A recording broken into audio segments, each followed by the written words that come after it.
Oh, I turned the sound down. Boys! Good day.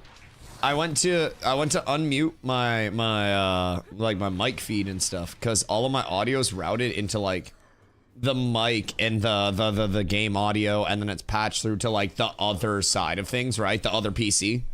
And I went to unmute and I dragged my slider all the way down real quick. So if it got really quiet for a second, don't fucking worry about it. Don't fucking worry about it. You guys didn't see shit. Good morning, everyone. Yo, B-Tron. Leon got the first, but I think B-Tron beat him here by a nose. I ain't even about to lie. I'm not even gonna lie. I think B-Tron beat him here by a nose. Holy shit.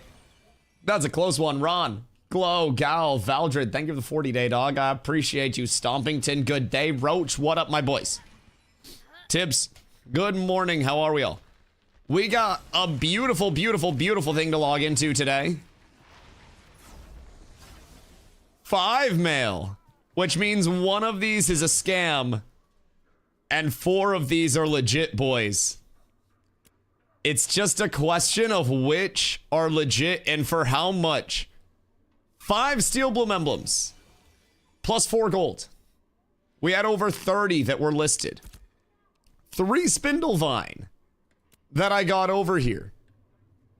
75 silver apiece. 12 Steel Bloom emblems. Plus 10 gold. 13 Steel Bloom emblems. Boys. Boys. Holy shit, we're stacked up. Oh my fucking god. What do you mean? Link Angler and Global? Yeah. Should I do it in Global or Trade? /Trade. I'll do it in Trade. Link item. Want to sell. 100 gold. CO. Alright, yeah, we just lied to the people. We just lied to the people. Holy shit. Glow, did your stuff sell as well? Cause brother, this is nice. This is nice. All of my emblems sold. Literally all of my emblems sold. We're so fucking blessed. So blessed. Holy shit, brother. I can't believe every single one of them sold. Glow, 2 hours. 2 hours of pump for all of that. Like, holy shit, brother. I don't know what happened, but we literally made like 15, 20 gold an hour last night just power leveling people. Gotta come back to main and see, fingers crossed. Brother, we gotta get into Steel Bloom too. We gotta reserve our spot early today. Holy shit. That was beautiful to log into. I might give you 100 gold for it. Listen, Ron, if you're serious, I will give it to you for cheaper than 100 gold. If you actually want it to resell, I will definitely give you less than 100 gold on the price, then I'll fucking let you do whatever you want with it. I don't really care. We just had someone sell Gathering Greens for 55 gold.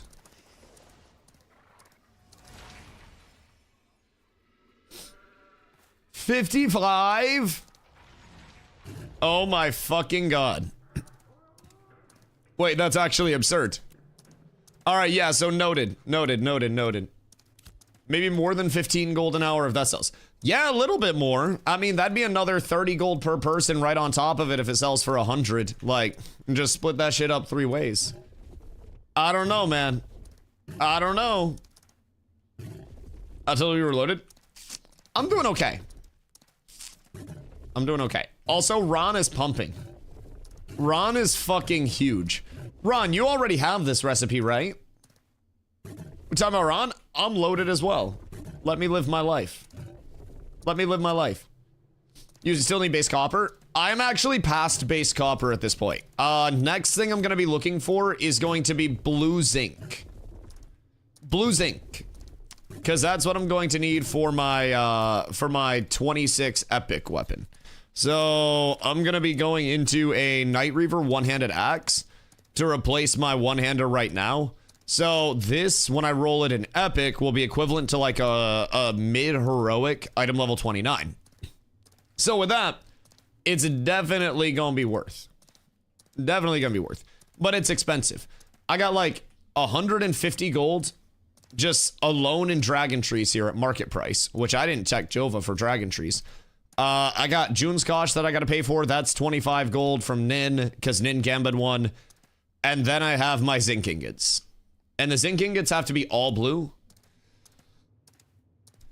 So I'm looking at a decent haul for that. You know what I mean? I could drop it down and craft a heroic for like a fraction of the price. But also epic is prettier than heroic. What's after Night Reaver Axe? Jewelry and shit like that. So the thing with weapon scaling is that the epic 26s are equivalent to heroic 29s. Blue 26s are equivalent to green 29s. Same thing there, right? What about your shield? I have a heroic glory bound. Yes, so we got a blue forge scale to drop.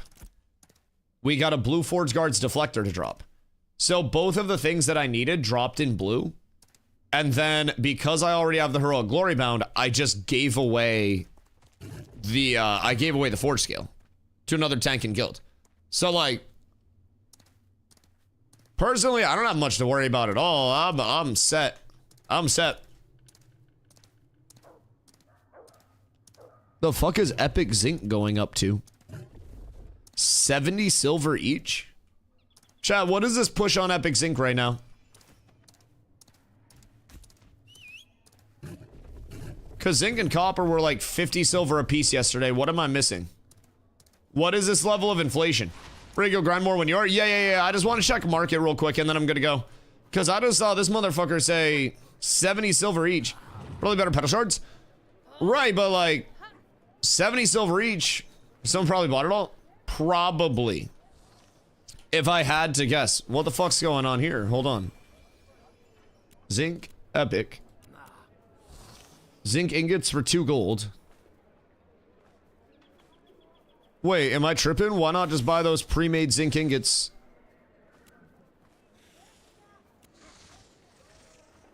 Am I tripping right now? Like 550 and then 10% tax. I think he misposted. He said 70 silver and then said 50 silver each. I think he's trying to scam. I think he's, because there's literally 55 silver right there. Debate? Yeah, definitely a debate, but like low-key 40 silver per? Wait.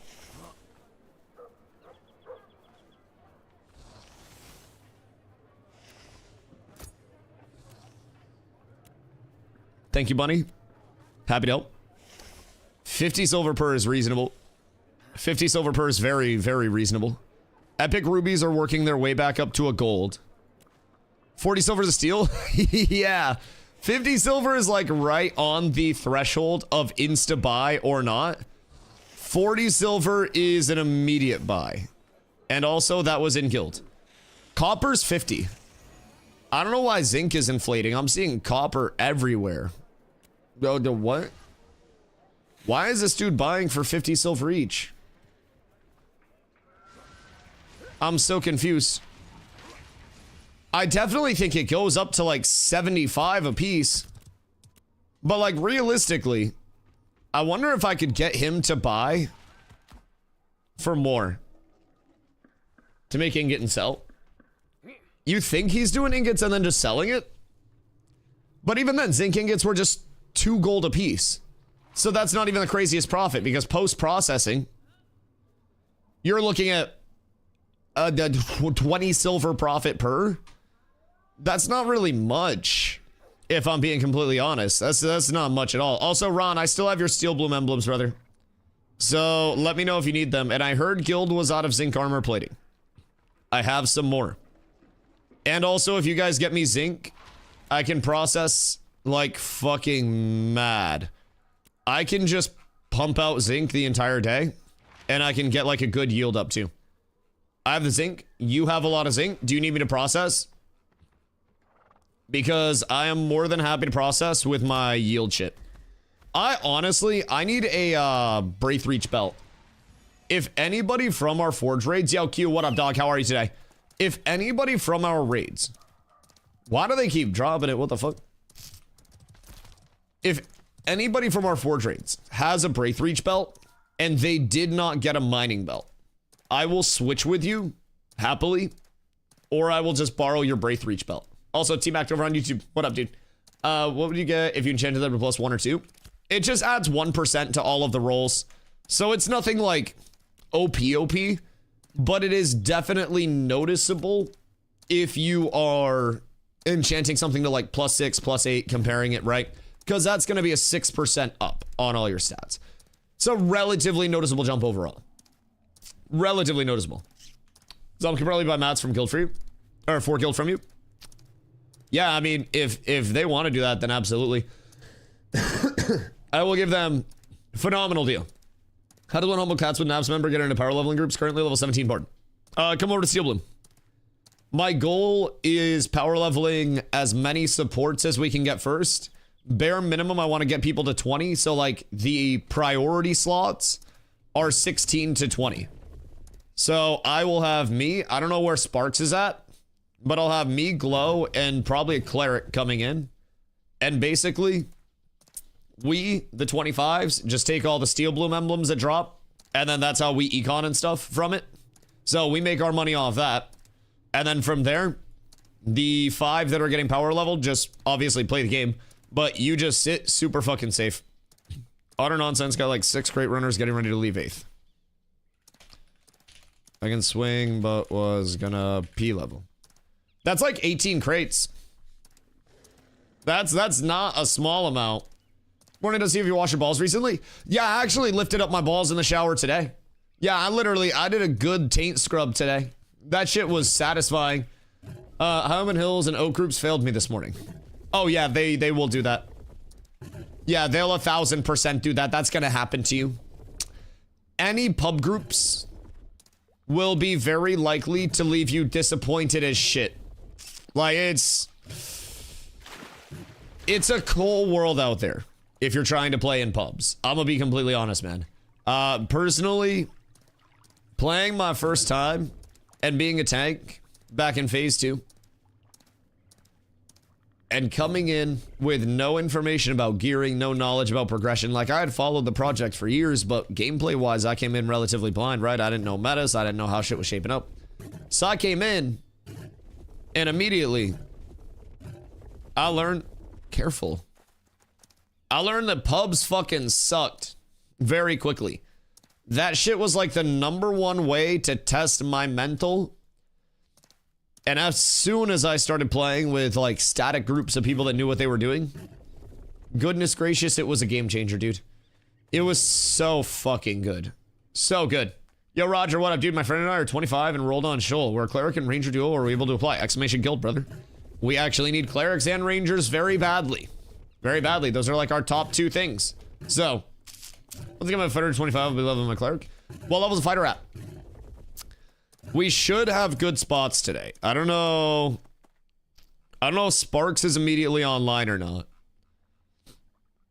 I see Spork. I don't see Sparks.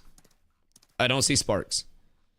So I may need Big Pumpy Cleric to come solo like crazy. 24, 69%. 24? The fuck do you mean? What the fuck do you mean? God damn, you don't need Steel Bloom at 24. 24 is crazy. I'm on Resna and I'm level 24 tank. You are on the wrong server. You're on the wrong server. Resna is about to die like fucking crazy. Just full disclosure. For my cleric after. Oh, what level is your cleric? I'd like to prioritize getting people's first characters up, just so that way we can just like, you know, get people always active on one thing. But are you ready to Steel Bloom? I am, yes. I am indeed. So I gotta get, I think it's gonna be me, Glow, and Roach. All right, that's fine.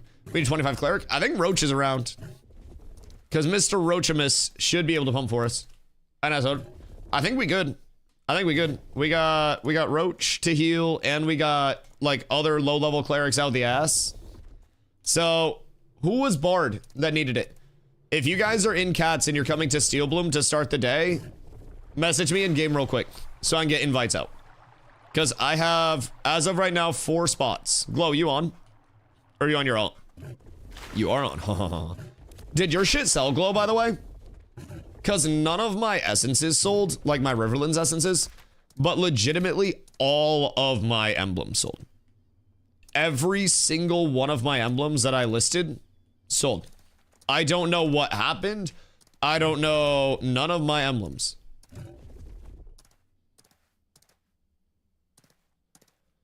That is so weird, if I'm being honest. Like, that is incredibly fucking strange that none of yours sold and every single one of mine sold. Dude, I'm sitting pretty. I spent a cool calm collected 5 gold on Tuna Cleric X. Word. Get clue, we'll get quest. I need Bard in this group very badly. Where Bard? Chat, where Bard? Q, where you at? Come through. If you were here, the pump is beginning. Today we're down a cleric. We only got 3 clerics, so everybody got to play a little bit more cautious. But we'll be pumping probably a good majority of the day. Friendly reminder: just pass on any Steel Bloom emblems that drop, any recipes that drop. If Glow or I need them, we'll need them. Everybody else just greed on recipes. Other than that, gear. If you guys need it, please need gear. Like, get item drops, get your set taken care of. Just don't touch our essences and don't touch our emblems. That's all we ask. That's our econ. That's how we eatin' out here. Can I get my level 17 cleric in? Have my ticket open in Discord? Yes. Start heading over. And then as soon as Jinso or Clue hit level 20, I will boot them out. And then at 20, I will get a new round of people in. So the first 2 people will get Fly in, and we'll get queued in ASAP.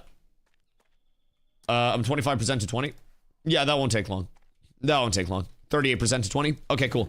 Make sure, for the love of God, that you guys have XP scrolls, by the way. If you're coming over here, hit up somebody in guild to get some for you. Whatever it is, get XP scrolls.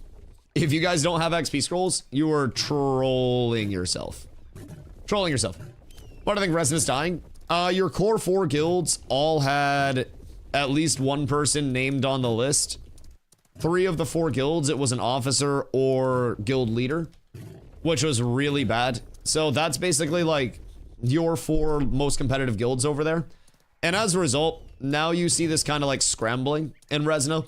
There are Resna communities that are now looking to re-roll over on Shoal because Shoal has been the most consistent. Shocker. Shoal has the best community. Shocker. Shoal has the best population. Shocker. So now everybody sees that Shoal is, you know, absolutely popping. And every single person is now starting to come over to Shoal from literally every server. We're seeing Vyra reroll to Shoal. We're seeing Resno reroll to Shoal. We're seeing Lineth reroll to Shoal. 3 servers are going to have their population go down very quickly. And Shoal is going to stay very, very, very afloat. And it's the Cats effect. Everybody knows that this community will always be here. Every single day. We will fight wars. We will do PvE. We will do every bit of content in this game. And people want to be around that because it's fun to play against us. You always have war opportunities. You always have PvP opportunities. You always have people that will link up for like world bosses and server prog and shit like that. Q, good day, my boy. So, overall, I think you're going to see the consistency of this community start to show through to the entire game. And you will see a lot of communities that quite literally follow us over here. Will the level 16 get really little XP? God, no. No, the level 16 fucking pumps. Yeah, so we brought people over here for 2 hours, and people were at level 16 and they ended at like level 19, almost level 20 yesterday. So we get very good XP out here. Basically, the algorithm for XP, your group spread needs to be 9 levels. So 16 to 25 can be in the exact same group with no XP detriment whatsoever. And then as long as you are within that same level range of the mobs, then you're good. These mobs are going to be 18 to 20. So what we're doing is bringing over our higher levels and like pumping the mobs because we're still within range to get steel bloom emblems, any drops that come through, any recipes, anything like that. It's all worth it to get, right? So they need to be in range. Exactly. So with this power leveling, since it's 16 plus, I can be in group. If they were under level 16, I would basically have to drop my spot in the group and then tank from outside of the group and make sure that they're not taking any damage. I'm holding aggro, and then we pump. How much gold to let me stay until 21? Got time to smoke? Yeah, go for it. We're waiting for everybody else to get over here, and then we'll run in. You want to buy your slot until 21. 21 will be slow. How much gold are you offering? How much gold are you offering? Because I'll be here all day. Like, I made a lot of money overnight last night. Just for being here for 2 hours, I was making like 15 to 20 gold an hour. 5 gold. 5 gold. I have 4 gold. Jesus Christ. Well, see, I just want to make sure everybody's getting their 16 plus taken care of. I want to get an entire wave at 16 plus. Sparky, good day. Good morning. Where were you 5 minutes ago? I got Roach to start out with us in the day shift. Do what you need to do, and then we'll rotate in and we'll take shifts today. 15 to 20 gold? Yeah, per hour. Yeah. Yeah, there's a reason I like power leveling so much. So, I just got on. How dare you? We got you. We'll get you back in. If Roach lets me die a single time, then he's fucking cooked. He's fucking cooked. Well, we got the power leveling goons on right now. So we got a solid group right now. We got a wait list already. Max, all I got was like 17. Oh yeah, no, we just, so the thing about this, keep in mind, that is split. That's not split, but that's like per person for our 3 level 25s. So we basically were getting, and this is what we're gonna do. We funnel emblems into our 25s. Everybody low level passes on emblems and essences. We get all the emblems and essences. And then we also end up getting recipes. If anybody that's getting power level needs gear, you grab the gear, right? You take that for your upgrade. But what we, the power levelers, get out of this is A, helping the guild out, B, helping ourselves out while we're helping the guild out because we're able to econ so much off of these emblem drops. So it's like a triple-edged sword.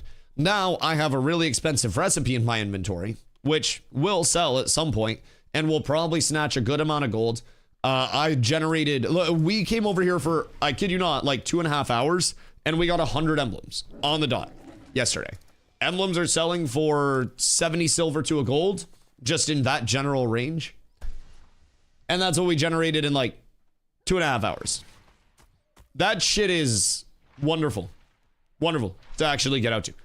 But also it's because we were killing super efficient and we weren't dying and we just had a constant flow of mobs and a constant pump, right? So the biggest thing is that we need to be able to pump super efficiently and we need to not fuck up. So, level 6 Bard. Level 6 is just finishing the quest, brother. You can get higher than that off of the quest. Good fucking grave. You have acquired tailoring and lumber milling elixirs. What else are you looking for, Lesh? Because we find a good amount of elixirs over here, if I'm being honest. Like, we find a lot of elixirs and recipes.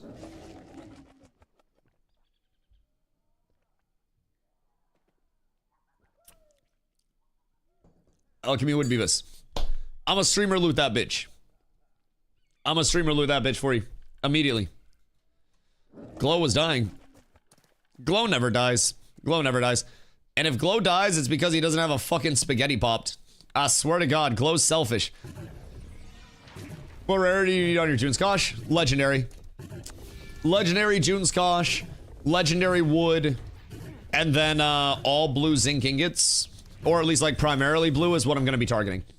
It's going to be expensive, but it's also going to be a disgustingly good one-handed weapon that will still be way cheaper than crafting an item level 29. Like, somehow. Somehow. Do weapon molds matter in helping rarity crafted? Yes. Yes. Absolutely. You will.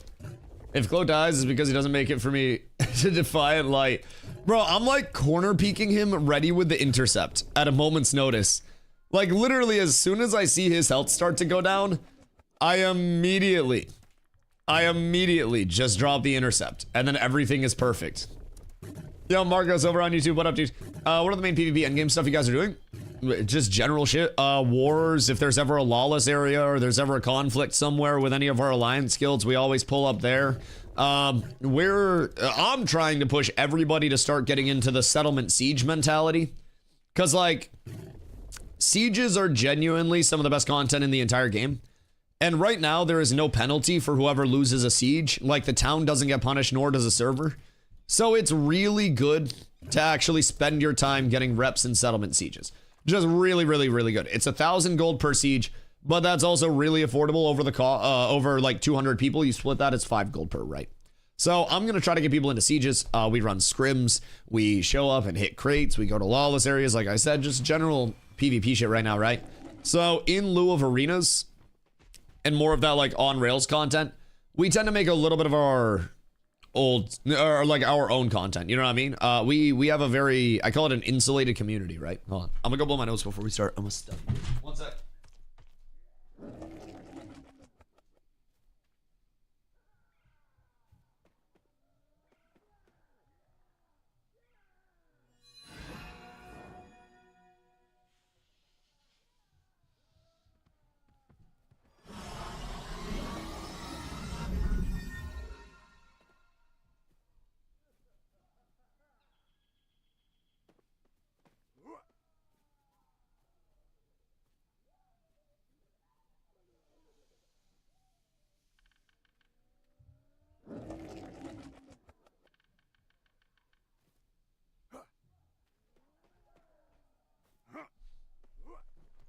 Day I've returned to. Oh, fuck yeah. Alright. I'll donate my 10 gold days up. Listen, man. It is 10 gold if we only have 100 people. If you only have 100 people. If we have 200, we're good. Who do I have to talk to help get cleric under my wing? In terms of cleric shit, I mean, shit, we got a lot. We got a lot. Wait, listen, we'll get you in very soon. We're gonna go in and start with this, and I got 2 19s in the group. That'll legitimately be like probably less than an hour until they're 20 at our current pace. So make sure you get XP scrolls, make sure you get all taken care of there. Get all your consumes. And then it should be very, very, very, very, very speedy for us. So, what do we have over here? Good day, lads. I have terrible news. We will be needing this spot. I have terrible, awful news. +1 emblem. Alright, so we'll be sitting here posting up. And then basically, you guys all hop up on this terrace. Hop up on the terrace, and then you guys stay safe there. Roach, you're gonna stand over here. Right here. So that way if you aggro anything, it just comes right around the corner to where we need it. Not with them though. Stand down here where I was. So like at the end of this bench, like right here. Out of that melee cleave range. Yeah. So the entire point of you standing there is because you're more likely to draw aggro as the highest level healer. And upon drawing that aggro, the mobs will go to you.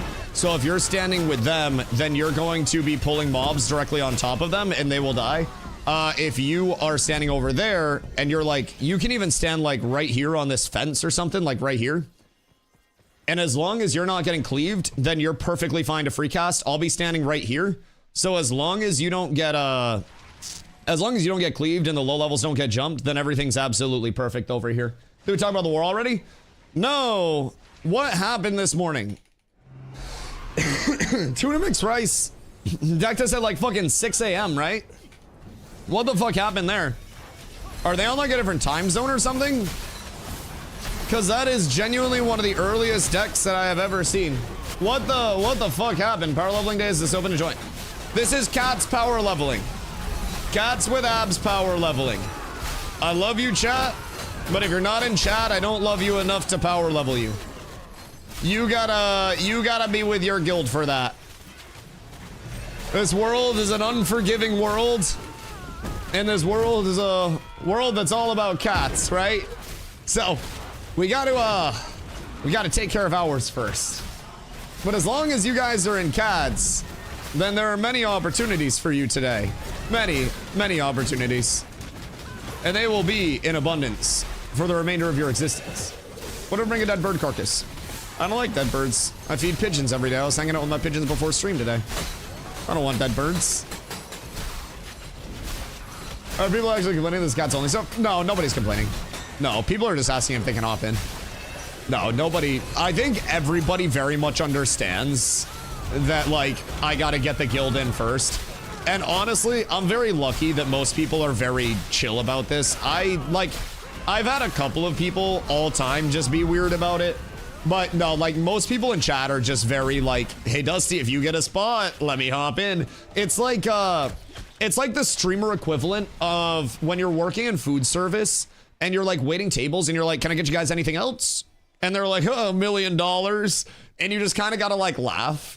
And then you gotta be, oh, I wish I could. Like, that's kind of how I play it off. I'm like, I wish I could get you in, buddy. Join cats. And then sometimes people join cats because of it. Because they're like, wait a second. My guild doesn't do jack shit to actually help me. What the Hellington?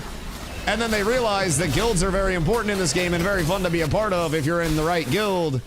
And then out of nowhere, we have an entire group of new players that are coming in and joining the guild and just helping us get started. So that's Apprentice. You guys can have that.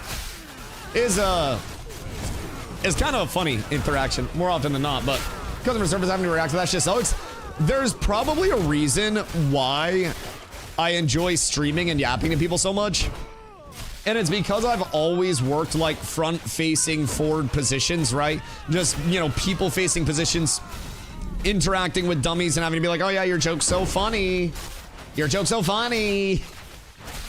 The world boss is alive, why not kill them for change instead of grinding? Because to kill world bosses, you have to have many people that are all online at the same time. You have to have the world bosses that are spawned, and then you also have to have those people with the appropriate gear to kill the world bosses, or they'll just get one-shotted. So we have a lot of people, but in the downtime where people are just, you know, existing, like it's 2:03 p.m. EST on a Monday. So realistically, is it Monday or is it Tuesday? One of those days, either way. So realistically speaking, most people are going to be at work, and the people that are, it's a holiday. My mom still has to work today. I think her bosses are racist. I don't know, but like, I got a hunch. They're not celebrating. But yeah, some people will still be at work today. People with racist bosses, shit like that, be terrible. So, anyways, while we hop on for the early day, right? I typically tend to either take a little bit of time and do like my Dusty Econ, or if people need power levels and we're cooking that up, then I try to take some time and do like, you know, Dusty power level groups. Because this, for all of my low levels and my new players, will be insanely impactful comparatively to like anything that they could get their hands on as a group at that point in time. Just because of the experience output, right? We have so many mobs that are all being pulled over here. Yo, Neil Saint, how are you, my boy? We have so many mobs that are being pulled over here constantly, right? So Glow is running around and Glow keeps pulling all of the mobs to wherever we need them to be. And he'll go down, grab every mob he can, bring him around this corner, and I instantly grab aggro, right? Glow is 500 plus power. Oh, I don't have my spaghetti or my scroll up right now, actually. Wait, I fucked up. I'm the unprepared one. And then with food up, I'm sitting at like 450 power. So we are killing stuff very, very, very quickly compared to what the low levels would be killing, you know, on their own. So overall, Glow, you're gonna tank that next pull for just a half second while I get food up. Just be careful real quick. Hold on. Quest, you're gonna get that for a sec. And then I'm popping... I gotta pop a green sket. Everything's fine. Heal glow for like 5, 4, 3, 2, 1. Perfect. Perfect. It all worked out. Yo, 1 ounce. Thank you for the follow. Appreciate you, dog. Much love, much love. AOC is a failure. I think you complaining in a Twitch chat about something you don't like is more of a failure. You can do anything else with your day. I think Ashes of Creation is doing just fine, brother. Player retention is good at this point in time, especially compared to what a lot of people thought it would be. There's it's actually a lot of good indicators from this. Ashes has problems, but compared to what those that play Ashes thought it was gonna be, Pepsi, thank you for the follow, I appreciate you. Compared to what those that actually play Ashes thought it was gonna be, like, a lot of us are actually pleasantly surprised that it's even been received this well and has a player base at this point that it has. It's got a lot of reasons for players to not enjoy it and to fall off. But at the end of the day, it's also got a lot of decent hope that's showing through. Game's much better than I expected. Most people I talk with have a positive outlook. I agree, and I think it's important to recognize that it is, you know, it has its flaws. I'm not gonna sit here and say it's perfect, but I'm also not gonna sit here and be like, oh my fucking god, like this is the worst thing ever, it's absolutely terrible. I've played 3,500 plus hours because I love it. We have 2 guilds that are literally 100 plus player everyday active guilds and a wait list of 100 plus because we like it. Not everybody is going to enjoy it. Contraband, thank you for following, appreciate you, dog. Not everybody is going to enjoy it, and not everybody's going to immediately get into a guild they enjoy playing with and have like power leveling available to them and have 7 nights of community events a week and PvE events and PvP events. Like, not everyone's going to have that. But very simply put, a lot of people have fun, right? It's quite nice. Cat's largest guild on Shoal. Cats at this point in time, just by size and activity, is one of the largest guilds in the entire game. Not just on Shoal. We're also, at this point, one of the most competitive PvP guilds that actually brings in new players. And if you put a list of every PvP guild in the game, just together, I like where we stand on that list. Especially bringing in so many new players. We do not depend on recruiting players that are already established and already top players for our guild to succeed. We recruit people who have legitimately no baseline experience in Ashes whatsoever, and we say we will teach you from the ground up. If you misplay, it is okay. We will learn from your misplays, and we will show you the right play for the next time, right? And we will keep developing our talent in-house, and that does a lot for us. A lot. Keep in mind, we're competing with guilds that have leadership that's been here since the inception of this game, since private NDA playtests. We started as a community in phase 2. We have been here for a year and about a month. 1 week from now, it'll be a year and a month. Fly, what up? And each phase, each reset, we have grown multiplicatively. It has either been a double or a triple up. Every single time. It is fucking beautiful. The progression of this community. So it's wonderful. Lots of PvP have come to Cats from top PvP guilds because of the content. Yep, I agree. People like fighting against us. People like fighting with us. People just enjoy our community as much as they want to act like they hate on it, man. People are re-rolling from their servers to come over to Shoal so they can fight against our community because we aren't playing the game with dupes, bugs, and exploits powering us. We're doing it legit. Everybody knows that they're fighting against a community that's doing it legit. And everybody likes having that element of, I beat Cats, I actually beat, you know, players that are working hard, and I lost to Cats, well, I lost to players that are outworking me in my community. It's motivation to work harder. People don't have that level of, oh, well, I lost to Cats. Well, it's stupid RM tiers that are spending thousands of dollars on this game. Like, wouldn't a mega guild just win, though? No, not necessarily. There are basically guild limits in terms of the size. So technically you can level your guild up to level 10 and then you can have 200 people in your guild at most. Excuse me. But there are plenty of systems through like guild versus guild wars, settlement versus settlement wars, a ton of shit. Oh my god, sorry. It's so like dry in Maine today. Holy shit. Different forms of wars that will effectively allow you to isolate different parts of communities. Hello, my boys. There's another building. Literally, I want to say it's this building right up here that you go to.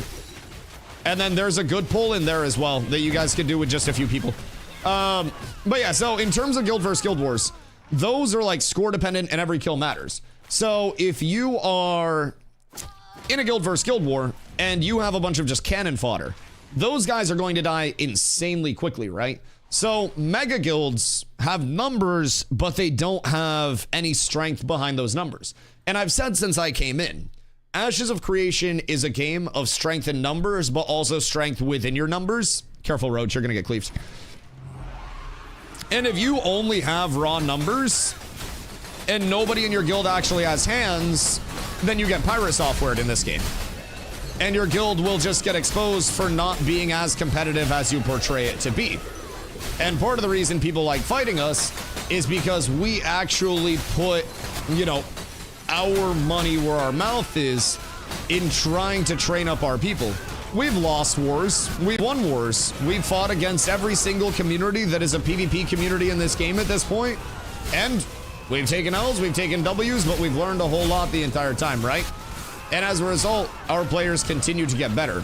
And week one of this phase, we got shit on because we had a lot of players that did not understand what to do. Our leveling groups that were our experienced players could go out and 8v8 roll with the best of them.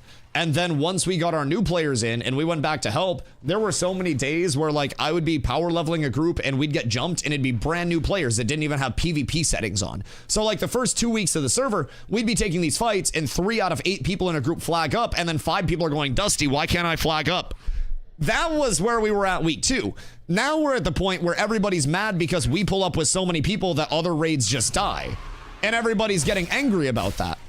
And that's because we're developing our talent in-house. And we can still lose. And we will still take losses as a community. We are by no means untouchable or like, you know, at the top of the world in this insurmountable space. We just very much invest in like the pack mentality. We want to be the wolves that are going out, that are surrounding our prey and then just eating. When you hear a wolf howl, you're like, oh shit, there's probably more than one. When you see one of our guildies out in the world, you say, oh, there's probably more than one. If you hit a crate that is one of ours, you have to know that we're going to pull up with 40 to avenge that crate, and you're going to have a terrible time answering for that. If you pull up with 40, we're going to pull up with 80. And that's the recruitment game. That is where we're at as a guild, trying to expand time and time and time and time again.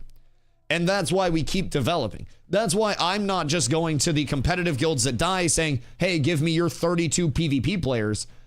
I'm taking every new player and I'm saying, you don't know jack shit, but you want to be really active and you want to learn? Exclamation guild. Jump in. We got you.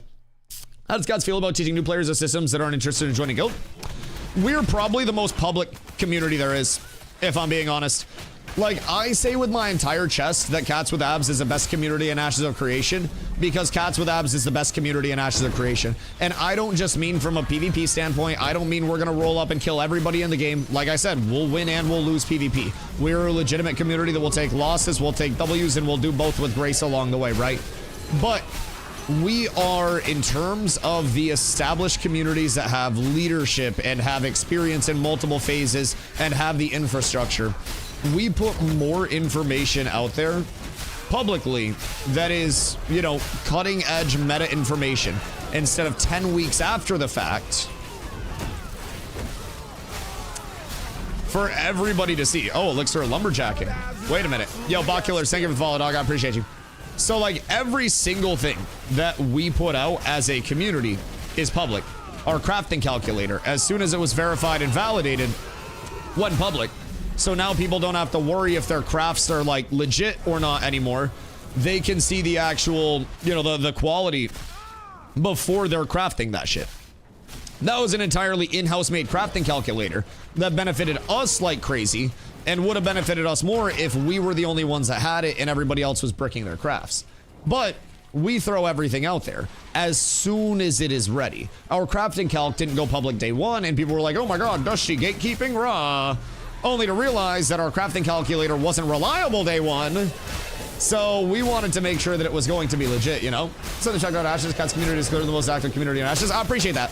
There are a lot of communities that are very active as well. But genuinely, I am very proud of this community on a daily basis. It's incredibly fun for me to be able to get on stream every day and know that I am immediately going to have people that I can play the game with that will all be working towards something. Whether it's something like power leveling and I can get people to actually come out and, you know, help with power leveling so all of our low levels get pumped up and people are on board, that everybody benefits from it. Or it's something like my fucking 6-day voyage into Befallen Forge consecutively, where it was just forge, forge, forge, forge, forge, and literally nothing else. Like, dead guild, by the way. Who died? Wait, who died?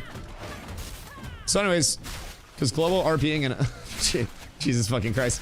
But anyways, it's nice. Glow. Uh-oh. I don't know where Glow is. It's really nice to be able to get on a daily basis and be able to know. Gnostic, thank you to T1, dog. I appreciate you.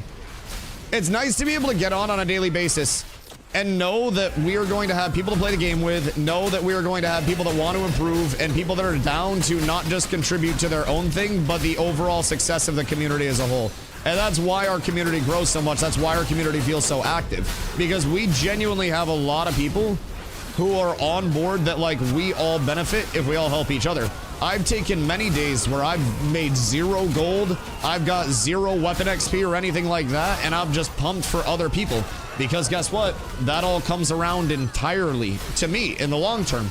Like, it may seem selfless, but it's entirely a selfish motivation too, where my entire community gets stronger and I have more support around me for making everybody stronger, right? It's basically like if I could go to the gym and I could spot you, except you get the full benefit of me taking off half of the weight.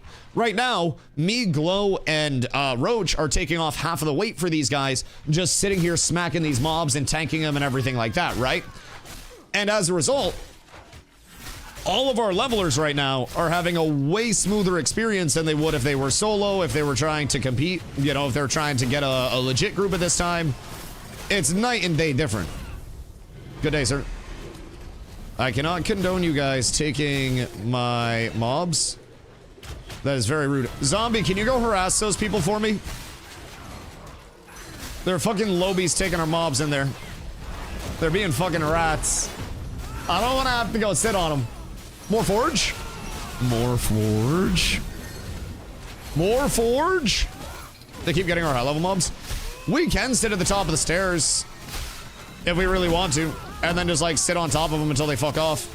But I think Zombie's gonna go harass them for us.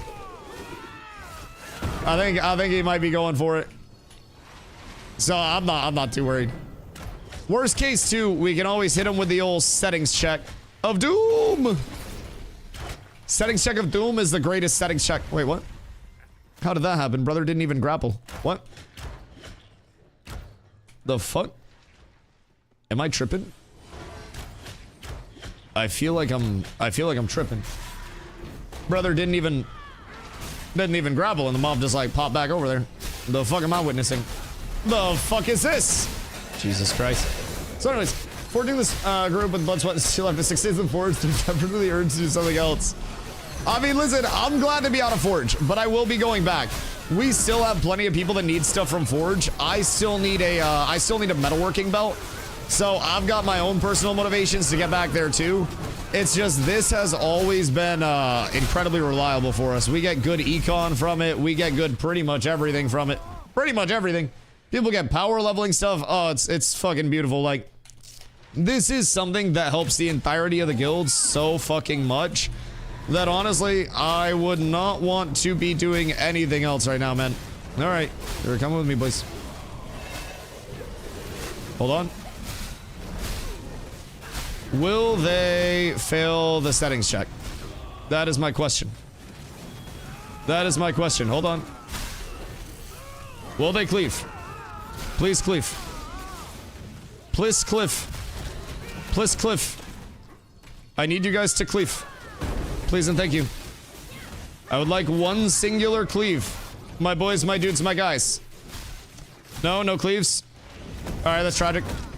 Well, they passed the settings check, but now I think we're obligated to just sit on top of them. Because I'm going to sit at the top of the stairs. You guys can stand in this room, and then we can just be careful when respawns come up.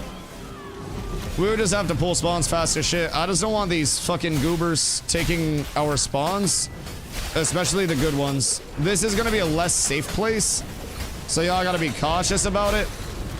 But see if I wall off their cleric if they'll die. That'd be kind of funny. I'd also like a metalworking belt. Yeah, metalworking belt's gonna be pretty universally wanted, especially considering spoils is just so fucking large with metalworking. Oh, it's huge. The procs have made an ungodly amount of money for me already, just off of legitimately free mats existing. It's a beautiful state of circumstances to have, but that's without my belt. I can get processors paella. I can get elixirs like on site whenever I need it. I got an elixir plug. You were calling them snake oil yesterday. Sometimes I say things I don't mean. They come from a place of passion more than anything else. It's not a place of not believing. It's a place of sometimes believing too much. Too much. Of metalworking belt, as a summoner I can solo and forge. Didn't realize they were so tired. How much is it worth? Not a lot because they drop super frequently. The only reason I don't have mine yet is because like 40 have gone to the fucking guild at this point.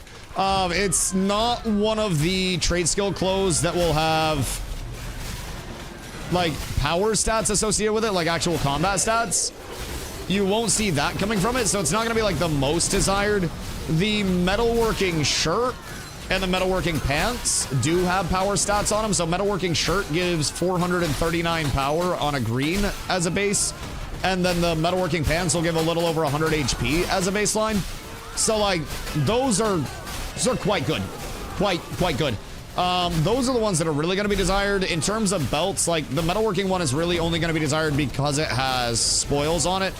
So it's a good belt there, but I wouldn't necessarily say it's worth like a ton. I wouldn't really. Oh, they died. Fake. Wait a second. What happened over here? Glow, go get their shit. What the fuck happened here? Brody got heroic. Well, it appears that they're in a bad spot. Oh my god, that's a Yoinkington. That's a fucking Yoinkington. My goodness gracious. Sorry about that, boys. All right, move back. They died. I don't think they'll be coming here anymore. Go back to the LOS. And then you guys can just get scored away here. I have nothing for you, but everybody just go back here. I just got a gold for free. I didn't even have to kill him. All right, well, wait a second. Then you guys can unflag because those guys weren't flagging up anyways. Kill this, and then I'll have glow weight on poles for 0.1 second. 2 gold, actually. That is true. I got an emblem as well. Yes, yes, indeed. And our competition no longer exists. Everything's beautiful. Everything's beautiful. I wonder how long they've been farming here for. Probably time for them to go store anyways at this point, you know? It's probably not safe out there. What's paella? Paella is processor's paella. So it gives a little bit of processing quality, I do believe. And you pop that in conjunction with like, you know, an elixir of metalworking. Oh wait, is it spoils or qual? Either way. You pop that with an elixir of metalworking. And then that's going to give you a better output on all of your actual 538 and quality. Nothing? No, by no means. But you pop all your consumes before you're popping your crafts. And then with all of those consumes up, you will get processing speed, processing quality. Like if you have gear, processing spoils, which increases the number of goods that you get when you complete a job. So overall, like there is a ton of actual benefit to having those consume swap. Wait on pulse still. I'm still flagged up. Make sure we turn off Bard Song, please. If we could. If we could. Who carries that much in there? Oh, you'd be shocked. You'd be shocked. There are people that will come and they will like 3-man for an hour. Not even an hour, like fucking 4 or 5 hours, dog. They will do a 3-man grind for so long and they'll just stock up on shit for no reason whatsoever. Move to the back real quick so we don't pull respawns. Come to the back corner where I'm at, and then our flag will drop. But yeah, I mean, it's a really good farm. Like, I've had my food buff up for 20 minutes at this point, and we're getting 14 emblems right now over the course of like 20-30 minutes while being contested. So now we're going to be back up to like an emblem a minute type shit. And if we can maintain that, then it's fucking huge. All right, hold on. I'm going to fill up my coffee real quick. 1 sec.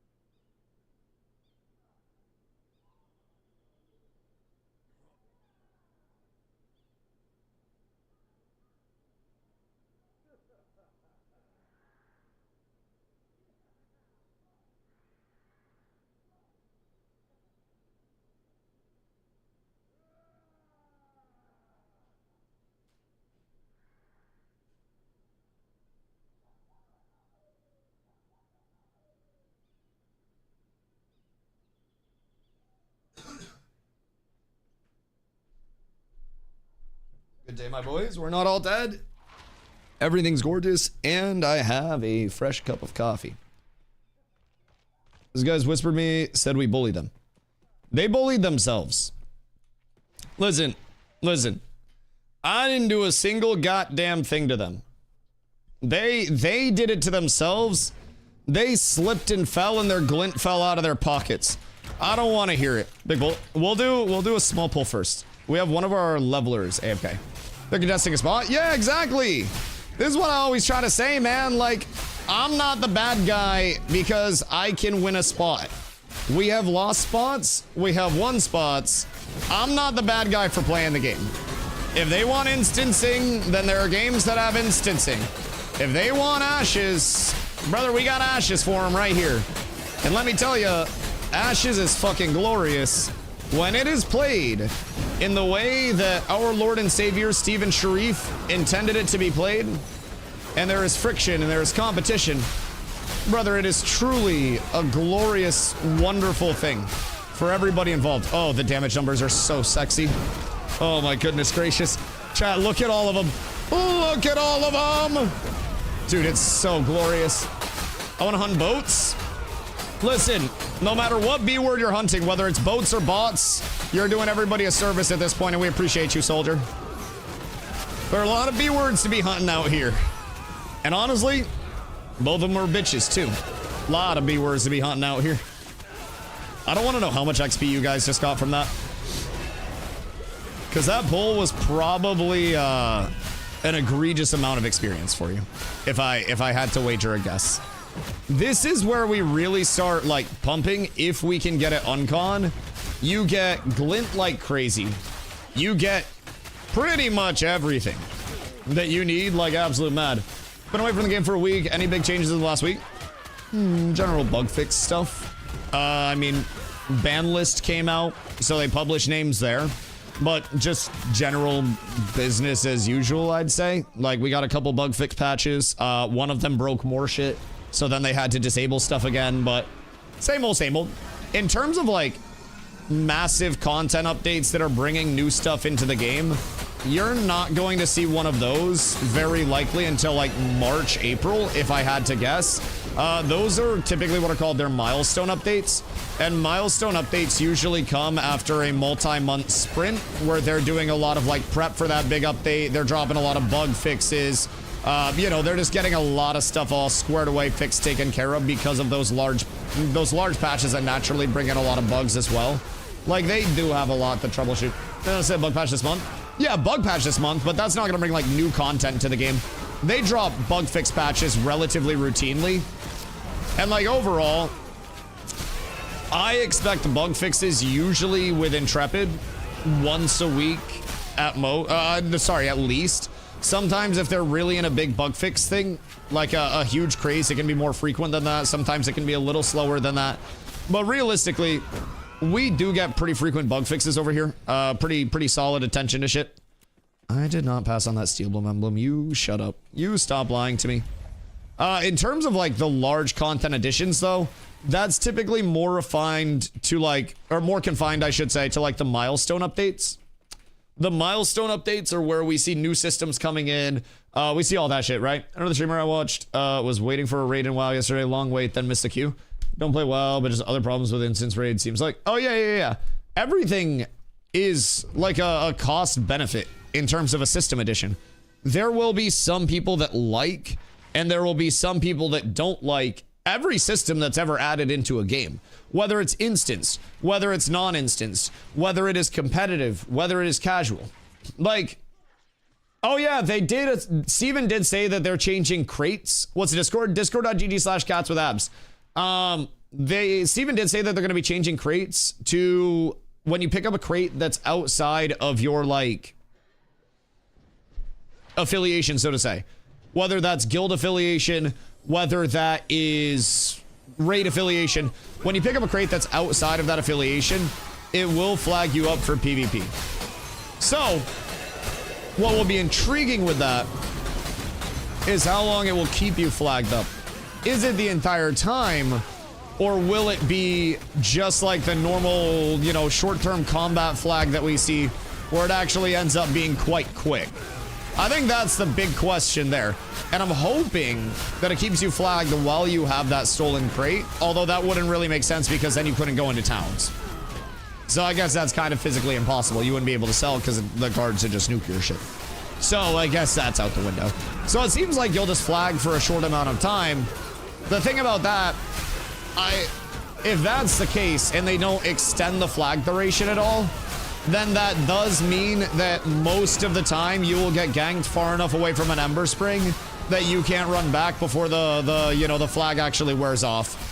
More often than not, that'll be the outcome. Because keep in mind, someone's not going to take the crate and then stay on the same spot. Someone's going to take the crate and then fucking skedaddle. And they're going to get far away from you as quickly as they can. So all they have to do is run, away from the nearest Ember Spring, and you're never going to catch them before the flag actually wears off, so. Really helps Avens and Briar run, but about it. Yeah, we're getting drops like fucking crazy. What the hell do you actually mean? Why are we getting so many drops right now? If you guys need these, please need these. The fuck? That shit's crazy. It's mostly the people whose ults corrupt, and their friends get... Yeah, no, absolutely. I mean, it's meant to help people yoinking the crates and give people a response time with it. But I don't think it's going to be this perfect fix that actually solves everything, How much do they switch to banning people, put them back in development? What? Wait, how much to switch to banning people, put them back in development? What do you mean by that? Like, what's the opportunity cost of them banning people versus having people work on other shit? Probably next to nothing.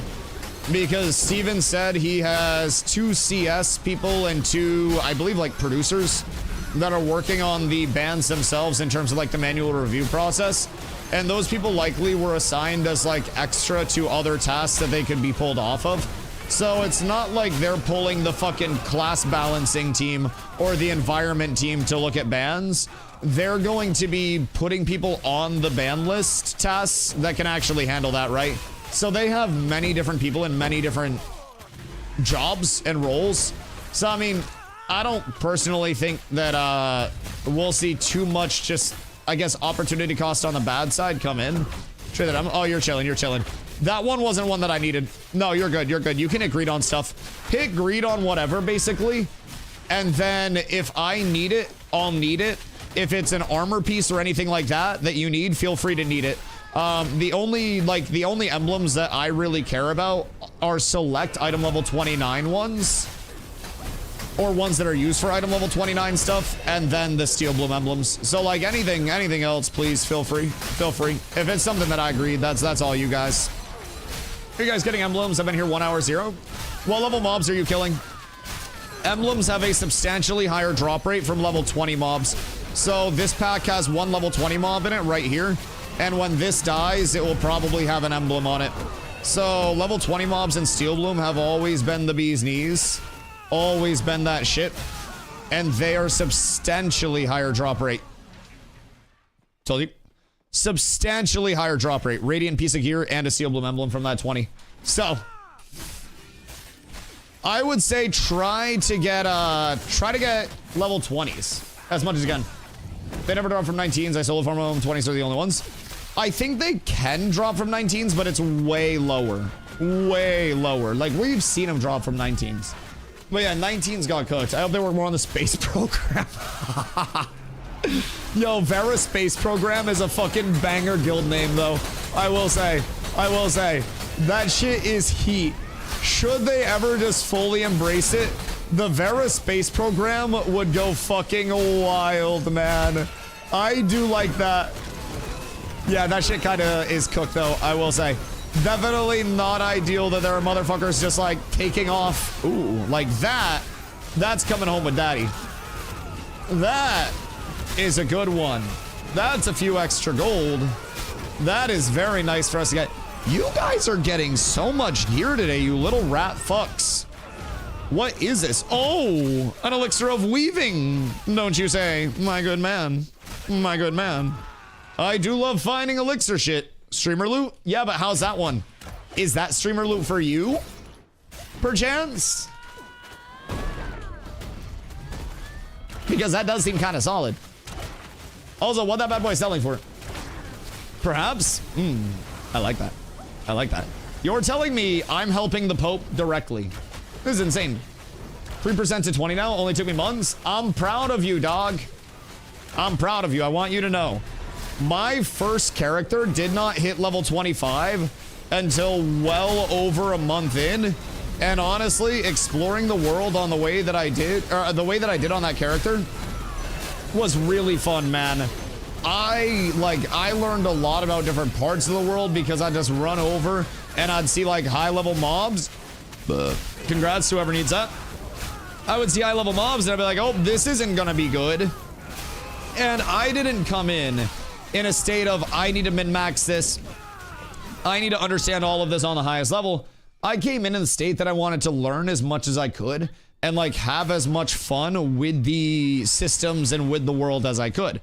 And I think that really led to me appreciating this side of Ashes that I have now, which is more of that min-maxed side, more of that side of like, I understand what I'm supposed to be doing, where I'm supposed to be going, so to say, to actually spend my time in an optimal manner. And it's changed my personal gameplay a lot as I've continued to learn more. First character experience is 10 out of 10. Oh yeah, absolutely. And like, I didn't necessarily, I didn't immediately join a guild either. Like, I came in, and part of the reason why I always talk about the solo experience and the pub experience and the small group experience is because I went through it. Everybody may say, oh, Dusty Streamer always has people to play with. Doppelganger, thank you for the follow. People may say Dusty Streamer always has people to play with. You can go back to my first VODs when I was in Ashes and look at clips. Brother, I was pubbing like crazy. I was in Carfin with people who also didn't have any idea what they were doing, and I spent like 2 weeks in Carfin to the point where people would come in and they'd be like, Dusty, why are you in Carfin? And I'd be like, oh, I really like the aesthetic over here and I'm having fun farming it. Little did they know, I didn't fucking know anywhere else to go farm, so I just went to Carfin. It was the one place I knew. I spent weeks over there, dog, because my XP bar was moving. And so, like, I really enjoyed learning more about the game, getting to the point that I and the community are at now with everything. I remember that. Dude, I didn't know where else to go. I had no idea where. You're always there. Yes. I liked it. It was comfort. It was like a security blankie. It was cozy, dog. It was nice. But as I learned more, my leveling got faster. I got more optimal. And like, I had my comfort spots due to Shardlings and it was Carfin. Because I knew that those two spots generated gear that I could then sell for loot, generated glint, and it was a consistent, fun farm, dog. It was a goddamn game changer for me. So, I don't know, you have those learning bumps on the way up, right? I previously knew jack shit nothing about the actual progression of Ashes. I knew about Ashes systems, I knew all that. But like, in terms of the actual, how can I optimize this? How can I become better at the game? I knew absolutely nothing about this, dog. So I came in completely blind and it was fun. And after playing blind, what are these drops, dog? Jesus fucking Christ. Jesus. I now have much more of an appreciation for both sides of it. I understand the casual players who are exploring and how we can direct casual players into a, hey, you're exploring the world, well, just be on the lookout for these trees or these plants or these minables because we need these for the guild. And then out of nowhere, you weaponize your casual players. You then have a bunch of people that are like, oh shit, you're telling me I can help just from hitting these trees? And they actually see their benefit, and then they realize that they can be a part of something larger and that, you know, that big competitive community that's pulling up for all the wars. It's beautiful. Lego Dusty is pointing his prison shank at the door. He's got to keep it locked down. Got to keep it safe. The smile is concerning. Very concerning. Also, classic. Do you have a video for your keybinds? Like the way your bar's set up, and just wondering if you went over your choices somewhere. Honestly, like, most of my keybinds when I started playing were by and large, RIP Glow. Were by and large just like generic general binds. And more or less, like, I readjusted some of them for comfort stuff. But, like, I play just, you know, 1 through 6, RTVG, shift modifiers, and then my hyphen and equals. I may or may not, careful Roach, I may or may not hit those binds with my thumbs. Not my thumbs both, but, like, my left thumb. Because I have rather large hands, so it's comfy for me. So for me, I just get them on a comfort basis, and then control mods up at the top. In the keybinds, you can customize them however you'd like.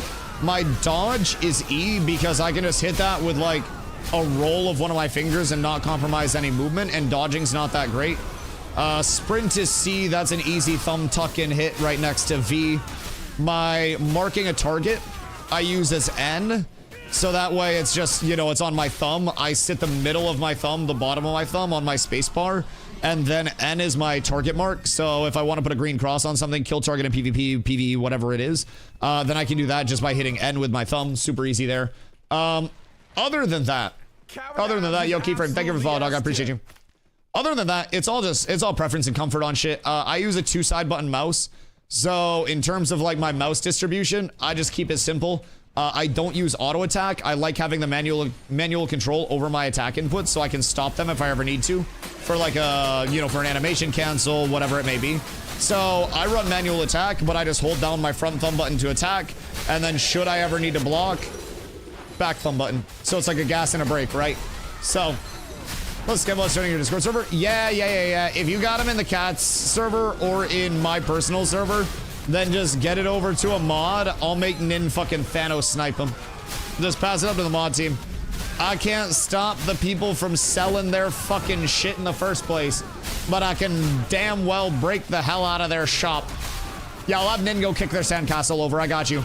You want to sell graphic designs in here? You got to pay me a fucking commission fee, baby. I could pimp graphic designers. Low-key, I always talk about like how pimping is such a good startup, right? You don't really need a ton of money. You don't really need a storefront. What if I pimped the Discord graphic designers out? Like, I actually gave them a place to facilitate their scam designs, and they gave me 50% of their income. A humble FaZe Clan contract, if I do say so myself. Probably better than FaZe Clan's contracts. I think we're doing with the community soap. If I haven't restarted twice already, I'll re-roll it. Fly, maybe next live. I appreciate that, dog. I appreciate that. Listen, we will be here. That's the best thing about this community. We have people that will take breaks, people that will come and go, and the community will both, you know, inflate and deflate in size as Ash's development continues to evolve. But overall, we are going to be here all the time. I am here every single day. I have leadership that is here even more than I am. I have non-leadership people that are here more than I am. This community is genuinely the epitome of a cautiously hopeful community for Ashes of Creation. We have a ton of people in the comm that'll go in Discord every day and be like, this system feels like ass, this system feels like ass. Man, I really hope they change it. And then they'll be on just grinding it out with us that same goddamn day. And we all recognize all of the bad shit that exists with Ashes, man. We talk about it daily. We're all aware. We all see the discussion everywhere, and we're not just blind to all that, but we're an insulated community. And what I mean by that is we have so much content that we generate and we create in-house that we're not reliant on interacting with outside crafters or outside groups or anything like that. We literally just exist in a fully insulated economy. We can, elixir processing, that's gonna be nice. We can exist without anybody else on the server. If our entire server died today, Cads would still be able to run PvP scrims 7 nights a week. We would have enough people, even if it was just our community, to run sieges on a settlement whenever we wanted to. We have over 200 actives in this community. We can play every system of Ashes of Creation completely in-house. We, as a result, do not see a lot of the problems, especially for our casual players, that your run-of-the-mill, everyday casual player is going to end up seeing in Ashes. We insulate our casual players. We bring in our new players to a state where they have the organization. So they're not in a point of like, I have no idea what's going on. They say, oh, so-and-so in guild. How do I build a tank or a cleric or a bard or a ranger? Where do I go to level at this level? Are there any groups of people that know what they're doing that will take in a new player? And they get help the entire way. It's nice. Been trying to find something similar in Vyra, but nothing but main character ego battle going on with most of the guilds. You know what's crazy? Vyra's guilds too are either brand new players or guilds that have never PvP'd in like a meaningful capacity. that went over to try to shit on brand new players with the intent only to like build their own ego, not to recruit for their community, not to educate other people on the server and bring up the server as a whole, but literally just to go over and new player stomp. And a lot of people thought we were gonna come over here and it was gonna be, Jesus Christ! A lot of people thought we were gonna come over here and it was gonna be a new player stomp where we were like just terrorizing the entire server and we were going around and nobody could play the game and we were gonna keep settlements locked up with declarations and then talk our shit. The punches that we throw are because people throw punches at us first. So we're actually like just chilling over here. We're like just a sleeping bear right now. And if anybody wakes us up, then we'll growl and shit. But our biggest thing is bringing in as many new players as humanly possible and teaching them while we have the opportunity to teach. Everything's gonna get wiped. And for some people, that will be an element of like, oh fuck, I don't want to grind. I don't want to, you know, invest my time. For some people like me and many other enthusiasts in my community, it is genuinely a matter of I can improve every grind. This character leveled faster than my previous character, which leveled faster than my previous character, which leveled faster than my previous character. And I could level a character right now faster than I level this character. I evolve, my gameplay evolves, the community evolves, and as a result, we all start scaling up faster. One group that levels faster can then exponentially influence so much more down the road with your guild economy. From power leveling, to econing, to farming up drops so people are entering level 20 with a gear set. So many small impacts that can have such like a resonating effect for your entire community. It's genuinely impressive. Best way to progress is just stand in a corner and kill mobs for X hours. If you're trying to just speed through it, yeah, typically. Honestly, in most MMOs too, if I'm being honest. I know a lot of MMOs have questing experiences that'll be competitive, but realistically, if you have an optimized, you know, max group, most MMOs that I've played, AoE grinding is always going to be such a consistency. You have no downtime if you're doing it like this, where you have, you know, bards in your group that are sustaining your mana. You have a DPS in your group that's pulling and not dying. You have clerics in the group, of course, to heal. Like, if you have a proper group comp where you are able to sustain resources, and especially like this, you know, we're not progressing my character, we're power leveling these people who would typically be doing something a lot slower, whether it's, you know, going and doing town quests called commissions, whether it's trying to find pub groups to mob grind with at a slower rate than this. We have 3 very well geared level 25s, which is like the max level right now, that are all killing these mobs over and over and over and over and over and over again because it's pumping out XP to all of our low-level players who don't have, you know, level 25 in gear. So, for a lot of our people, this is going to be basically the fastest XP that they've got. For a lot of our casual players, those who have been spending their time gathering, exploring. I just saw Glow's HP hit 0%. Jesus Christ. For our casual players that have spent time gathering, spent time exploring, spent time just learning the game, this is a nice little bump up of, hey, just mentally check out for a little bit. Make sure you're pressing your buttons. But like, this gets them some gear. This gets them a whole lot of experience, and like, is a way for me, as someone who plays the game a lot, knows a lot of the game, knows a lot of the progression, and is like a little bit sweatier with it, to help those that don't have that same element of like time to invest, the same knowledge base, you know, the same conveniences of having a static group to always level with. So, what do we have here? I feel like we're gonna get a Rosarium Guard piece. I don't know why. We're dropping so many pieces of gear right now, though. This is the highest gear drop that I have seen here. Unironically, this is nuts right now. It's mostly Adept gear and base Radiant gear, but like, this is a lot of completed gear. And keep in mind, chat, with nothing being bind on pickup, nothing being bind on equip and ashes, it generates a lot of hand-me-downs. This XP is so fast, I'm almost 90% to 20. Wait till you see the 21 plus grind. That's where it gets really fast. I can do your 21 to 25 in a few hours. I could pump that shit. I can get you so much. Definitely get the vibe sometimes. Just started with Steam Launch myself. There's a lot of it, man. It's the MMO ego. Also, Doss posted someone in Valheim has been going around building chain restaurants and convenience stores. And it makes me want to play Valheim so bad. Carla Cozy Valheim arc.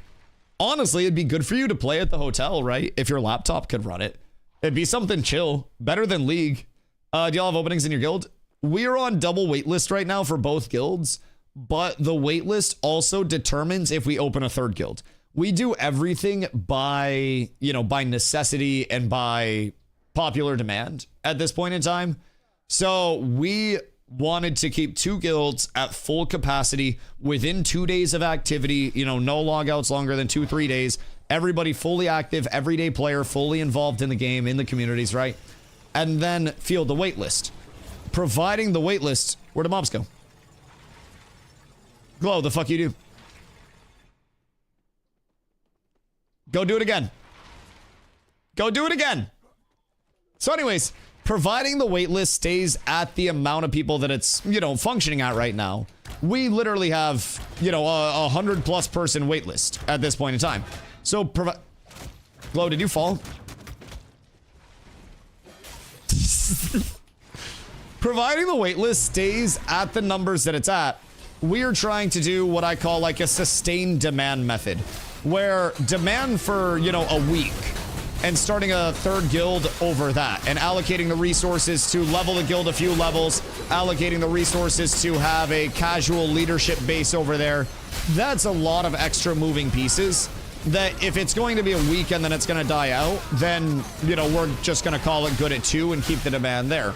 If we are holding demand for multiple weeks and the wait list 2 weeks from now, even with people filtering out, people going to play TBC, people going to check out other games, burning out, whatever it may be, right? If that stays consistent and we're still at 100% waitlist 2 weeks from now in February with TBC launching and everything, then I will lobby for a third guild to be pushed, and we'll be looking for casual leadership to help out with that third guild and come on and learn basically the leadership core structure. So there's a lot that is always going to continue, evolving and expanding. Just heard there's a subscription on the game now. Is that true? No, somebody lying to you. Nah, somebody spreading propaganda. What you farming for? Power leveling for the low levels. And then the high levels are here for Steel Bloom emblems, for Riverlands essences, General Glint. And then I am also here to level my Great Axe, because my Great Axe needs to be leveled. It is level 16 right now. Yesterday when I came over, it was level 1. So this is some phenomenal progression, if I do say so myself. Advantages to coming over here to power level people. Again, the Steel Bloom emblems and stuff provide great econ for, just for early on. I can sell these for like 70 silver to a gold a piece. And we have a couple boosters over here as well that are baked. I got you. If we get a booster spot that opens, I will get you in, my boy. Like, we have 3 boosters over here that are level 25 that are all helping out with, like, the actual clear speed, right? I'm sitting right now at 450 power. Glow's at 520 power. Roach has some good gear as well, so he's over here as a 25 cleric pumping it up for us. So all of these emblems that drop, these are benefiting all of us, like all of the pumpers that are over here taking their time to actually power level. The lads that are getting power leveled have no worries about the emblems because they can just come here once they're leveled and farm up at the capacity that we are, if not faster. And they can just pump for themselves too. So at this point in time, everybody's getting some form of benefit. Uh-oh, we're not doing it at a time. 3, 2, 1. Ah! We'll do it after. And like, everybody's getting massive benefit from this. Guild using the emblems. Guild emblems come from guild runs. Anybody that people, anything that people farm up while they're running their independent runs, they are not contractually obligated to give to the guild. I would never expect somebody to put together an 8-person group and then immediately just like pass up all their stuff. So if people want to sell their emblems in guild or donate them, then they can. If people want to donate to whoever, they can. If people want to sell these outside of community, they can. This is basically like an unsanctioned, this is not a guild event. This is just me coming over saying, hey, you guys need levels. I get grouped together. And as a result, all of the people that come over to help power level get some benefit. All the people that are getting power level to get benefit. And then when we do our guild runs, that's when everything gets funneled in. Because we come over to Steel Bloom with a raid, we break that raid into 2 smaller raids and go to the 2 most popular pulls, and then we're getting 200 emblems an hour, unironically. So the amount that the guild can farm up with a factor of like a 2-hour raid night over here, exponentially more than anybody could within an 8-person group or themselves. So if anybody does need emblems in the guild though, I'm sure anybody that's not using theirs would prefer to sell theirs in-house than out-of-house. Like, I sold some on the player market to get my money up and not my funny up. I sold some to Ron for way cheaper than I did on the player market. So, also, Mike, thank you for the 10-day dog. I appreciate you. Swordmaster Unstoppable Connoisseur, I see. Oh, yes. Oh, goodness gracious me, yes. Keep in mind, as soon as I get my money up a little bit more... Yo, Shrinek, thank you for the follow. I appreciate you, dog. Once I get my money up, and not my funny up, just a little bit more, my one-hander of choice is not going to be an item level 29 to start because that shit's expensive as hell. I'm going to drop a couple hundred gold on an item level 26 Night Reaver Axe, the one-hander. So that'll be an epic. I have a heroic two-hander right now. I have a heroic 26 shield, and then I have a green item level 29 one-handed sword. So the Night Reaver Axe is going to give me some nice power scaling when I do have the shield on, which will keep me well above 400 power, and I'll also be able to rock the shield at that point, not really desire more on the power scaling. At that point, I'll probably sell my two-hander. Profit on the two-hander, because I did not spend much on this, if I'm being honest. I paid 70 silver each for my iron, basically, because I got 2 legendary iron, traded 1 for 2 epic iron, and then sold the other one for 9 gold. Lost a little bit on like the listing fee though, but basically paid 70 silver each for my epic iron, and then my willow I paid under 1 gold 50 silver average per, and then I had all of my copper, so that was super easy. Did the processing myself. Didn't really have to worry about that. Well, also the wood was processed not by me, but I did like the metalworking myself. So like this weapon was incredibly cheap to craft, and then when I have my epic for my one-hander, that'll still leave me in a spot power scaling where I'm happy with it. Like right now, I'm sitting 449.2. I don't need to be at 449.2. It's super funny to just absolutely annihilate people because this also is without Swordmaster and Unstoppable. So I will have 15% more attack speed, 15% Elixir of Carpentry word. I'll have 15% more attack speed, 15% more penetration, and I'll also have 15% more base damage times 2. Scaling on all of my shit. So that's going to be an immediate, like, power bump up too. I don't have any of this. PSA, Taken is cooking. Oh, is he? Is Taken back on the Codex grind? Do we have resources that are being funneled over to him to help him out? Because if we have anything that he could benefit from, I would love it if we were able to help out with anything that he may need. I'm giving him all my crafts. Legend.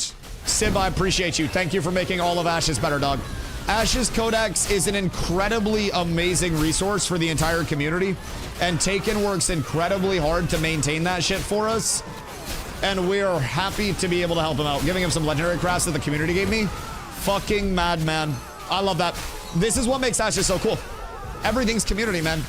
Taken is not in cats. Taken, for those that played New World, was the same person that did New World Database, which was a massive resource for all of us New Worlders the entire time it existed. This is awesome to be a part of. This gives every single person much more, like, resource availability. You can look up loot tables and see where things drop and the drop rates themselves. You can look up the crafting calculator and you can see how all of the crafts are actually, you know, weighing out, right? It's phenomenally useful. Do you level tank also with two-hander? I would recommend Sword and Board. I have a Sword and Board setup, and I use Sword and Shield, and then I have a two-hander to swap to, right? So with the two-hander, it's primarily, like, Pazzoid, thank you for the follow. It's primarily because my gear is good at this point anyways, so when I'm doing most PvE content, I can just get away with doing more damage. And in PvP content, I play a role as a tank that doesn't necessarily involve me being the one... Ooh, I just hit my mic. Necessarily involve me being the one that's taking the most damage. I can play that front and center role, and I can get into spots where I'm taking a lot of damage, but more or less tank gets pretty ignored in fights, so I can operate usually relatively under the radar. So if I throw on a two-hander and I go up like 70 power between the food that I'm using with the two-hander and the two-hander itself, that's going to give me an immense amount of pump that forces them to focus me a little bit more. So with tank in PvE, I'd recommend keeping the sorted board, especially as a new player. Blocking is OP as fuck right now. Like, it's really, really, really good. Really good. Ranger does nice damage, 482 fizz power. Wait, you're level 20 with 482 fizz power? Did you transfer all of your gear from your rogue? Jesus fucking Christ, Jinso's a madman. All right, you can stay until level 21. Jinso gets to stay to help pump. Honestly, Jinso might be a fourth pumper. We might do 4 power levels. Well, honestly, it'd still be 5. But because Jinso has 482, I might keep him in as an additional DPS. Just so he can pump faster. You might get a free slot because of your power scaling. You're excessively scaled. What's your best shield? I would really like a Dreadwake in the long term. It's got max HP, max mana, and resources for a tank are fucking phenomenal. Right now, I'm using a Glory Bound shield. It's got a con roll on it, so that's like 78 HP. Not the worst at all. It's something in the meantime. But I would really, really, really love to have a Dreadwake. Important note about scaling stuff, just to keep in mind as a general rule of thumb thing. You'll very frequently notice heroic item level 26 lines up with blue item level 29 at this point. They're pretty comparable. So I had a blue forge scale drop from a fallen forge. I gave that away because I had my heroic glory bound shield at that point. And the heroic glory bound shield, even though it's like 1 item level bracket lower, was actually a more impactful shield for me to rock. So in terms of Dreadwake, that bitch gonna be insanely expensive. So I'm not gonna craft that anytime soon. It's not gonna be like a huge prio for me. But it's max mana, max HP, so I enjoy that. Oh, this looks like a worse version of Diablo 4, and that's saying something? Then don't play it. You don't have to. I don't play or watch Diablo 4 because I don't enjoy it. If you don't like Diablo 4, you don't like Ashes, nobody will force you to play. I do respect your opinion, though. Like, genuinely, not everybody's gonna enjoy just sitting in a corner and, like, pumping mobs for hours on end. And Ashes does lack a lot of the on-rails content that a lot of people do look for at this point in time. There'll be some systems that kind of ease that bridge a little bit. We'll get arenas, we'll get some instance content, we'll get more open world incentivization that's not just sitting in a corner hitting mobs. And at the end of the day, it's not gonna be for everybody right now, nor will it be long term. But also, remember, nobody's forcing you to play anything. And it's perfectly okay if you want to play something else. And I will not be offended. I won't be mad if you don't like Ashes. I won't say you're incorrect for that. You're entitled to your own feelings about the game and everything like that, right? So, I'm not going to yell at you. But if you have any questions about like why we're doing what we're doing, why we're here, why this looks so bland, because we're sitting in a corner with walls around us, more than happy to answer anything. But it's all personal preference, dog. I don't think video games are ever like a universal hit. Even something that is as popular as Arc Raiders still has a lot of people that don't like it. Fortnite at its peak had people that didn't like it. Minecraft has people that don't like it. You know what I mean? It's all a matter of personal preference. Get fuck stomps. Short bald. I see you dead back there. If you don't like hitting rocks, I want to recommend the game at the moment. Grinding on professions is sort of the end-game content right now. If you don't like it, you got very little to post 25. See, that's also where I say the community is so important, though. We have shit every single day that our community does. We have guild events 7 nights a week. We have an entire ecosystem of new players that are learning, that we have experienced players teaching, from class leads to a mentor system where we're taking like literal experienced players and making them a mentor role in the Discord, where new players will have those set mentors to ping and actually reach out to. So we are honestly, as a community, making a lot of our get fuck stomps, short and bald. We are, as a community, making a lot of the content that our players are seeing, right? Most players in our community, I agree. That's the big thing. You can 1000%, and keep in mind, hear me out. I know this is a controversial take to some, but in a massive multiplayer online role-playing game, you're gonna be kinda down bad in terms of the peak experience if you don't have a community. Or at least being like community adjacent with one. You will definitely want to find one. And there are always going to be different types of comms. There are always going to be different grinds for different people with different groups, right? And there will always be different achievement sets that you can go for. You'll find crafting communities, you'll find econ communities, you'll find exploration and RP communities, you'll find PvP communities. You will find every mix of it along the way, right? And that's kind of what makes Ashes really good, right? That's the baseline of what's going to spur it up. Solo ability, in Steven's words, is going to continue to get better. But solo ability is never going to be like the core front of Ashes. It's an MMO before it's an RPG.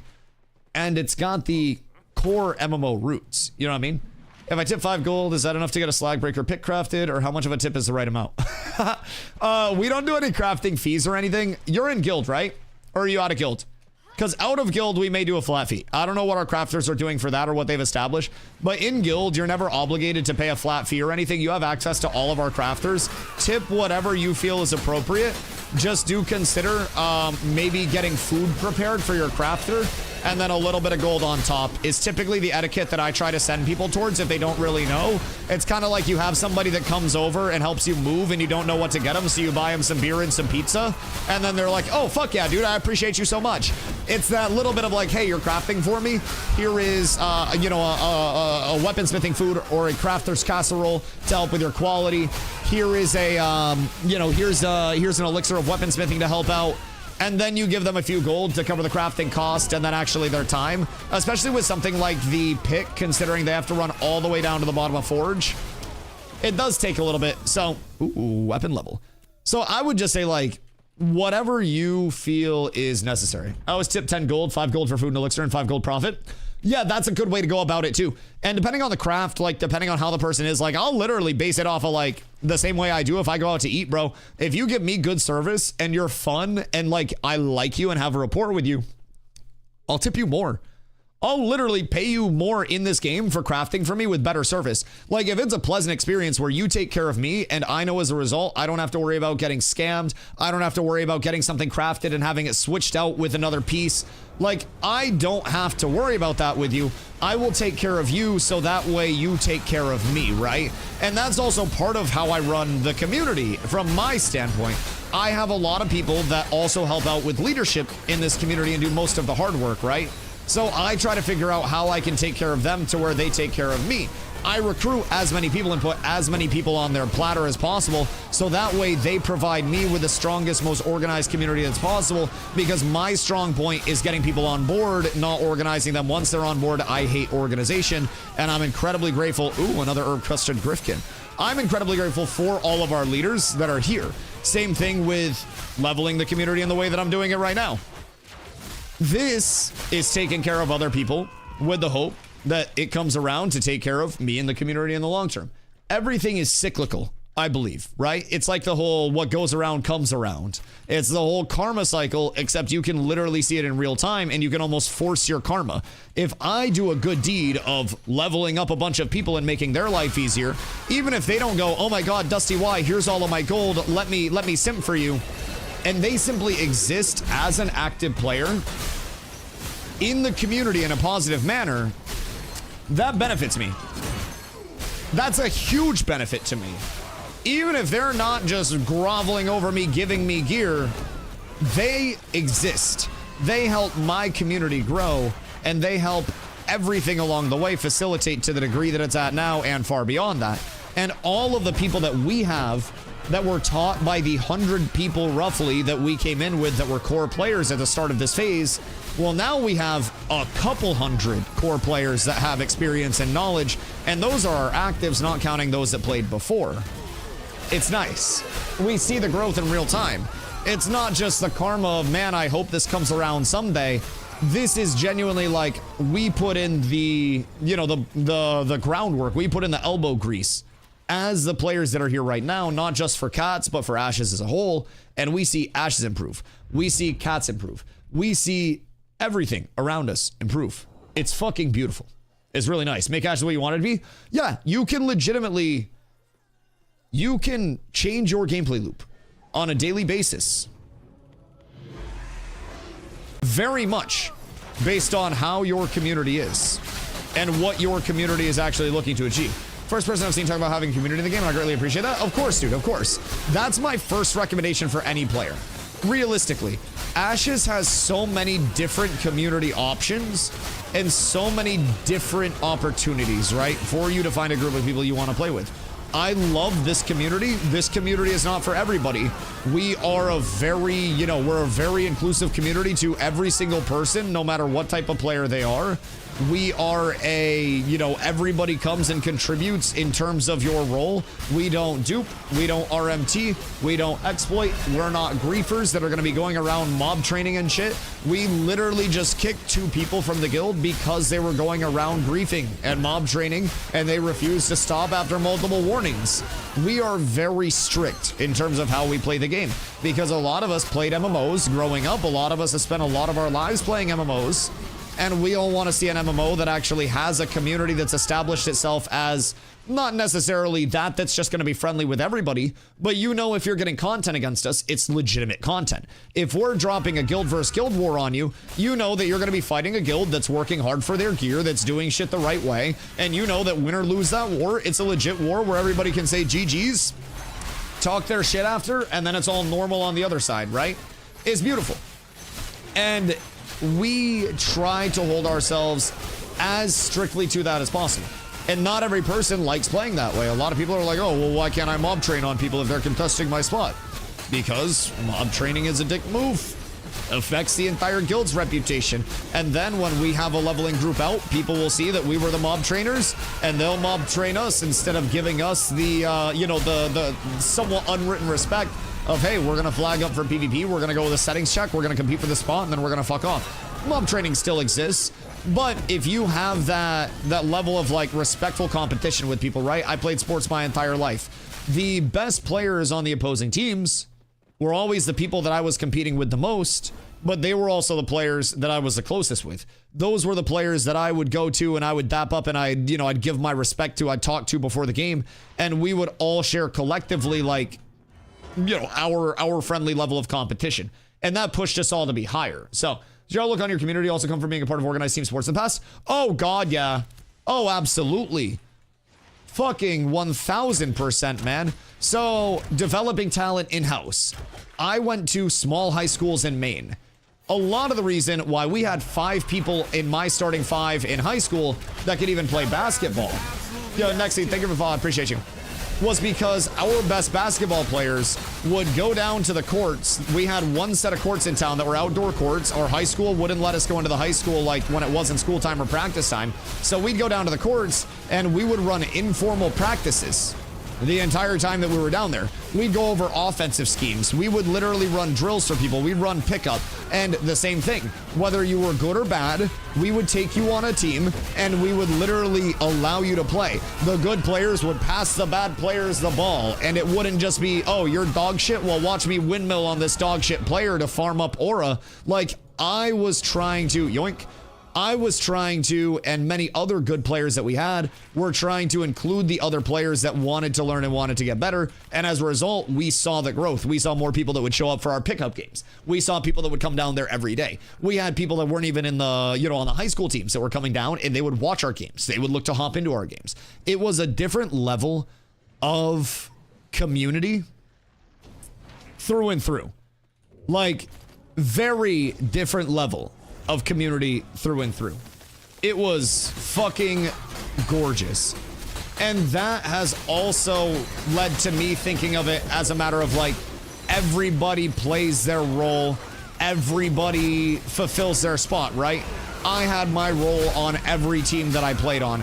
In basketball, I was a three-point shooter, I was a scoring threat, and I also played some good defense because I'm lanky and athletic, right? And those were my roles. I was like a 3-and-D guy. I didn't want to have to dribble too much because if I was dribbling, I could dribble. My ball handling's fine.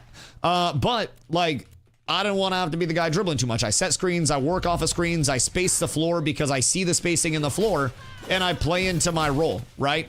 And as a result, my role is easy for me.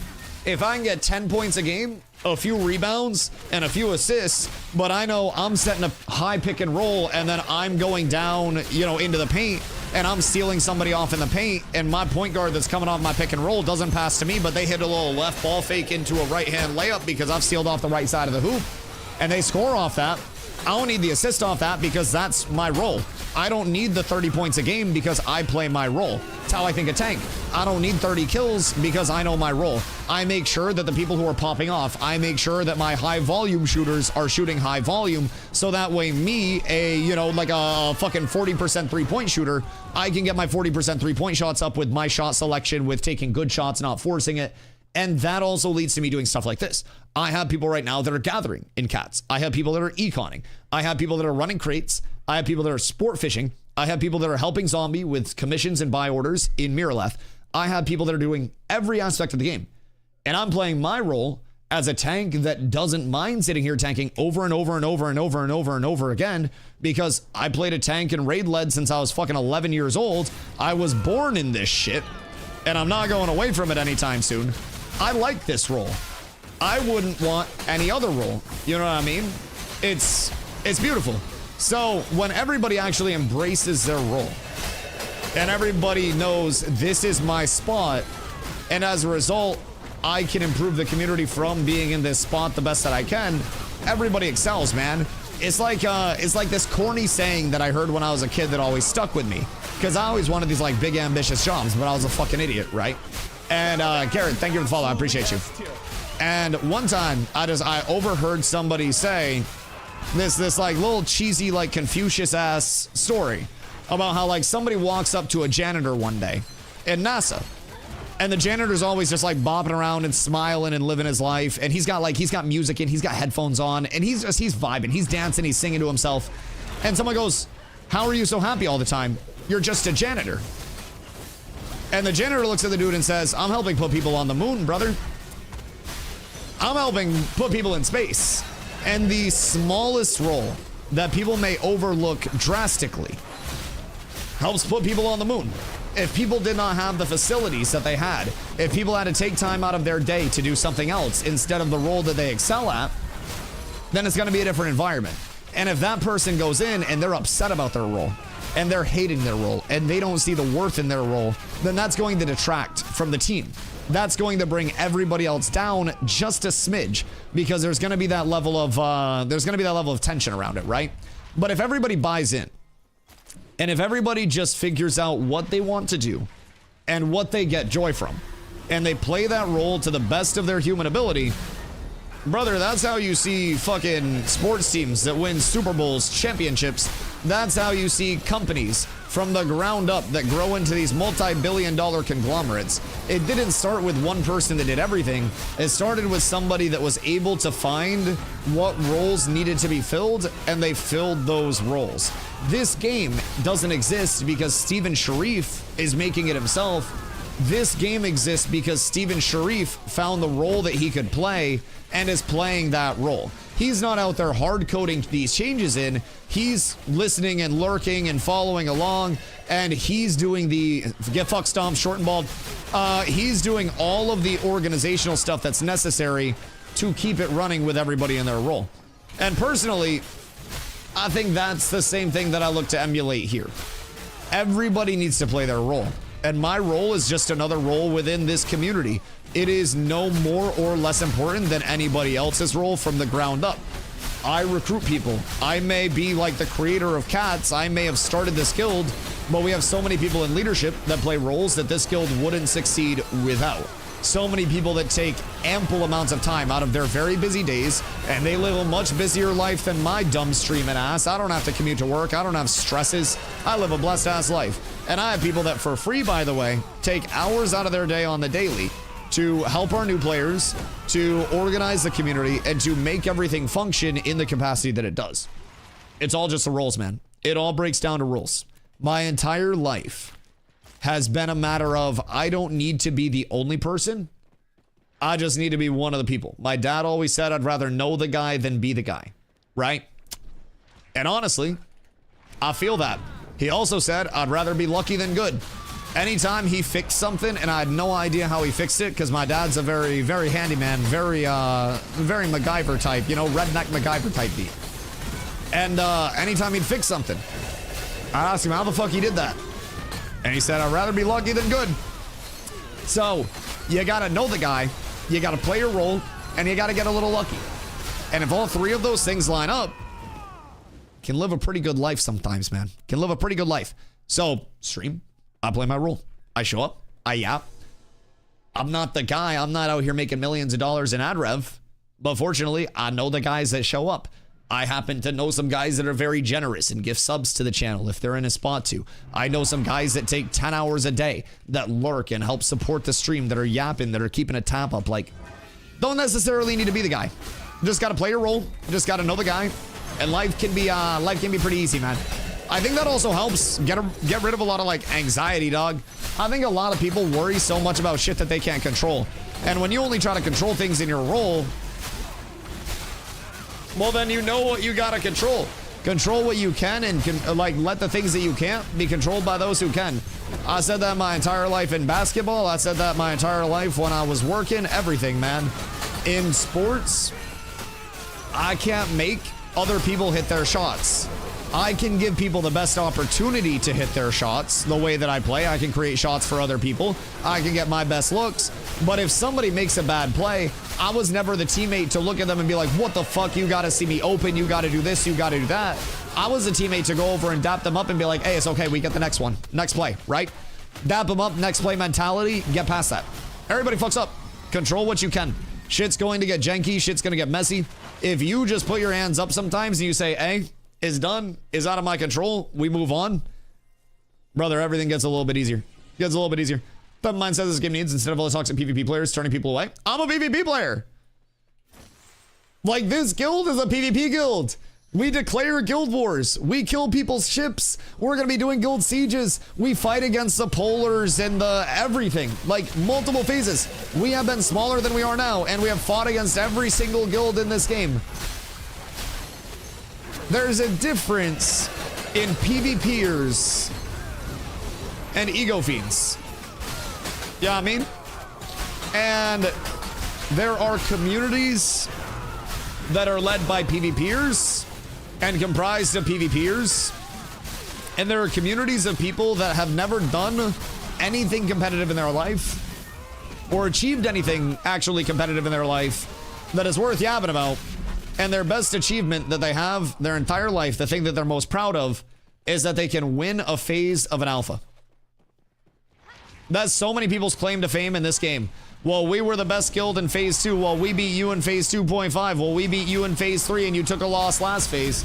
Meanwhile, Cats is over here. We take losses. We take wins. And the entire time we learn from it. If we win, we're not out here with the fucking pedestal, you know, the pedestal meme. We're popping champagne and we're in third place and shit. We're over here like, all right, we won. How can we win better? We lost. How can we get, you know, everybody in a place where we're not losing? How can we collectively do better? And then as a result, every player says, how can I individually do better, right? And that's why we grow so much. We have taken so many losses. And all of those losses are the reason why we take any wins now. So, not all PvP players are toxic. Yeah. I think it's definitely... Yo, Giovanni. Thank you for the prime dog. I think it is definitely a state of gaming where it sometimes becomes hard to tell between your... Also, yeah, YouTube guys, join the guild Discord. Discord.gg/catswithabs. If you guys are trying to get in, join the guild Discord. It is same thing as the guild name, just no spaces. Discord.gg/catswithabs. Make sure, for the love of God, you guys get in there. That's where everything is run. If you guys are active, if you guys are on shoal, if you guys are looking to roll, hop in there. Once you're in, you have to post in the request to join channel. And then once you post in the request to join, you'll get perms, make a ticket. And then leadership will reach out through your ticket. So we Gucci. Everybody just get all squared away in there. Did we just have a fucking meetup of friends just mutually that didn't know each other were here? What the fuck is this? What the hell is this? Did I just see like a reunite of like multiple people? We played WoW Classic. Fuck yeah. Wait, that's so sick. What classes did you guys play? Dude, that's so dope. I fucking love that. Like, I actually love that. So much of this stream is only in the spot that it's in because of so many OGs that like supported this from the ground up. And like when I go live every day, bro, people will come in that haven't been in fucking months. And people just like poke their head in. And over the course of it, a lot of people have come over to Ashes because we're here. All right, how are the levels looking? Fly waiting patiently. Clue's 20, Q is 20. All right, so let's get Clue. We'll switch you out with Fly. And then we'll get Fly in for the XP pump. Consumes are still going good. If you cool with that, Clue. Because you mentioned you had 20 a while ago and you good to go, right? So, sounds good. Yeah, of course, dog, of course. Once you get 20, I would say try to find other 20 pluses in the guild. And then you guys could do like 8th snakes at Snakebite Stash. You could go to Crabs in the June Dark. South of Kraken's Belly here. Along the shore here, you could do those crabs relatively easily as well, even solo or small group. If you get to 21, I will be able to help a lot getting people up at that point in time. I'll be able to help a fucking lot. Oh, wait, what are the pings in the Ashes Discord? Oh, they pinged us 4 times because they were investigating a bug. Never mind. I got really scared. I looked over and I saw a bunch of pings. Jesus Christ. All right. Clue, absolute pleasure to have you, my boy. Absolute pleasure. Make sure you get out safe, big dog. I got you. All right.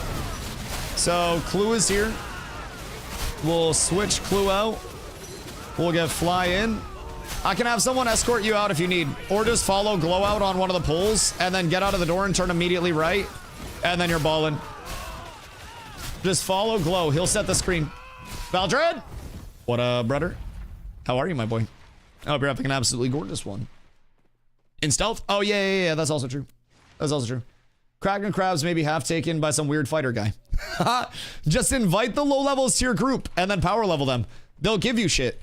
You can make money and have help. It's super cool, dude. So, like, listen. I have been here for a spaghetti and a quarter at this point. So basically an hour and 15 minutes we have actually been polling. In that time, we have 56 Steel Bloom emblems.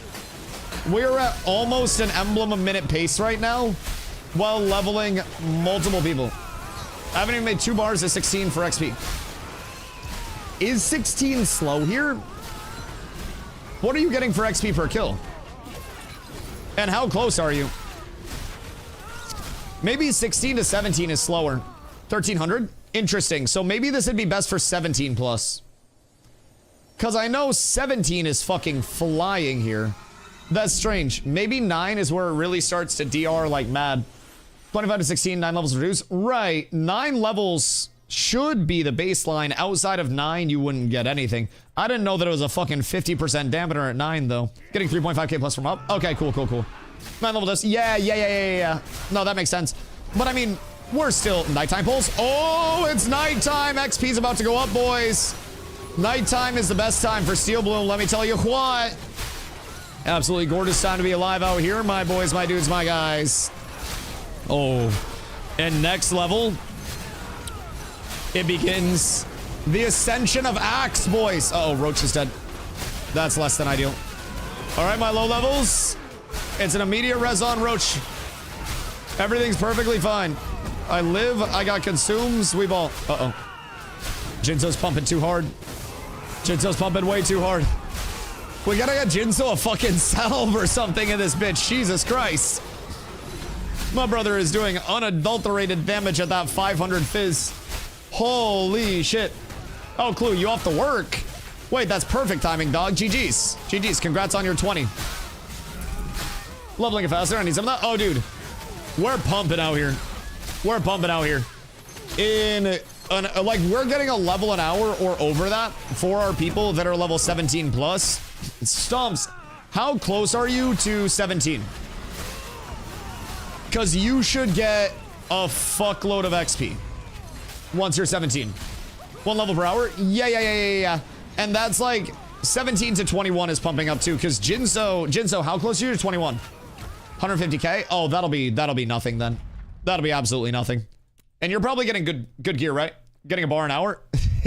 Yeah, we got it. I mean, we've only been here, full disclosure, we've only been here like an hour and 15 minutes actually clearing. So it's is good there. We're pumping. Did Jinso sleep? He was in Steel Bloom with me last night until 1 a.m. and was on early today. Jinso is a demon. Jinso is a fucking grinder. Jinso, Glow, Zop, and Havoc have gear that would make most grown men cry, brother. Like, unexaggeratorily, unironically, they're fucking huge. We have some people in this guild that are absolute disgusting degen grinders that just pump, dude. It's nice. It's nice. It's a goddamn pleasure to be around them. But yeah, a lot of people have a lot of good gear over here. And we have too many people that literally don't sleep and just show up every single day on the grind, man. I told people last night that we were going to be doing this grind, and as soon as I got on stream, it was like the birds just like, Steel Bloom, Steel Bloom, Steel Bloom. Brother, it was fucking beautiful. Fucking beautiful. And this farm is so efficient if you are clearing it smooth. If people aren't dying, is goddamn gorgeous. Good morning, Vietnam. How are you, Koos? What are you up to today, my goat? How will you be convincing the boys to get off of League of Legends today? Man, we gotta get sieges going. I swear to God, sieges are what will bring people back. I don't know why we're not running anything. They're on Darkfall. Tell them to Darkfall off of this fucking penis. Jesus Christ. Absolutely fucking ridiculous, bro. That's crazy. That's crazy. Listen, we're here to support North Korea at their time of weakness. That's what I'm saying. Jesus Christ, bro. Listen, we get sieges going and then everybody's back. Then everybody's rolling. Sieges are so fun. And there are no other players. There are no mounts. It's beautiful. How are sieges different than Settlement War? Ha, Glow died, dog shit rogue. All gear, no brain. Sorry, you didn't hear that. That wasn't me. I just get really happy when rogues die. I know I probably shouldn't say that publicly, but anytime a rogue dies, an angel gains its wings. So, with sieges, these are pseudo-instanced. So, when the siege actually begins, the entire area around the settlement becomes like this poisonous gas. It's literally an atmospheric effect. So with the atmospheric effect, that kills anybody that is in the area that's not a part of the siege on either team that's not signed up. So it gets put into an area where it is only those two siege teams. You cannot summon mounts, so performance is a lot better than it is in the open world. And then, whoops, wrong menu. The gates of the town actually close up. So with Mira, you'd be looking at, where are our gates? All right. So all of the gates of the towns would like close up and you would have respawns that are out around the town. 4 different respawn points, each of which give a unique buff depending on which respawn point it is. There are regen ones, movement speed ones, power ones. So when you take a respawn point, you control it on the attack side. The defense can reclaim the respawn points and can also get those buffs. So you have this like respawn control phase at the start where like informally, of course, attack goes around and they want to try to claim respawns and they want to try to get those buffs on their entire raid because it is impactful. Outside of that, once you have respawns controlled, once you have buffs, that's when you're going to go into the gate phase. The gate phase is when you're trying to break down the actual gates in the settlements themselves. And, you know, you have different groups typically assigned to different gates, or you could go the New World Waterfall method where you take one gate down and then hold outside of the gate and rotate other groups around. A few different methods to get gates down at this point in time. There's not really enough done for people to really meta it, so you just take a lot of different approaches. Excuse me. Once the gates are down, you'll then go into the actual, like, the siege phase. So there is a flag in the marketplace. The flag needs to be channeled by the attackers for 5 minutes without the channeler dying. The channeler becomes CC immune and gets bonus mitigation. So, man, I thought that was going to be a Rosarium Guard piece. The channeler becomes CC immune and gets bonus mitigation. And as a result, they can be very hard to take down with a little bit of focus. So you got to sit there for a while, basically just going, And effectively nothing comes from it. Other than that, right? But if you channel, you win the siege. If you don't channel, then the siege has a timer where it expires. So does it make money to sell my wife and kids so I can afford a 1,000 gold siege? It's not hard at all. I'm gonna be completely real.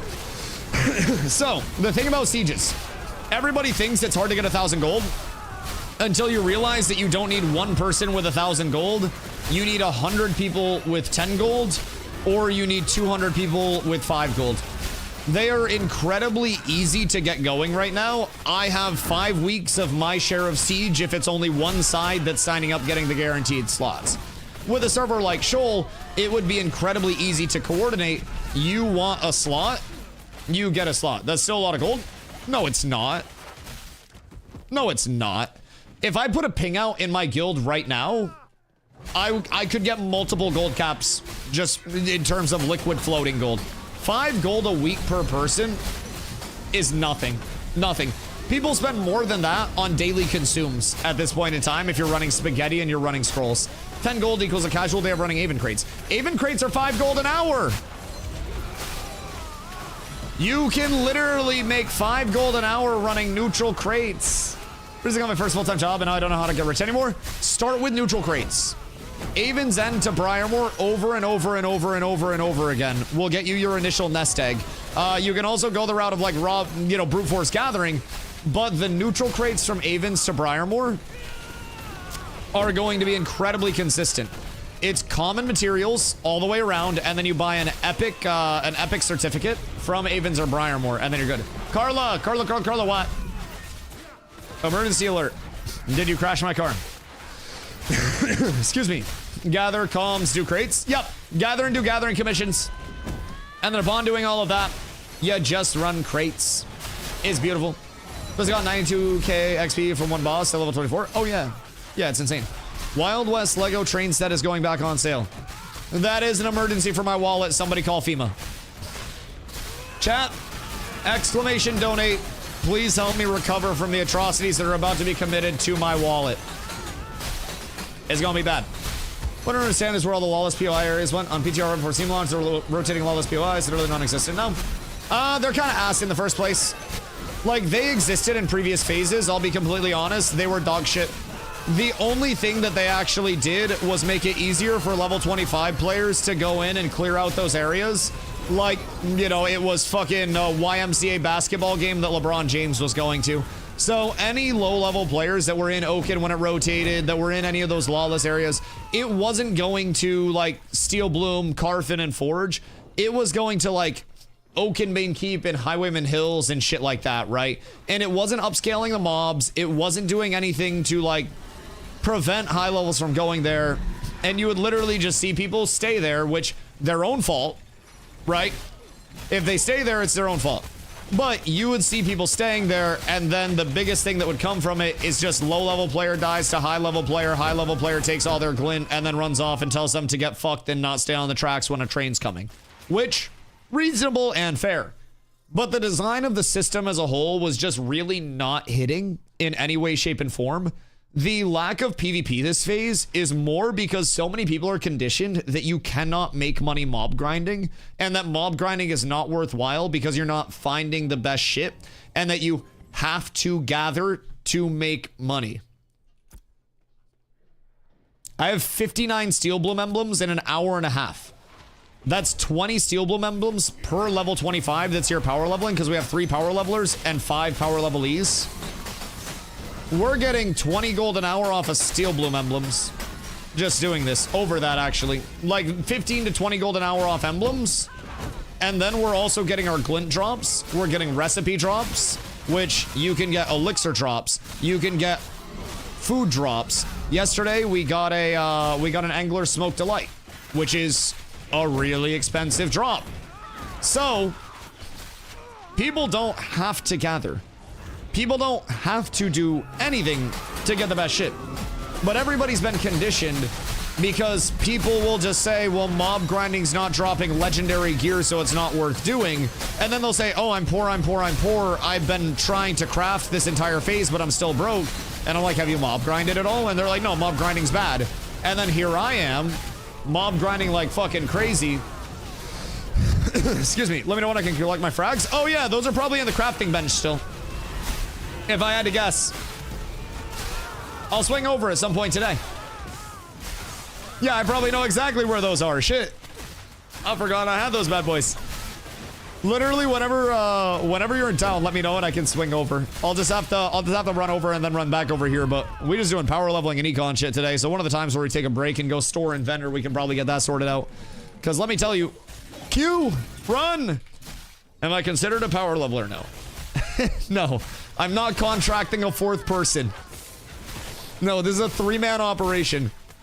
Your pay for being a pumper is getting to stay until your levels are done.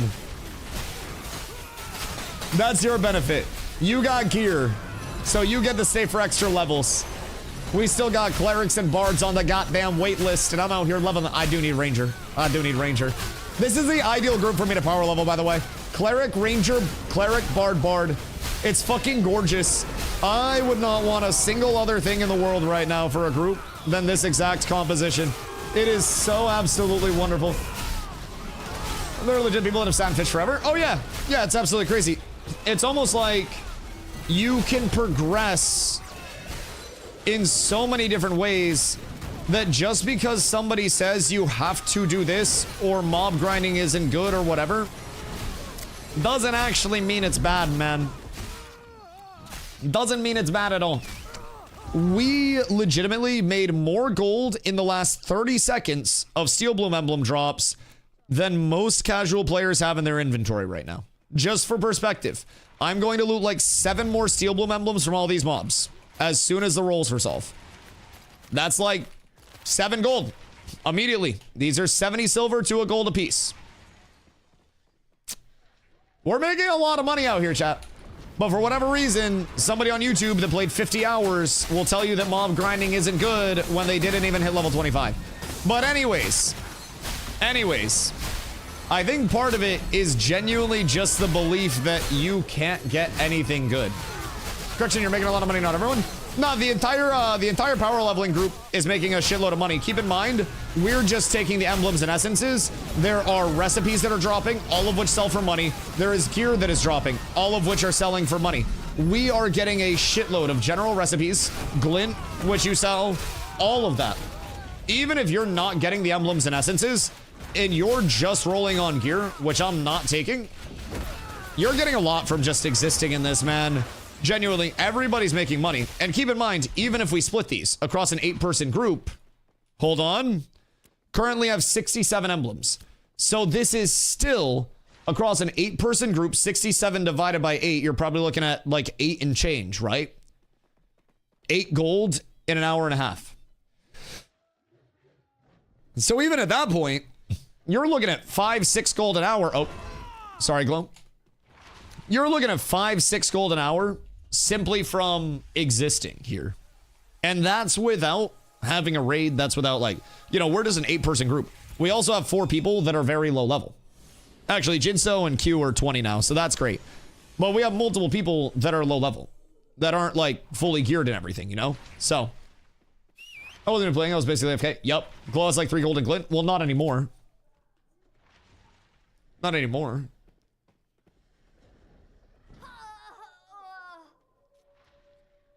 How to get on the waitlist for your second guild? Get in the guild Discord. Discord.gg/catswithabs. Lego Gloomy Pros for 35 silver. Yeah, Gloom Thread is used. Where is Gloom Thread used? I want to say it's in one of the medium sets that you need Gloom Thread. That's Spindle Hemp Thread. You need Gloom Thread somewhere. I just don't remember exactly which one it is. Like exactly which recipe it is. But I know 1000% that that's needed for something. But yeah, exclamation guild, get in the guild Discord, get your ticket set up there. Everything we do in guild is based off the Discord for organization. We simply have too many people for the in-game guild systems. Yo, Mike, thank you for the follow, dog. I appreciate you. In-game guild systems are just, they're simply not enough to contain us at this point. And the waitlist is more like, at this point, an activity thing other than anything else. we will have so many spots that are opening up for people because naturally you will have a lot of people that are going to take breaks. We're expecting a lot of people to go back and play TBC. So the wait list is going to have plenty of opportunity, especially over the course of the next 2 weeks, to move in quite fast. We're seeing people that go on wait list and then get taken off of it within like 24 to 48 hours sometimes. Why am I autoing? That was weird. But yeah, we're seeing people that are going on and getting taken off incredibly quickly, like within the same day, just because there are certain archetypes that we have more of a demand over. There's a lot that we need to fast track sometimes. We can just write a 2-page resignation letter and guild chat. I don't fucking know. I don't check Discord during streams. Just tell him in or something. Oh, did he? I don't know. Bro, I'm busy. I'm fucking mob grinding. What happened? See, as I said, we're gonna have people that are definitely gonna take breaks over the course of it. There'll be people that go play WoW Classic. There'll be people that do everything, you know? I'm a gatherer and crafter right now. We always have room for more gatherers. And also, our gatherers help us facilitate more for the entire guild. We do guild auctions. And through those guild auctions, people are able to... Yoink. Yo, Lee, thank you for the follow. I appreciate you. Through those guild auctions, people are able to get pieces of gear much cheaper than they would at market prices. We take materials that we buy from our crafters or our gatherers and, you know, obviously give them money for it, buy it at a cheaper than market price so everybody wins. And then we make stuff for the guild. And then that stuff gets auctioned off to the people in the guild at a very low price comparatively to the market price of it. And people have got a lot of gear from that. So we just keep doing a bunch of individual pieces.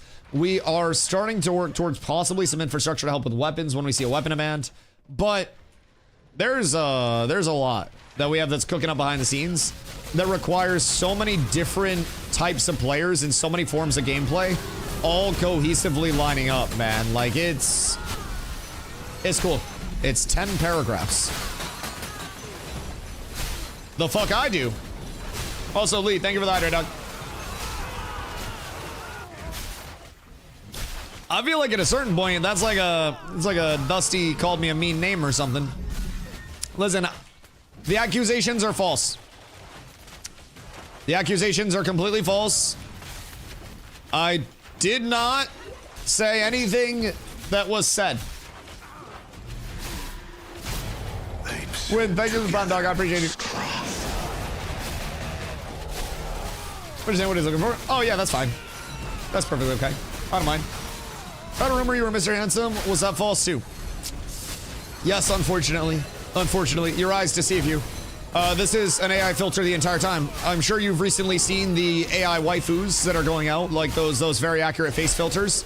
So basically, Razer actually sent me their AI waifu tech long ago. Big shout out to Razer for the hookup. And I have been streaming on the new AI waifu cam the entire time. So I am actually 472 pounds, 5'0". I wear a size 14 shoe, and my vertical makes the cartilage in my knees creak anytime I try to jump. So, you have been deceived. Also, Pokimane has it too. So just be careful. Just be careful. But, I wasn't supposed to leak this. I was signed to an NDA. He said the rumors were false. The rumors were all false. Hollow as Bondell. Man, it's cooked.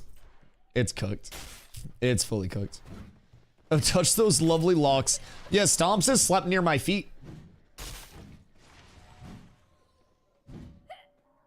Stomps has done something that a lot of people in this column would love to do. As is the world, buy me Wild West Lego train set. Bitch, you got $50 a day for a food allocation right now. From her work, by the way, I don't keep her on a $50 a day food allocation. I give my bitches much more than $50 a day. Also, for legal purposes, I only have one bitch. The bitches was just for funny effect. That was just, I'm a rapper. It was just a lyric in my song.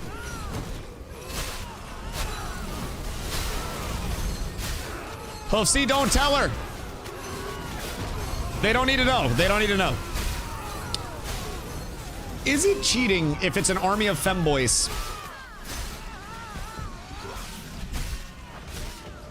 What's the legality of that? Yes. Right, right. What if I just send the femboys on different missions? Like, it's like Dragon Age Inquisition. And I just send my Inquisition of femboys out to achieve things for me. I don't know, I gotta ask my wife. Listen, so there's this streamer and he's trying to run like this whole community thing. Like, you ever see like Mr. Beast videos where he basically like gives people a lot of money to do cool challenges? Well, there's not much money in here, but there is a really cool challenge. Really cool opportunity here. So I'm gonna be disappearing for a few days. You might hear some shit coming from the office. Don't worry about it. Don't worry about it. Everything's taken care of. Everything's perfectly okay. It's under control. You have nothing to be concerned about. Nothing at all. What? Oh. Uh-oh.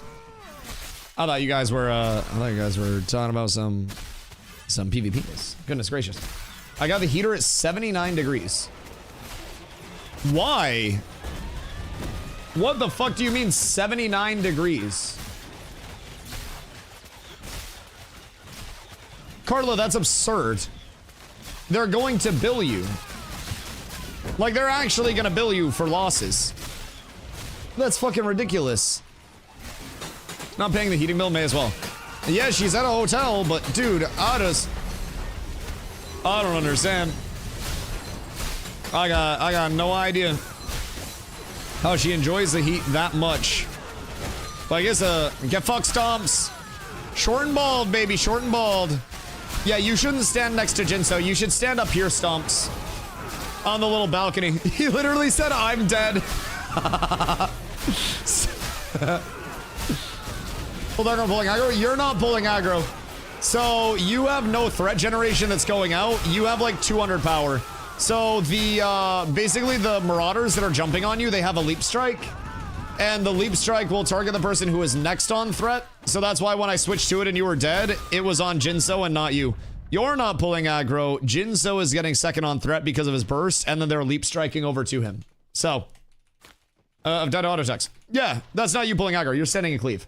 I promise you, as the lowest gear and level cleric in here at level 16, you try to heal this one, I will pop Intimidating Aura, and you will not pull aggro off of me. There's physically not enough threat that you can do. Just be aware, though, you stand up here because the melees have a leap, and they will leap to you. I'll pull aggro on 4S. Wall Stomps, I'm gonna give you some anecdotal evidence. I have power leveled people here for many hours. You are the only person that has ever died this many times to leap strikes. I don't think it's an aggro miraculously disappearing overnight thing. I didn't lose aggro to 25 clerics. I promise I'm not losing aggro to a level 16 cleric. Just be cautious of leap strikes. I promise. It's not a tank with 450 power and 11k HP isn't holding threat. Still aggro my 16 cleric. Man, I wish somebody could. I wish somebody could. Poor Glow. Poor Glow is absolutely cooked. But yeah, no, Stomps, like, you mathematically do not do enough healing to steal aggro. I will hit this mob with one taunt, and then you pump and try to heal me right now, and you will not steal aggro. This taunt does more than all of your potential aggro does. No matter how long it lasts. One taunt and nothing else. Everybody pumping. Nothing else. Full healing, full damage, full everything. Nothing else. No issues whatsoever. Pulling aggro all the way through last night. Oh, just run them back through. That's why we had you standing here. Because if you're healing when mobs haven't got hit by Intim, then we need to keep them here, right? But you're also... How much power? So you're gonna pull early. That's why I stand here, and then I keep Intim. So when you would heal, and then... Hello, Skull! Good day, my boy. So you'd stand here, so that way when you'd pull aggro early, the mobs would come over here, and then they'd run into my cleave, and then I'd get aggro back, because I have the snatch. But if Intim's on cooldown, then you'll probably get it. Wait for you Intim on the mobs. The glow pull to kill a heal before he's around the corner. Yeah, I mean, if you're the only cleric pre-healing glow, then it could be that. I would say, just try to be cautious around that, yeah. At that point, if it's mobs before they're getting to me that are killing you, then you might just be LOSing stuff. That's also part of the reason why, like, you know, right here, this mob goes out. That's on Jinso, and then that was also on Jinso, so we get that back. But without Intim, it is possible for, like, Jinso's 500 power right now, right? So Jinso at 500 power absolutely does enough burst as a ranger to pull off of me. But let Roach pre-heal glow. Yeah. Or if you're gonna pre-heal, make sure you're standing very far around the corner. So that way, like, that's why we have Roach standing down here. Because he's gonna put out the most threat from his heals. And then when he puts out his threat, the mobs will come around this corner to hit him. So realistically, Roach could be standing in this back corner and then just healing me right here through this LOS. And then anytime he pulled aggro, mobs would go around this and try to get to him, and then they'd have to pass through me. So that's why I have you guys stacked up where I have you stacked up, right? Makes it way easier with the pathing, where even if you guys do pre-heal, and then you happen to pull aggro along the way, that's going to be something that we can deal with because they'll just run through. Yeah. So like right now, if you go through and you heal Glow, you're gonna snatch aggro because I have no threat and Glow's body pulling all this, right? So in terms of that, any heals, any hots that go up, that's gonna be on you. But as soon as I come around the corner, you'll see Roach gets a little initial threat, and then I pull, and that's what 100 was doing. Oh, well, okay, well, don't blame me for that, you goober. If I can't get the mobs, how is it my fault? I was like, I promise you are not pulling threat off me. I got this shit vacuum sealed, brother. I don't know what's going on, you fucking Goomba. I was like, this is not me. But yeah, no, literally. Tell it. Well, no, I was like, I don't know what you're doing. I don't know what mechanics going south, but I'm not dropping threat. I can promise that. But no. So like, yeah, just be cautious on that, honestly. Other than that, if you're gonna pre-heal, just try to stand over here, and then when you drop your pre-heals, just come back over and then ball out there. But yo, Vay, what up, dog? Is it a good time to grind? How long has it been out for? Servers have been up for a little over a month, but I mean, there are new players hopping in legitimately all the time. And there are always going to be many, many new players, like in our guild and every other guild, that are coming in. Excuse me. Like, well, right now, you will definitely have fewer players than day one of the server that are all leveling. You have a lot more people that are established on the server that have gear, that have power scaling, that know what they're doing. You will absolutely be able to find groups. You'll absolutely be able to find people that are, you know, on the same progression as you. And the advantage to hopping in late, like other than, you know, having less people to compete with for those spots, is that you also have a lot more bind on pickup, or non-bind on pickup, no bind on equip gear that exists in the economy.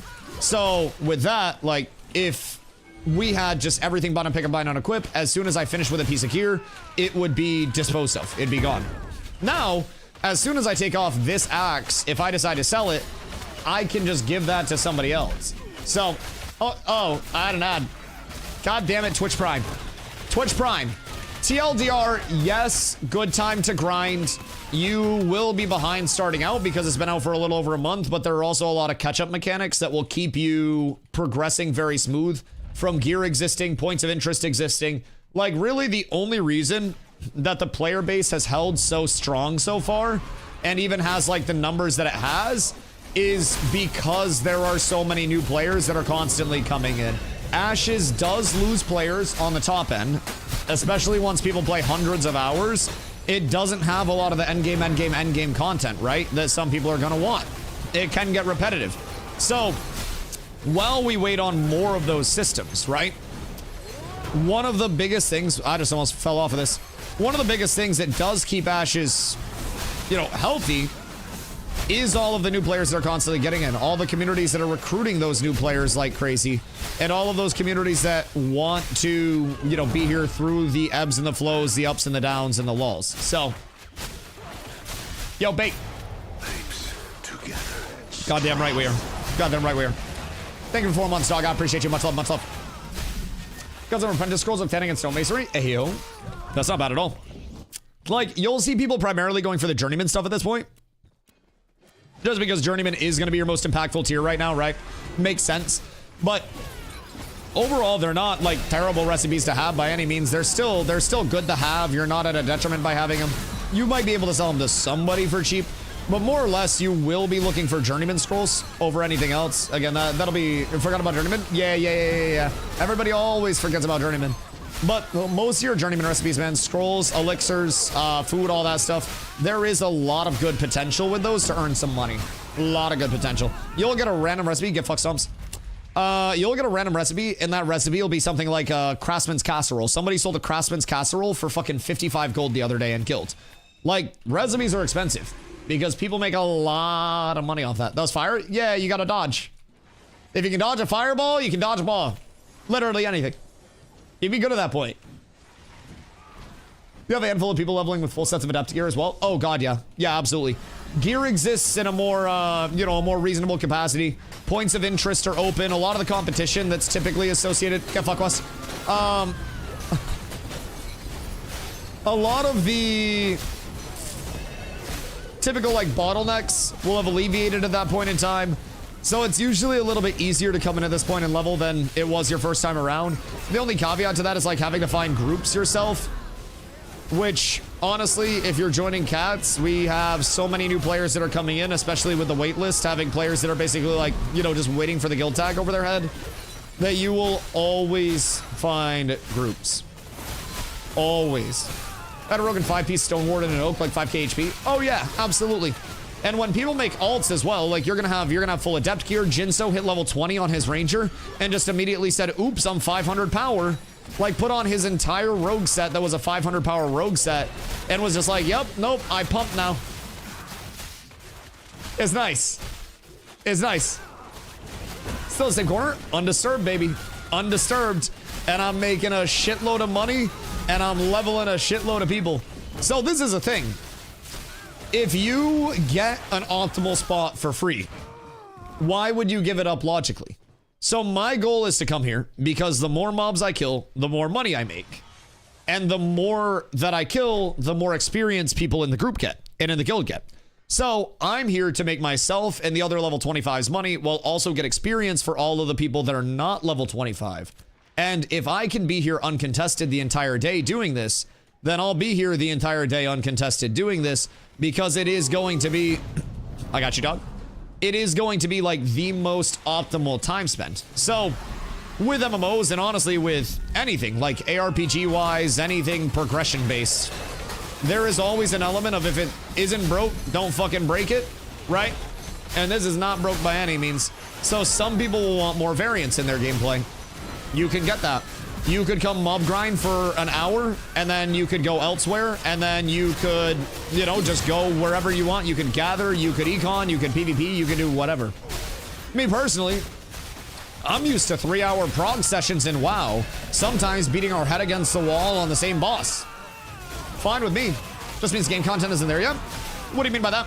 I think that's a very presumptive statement. So what's the difference between me doing this and killing mobs that are impactful and replicatable versus me going into a dungeon and killing the same mobs over and over in that one laid out dungeon area in a linear fashion? There's nothing. The only difference is I'm moving and I'm on a track. So the content is there.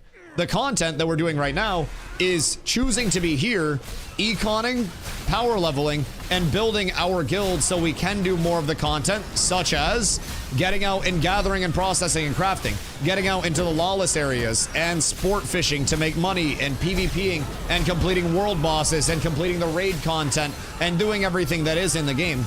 This is not an indicator that content isn't there. This is just one of the many forms of content. And just because it's not the content that you like doesn't mean that it's bad content. And I think that's something that many MMO players need to understand. Not every system needs to be your favorite system.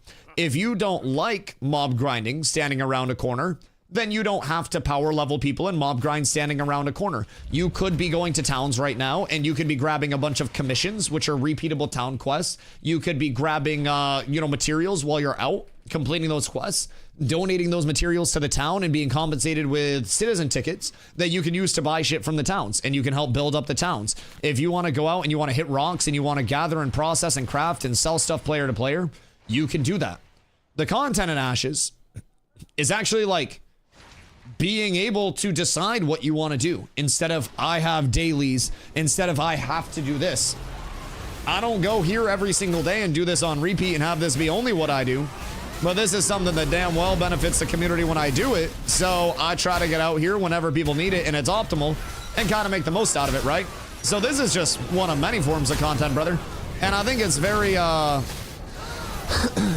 very assumptive to just say, oh, well, because Dusty has been here for, checks watch, roughly 1 hour and 52 minutes mob grinding, that means there's no content.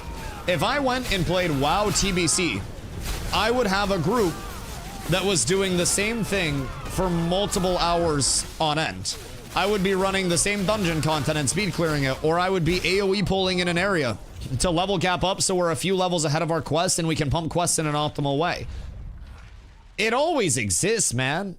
It always exists. Is it possible to join you for this level boost group? If I'm not in guild yet, I'm an 18 cleric. If you're set up in the guild Discord and everything and you're just waitlisted, then yes, you can be like, you know, you can get a spot in this.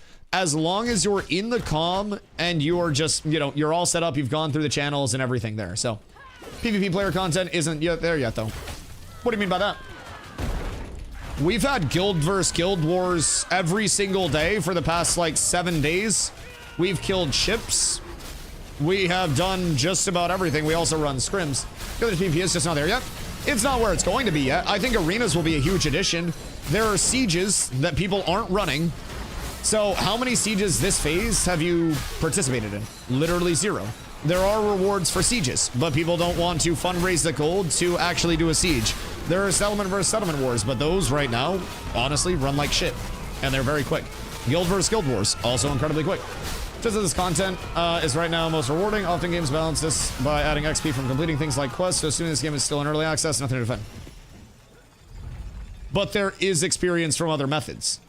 So in games, you also are neglecting to, with all of your pedanticism, you're neglecting to acknowledge that games have optimal routes and suboptimal routes, and games very frequently, yo, Mr. A, thank you for the follow. Games very frequently present different routes of progression. So again, you're being very assumptive. You can get to level 25 without killing any mob in this game. You can hit trees, and you can hit rocks, and you can pick flowers, and you can hunt animals, and you can gather, and you can process to 25 without killing a single mob if you really don't want to. There are other ways to progress. There are repeatable quests that you can complete, which the questing still has a long way to go, admittedly, a very long way to go. But acting like there are no other avenues, because this is legitimately power leveling that is intended to alleviate a lot of the pressure of the low-level people and round up mobs and kill them in a way that's not replicatable in a low-level group. This is not your norm in terms of how fast the cadence is for leveling, in terms of how many mobs you're pulling, in terms of how long we're staying here, the rate at which loot is dropping. This is legitimately a power leveling scenario that you're watching. Normal players progress through a fucking variety of different means, brother. And there's a questing experience that'll take you through the start. And again, that needs to go way further than just a start. That'll get you up to like level 10 if you're pumping questing experience. And then you're into the repeatable town quests. But again, early access. That's going to improve as it goes. The same way it's improved up to this point in early access, you know? The roast horn mask always seems like such a bougie recipe. I'll greet it just in case. And everything just continues to, like you said, develop. Because this early access isn't even just a matter of like, you know, this is close to launching. Yo, Double, thank you for the follow. I appreciate you. This early access isn't even a state of like, this is super close to launching, right? This early access is an alpha. Like 14 months ago, quests didn't exist at all in this game. And the quest narrative, the destiny system that they brought in that provides, you know, gearing incentives for players through different routes of progression, the gathering XP that you're getting from trees, from rocks, from everything else, that didn't exist a year ago at this point in time, right? So I try to keep in mind, if you're looking at Ashes right now, there is definitely, it's an old sway back plotter. It's definitely important to recognize that there are good and bad elements of Ashes, but it's also important to have background to compare it to something else. Like looking at Ashes right now and being like, man, there's no content here, is essentially going to the gym and seeing a fat person and immediately assuming they're fat and lazy, not knowing that they've dropped 100 pounds at the gym. Ashes may still be fat and lazy and gross to you if you're looking at other beautiful MMOs, but at the end of the day, Ashes right now is way more hot than it was a year ago. It's been hard at the gym. It's come along a lot, and it's working on it. It really is. So instead of being in such a presumptuous spot, from the outside in, right? Without knowing the history, without knowing the story of development, without knowing what developments have been made recently and what the content has been previously. Honestly, I'm gonna break some news to you. If you ask the Outward community what the largest problem with Ashes is right now, they'll say there's no PvP and there's no reason to mob grind. Yet we're sitting here saying, man, Dusty's mob grinding, this is super boring. When the most optimal way to play right now is gather, sell, and run crates back and forth and back and forth and back and forth and back and forth and back and forth. This is actually the thing that people say isn't worth doing right now. So, like, I'm doing what most people aren't, and there's a reason why we haven't seen people come out and contest, and why we haven't seen people that post up on this area. Dusty, I'm out. What up, Quest? You at level 20? I'm 20. Good luck. All right, next up. Who we got on the list, boys? Who still needs a spot in the leveling pumperoni? Because we got a whole hell of a lot of slots. Here, Glow. Quick reset and hit a run. You, pull up. Pull up. Be right back, bathroom. Yeah. I'm going to take a 2-minute. Take these. Run these back. Please and thank you. These are the valuables at this point in time. 96 Steel Bloom emblems, by the way. In about 2 hours. 96. All right, hey, if you guys, hey, fuck sticks. If you're AFKing, get the fuck back here. Get the fuck back here, you piece of shit. Everybody over here right now. Get the fuck over here. Come on. Come on. Q your mount. If your mount aggro's something, you're fighting it. Get your mount the fuck out of here. All right, bet. All right, I'm going pee real quick. Everybody in the corner. Everybody get over here. Too short to jump. It's okay. It's okay. Everything's fine. As long as we're all in the corner, everything's fine. I'll be right back. 1 sec. Good memento chat. Filling up my coffee and going pee.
Good day.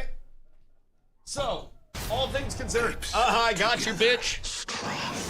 Got you, bitch. Share stream. You thought? Thank you for the 6 months, Mr. Brain. Can I join your guild? Any spot. Discord.gg/Ashes of Creation. Wait. Cats with abs. Sorry, wrong one. Discord.gg/Cats with abs. I gave you the wrong link. I had it copy pasted. So, Cats with abs. The guild Discord. The guild Discord. That's how you apply for our guild. Get in, get your perms, all that stuff. We are on double wait list right now, but invite Discord in. Yeah. Glow will be coming back, and you can run in with Glow. So when Glow comes back in, I'll have Glow bring you back over. He's over in Winstead right now, just storing and shit. And then we ball. All right, let's see. You hear about the pirate adventures last night? If anyone asks, you're a rear admiral? Or a rear admiral? Which one? Because, like, I feel like a rear admiral would be the best rank to be. Rear? Nice. I like that. PvP outside? Yeah, I don't fucking care. Don't get involved.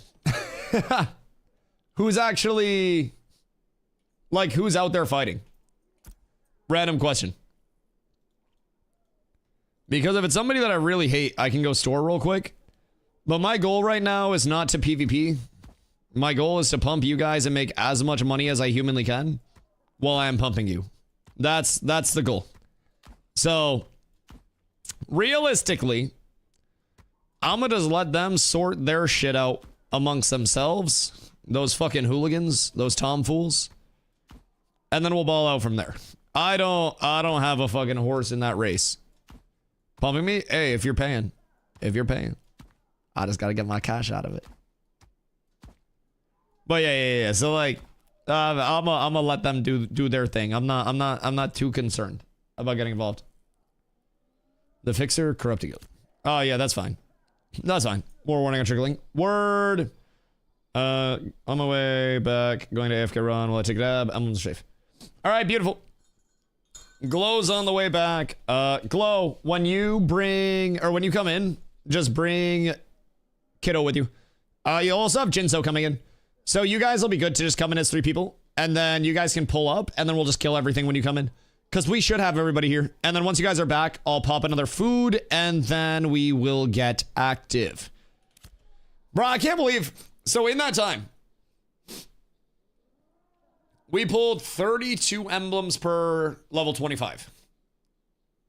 Which is kind of fucking nuts, if I'm being honest. Kind of insane. On top of that, we got Thornstride emblems, Stone Glen emblems, recipes, gear drops. Every one of those gear drops, don't sleep, that will still sell for 50 silver to a gold apiece. Right? It will. Oh, why are you so positive about ashes? I only hear negativity, see negativity. What do you think? Because I enjoy it. If everybody doesn't like eating onions, but I like eating onions, then I'm going to eat onions. Very simply put, I have a really good experience. I have a great community to play with, and we have more fun here than we would in any other game as a community at this point in time. And we all choose to be here. Every single day, we have people that will decide they don't want to, play anymore. They want to take a break. They want to chill out for a little bit. And we open the door to people who come and go, and we always say that the community will be here, right? So I'm not paid to enjoy Ashes. I'm not forced to get on and stream Ashes. Like, I'm not a super multi-millionaire mega 1,000 viewer streamer or anything.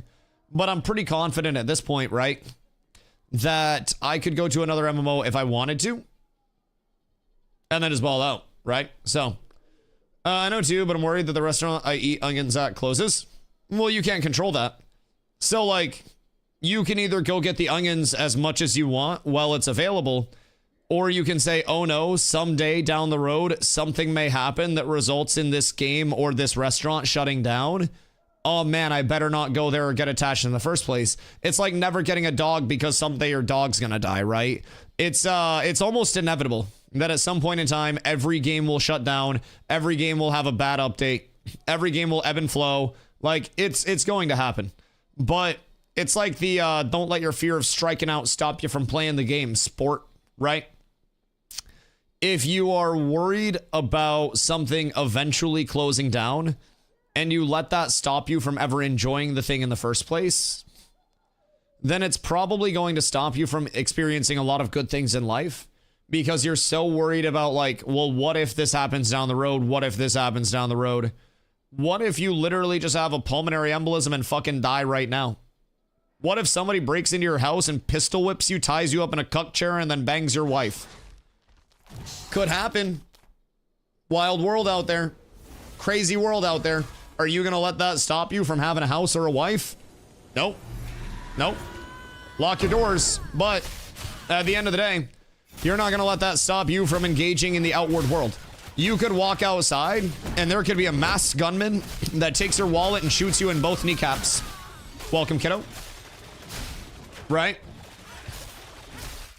Could happen.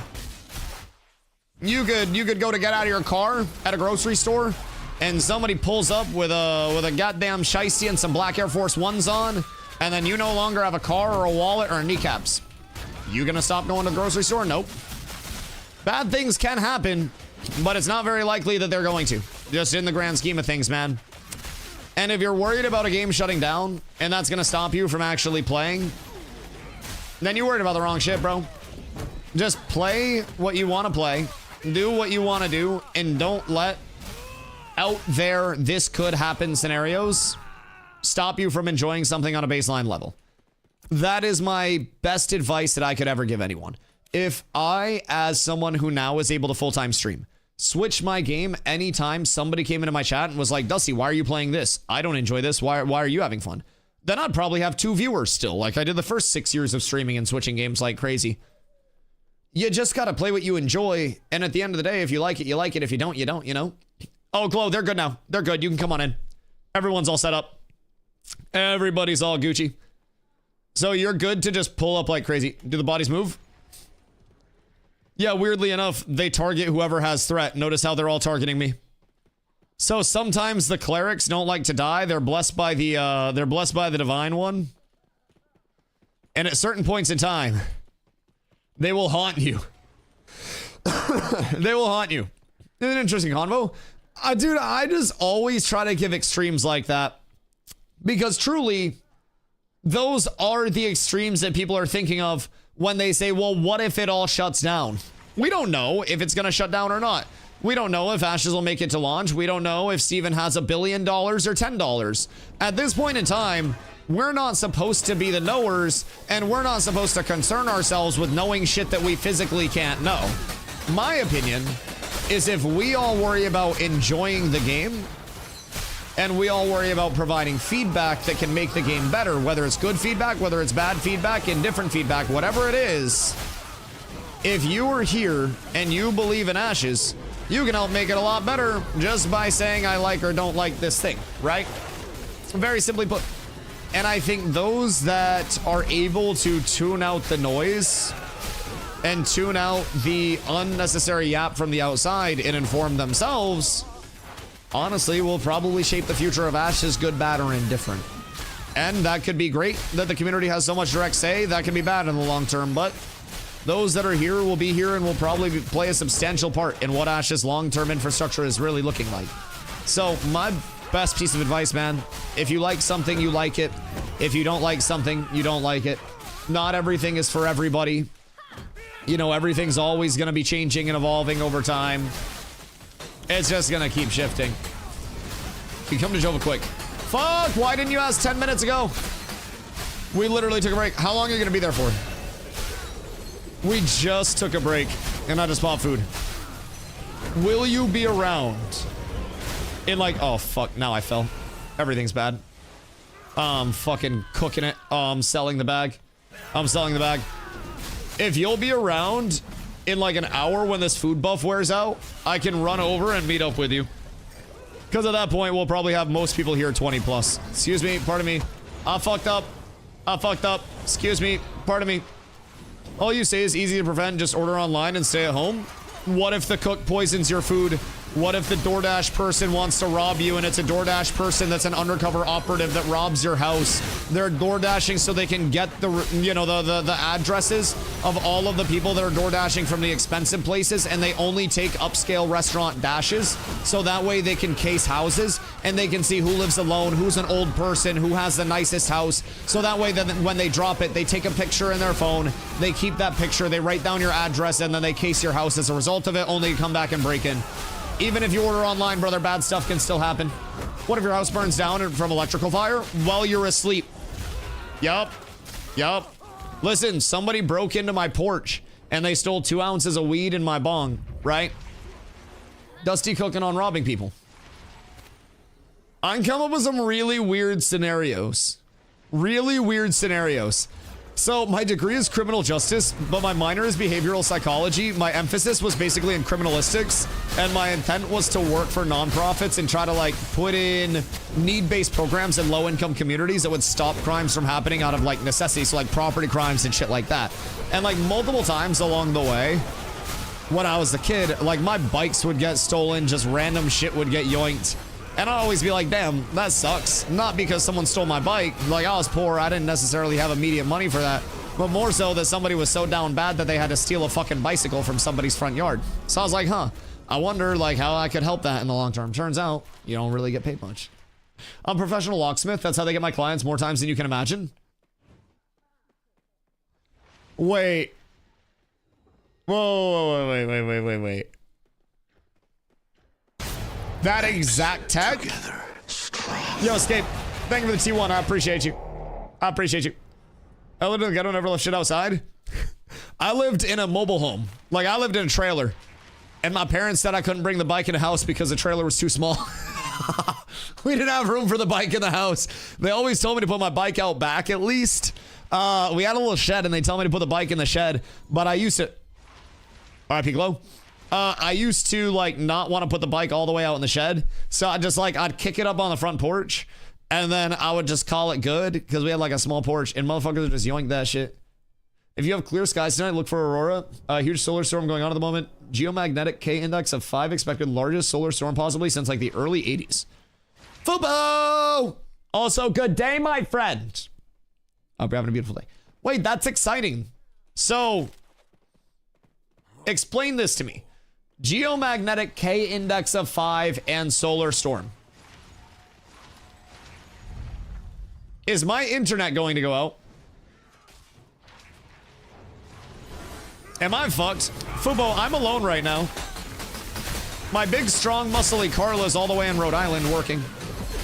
I'm susceptible. Asking the real questions. Yeah, like, fuck all that other shit. Like, werewolves, I don't care. Is my internet going to go out? My windows and my doors lock unless there are zombies that are literally like throwing rocks through the windows and shit and they've evolved. Then like, I'm chilling, brother.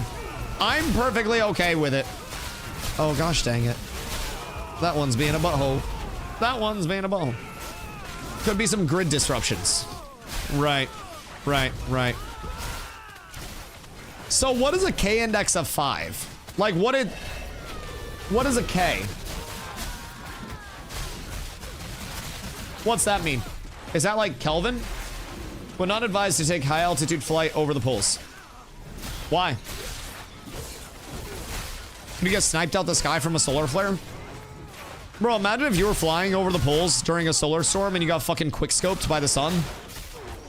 That shit would be awful. I'd be pissed. That'd be like the lamest way to die. There's reasons why those lights are so pretty. Me, as I have 2 ring lights, technically 1 ring, 1 box light, 3 monitors, and a bunch of other lights around me. Yum, yum, yum. I love radiation. Delicious. Delicious, yummy, and nutritious. Pretty lights in space are death. Why? Like, why on Earth RGB really good, but in space RGB really bad? Almost always radiation. Wait, hear me out. So, aerosol cans are really bad for the ozone layer because they're like basically ozone or whatever, right? And then it eats the ozone because it's conflicting ozones. What if the tech in space is to spray yourself with a bunch of hairspray, and then you're immune to the radiation. Because the ozone layer that's made by the hairspray would be enough to compensate. Careful on that for like 3 seconds. Would be enough to compensate for you not having any radiation protection whatsoever. I might be making like a homebrew spacesuit, but like we might have just redefined space tourism, boys. Imagine if you can just go out with like a quick spray and then you can look at all the pretty lights.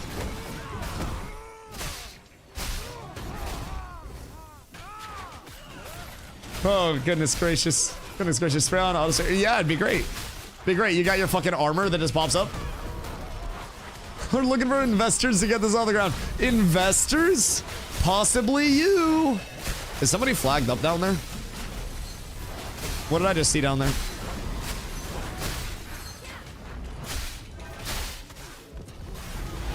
Glow, was there someone flagged up? I don't know if I saw that too, or if it was just like a name coming through weird. It might have just been a mob name. Nah, it might have been a mob name. It might have been the fire starter. I just caught a glimpse of it. It also might have been your diamond, but I don't know. I thought I saw one. Just be aware. Just be aware. Good news is we just stored, so we don't even have that much shit on us at this point. The drops have not been hot on the restart. The drops have not been hot. You put a really strong magnet on a helmet, then hold the magnet with the opposite polarity above it. Easy flying machine. What if... Oh. RIP Stomps. Yeah, so that's the leap that happens. So that's, they just got very angry that time. They just got very angry. So anyways. Wait. Glow, blow this guy up.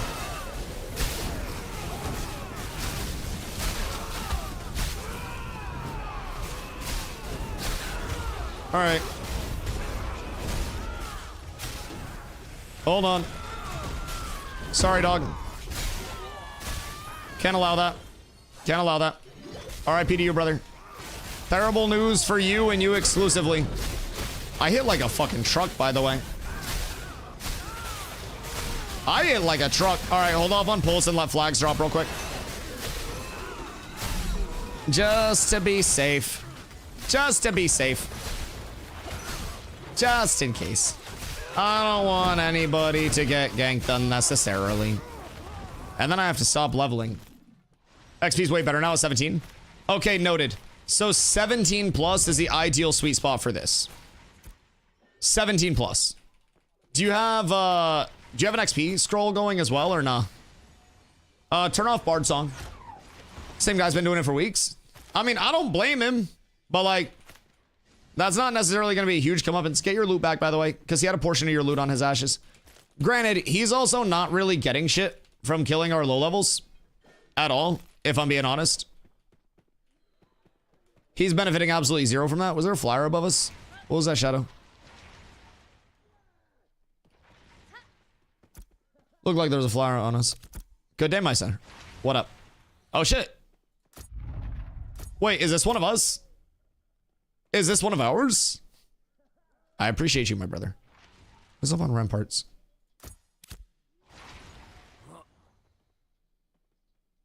Is it that dude again? K-index is a logarithmic descriptor for the power of a geomagnetic storm. 5 is usually the highest. There's been higher, like the Carrington event, which was a 5 probably, but that was back in the late 1800s. If we had that happen now, it would be serious issues.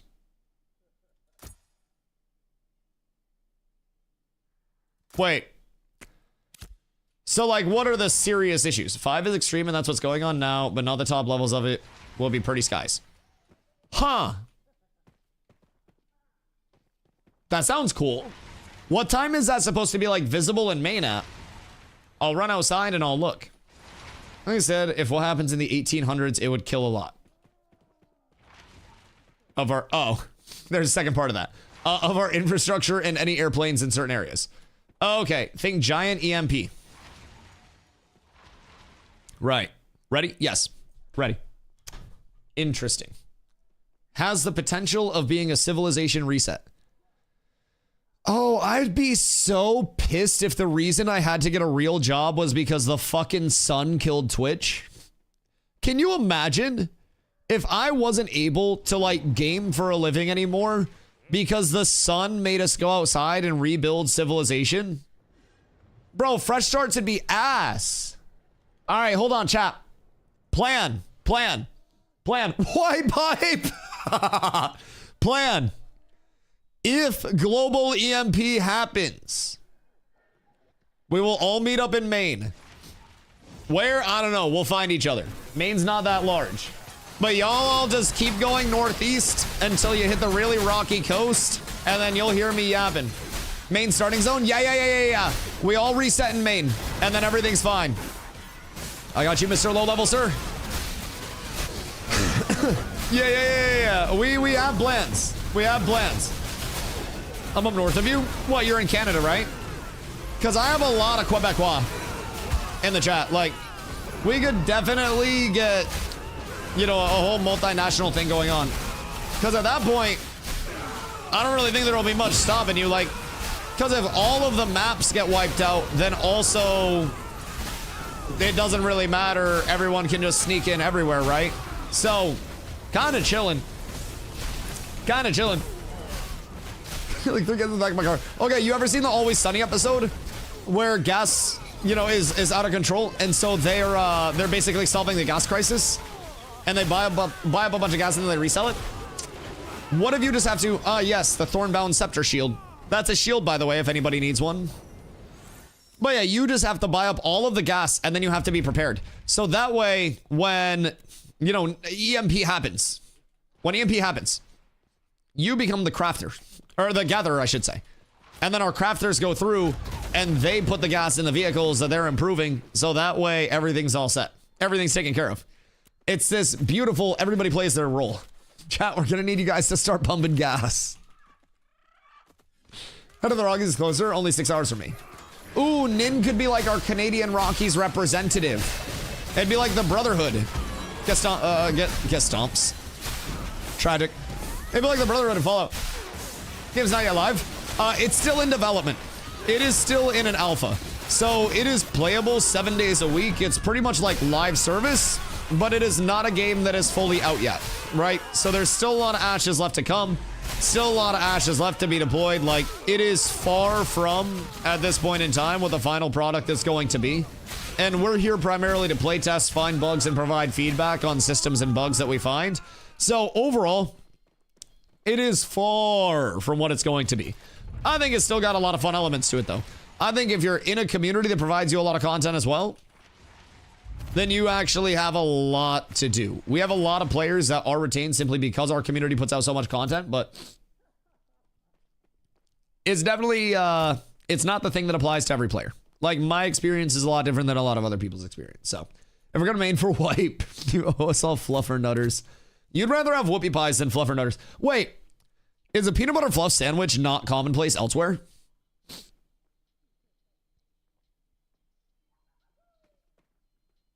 Is that? No. What? Wait, really? Never heard of fluffer nutter. It's a sandwich with peanut butter, and then you take fluff. Do you guys not know what fluff is? Like, not like penis fluff, but like, it's marshmallow fluff. Hold on. Marshmallow fluff. So it's basically, hold on. This is a good image. Open image in new tab. So it's basically like marshmallow that is spreadable. So you take marshmallow, and it's literally like a marshmallow cream, basically. Super sweet. It's got this almost like stickier whipped cream consistency, and it goes fucking hard. It goes so hard, so unbelievably hard. It's really good. That actually sounds good. It's really good. Yes. So fluff. It's also really cheap. You get like, I probably have fluff in my cabinets right now, but like, couple bucks, big thing of fluff. Take peanut butter, and the peanut butter gives you like this salty, and then the fluff gives you a sweet. So up here we either do like, you know, peanut butter fluffs or peanut butter and jelly, right? And they are not the same thing, They are unique. Peanut butter and jelly is going to give you a much less, like, they're both desserty as fuck. But like a peanut butter and fluff is that extra level of desserty. Kind of sounds like s'mores with peanut butter, but softer. Yeah, genuinely. It's less chocolatey, softer. Yeah, and then you just do it on a bread of your choosing. Yeah, it's a really nice snack. Calcify your arteries in real time. Oh, dude, it goes hard. It's so good. I can feel myself get a little bit, you know, heavier breath as soon as I start eating one. But then you have peanut butter and jelly. Peanut butter and jelly is technically healthy for you because it is in the fruit food group. And fruits are good for you because there's jelly on it. Alright, fly. The shiny stuffed baited fly. No, it's not. Yes, it is. There's a lot of fruit. So the difference is that I also do jam. So jelly has no bits of real fruit. Jam has bits of real fruit, and then preserves are basically like chunks of real fruit and seeds. So I personally prefer jam, so that way I'm even on like a healthier eating kick. Chili, thank you for the follow, I appreciate you. Like I'm even on like a healthier eating kick at that point. Did you at any point of leveling have problem with threat? No, because I am the Michael Jordan, LeBron James love child of tanking and MMOs. But if you are having problems with threat, I would highly recommend, I would highly recommend starting out early on. Taunt. Shake it off for some self-heal. Tremoring strike for a trip. Glow. Jesus fucking Christ. Glow. Scaring me, Glow. Trying to teach people the fucking game. God damn. So anyways, other than that, get supernatural grit and then get taunt as, intim aura as soon as you physically can, right? So taunt and intim are going to be your two just largest natural threat generators. And then later on, like you'll see there, a mob went out to Jinso. So I targeted it. I threw a tomahawk at it because tomahawk in the back does bonus damage and trips. So if I ever drop aggro on something, I'll either grapple it back to myself and then trip it and let my intim aura tick on it. Or I will just like tomahawk it to do the bonus damage and then I'll taunt, get fuck stomps. So there are a few different combos that you can do to actually like get threat back in a meaningful way very quickly. But overall, I would just say get as much max HP as humanly possible. Intimidating aura goes off of your max HP for its threat generation, not the damage that it's doing. So part of the reason that's so strong, it's 8 ticks of 5% of your max HP. So over the course of 8 seconds, it's 40% of your max HP as threat. Spartan, thank you for the follow. And then from there, your taunt, it's a 10-second cooldown. Double your max HP as threat on whichever target you're taunting. So even if you, good day, sir. Even if you have threat on something, Jesus Christ, it's a lot of damage. You can keep spamming taunt on it. And when you're spamming taunt on it, you will be generating threat just constantly. Also, my attack speed is 105.3 with the axe buffs up. Boys, we've ascended. I'm at the phase where, RIP backline. Careful of your stuff. I'm at the point in progression now with the axe tree where I'm starting to get like my end talents, my swordmaster, and my unstoppable. And let me tell you, you feel every one of these points. Every single one of it. I have a question. Does the short bow with magic power?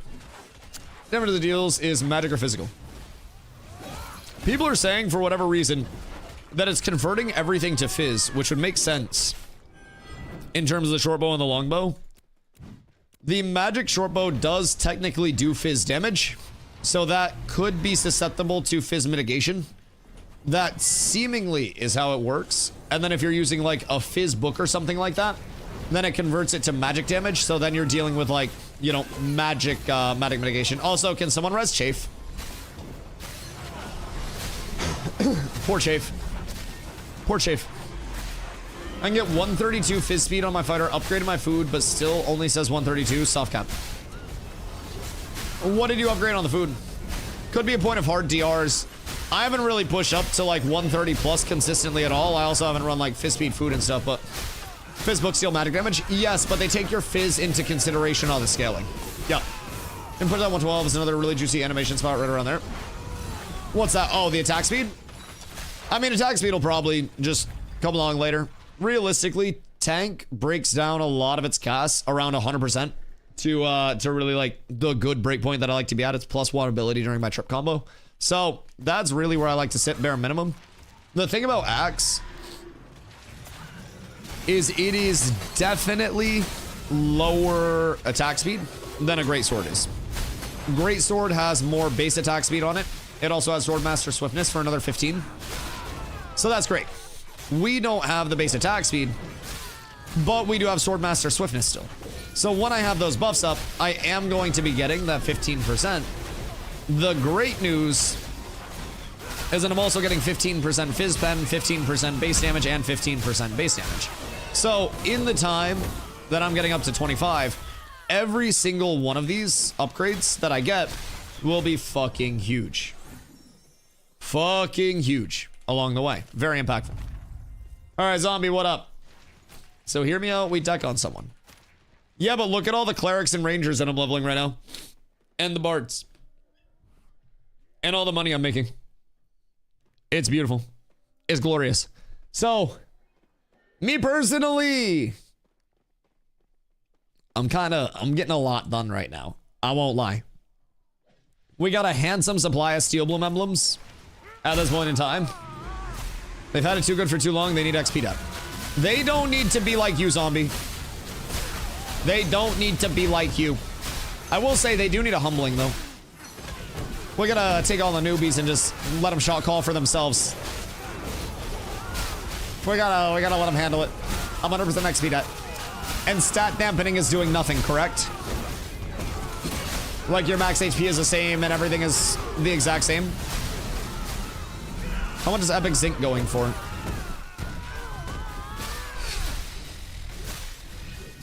Like 70, I think, right now. Around there, 70 to 80. Correct.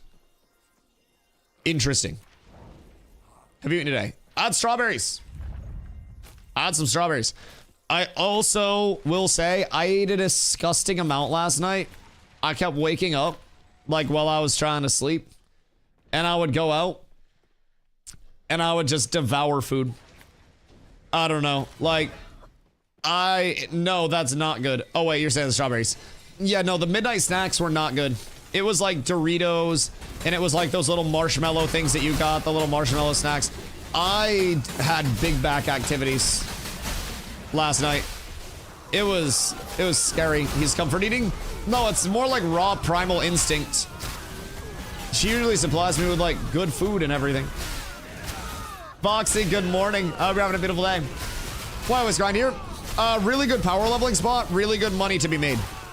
So I have a bunch of people that are level 16, well, 17 plus now in the group. And they are getting really good experience.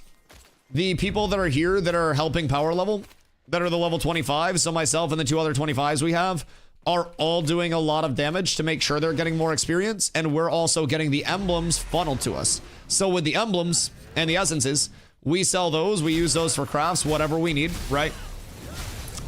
And realistically, we've been making about 15 gold an hour per level 25 that's over here.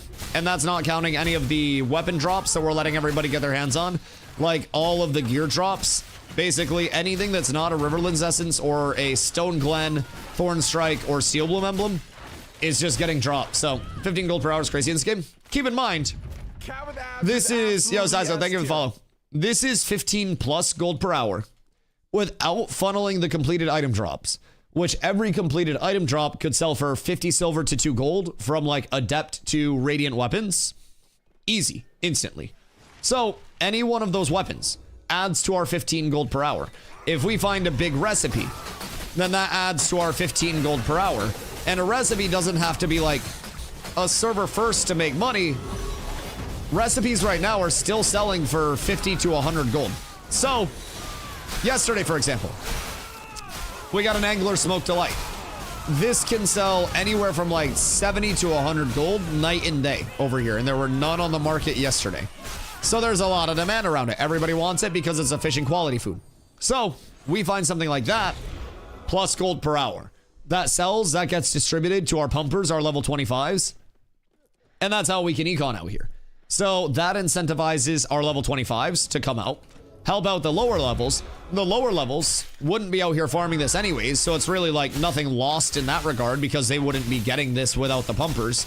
And then from there, everybody gets what they want. These guys get glint, they get weapons and armor, they get experience in abundance. Our level 25s get econ from it, and the entire guild benefits. Because then we have more people that are higher level, we have more gear that exists in the guild, and we have more money that exists in the guild. It's beautiful. I would say the highest gold per hour clock that you can look to expect. Keep in mind we're doing 3 level 25s and then 5 people being power leveled with this structure. If we were funneling every armor drop, every weapon drop, and we're like, you guys don't need gear, fuck off. We clock 30 gold an hour easy off of how many weapon drops we've been seeing and shit. It's good. It's very good. And people just sleep on it. Because keep in mind, every time that you guys see a Steel Bloom emblem come up, 70 silver to a gold. Stone Glen emblem, way over. Because those are in demand for crafting cloaks right now. Thorn Strike emblems, multiple gold. So you have a lot of gold that's being generated here very quickly. A lot of XP that's being generated here very quickly. 30 gold in total per hour. Per hour. Per person. Per level 25. So we're looking at realistically, we did 2 hours of grinding before I sent Glow to stop. And we had 96 Steel Bloom emblems. We had glint. We had items in abundance. We had multiple recipes that we had found. So we're sitting at like, right now, Thorn Stride emblem. Plus gold. At its peak, that'll probably be like 5 to 10, maybe even higher. Those were like 12 gold per last phase at its peak. So things like that. Those drop immediately, multiple gold per hour for the boys. So I was making 8 gold an hour on glint solo boss farming. Oh yeah, you can do that as well. You can do that as well. The benefit to this is that this is gold like crazy. This is XP like crazy for the low levels.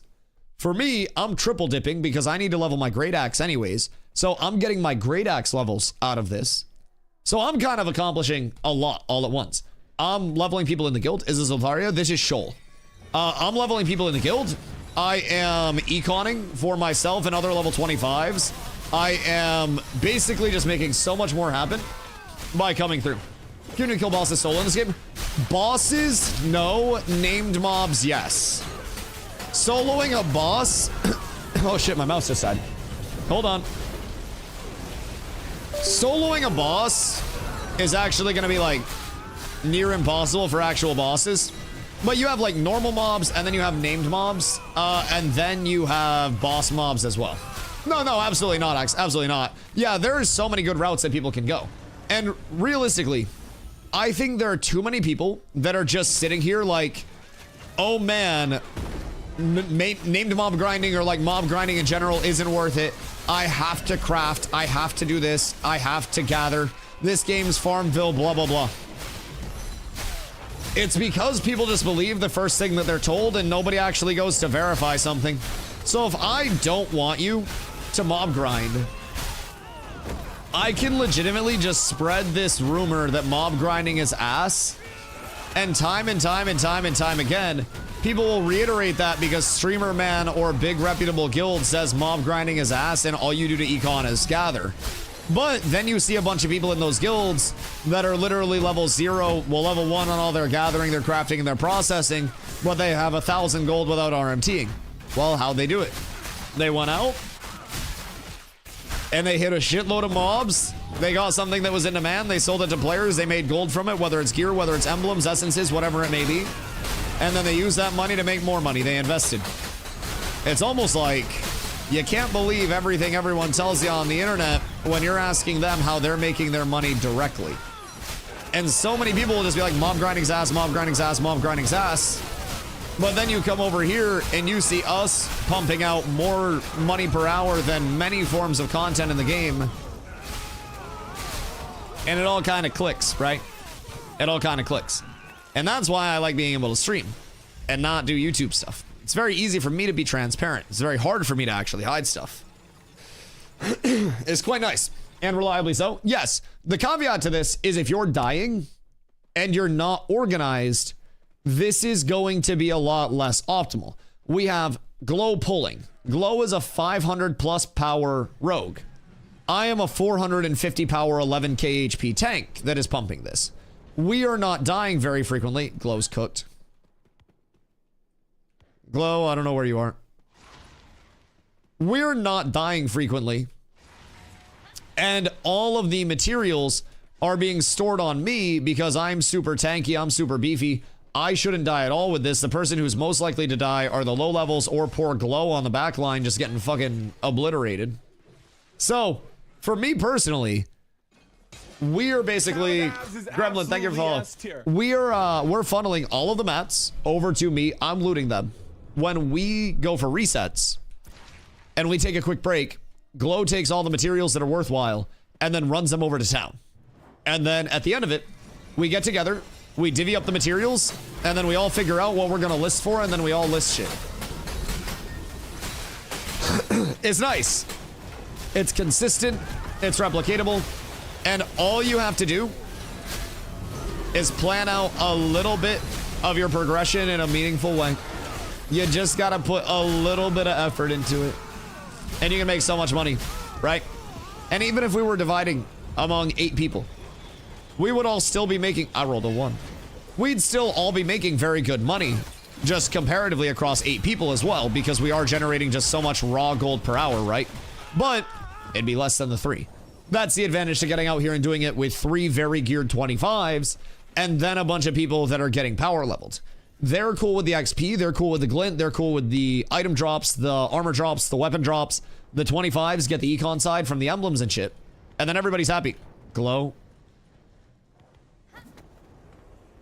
Jesus fucking Christ, Glow. Did your food wear off? Your con scroll. Wait, where's your con scroll? Brother's down 600 HP. No. Yeah, peep your scroll. There we go.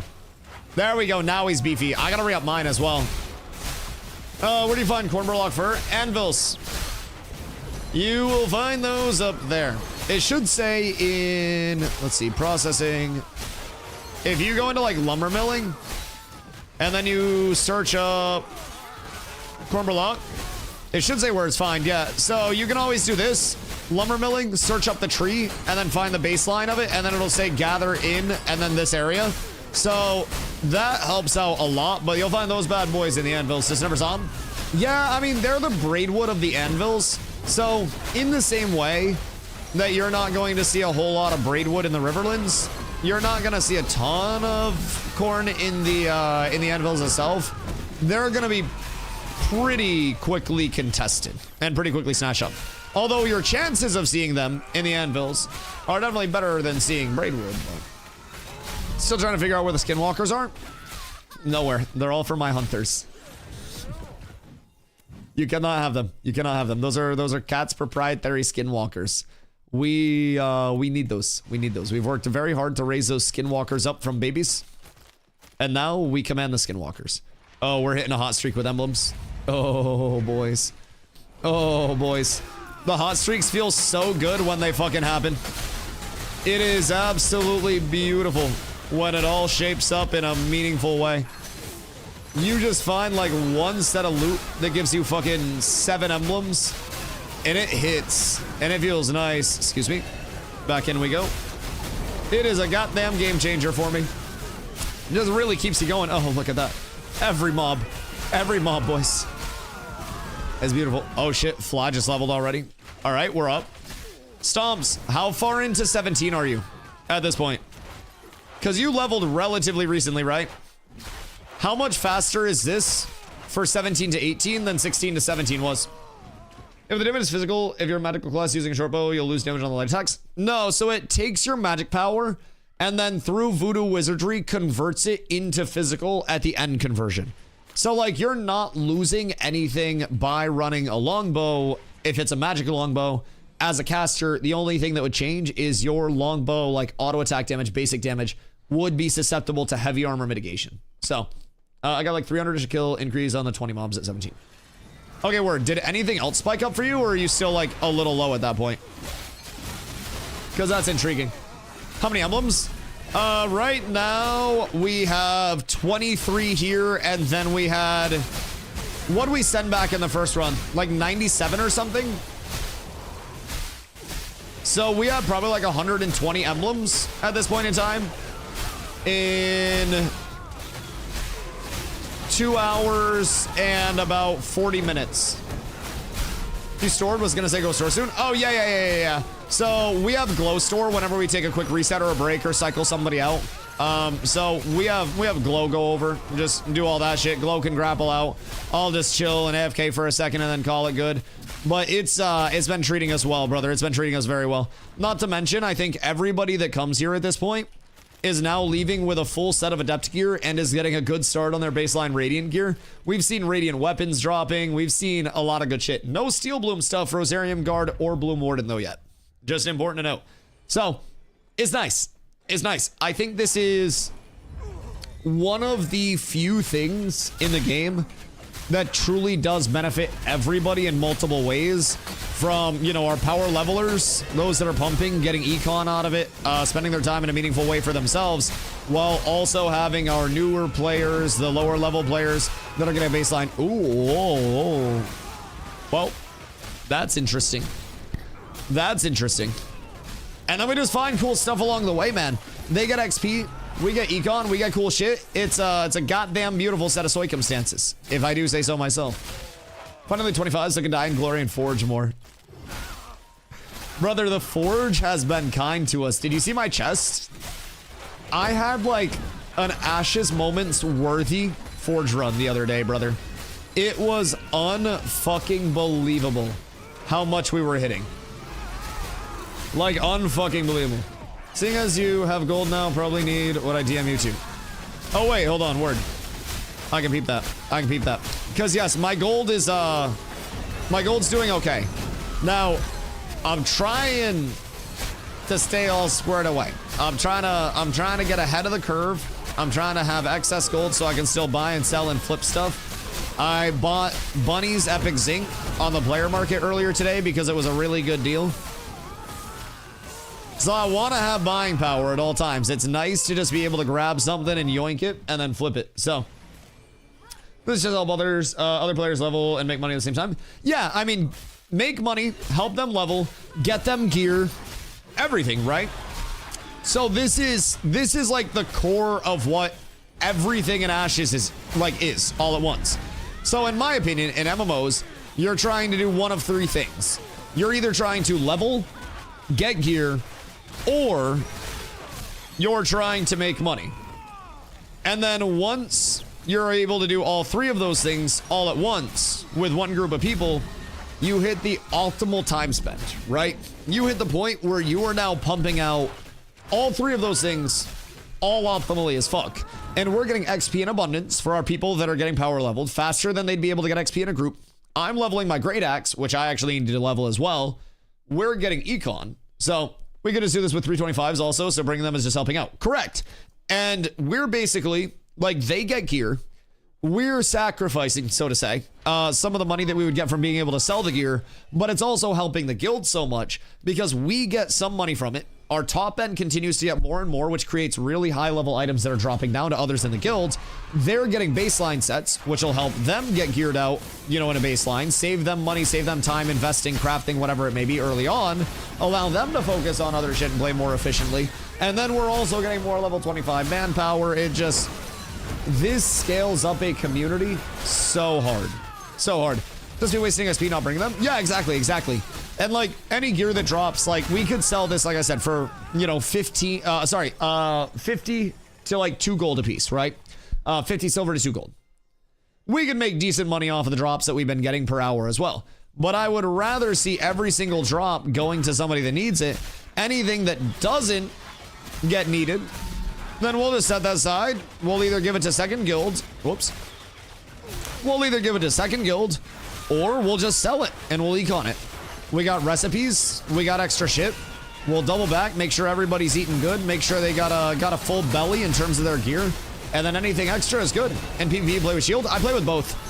So I have a two-hander setup, and then I have a sword and board setup, or like, well, a one-hander and shield setup.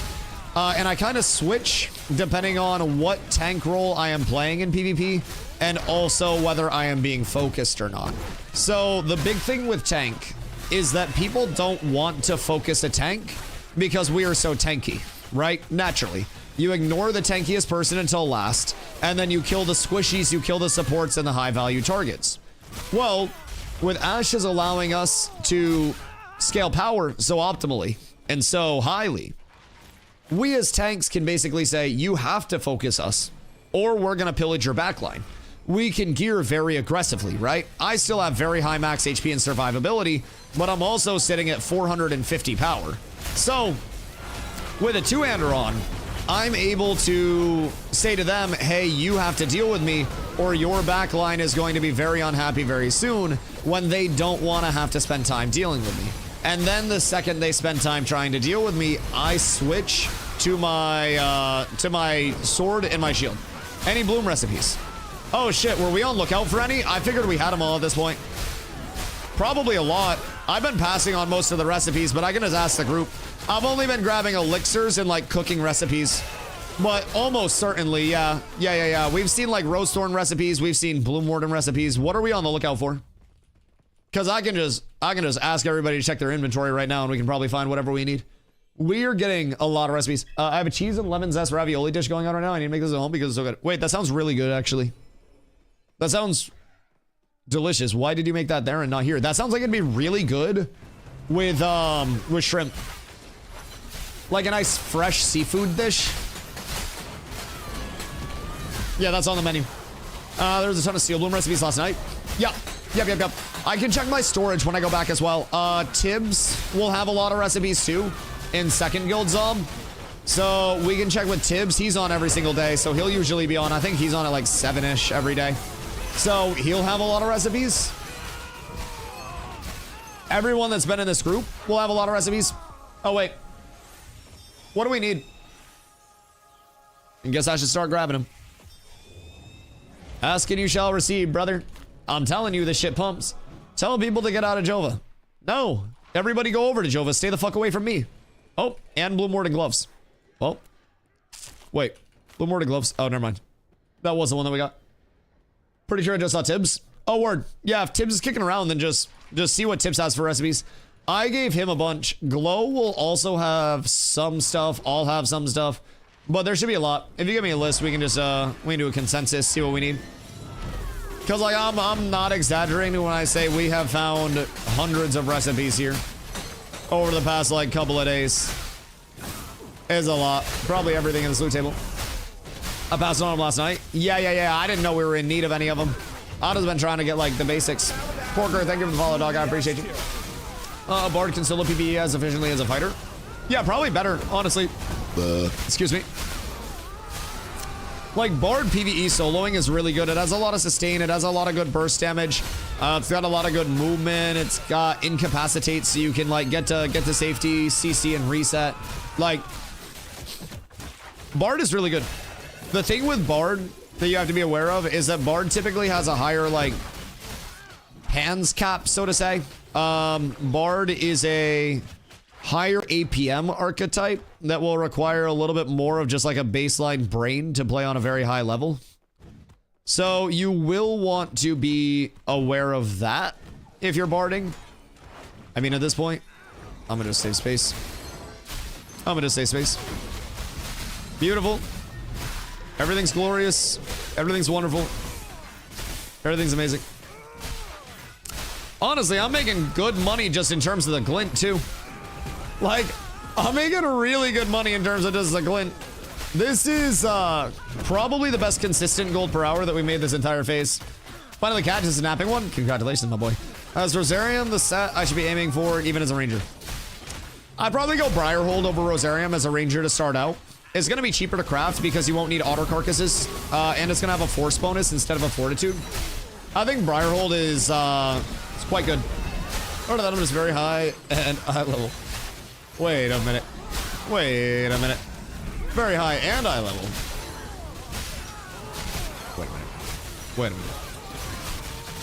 Gotta build a guide. Coming to YouTube soon, TM, but if you have any questions, always feel free, man.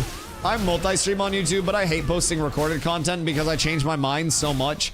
Like, if I put a build guide out a week ago, when I was basically in my, I'm only running sword and board, I don't need a two-hand swap, then I would have said to not run a two-hander at all. And now here I am with my two-hand weapon swap because I want people to have to focus me more as a tank in PvP. So, like, the caveat to that is most tanks should run sword and board. Most tanks should do this, but if you are geared, if you're good, if you're comfortable, if you are looking to accomplish something specific and you know how to accomplish that, a two-hander can be really good as well. But blocking this meta is so absurdly OP that, like, you will really want to make sure that you are using that block scaling to your advantage as much as you physically can, right? So, personally, I would always just say, ooh, rose sword tunic. Well, I don't know if we need that, but I'll grab it. I would personally say, as a tank, if you're leveling, max HP scaling is your friend. Late game, get Rosarium Guard as your first crafted set.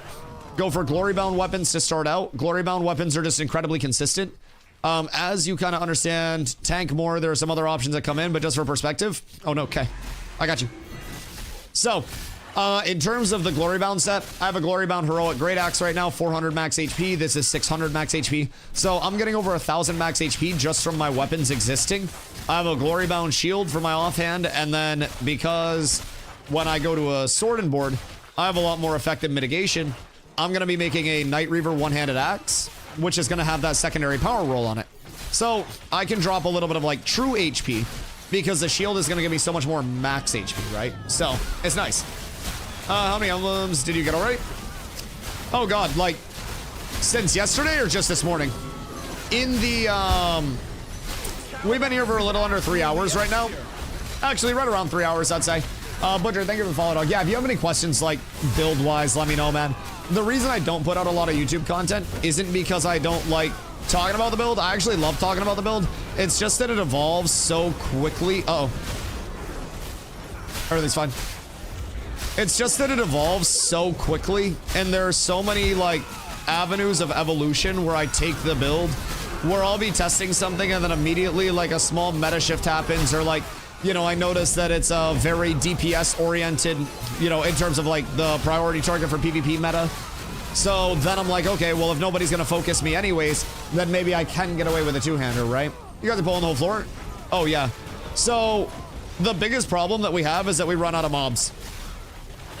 Literally the largest problem that we have. And this is also with Jinso AFK. Jinso is doing big damage. He's 500 power. So the largest problem that we're having right now, there just aren't enough mobs to sustain the pulls that we're trying to hit. And we are running out of shit to turbo pull. We have Glow going literally out into the courtyard to pull. And mobs are hitting their leash because we are able to pull infinite amount of these mobs. Worst case scenario, if it really gets hairy and I don't want to die, I can just switch to my shield real quick and then block. But I'm also trying to level my great axe right now. So with the great axe, I gotta make sure I'm getting the XP. I gotta make sure that's leveled. I gotta make sure if I'm gonna use this as my main weapon in PvP, that it's leveled like my main weapon should be, right? So I've been here, and on top of all the money and everything else that I've made out here, this is a huge, huge, huge motivation for me to just get this shit leveled. So I'm getting like a million forms of benefit out of just coming out here, right? Inner Fire is just like best option for all those weapons. I take it. Inner Fire is really good. Really good sustain, and then it also triggers off your deadly finishers and extended finishers. It gives you 1% of your max HP, mana, and stamina. Nicotine, thank you for the follow, dog. I appreciate you. So it's a really good sustain buff. You'll also notice that I run all 3 points of weapon proc duration and then only 2 of the deadly extended finisher chance. So basically with those, what I'm looking to do is make sure that I am always proccing these buffs and that I am also always upkeeping those for as long as humanly possible. So I basically provide myself the benefit of those buffs at like 7.5 seconds, right? So my Swordmaster Swiftness, my Unstoppable, my Inner Fire, my Ward, all of those are able to last longer because, well, the Ward's just a shield, but all of those are able to have an increased duration, including like the wound that I'm putting out on targets or the bleed if I'm doing PvE. All of those stay up 45% longer because of the way that I'm building. So I try to capitalize on all of those buffs for sustain as much as humanly possible. And realistically, like, you do a lot of damage with weapon combos, especially on like deadly extended finishers. You can pump out a shitload of numbers very, very, very quickly, right? But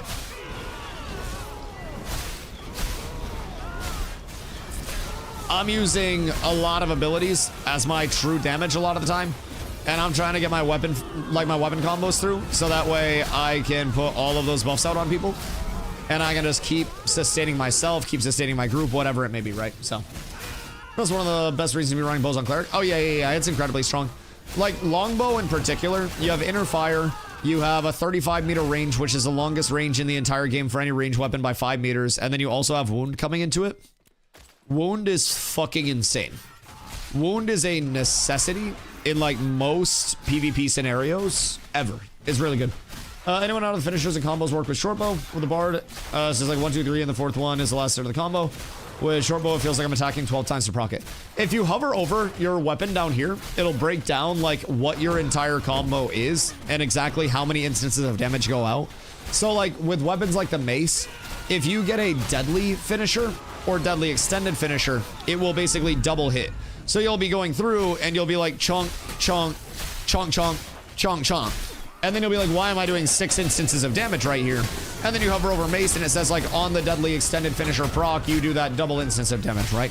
So some of them just have unique finishers, unique aspects of them. If you're ever curious about exactly what's up with it, just hover down this. So from what I hear, longbow and shortbow proc finishers at the same time. Correct me if I'm wrong. In terms of time to finisher, would depend, I guess, on the overall, because time to finisher is primarily impacted by attack speed as well. So, like, depending on what you're comping it on, you're going to see some variation in it, because short bows will naturally come with more attack speed than a longbow. Attack speed, like, independent, most weapons are going to be pretty similar. Not all of them are exact, of course. But like time to finisher has a few different impacts on, you know, on the grand scheme of it all. It's like with a great axe, my time to finisher on my first great axe combo is going to be slower than my time to finisher on any other great axe combo once I have my buffs up, because I'll have 15% attack speed, which is going to just be 15% faster time to finisher. So there's a lot that goes into total scaling, and it's fucking stupid. It's stupid. Do you need the relic to craft slag gears, or can they be made down in the forge? Everything on the forge loot table has to be made in the forge. If you get the relic, that just enables all of the forge crafts to be made in the towns that have the relic, if they have the proper buildings. So if we were to bring it over to Miraleth, we would have Grandmaster tailoring and leatherworking over there, so we can make the Tauren admin and the Tauren scout sets. If we brought it over to like Jova, where they have weaponsmithing, jewel crafting, and armor smithing, then they'd be able to make the weapons, they'd be able to make the forge guard set, they'd be able to make the jewelry, and they would have a lot more of like a global approach, right? The advantage is that you can have 2 on a server. So if we found a forge relic and brought it to Mira first, or brought it to Jova first, we'd still be able to just spread the love wherever we needed to if we farmed up another forge relic. So there's a global limit of 2, but 2 right now, perfectly fine with me. How's tank in PvP? Oh god, I love it. I love tank in PvP so much. I am a very PvE-oriented player whenever I get the opportunity to do so. Right now, the reason I'm power leveling people is because, A, my community needs more clerics, rangers, and bards all the time. So I'm power leveling clerics, rangers, and bards. So this is helping the community. This is also helping myself because I need to level my weapon. I'm also making a shitload of money doing it. Like, I am making more gold doing this than I have made at any point this phase so far, just in terms of a gold per hour thing. It's glorious for me. I'm incredibly happy to be out here. So it's just like this big mutual benefit thing. But this is all building towards the community being stronger in PvP. We gotta have the numbers, we gotta have the gear, and we gotta have the people getting repetitions so they're not absolute dog shit. Oh, wow. Well, that's an item level 29 weapon drop. Not like weapon drop, but recipe drop. I don't know if we have that. It's not the greatest, but I'm gonna grab it anyways. That's cool to see. Thornstark recipes are like good Riverlands recipes. But yeah, so everything that we're doing right now is genuinely just trying to scale up so we can PvP more effectively. Tank and PvP, depending on like what tank role you're looking to play, whether you're like the frontline tank, whether you're one of the dive tanks that are getting it on the back line, whether you are trying to play supporty or nuki, you can play a lot of different ways. The biggest thing that tank lacks is just like raw AoE damage in like a mass sense. We have some frontal cone damage that goes out that can be really devastating, but we do lack a lot of just that, like, I'm going to go in and full 360 damage, just, you know, delivered to everyone. But we have a lot of hard CCs, we have trips, we have stuns, we have a grapple which pulls people to us, we have a lot of setup, we have support for other people. So tank plays a very, like, unique role. We can be grappling someone into our backline and tripping them in the backline and then, you know, getting them on the ground and punishing them in the backline and making them die. And then we can immediately transition into leading an all-in on the enemy where we get a big vines out from a ranger and we hop in and we place our wall, which we can just throw a wall down somewhere behind that vines so people can't get out. It's an LOS break and it physically stops you.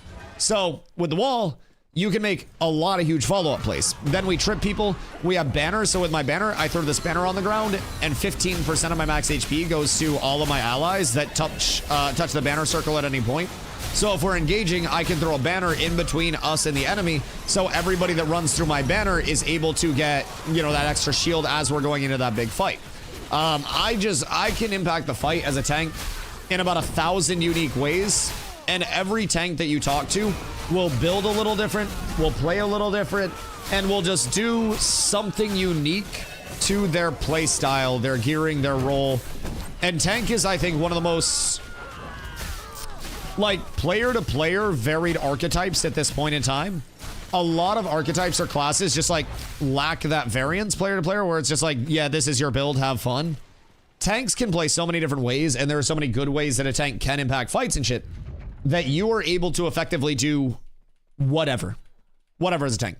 You can change up your abilities. You can change up the weapons that you're running. I have a two-handed setup and a one-hander and a shield setup. So that way, if I get in trouble, I switch to a one-hander and a shield. So we're gonna go there. If you're looking for bards, I can join your guild. Only problem is my English isn't that good. You'll get practice. You'll get a lot of practice if you're over here, brother. I don't know where you're from or what your first language is, but we probably have some people that also share that native tongue with you. Me, I only speak English and I also suck at that. But we have people from EU, we have people from fucking, you name it, man. We even have people that speak Australian up in this bitch. So it's kind of crazy. Like, we are truly a global community at this point, and it is fun to be a part of, man. So I would say don't let that be your barrier of entry for cats. We have so many people that talk weird, and honestly, just makes the community a cooler place to be a part of. So many people that English isn't their native tongue, it's not their first language, but let me tell you, you get a lot of practice yapping, especially if you're listening to me all day, right? Have we got room in a bit for another ranger? Can I hop in the leveling group? Yes, Melvin, absolutely, absolutely. I'm working on getting people up to like 20-ish, and then I cycle them through. So we will absolutely have room. Are you level 16? Or are you 17? We learned that level 17 is the optimal experience, so just keep trying to pump up to 17 if you're 16 right now, but either way, when a spot opens up, I definitely got you.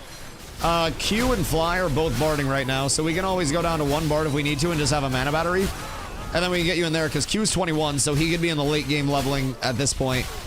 So we can always make a switch. Probably next time we take a break to, like, store stuff, I'll have Glow do a run, and then we'll switch out a couple. So if you guys are waiting for power level waitlist right now, and you're in guild, make sure you're good. I'm like 2% from 16 at Oak right now, so I can keep pumping here. Okay, word. If you are getting 16 at Oak, get your 16 and come over, because honestly, this will still be faster than trying to just do Oak stuff in a pub. Get your 16 and then buy good XP scrolls and then come over. How do I go about getting on said waitlist? Remind me constantly that you are here for power leveling. Yeah. Are you parked over here? Because as of right now, Q said he'll stay until a replacement comes, but we can definitely get a replacement in if somebody's 16 to 17, just so we can keep cycling it in. But Q is also down to take all of this beautiful, glorious farm. But yeah, if you're over here and you're ready to go, I have a slot that is ready right now. Leveling her about a mirror. Okay, what level are you? Because you can always head over, and then we can do a two-person swap. Creep up behind Dusty just every minute or so. Yeah. You just gotta remind me. You gotta be in my ear a little bit. Because right now, I'm gonna keep Jinso in because Jinso pumps. He's 500 power. So, 16 cleric. Oh, fuck yeah. All right, cool. So work your way over here, and then I will get you in once you're over here. And then Melvin will be next on the list after you to hop in, because he's gonna get level 16 at Oaken, and then he'll head over as well. Big thing, please bring XP scrolls. Bonus points if you bring over adept food that gives you HP, so you're not as likely to get one-shotted. But any gear that you need, please roll need on it. Please get yourself squared away there. Same thing. Only thing that we need is Riverland's essences and emblems. So anything that I need, like recipe emblem-wise, I'll roll need on it. So just, you know, let us handle that stuff. But other than that, if you need a gear drop, please get your gear all set up because we have too many pieces of gear. Too many. So someone else goes before I can get there. Get them in on a greedy. Yeah, we'll get it squared away. How to get on the wait list of making mountains of money. You wait until we need a DPS. Unfortunately, Glow's your competition right now. Now, I will say, if you get a cleric and a tank, which I know Sparks is around to help the cleric side, then you can take another group of 5 and you can just go to the other primary Steel Bloom pull, and then we can have 2 groups doing Steel Bloom at the same time. Or you can go to Snakes in the Desert with a group, and then you can do the same thing. You can funnel yourself Sand Squall essences, which Sand Squall essences will make you a bunch of money because people always need those. So realistically, I would say another group, bring 5 more over that are level 16 plus, and then just fucking pump. Because that way too, if anything happens, we just got two like groups of the guild right beside each other. Biggest recommendation I would make is either have an alt in the immediate area or have a rogue or somebody that's willing to run stuff back. So we can basically checkpoint because Glow can just hop over the wall and then run back out, right? So anytime we need to checkpoint and we need to store stuff, I give Glow all of our emblems, and then they just make it to the point of arrival very safely. It's gorgeous. We're back. Okay, quick 1 minute break. Quick 1 minute break. I gotta get food up. Everybody move back.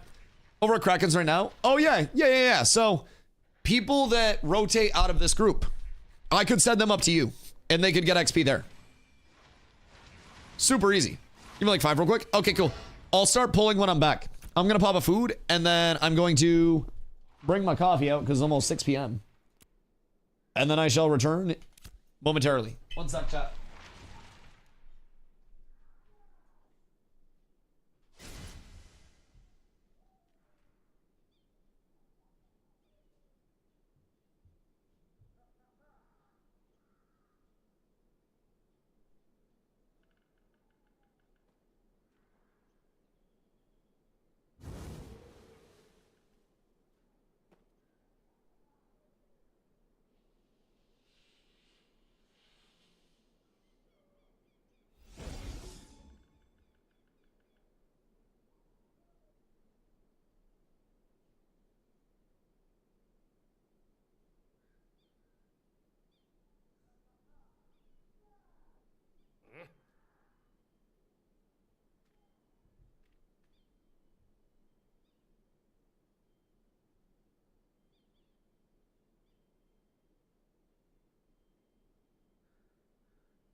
Good day.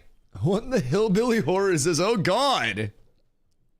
What the fuck is this? Wait, it looks like an album cover.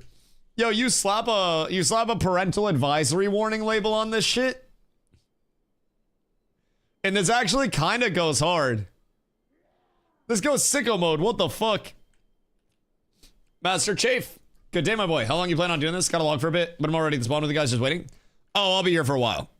I'll be here for a while. This shit makes us money. This gets XP out. Yeah. We got you. We got you. You're all set up in guild, right? Or in the guild Discord? Like all waitlisted and everything? Also, Bar, what up, dog? Hope you're having a good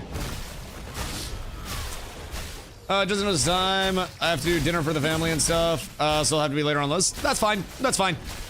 I will be here for quite some time. Like, I enjoy power leveling people because it boosts the community so much. Like an ungodly amount. This helps a lot of people. Also, Stomps, you're welcome, by the way. Earlier, Stomp said thank you for this because he was having a hard time playing with all the pub groups. Yes, I'm happy to help, dude. I'm happy to be able to help in this way. And it's bonus points that it's like a mutually beneficial thing, right? And that's, I think, what makes Ashes so cool. Is that no matter how much content they provide, no matter how little they provide, we as a community make so much content and help build our entire community so heavily. So, with that in mind, we just keep going forward and we keep pumping. Any extra radiant stuff for Bard Langra? Almost definitely. Also, check with Lexi in Naps. Lexi has a lot of gear, and then when Tibbs gets on, check with Tibbs. Tibbs will have a lot of gear as well. Also, Chafe, you said you're at the spawn right now, right? Just make sure that you're all set up in guild Discord and stuff, and then I will be able to get you in. Because Q's level 20. So realistically, if someone's available, I can get them in right now. Because we only need one bard. And Fly is plenty capable of running Menasong and saying Saga. So, we only need one bard at this point in time. That's not a huge concern. So like if you're good to hop in, I can get you in, and then I could 200k from 22. Okay, let's get Q's 22 then. And then once Q gets 22, I will send Q. Type to the request to join the Discord. Oh, taking guildies on the grants. Yeah. So as long as you're set up in Discord, an officer will respond to your request to join soon. And then once you get perms there, you'll have to make a ticket. Your ticket is your way to communicate with leadership, like our way to verify that you're active. If you ever need anything, you can reach out to us there. So basically get in, make your ticket, and then once your ticket is made, you are then basically like verified for all the guild runs, all the guild events, everything like that. And you're good to start showing up at that point. So as long as that's all happened, then you're good to go. Now keep in mind, in terms of like prio slots, people that are in the guilds will take prio over ungilded, just because at this point in time, the ones that were in the guilds were the ones that were here first, the ones that have been here the longest, most active. But we're powering through. We at this point are working into the waitlisted people as well, as you can see by the ungildeds here. So this is an alt. But there are multiple people that are literally waiting for a guild tag still that are on the waitlist, that are still in here, that are going to be playing with us, that are going to be staying with us. So those that, you know, stay in cats, right? It'd be very easy to come in, get a power level, and then go, I'm going elsewhere. But those that stay in cats will tell you, they get so much content from the community here. There is a reason why there are so many people here. There's a reason why we have so many players that stay despite the systems not all being, you know, fully put together, fully polished, fully in place yet. And it's because our community is genuinely such a good community to be a part of, such a good community to, you know, enjoy, right? We put out so much content. We help our community members so much. It makes it so much more enjoyable, in my opinion, for all of us involved, and is a big point of our personal retention. So, I've been in the second guild for like 4 days now, and the amount of guild events popping on the Discord go crazy. Yeah, and people just spin stuff up. We do nightly guild events. Keep in mind, you can see the guild event calendar in the event schedule. Zombie put out a ping about that recently. Uh-oh. I don't like this. So, like, we do our nightly guild events, And those are always popping. We have different goals. We try to keep it fresh for everybody each event and just kind of try to shake it up so people don't get burnt out. It's always stuff that benefits the guild. So like last night was a sport fishing event where the first hour of sport fishing, like the guild would provide you lures and shit if you needed it. And everyone went out and sport fash, and then everybody just donated the proceeds of their, of their sport fishing to the guild so we could put out more guild crafts. And then the second hour, everybody hung around and it was just bring your own lures and sport fish and have fun. And so we did the sport fishing event. We do guild crate events. We do guild scrims where we'll do PvP with our community and other communities. They're also more than welcome to show up to our PvP nights and get practice. So like everything gets done. We do gathering events, you fucking name it.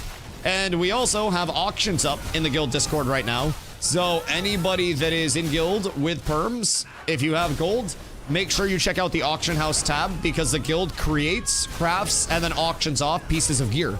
So you'll see different gear from, Rosethorn, Bloom Warden, Rosarium Guard, weapons, jewelry, all that shit, just auctioned off for cheap. You can go into the Discord channel, you can type in your bid in there, and then you can start your gear set. And it's something that you pay way less than market or crafting costs for because we have so many gatherers in the guild that are willing to donate their time and like help the guild with a portion of their gathered mats. So people will donate their mats, people sell their mats to the guild, and then the guild tries to channel that into a very sustainable long-term system where we help our people who don't necessarily have the time or the means to get every single piece of their gear squared away, get all the pieces of their gear squared away. It's kind of wonderful how it all shapes up, man. It's just this huge, huge, huge benefit all the way around no matter what we're doing. What's this guy doing? Is that one of us? Who dis?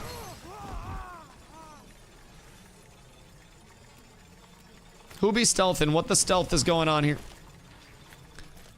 I just saw a rogue come through. What is this? Why are you here? What is your purpose? May I help you, my good man? What can I do you for, my good sir? My dudeski. There is no stealth? I hear a stealth from a mile of fucking way, man. I hear that shit everywhere. Hoofsy!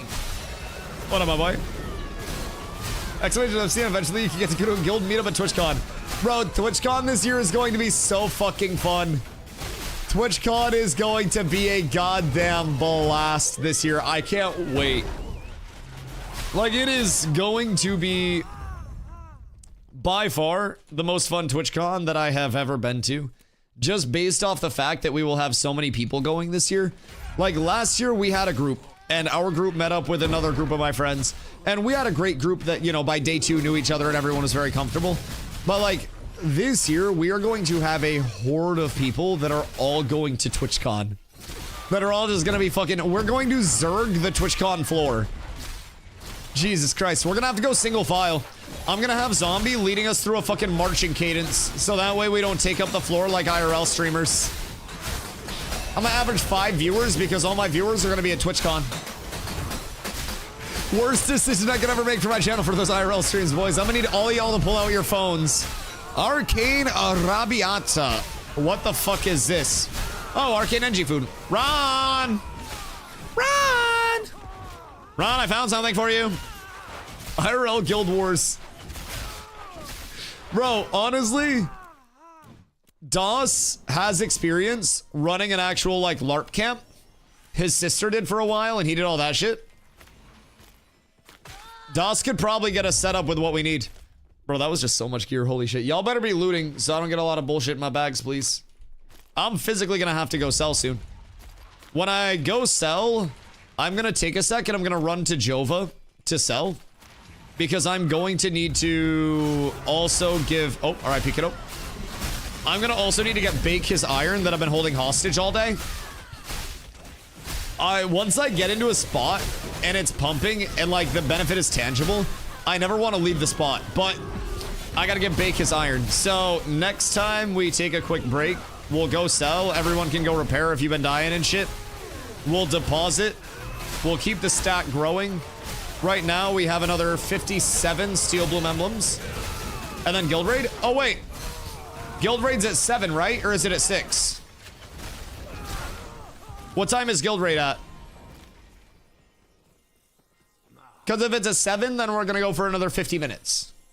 7? Okay. We go till 6:30, and then we go sell and pump.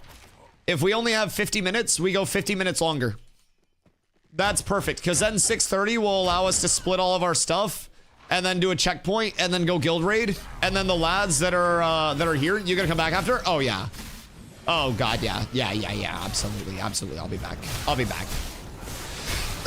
So, keep in mind, too, there are already 5 of you guys here. Well, technically 4, because we'll be stealing Jinso as well. But there are 4 of you guys here that are all supports. So you guys can, while we're down, just pump something along the way, even if it's like Steel Bloom Bears off to the side, and just keep the XP trickling in, because you guys will have a lot of gear now, too. So you guys could all keep something pumping, because we're only doing the Guild Raid for like 2 hours usually. So if you keep that going, then I'll be able to come back and I'll just pick up where we left off. Because let me tell you, I sold my emblems overnight, and whoops.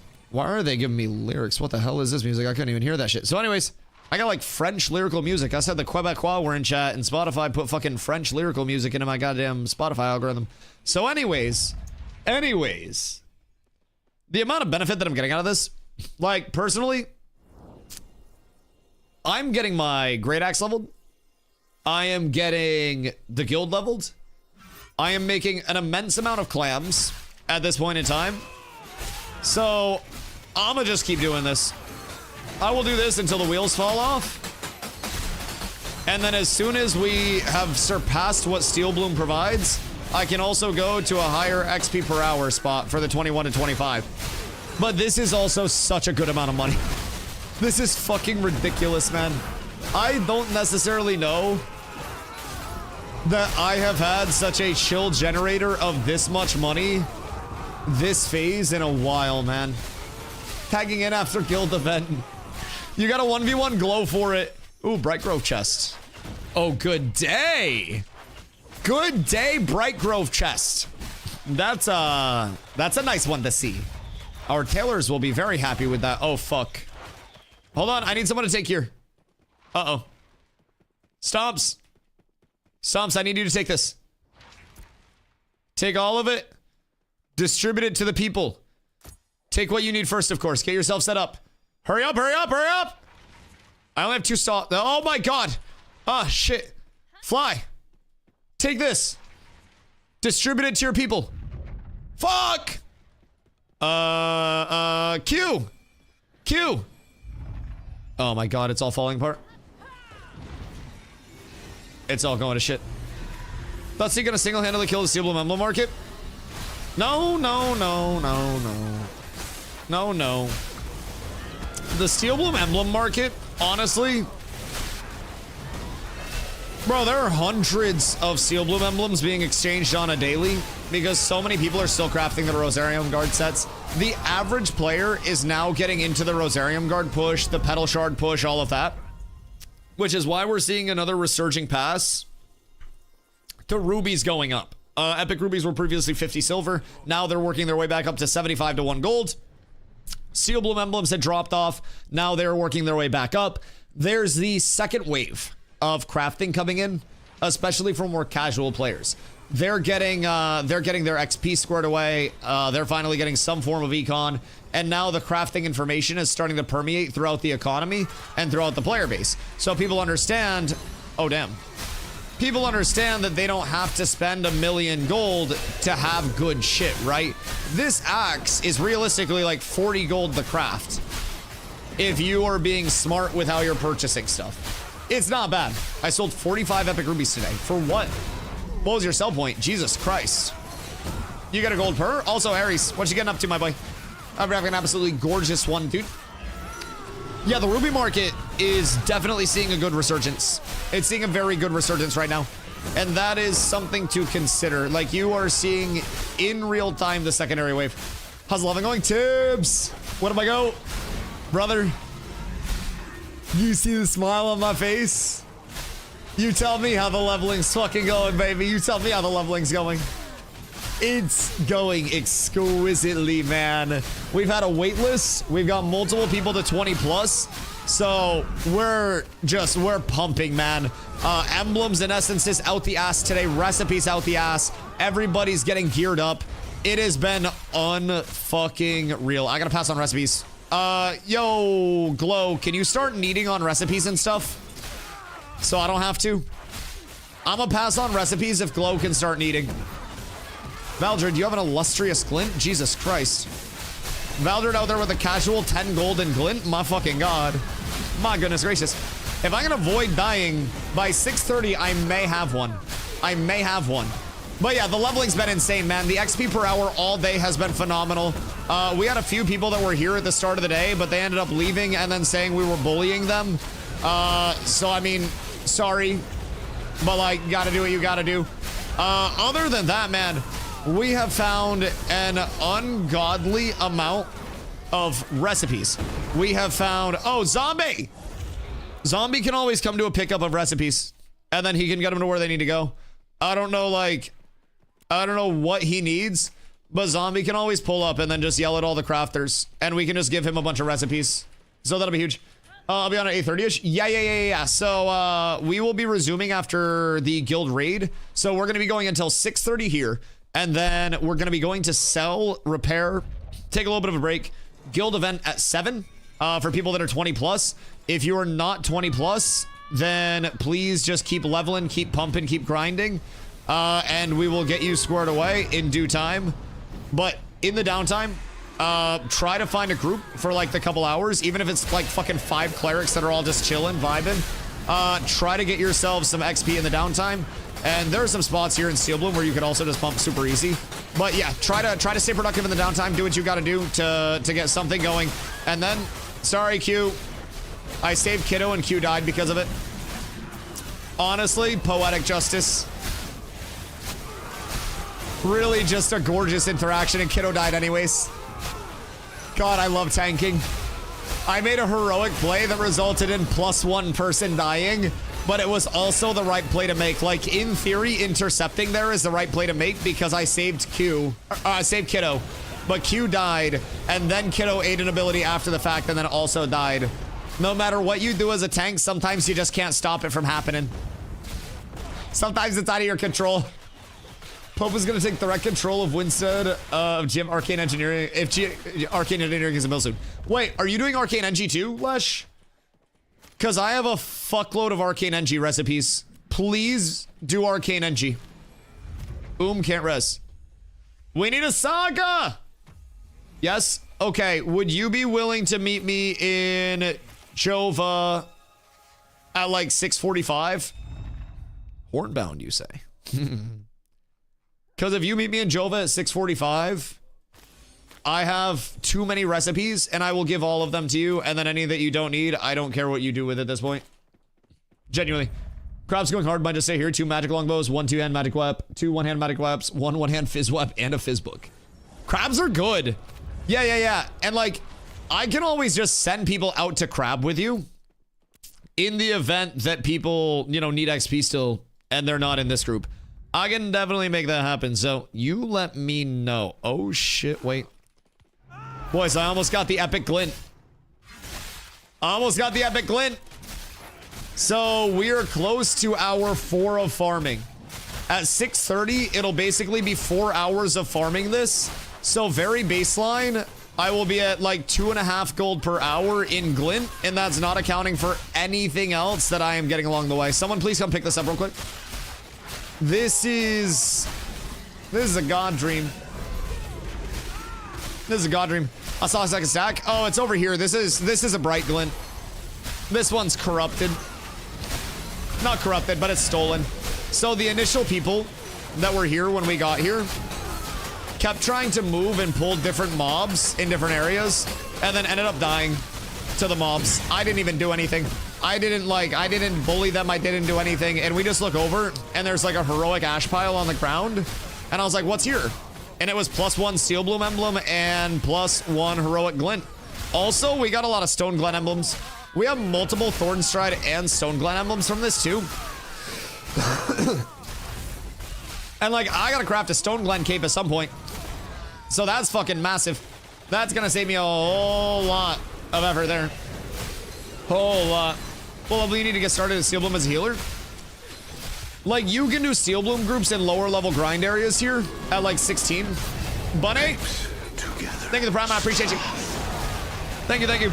I don't think we have the recipe for Stoneglen. We have multiple people that crafted. I don't know who did the crafting, but we gotta craft it from somewhere. As long as the crafter didn't get banned. I don't know though. But either way, it is possible. Aravina crafted? Okay, word. Well, now we know. Aravina. Trusted Stoneglen crafter. So yeah, we good there. So that's gonna be another prio for me to make, just as a replacement. He crafted mine and glows. All right, word. Well, if you guys aren't doing your Stoneglen capes, or you already have it, I will take your Stoneglen emblems if you're not using it at the end cut. Because I know we have a decent amount. I don't know how many I need for the cape. Let's see. Tailoring. Stoneglen cape. I need 10 total. Which, honestly, I think we might have found close to 10. So, if y'all don't need it, I'll absolutely take that. How full is Cat's Labs? Yes. Like, you ever put a cup of water under the sink and then leave the faucet on and then walk away to do something and forget the faucet's on? That's basically the analogy for how full Cats is right now. Both guilds are at capacity and on a wait list to the point where we physically cannot keep up with the demand of getting people in. And if demand is sustained through the TBC launch, I will very likely institute a third guild, providing we can get leadership in for another casual guild. It's predicated on a few other things existing, but that would just be a pure casual guild. Just, you know, invite people, they get the tag over their head, they show up to the guild events, just another, you know, another avenue of Cats in game that would exist. But that also requires an infrastructural standpoint to it that we need to, as a community, be willing to invest in, from diverting crates from main guild over there. Would you happen to have 44 Steel Bloom emblems for sale? If so, how much for a guildie? Yes, I would have 44 Steel Bloom emblems for sale. The basic like market price has been going 70 silver to a gold. I will go in guild at 50 silver per. I will go, I'll straight 50 silver it. And then if it drops, I'll drop it more. But as of right now, like, I sold mine last night, I think at like, Glow, what did we list at last night? Like 80 something silver per, and then they ended up selling overnight. So 50 silver for emblems, what you said? Yeah, in guild. If you're outside of guild, fuck yourself. But if you're in guild, I'll give you guys 50 silver emblems first prio. Because honestly, at that point, one thing I always talk about, right? The Cats economy is isolated and insulated. And that is 69 lowest on market. Nice. So we can operate basically in-house entirely. We have people that are gathering the things that you will need to craft your shit, and you can get those from people in guild, right? And then from there, we also have people that can craft everything that you need. We are entirely set up to play the game if every single other person were to quit the game right now. Our community could still get PvP because we have enough people to field a siege in our community entirely in-house. Our entire community could get PvE, we could get econ, we could exist. We are building this community to basically be like a nuclear fallout shelter of MMOs, where everyone can come in and they can understand that we are so consistent and so omnipresent that we will always, always, always be here, right? And the reason why I sell stuff in guild cheaper first is because people generate money from many means, right? And typically, if they're selling something outside of guild, that's going to be taking somebody's money and bringing it in guild. So I give them a better deal. We keep all of the things we're generating from crates, from selling, from mob grinding, whatever it may be, in guild. They save money, so the guild is stronger. I get money, so that way I'm stronger. And it's just that big mutual benefit overall, where we're able to run our insulated economy, where we operate, you know, in-house, and we undercut. I typically undercut market prices for the guild this entire phase. I have sold Lego rubies, I've sold spindle, I've sold zinc, you name it, right? And because we have so many people that do that, our guild is able to gear up and scale up a lot faster. We take something out of the outward economy, and basically 90% of what we vacuum in just goes into our guild, and then 10% gets put back out to other people. But that 90% gets recycled over and over and over again, and it's like the stock meme where like one company just buys another company, which just buys another company, which just buys another company, and then that company buys the first company, and it all just cycles money through, and then everybody's valuation gets lifted because of it. Except we're literally benefiting from that because we're generating so much money with our money. So we have all of that money that we bring in, people buy shit with those funds, and then we make more money off of those funds. We craft better shit in guild. We literally do everything in guild. It's fucking remarkable, if I'm being honest. Excuse me. Just like how independently our community runs from everything else. Can I buy 23 Steel Bloom emblems from you then? 50 silver. I will have to see how many I have, especially if Cap is grabbing 44. I don't know that I have 44 of my own split. I probably will. Let me see how many I have. But I will get Cap, and I will get lag on the list right now. If I have anything over 67, then you guys can get more. But you guys, I just 100% plus 6? Wait, just without getting fucked over? Is that increasing pay to win? No, not unless you break terms of service and like, you know, swipe for real money transactions, but like that's bad. Don't do that. Ash just has no pay to win, no pay for convenience. The only thing that you can pay for are like skins, which make you look a little cool, but also they don't have any actual like impact on anything, right? Those are just drip. So overall, no pay to win. There are people that will absolutely RMT, but there was also just a huge wave of people that got banned for duping and RMTing. So I wouldn't necessarily recommend it in terms of like a sustainability perspective of playing the game for long.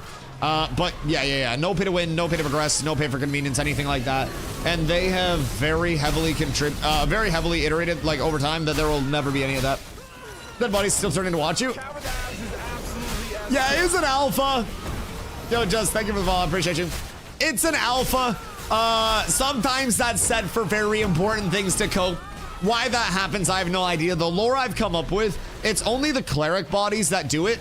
So I think they're blessed on a divine level to where they don't actually die and they're trying to haunt me for like one last cycle, you know? They're just trying to bring that afterlife element in. This is the best spot in the game. Depends on what you're looking for. If you're looking for Steel Bloom emblems specifically, then yes. If you're looking for experience per hour, then no, honestly. Like, I'm power leveling people like crazy, and their experience here is really fast, but it's also slower than what it would be at a fully optimal grind, like crabs or, you know, somewhere that they're truly going to be pumping out an ungodly amount of XP. This is still a very good spot, though.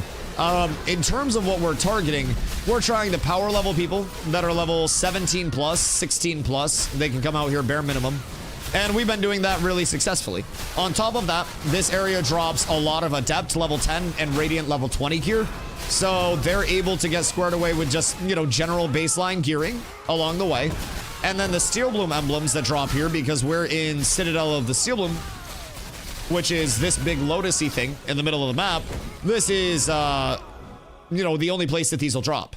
So a lot of people need these because they're trying to craft Rosarium guard sets, which is here. They're trying to craft Petal Shard jewelry, which is here. And there's a lot of demand around these. So what we do to have this, like, you know, mutually beneficial structure, right?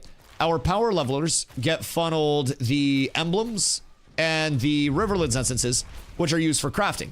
And then any recipes that we need, we take for the guild. And, you know, we can sell extras, we sell whatever we need to, and our power levelers make great money coming out here to do this. The people that are getting power leveled will get better gear than they would pretty much anywhere else on the map at this level and, you know, with the power that they have right now. So this is a really good opportunity for them to get fast XP, a whole shitload of gear, and then our power levelers also get a whole lot of money as a result of doing this. And since our community, like I was just talking about, is insulated, right? We have so many people that still need their crafts. We have so many people that are farming stuff. Well, now we can just sell our emblems in guild. And again, we keep the money in guild. We keep the power scaling in guild. And everybody gets stronger because of it. The people that need the emblems then get the emblems for less. The people who need money get, you know, their money generated, and people get to save money. It literally just makes everything go around a bit smoother. So with power leveling spots, there are a lot of different areas that you can go to. This is honestly just one of many. Motherfuckers, finish your rolls. Goddamn. This is just genuinely one of many spots that you can go to power level. And this is gonna be probably like, I'd say B+ tier in terms of the experience per hour. It's not S tier, it's not A tier, it's B+ tier overall. But like the mix of experience that they get, money that we get, and gear that they get, and also recipes that drop for crafters, overall makes this like a high A tier spot to hold down. Like really good.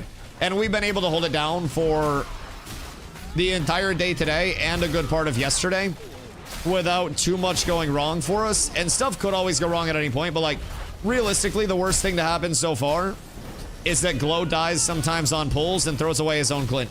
But Glow's so filthily geared at this point anyways, he should just be giving his money to me. He doesn't even need anything else. So there's a lot that we can do. But it's 6:30, so another half hour. We're going to be calling it quits here, at least for now, going on a little break. And by break, I mean we're going to be linking up with the guild, and we're going to be going to do a guild raid grind. So with the guild raid grind... What the fuck, Moonbug? What is this? Me and Glow still need epic pedal. That's true. I need epic weapons. I need epic pedal. I still need a lot of gold. But also, I'm gonna need your hand-me-downs. I'm gonna need all your shit for free. But yeah, so we're gonna link up with the guild. We're gonna do a guild raid. Probably have a guild raid come over here. Have one go over to Forge if I had to guess.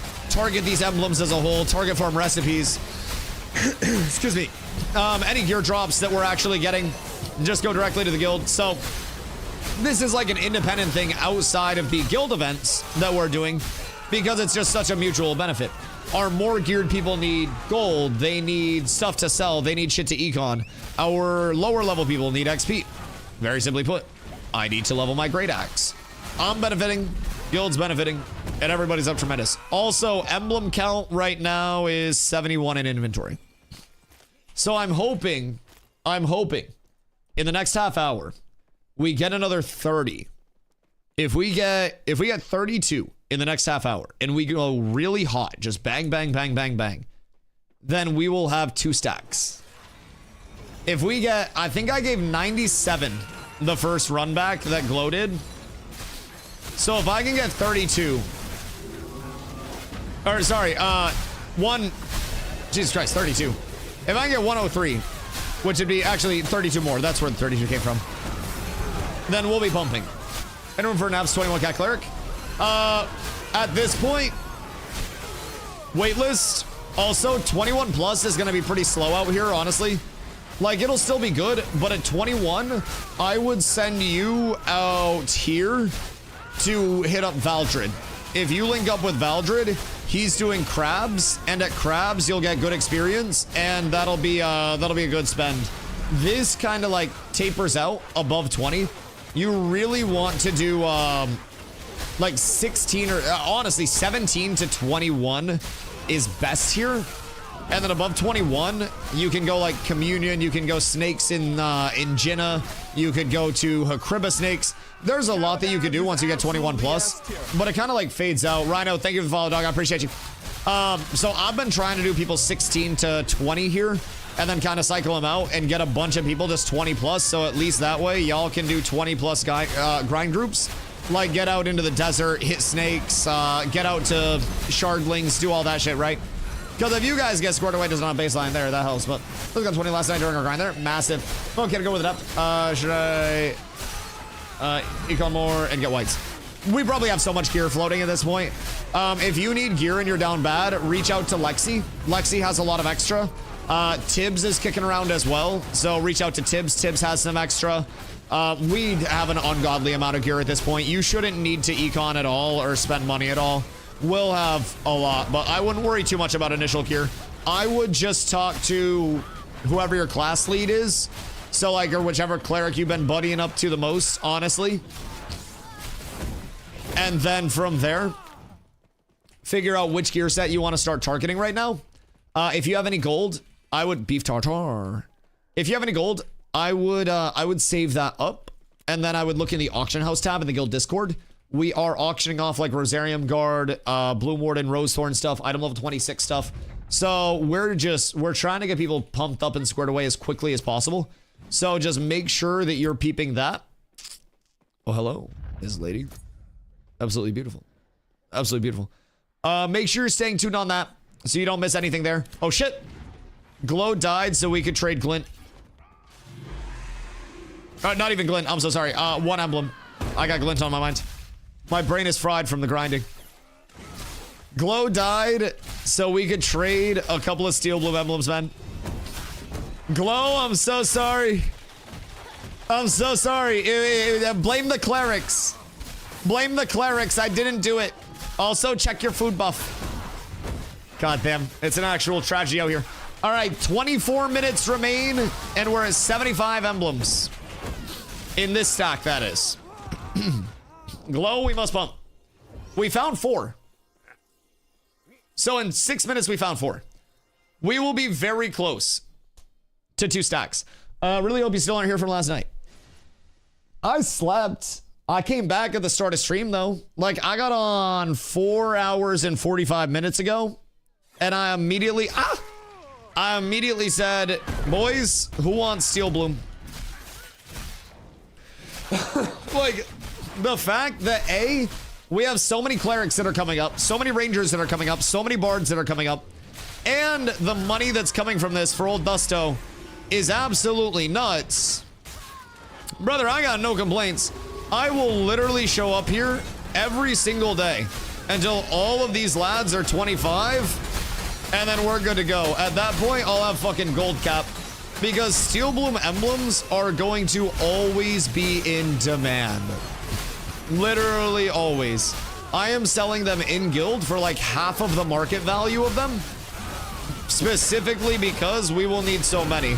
That way I'm benefiting, guild's benefiting, everybody's benefiting, right? So I'm personally just trying to stimulate our econ as much as I am my own. I got shit I need to do, but that also means everybody else has shit. So there's mutual benefit to be had. There are the many benefits of being in a guild like ours, and this is just one of them. So people get their shit for cheaper. They got the auction goods available to them. Everything's squared away. Everything's beautiful. Everything makes sense. And then everybody's just sitting nice and peachy, level 20 plus. Got a good set of gear for your 20 to 25 grind. And then you ball out. Like, this is genuinely just a 16 to 20 factory right now for people. I'm trying to put you on the conveyor belt and then get you point A to point B as smooth as possible. Trying to find a Steel Bloom group on London that's so bad. Oh, dude, Steel Bloom's empty over here, too. The only thing is, this is a full guild group, right? So, like, our guild does everything together every single day. Like, it is very infrequent that our guild will have to go out of its way to achieve anything. Because even if you need something, right? And you're struggling to find it, somebody will probably go slightly out of their way to help you get that thing that you need. We have a very community-first guild approach on literally everybody. And it's part of the reason why so many people like playing with us. We just grind for other people over and over and over again. And it helps. I don't know, it's empty because those emblems are needed so much. Because everybody has been conditioned to believe that mob grinding is terrible and there's nothing good to come from mob grinding. Because people are stupid and think that item equals money and nothing else equals money. When in all actuality, Steel Bloom emblems are a more consistent form of monetary generation than finding an item would be, because I have a much more broad spectrum of like who I can sell to. So people sleep on mob grinding because some YouTubers that played 50 hours one phase of Ashes of Creation say mob grinding is bad and there's no reason to mob grind. Now you have that propaganda spreading to all of the new players who immediately just say, oh, well, what am I doing? I guess I should just gather because so-and-so said to gather. Well, what's happening? I'm trying to craft my own stuff, but I'm broke as fuck. Wow, wow, wow. How much are Steel Bloom emblems selling for on the regular market? Like a gold a piece. And they're selling fast. I sold overnight at like 84 silver, I think was what I listed at, and logged on to a nice chunk of change. I'm selling in guild at 50 silver a piece because that is like half a market. So they're going like 70 silver to a gold. 70 silver is low. A gold is like the average. New thing to look for? Yeah. It's a good flip if you can find them cheap. Another sneaky one is Riverlands essences. You'll have fluctuations of Riverlands essences at certain points of time, certain points in time, where you will definitely notice those bad boys go up in a very quick manner. So finding those at like less than 2 silver a piece and then flipping those for a quick little double up is nice. It's real nice. But yeah, this has been a fucking massive generator of revenue. And everybody says, well, there's no reason to PvP. If I told you that you could come here with 3 level 25s and you could make this much money and also be getting an inventory full of gear and recipes that you can sell to other players, well, all of a sudden, there's a little bit of a reason to PvP over it. But everybody just goes on YouTube and watches an outdated video. I thought that was going to be a guild deck. That would have been so fucking funny. Everybody goes on YouTube and they just see an outdated video and they assume that that outdated video is still correct from some content creator that barely plays the game. And they're like, mob grinding is terrible. Nothing comes from mob grinding and there's no friction whatsoever. Well, it's because you're perpetuating that to all the new players and every new player just avoids mob grinding. So then you have your experienced players that will just make hundreds to thousands of gold from mob grinding, from getting recipes. Oh, whoops, they're gonna have to grab that recipe. I don't have room. From mob grinding, from getting recipes, from getting emblems and essences. I have 20 minutes for somebody hop in, by the way. If somebody is here right now, I have a slot for 20 minutes until we leave. If you guys can DM me, first person to DM gets in until we go. Same rules, be in cats, at least be in Discord. But hit me with a DM and then I got you. I'll join after guild raid. Okay, cool. If anybody's literally parked like near here right now, I got 20 minutes with your fucking name on it, baby. Made all my loot from mob grinding. I ran no crates. Yeah, it's incredibly straightforward. Glow is 520 power, and Glow just got enough power to mob grind, and then mob ground, and then sold recipes, sold emblems, sold essences, and made a shitload of gold, and is now over 500 power. You don't have to be a wizard to actually make money. You just have to figure out an in-demand product and say, where is this sourced? And then you just source it. And bonus points because every YouTuber, you're a wizard, Stomps. Every YouTuber just wants to go and say, well, mob grinding's not worth it. And then Tommy Two Thumbs comes in with 20 hours of playtime. And they say, oh, well, so-and-so said that mob grinding isn't worth it, so it's not worth it. And then you look over here and you see good old Dusto mob grinding 10 hours a day. To the point where people come into my chat and they're like, Dusty, why are you mob grinding so much? Is there anything in this game other than mob grinding? What the fuck? But if you go on Reddit, Reddit will tell you that mob grinding is terrible and worthless and it's dumb and Intrepid has no form of incentivization for hitting mobs whatsoever. Because everybody just wants to see completed item drop and nothing else. I'll take this over completed item drops. We'll say it's hard to find spots and know what's good when new. Oh yeah, 1000%. That's also where community comes in line though. I'm power leveling a bunch of people right now that probably didn't even know what the emphasis of a power level was, right?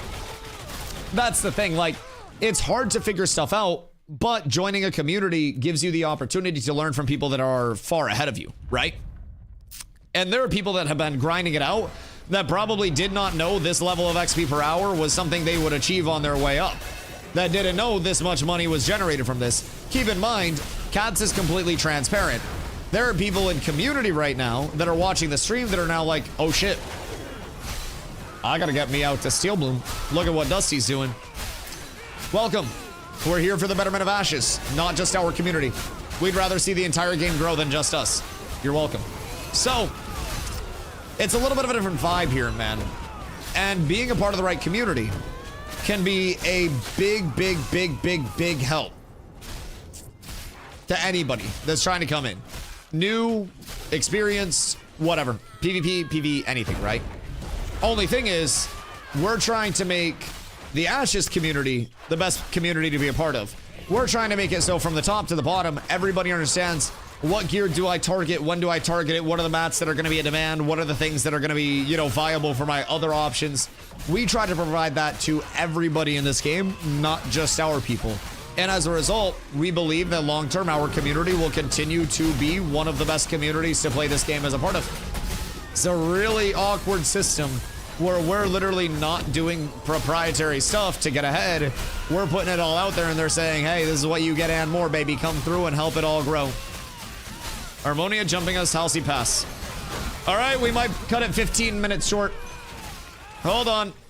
Hold on. Stop pulling, stop pulling, stop pulling, stop pulling, stop pulling. Last pull, last pull, last pull, last pull, last pull. Last pull. Glow and I gotta go handle something real quick. Glow and I gotta handle something. Glow. Let's, you run up to Winstead. You run up to Winstead and grab everything there. And then we'll meet over in Jova. And we'll have everything. Hold on. We'll see if we need to stop. How many do we need to stop? Yell if you need us. 2? Okay, hold on. We're fine. Keep going till 6. Okay, they'll be getting pumped. Or keep going till 6:30. We're good. We're good. Keep pulling. Everything can continue. We got zombie and people. Oh, I'm gonna die. Improv can save your life, chat. You always have to see an entry and an exit in this bitch. You always have to be ready to find a way out, and today I'm thankful for that fucking ledge. Today I am so ungodly thankful for that ledge. I don't know why we don't do Steel Bloom anymore at all. Our leaders have been pushing Carfin and Forge. We're not geared for Forge IMO. Yeah, I mean, there are many steps in progression, right? And sometimes having the top end go back and assist the bottom end in those steps of progression and bring up the floor quickly is great. But you need to have the outliers on the top end to do that. Yo, team said, thank you for the follow. I appreciate you. So for us, we have people that honestly, like, I ran about 6 days of Forge named mob grind right before I came back here to do more Steel Bloom to power level people. It's all in like waves of demand and bringing up your floor altogether, right? So if your guild as a whole doesn't have full Radiant gear, then you want to make sure that everybody has Radiant gray gear in abundance and double Radiant weapons. And you know, you're looking for an average power scaling of 200. You want to have everybody in a baseline set where they can play the game and they can exist and they can contribute to endgame content, right? When you're where we have people that are hunting their final pieces, so they'll be able to craft epics. So they'll be able to get 500 plus power. And those people are the ones that are like, well, when nobody needs help, I go and I work on my own stuff. But when people need help, we find a way to mutually help them and us, right? So with Steel Bloom right now, Glow has 520 power unbuffed. Glow still needs a few pieces to be 550 plus. So Glow is trying to get Econ out here and is helping people power level. And by having a really geared person helping the power level on the DPS side, we kill faster. Everything dies a little bit smoother. And it's fucking huge. So there's so many levels of benefit, right? But every step of Ashes is incredibly important. Moonbug. What up, my goat? How are you? What's going on out there? Wait. Is that for us? Or is this Quinky Dink? What you got going on? We got 12 more minutes of playtime, boys. 12 more minutes of playtime. But yeah, so like if we were... Hello, my good man. How the heck are you? Do you have gifts for me? What up? I got you for 12 minutes. You're getting in for 12 minutes. I fucking got you. Too many people are looking up to others to tell them how to play the games now. From items to mobs. I don't even want to start on the main character syndrome solo players. I just think the element of I want to hop in. Why'd you leave? Rat. I think the element of like I want to play a game to immerse myself and learn a game has found its way out of a lot of people's direct focus as people have lost the amount of time that they used to have, right? And overall, oh my god, wait, what is this? Is this for the lobbies? Wait, hold on. Can you take this stuff and then get it to Lexi for me, please? And then get these recipes to Zom to hand out. Elixir carpentry, processing, searching my potion. All right, give that to geared to Lexi. And then recipes to Zombie, please. Thank you so much. I have literally no space right now. I have I have nothing. But yeah, no, genuinely, like, I think so many people just come in, and I see a lot of people in stream too. They're like, they come in and they go, Dusty, what's the best class? And I'm like, brother, what do you want to play? And they're like, ready when you are. Go ahead, Glow. I appreciate you. I have a lot of people that'll come in and they're like, what's the best class? And I'm like, well, what do you want to play? And I'm like, asking them what they would enjoy, right? Every step of is boring. Oh, I played everything is boring. I don't think every step's boring. I think every step's important. I think you might have misheard. Every step is important along the way. Not boring along the way. No. I said important there. My bad. I actually think it's a lot of fun to feel the progression along the way. But sometimes I yap a little fast. That's my bad. I probably mumbled a little bit of that one. But oh shit. I'm playing low ground. But yeah, I think every step along the way is very important. From your baseline sets at, you know, level 20. Uh-oh. Glow, I'm in trouble. If I'm being honest. Like, very much so. I'm probably fine. But I might be very in danger. Alright, we're fine. I fucked up, but it's all sorted. That's entirely my bad. That is entirely on me. Some of you may die, but it will all sort itself out. So anyways, every step along the way, from like getting people up to level 20, getting them in a baseline radiant set, to them getting their first crafted set, to, you know, finding out how everybody wants to econ and where everybody wants to make their money, it all matters immensely. And there's not necessarily one set way to go about it. There are a lot of different ways that you can get there. And for me, like right now, I'm helping my guild progress. I'm helping my low levels get to level 20, which is huge for them. Oh, Glory Bound Daggers. Very nice. I'm helping my guild progress. I'm helping individuals progress to, you know, pursue their individual goals to help our guild more. And meanwhile, I'm also pursuing my individual goals. I am leveling my weapon. I am also simultaneously making a whole shitload of money. And one of my individual goals is always to grow the community as much as I physically can. And part of that is making sure that we don't just have a lot of players that aren't getting assistance and that are stuck at level 1, that we are bringing all of our new players in and properly investing the time in all of those new players. To grow Wagyu cows, you've got to feed them a certain regimen. You've got to take care of them in a certain way. If you want the best beef, you've got to raise the best cows.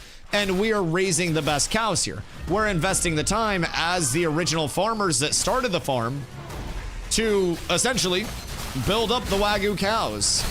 And over time, we end up bringing up more cows, and then we end up finding more farmers that we hire as well. And we have our cows and we have our farmers in guild. We got our leaders and we got our followers, right? And as we have more farmers that are helping raise the cattle, and we have more cattle that are the best cattle that there can be, other farmers are going to see us and they're going to go, well, damn, I can't compete with those cattle ranchers. And then they aren't even going to show up in the first place. It's a cycle, baby. You just got to have the farmers and you got to have the cows. And if everybody knows their role, then the cows get to graze and chill and moo. And then the farmers just make sure everything's running smooth. We find more cows, we raise more cows, we make sure y'all are living great. The metaphors never use cats. Cat metaphors are hard because cats just fuck off and do their own thing. Cats, cats just exist. Just kind of aren't controllable at any point. Thus, you treating players like cattle? Oh, wait till you hear what I think about the whales. There's a whole nother level of interaction to this. There's a large mix of different animals. Yes. The cows and the whales, equally important. We couldn't do it without either one of them. So. Goodness fucking gracious. Okay, Stonebark Shoulders. 26. Wait, those are adept, aren't they? Those are adept. Gross. Never mind. I don't know why that sounded like a 26 set. I'm just making shit up now. I'm literally just me when I fucking lie, spreading false information. How's the glint doing now? Yes. Yes, saucy indeed. Saucy indeed. Holy shit. We have 5 more minutes. 5-minute warning on pulse. Glow, do not die again. You're so close, right? What I mean more precisely is people don't play games anymore. You know, absolutely. I agree 1000%. I think it is part of the fact that, like, as people get older and have more responsibilities, the average person, especially in the MMO world, has less time to pursue the things that they used to pursue with, you know, their entire day. Not everybody can be work from home. Not everybody can be streamer man that's streaming 10 hours a day playing video games and yapping. A lot of people have other commitments, right? And as a result, a lot of people want to optimize their time spent. As adults, we're always taught just naturally, optimize your time. Work tells you work optimally, be fast, get the most done so you can make the most money. And naturally, we wire our brain to live a very go, go, go life. And it's very hard for people to just disconnect once they're adults. And something as simple as if I asked every single person in chat to just do me a favor and take 15 minutes a day, put your phone in a different room and just sit in a chair that you like and just hang out. It'd be so hard for people to actually do because we're wired to go, go, go. Some people would literally be like, Dusty, why would I do that? That's a waste of 15 minutes. That 15 minutes of relaxing every single day will make you feel so much different over the course of your day. It will get you just completely set up, right? So personally, I think it's just a part of like how we are as people as we get older. I think it's that we have less time to budget, and I think it's we're more allocated, or we're more taught to like optimize, right? So people come into something as simple as a video game, and it's not really a matter of I want to have fun and I want to get into this immersive world. That's actually not a bad ring drop.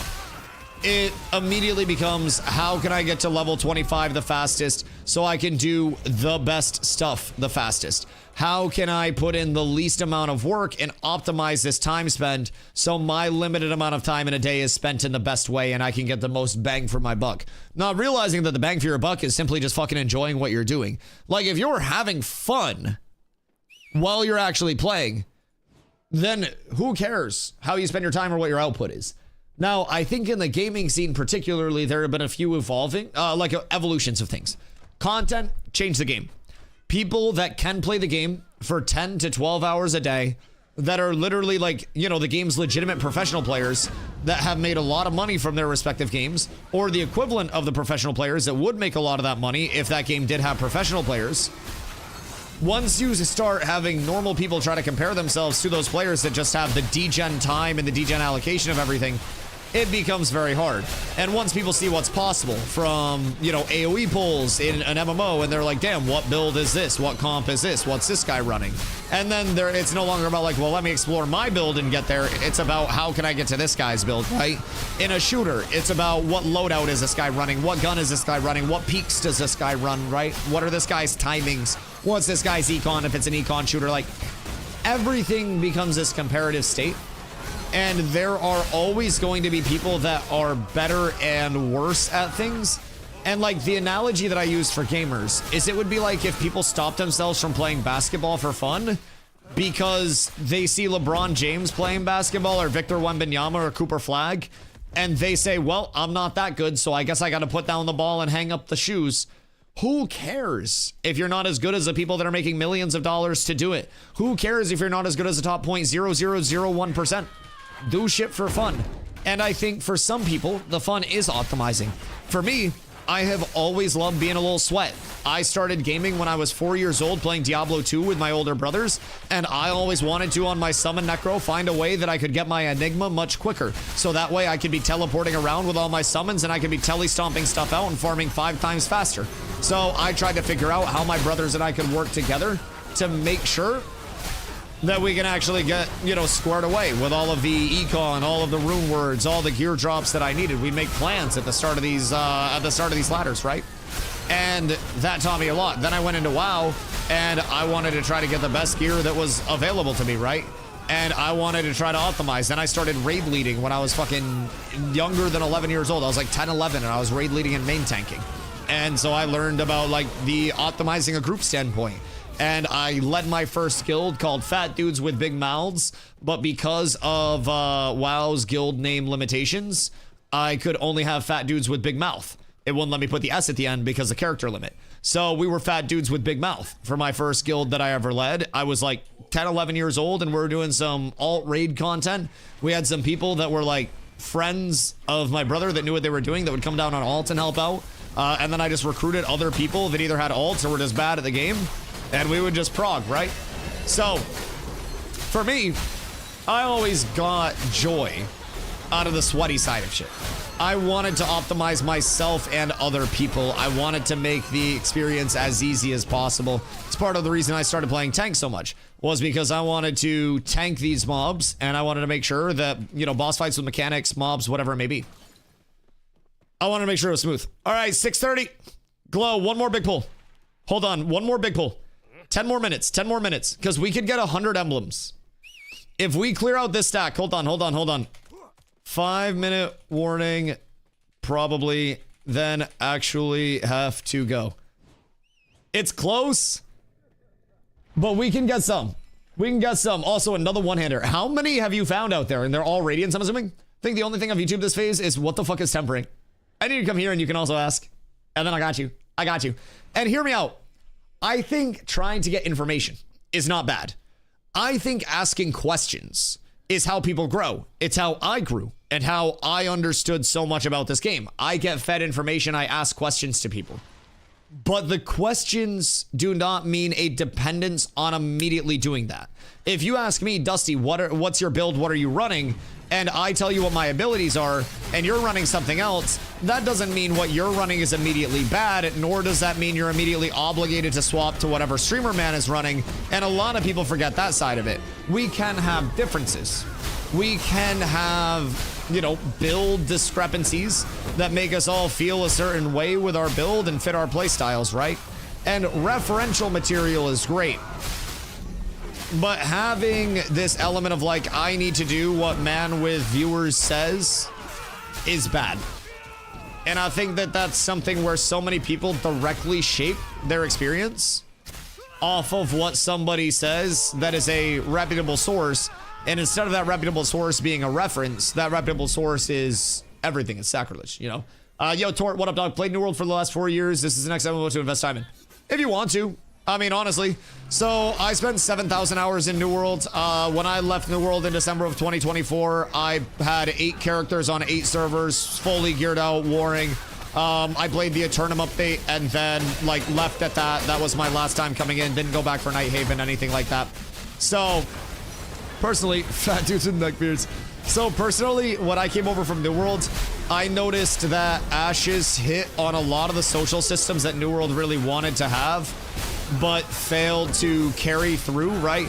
So we have the world building and the town structure, but it's way more in-depth. Not every town can just have every trade building or like every table at tier 5. Not every town can be the highest level. So you elect your mayors of your towns. You're not just having the owner of that town switch back and forth person to person day after day after day after day. It's a monthly election. So all of our elections on our towns will be on the 1st of February. And then every mayor will have to simultaneously, win their re-election through votes. So once the towns have mayors, they have to put up buy orders, which people go out and gather materials, and they donate the materials to the town to get those buy orders completed. Buy orders generate materials for the towns. Towns, between tax money and buy orders, place buildings. The mayors do not get the tax revenue. That sits with the town itself. So owning a town is actually more of like a public service thing instead of a like, hey, we want to flex on you and make all the money for ourselves thing. My guild, Zombie, is a mayor of Miraleth. We are based out of Miraleth, which is one of the 2-player hubs for this entire server. So we have, one of the hubbiest towns that there are, but we're benefiting nothing from owning that. And honestly, we're kind of a detriment for having that because there are so many players that have benefited or that have dedicated their time to like benefiting the town instead of putting all their time towards the guild. So like overall, it helps the entire server, but it's definitely a trade-off. So everything's a little bit different. The combat system, it's a tab target base, right? Over a full freeform action combat, but really social base. I'm a PvPer and not good at PvP. Because it's PvP only. So my oh shit, that's going to the guild. Oh, Bloom Warden stuff exists. Bloom Warden stuff exists from drops. Oh my goodness, chat. W's in the chat for the casters. Holy shit, it happened. Holy shit, it actually happened. Oh my fucking god, we got one. Wow. Wow, that's actually huge. Ooh, and an elixir of wisdom. Cool. So anyways, everybody says drops don't exist. So that's fucking great. Holy shit. Holy actual fucking shit. So anyways, my question is, are you not good at PvP or do you refuse to do PvP? Because if you're not good at PvP, but you are allowed, not you're allowed, but you're willing to PvP, right? Then you'll enjoy Ashes a lot. Ashes PvP deaths have a little bit of punishment to them, but you're not risking your gear. You are, if I were to die right now, granted I have a lot of my materials tab, but I would be risking materials. All right, let's call it on that. Let's get out of here. Everybody mount up. We got to get over to the guild event and then we come back after. Holy shit. What an actual pull. Tell Zom to get that up on auction. Yes, that will be going to the guild to put up for auction. That will go very cheap to the guild. Very cheap. So make sure, keep in mind, we have multiple auctions up right now in the guild Discord. So if you guys have not looked, if you have your Discord perms, under the guild tabs, under general, go to the auction house. Currently, there is a Rosarium Guard chest that is up. But also, this will be going up. We rotate different auctions all the time. So we got to run up to Winstead real quick and then we got to run to Jova. So that's sold. Oh, well, that's sold. Yeah, that ended 36 minutes ago. Well, we got one, boys. Hold on. Link item. And then guild. So many people are going to be so mad. So many people are going to be so mad. Wait, this is sick. I love the fact that this actually exists and then it dropped. It's so huge. It's so huge. Holy shit. So, in terms of PvP. Sorry, I keep getting distracted. In terms of PvP. There is PvP that can happen everywhere. Somebody can come up to you and they can kill you. You will not drop pieces of your equipped gear if somebody comes up to you and murders you. However, they will go what's called corrupt. They'll turn red, which going red means that you are at risk. Oh my god, starfish. You are at risk, excuse me, of losing multiple pieces of your equipped gear if you corrupt on somebody, right? So corruption is quite rare, just as an overall, but it can happen. There are also guild versus guild war declarations that can happen. So somebody at any time could declare a war on cats with abs, and we would have to fight that war. It lasts for 100 kills, so they go by really quick at this point, right? So PvP can happen. It is not PvE exclusive, but non-consensual PvP is punished incredibly heavily. So there are some scenarios that you can put yourself in where somebody will be more likely to attack you or less likely to attack you. Most players at this point in time, especially those that want to be PvE based, have never PvP. I'm going to be honest. An average player will experience very little PvP in this entire game. If you put yourself in a spot where more PvP can break out, or you're interacting with guilds that are more likely to PvP against you or whatever it may be, then you're putting yourself more at risk, right? But there are routes of gameplay where you can progress, you can basically be a pacifist, and there are a large number of players in Ashes at this point in time that are max level, that have good gear, that haven't PvP'd. You just got to be aware of your surroundings, right? Those guys learned not to touch our crates. Bro, I almost pulled up. I literally was about to pull up from Steel Bloom. Thanks for the info. Yeah, of course, man, of course. So you'll notice, like, today on stream, what I've done so far, and it's very, if you're an artisan person, you have 22 different artisan skills, and you can't have all of them at the highest level, so you can't necessarily be like the Omni Crafter. You have to play your role, right? So you've got all the different towns. All of these have unique player markets, so you'll buy and sell for different prices in different places. We've got different biomes, you know what I mean? So like different land mass areas that all have unique drop tables and spawns and shit like that, right? So there's a lot that you can do to stay entertained as a PvE primary player outside of the PvE route. We also have Cats with Abs, which is our PvP guild, and then we have Cats with Naps, which is our casual guild and crafting guild. Now, they may still see PvP. They could get a guild deck on them at any time. If anybody guild decks on my casual guild, my main guild is going to absolutely face fuck you. So just be cautious of that. I will immediately have a counter deck ready the second somebody decks that. So the crafting guild will be kept safe. But there is... Oh, shit. Hold up. there's a lot that you can do in a PvE loop to just keep yourself occupied. Dungeons for PvEers, I love my M3s. So, as of right now, no instance content, all open world content at this point in time.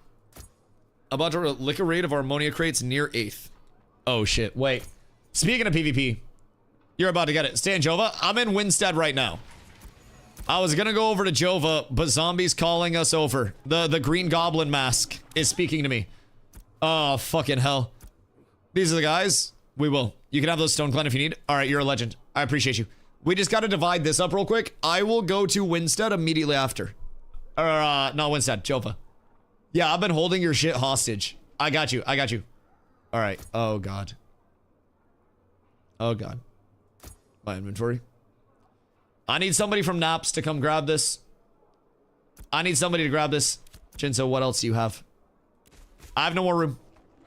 Okay, I have 2 more rooms. I need somebody from Naps immediately to come over and grab this shit, please, with inventory space. For the love of God. I need to divvy this up. So we have... Calculator. 99 plus 88. 187 divided by 3. 62 per person.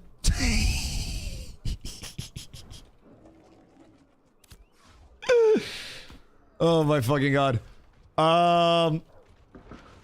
62 per person for the emblem split. Oh my fucking God. And then I get the 63rd because I'm the best. Each of us get a Thornstride emblem, and then 1 will be donated to the guild on our behalf to keep the guild pumping. So we'll go here, and then the 3rd one. Oh, I gotta go to Mirror for that. Never mind. So we'll deposit the 3rd one in the guild. And then after that, Stomps, can you make sure that this shit gets over to Lexi in 2nd guild, please? I have... Why can I not trade this? I think I got banned. Uh-oh. Try again? Did I get banned or did you get banned? Right. Right. Well, this is gonna be a sec. You just bear with me. You hold on 1 sec. No. No. No. Nope.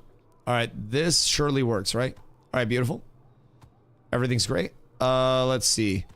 And then... Oh, wait. The Elixir of Wisdom. Fuck, I need that back. That's gotta go to Lesh, I think.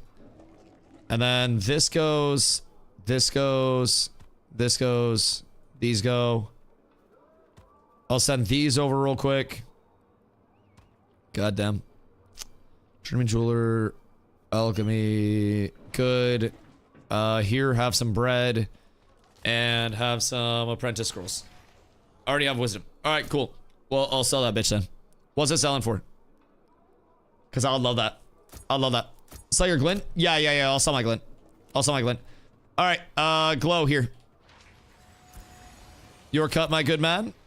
62 and 1. And then, you don't need your stone glens, right? Beautiful. Wait, Jinso went 19 to 22 there? Jesus fucking Christ. What's a Lego auto carcass go for? A lot. Tort, thank you for the follow, dude. I appreciate you. A lot. A lot. 25% into 22. Jesus Christ, brother. Good for you. 62 and 1. Roach, do you need your stone glens or nah? I appreciate you, dog. Thank you. Thank you for your dono. Fucking legend. Alright, I got one, so I'm looking to sell. Chad, do we have a price on that right now? For our friend, a Lego Otter Kark? Just by chancing. Alright, I gotta store these real quick. And then I'll have to bring those over to Jova after. So remind me that my storage here is absolutely fucking fat. Please and thank you. And then I will need to transport. Sold one for 10 gold, 50 silver. Jesus Christ. That's fat. That's really good. Alright. So, I currently have 63 Steel Bloom emblems for sale. Cap wanted 44, right? So I can get Cat Paps 44. And then who wanted the other 23? Because you can probably buy from Glow. I don't know if Glow will do the 50 silver as well for guild. But for guild, I will do, I will just do straight up 50 silver per, so.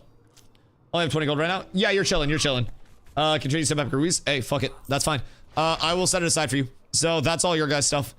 If you need Riverlands essences as well, I can get you guys cheap on those. Stone Glen emblems, I'm gonna be using for my cape.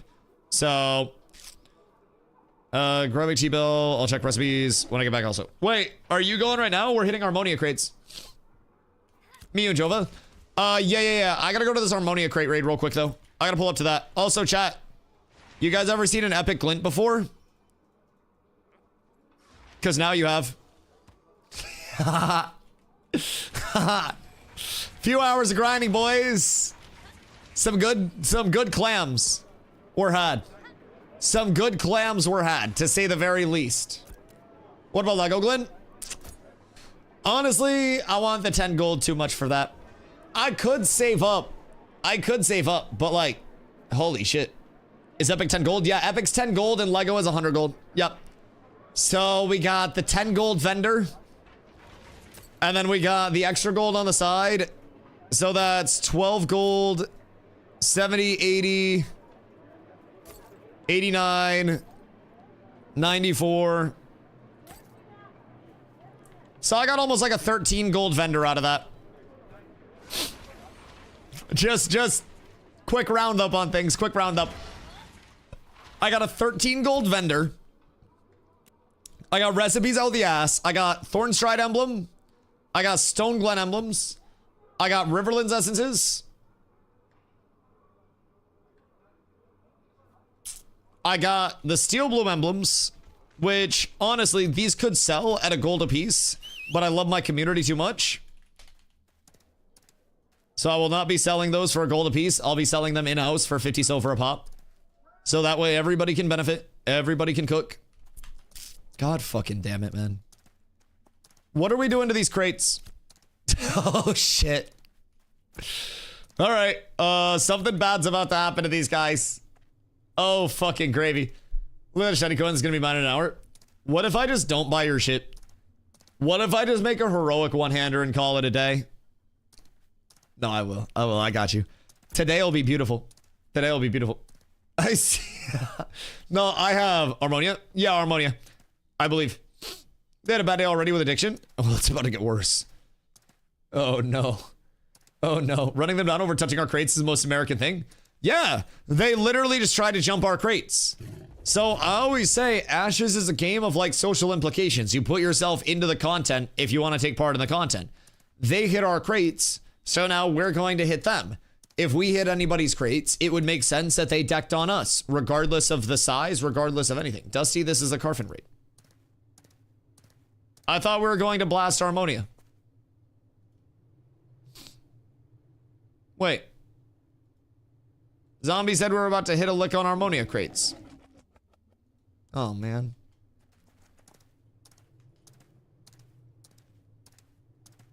Oh. Oh. I'm sad. I'm sad. No, train. Strug's gaslighting me. Strug's gaslighting me. If Strug didn't say anything, it would have been fine. We need a code word. We need like a palpable code word.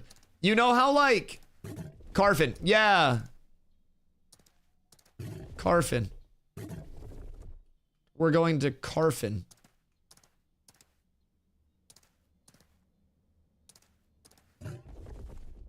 To do Carfin stuff. We're gonna Blood Runner stuff. Pick a new world term. I could steal speeds and I could say green apples. We could have a code word where we say green apples or something. And we say like, I don't know, maybe like X5 gifted. And then we're up. X butter. Yeah. I like butter. We're gonna cleanse. We're gonna cleanse and get active. I just assume nobody from Harmonia watches the stream. I'm just an irrelevant small streamer. I just sit in my corner. Nobody watches this bullshit. It's just me and like 3 friends yapping. I'm just trying to organize stuff. X Alphabot. Ooh. Group 10 wide fight. Group 10 wide fight's kind of coming back for me. It's kind of coming back. I just get so much joy out of it. Doesn't look like you're going towards Carfin. I need to repair. My gear's really low durability. Gear's really low dur. I need to, yeah, I gotta repair.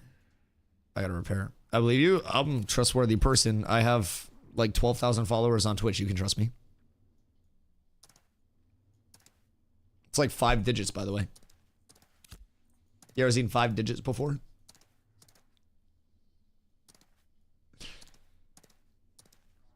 So confusion. I guess we thought we took our crates back, but we took theirs to upgrade from Murder Rook. What do you mean? We're taking crates from Carfin.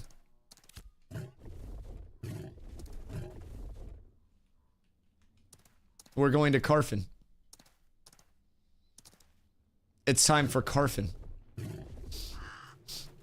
I'm talking about the initial fight. Oh, so wait, what happened with the people that jumped our crates that will not see any retribution coming their way whatsoever? Bro is not fooling anyone. There's nothing to fool you over. We're going to Carfin.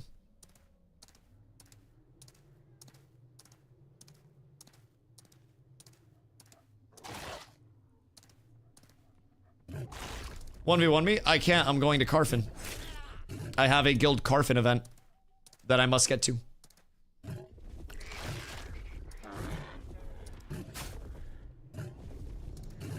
You need to tell Dusty anything important? Oh yeah, I know everything that goes on. I just lurk. I don't get involved unless I have to. And I don't want to have to. We run so autonomously. I know all the important stuff that's going on. However, I like my role that I've carved out for myself. It's like the business that's incredibly successful, so the owner checks in like once a month, and when they show up at the store, it's like a big thing where they're like, whoa, it's Dusty. And then everything other than that just operates peak optimal smooth. They jumped me and my boy, and we killed them to take crates back. They got from the mules. They jumped you guys and they lost? Oh no. Wait, so they corrupted you guys and then lost? Or like corrupted on you guys and then lost? I can get my boat for Carfin as well. For the for fishing at Carfin.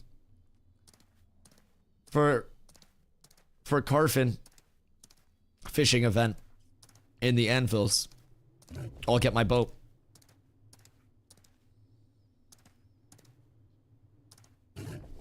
Careful. Careful. Land boat. The Flying Dutchman, actually. So GMs can no clip, and when GMs are no clipping, if they are on a boat, their entire boat no clips. So they're able to just like fly through the air and just Flying Dutchman that shit. It's fucking hilarious. Would love to see a tank guide video sometime. Me too, brother, me too. I wish that I could just use AI to like generate a me talking about tank shit based on like what I yap about on tank, so I wouldn't have to record it. It's just like I can sit here and I can yap to stream all day because it's just natural conversation. But the second I'm supposed to sit here and just like record a guide, I stare into the camera super awkwardly. Like I'm not the smoothest with it, you know what I mean? So I will do one though. I will do one. The thing that I always say about tank guides, I go back and forth on stuff and like evolve my build so much based on like, you know, short-term metas, evolution style, people are building, gearing, composition, stuff like that. So I most recently made a two-handed weapon in addition to my one-hander and shield that I have on. And the two-handed weapon scales up my fizz power immensely. So with food up, I sit at like, with spaghetti up, I sit at like 450. So like, I'm feeling quite good at this point. I do still have many more things that I actively want to craft along the way. But I feel like I'm at a point now where I have a really good baseline. Honestly, I need to get Brinebeard boots, and then I need to get Stone Glen cape. And then I'll make a tank guide. Because Stone Glen cape will be really, really handsome. Really handsome. What's your suggestion for the first crafted armor set? Newly 25 tank should target. Rosarium Guard, definitely. Rosarium Guard 6-piece. The pieces that I have on are helm, shoulders, bracers, gloves, belt, and pants. And then I have a named mob chest from a Fallen Forge. It's Forge Guard's Deflector. And then I have named mob boots from the Tropics, Brinebeard boots. So basically, like, those are named mob farmables. I run a 5-piece Petal Shard set for my jewelry. Heroic, really easy. You can get epic rubies, and then you can use uncommon and some rare zinc or copper to make your set as it goes. And then I run a Glory Bound Great Axe for my two-hander, Glory Bound Shield, and right now a Blade of Shattered Crystal, another name mob drop, but Glory Bound one-hand isn't bad. Night Reaver one-hand axe is also really good. I recommend Sword and Board for most new tanks, and I swap to mine quite frequently in PvP. I just recently made the axe, actually. And then from there, Glory Bound Longbow, max HP and stuff like that. So, think about it from? Yeah, of course, dude. So, the recipes come from Steel Bloom. In terms of the actual crafting themselves, I would recommend going the crafting route instead of the brute force farming route. With Rosarium Guard, the Ruvidium Fragments and the Otter Leather are your two, like, price point dilemmas. And then zinc armor plating is just like a lot of zinc. Like a lot of zinc. Steel Bloom emblems can also be in between like 70 silver and a gold per. But typically find those pretty cheap. Lies, zinc's the price point? Common or uncommon? No, not in a blue craft. Not in a baseline craft. You can get zinc for fucking copper per. Like, it's really not that bad. The processing on the zinc is actually like more expensive than the zinc itself. You plan your accessories out post pedal? Oh god, yeah. Yeah, I've tested like just about every combo there is in the game, right? So personally, there are multiple evolutions that you could go. If you just want to tank up like crazy while also having good resource and good utility, I really like Slag Earring a lot, especially once I get to the power standpoint that I'm just happy with my power.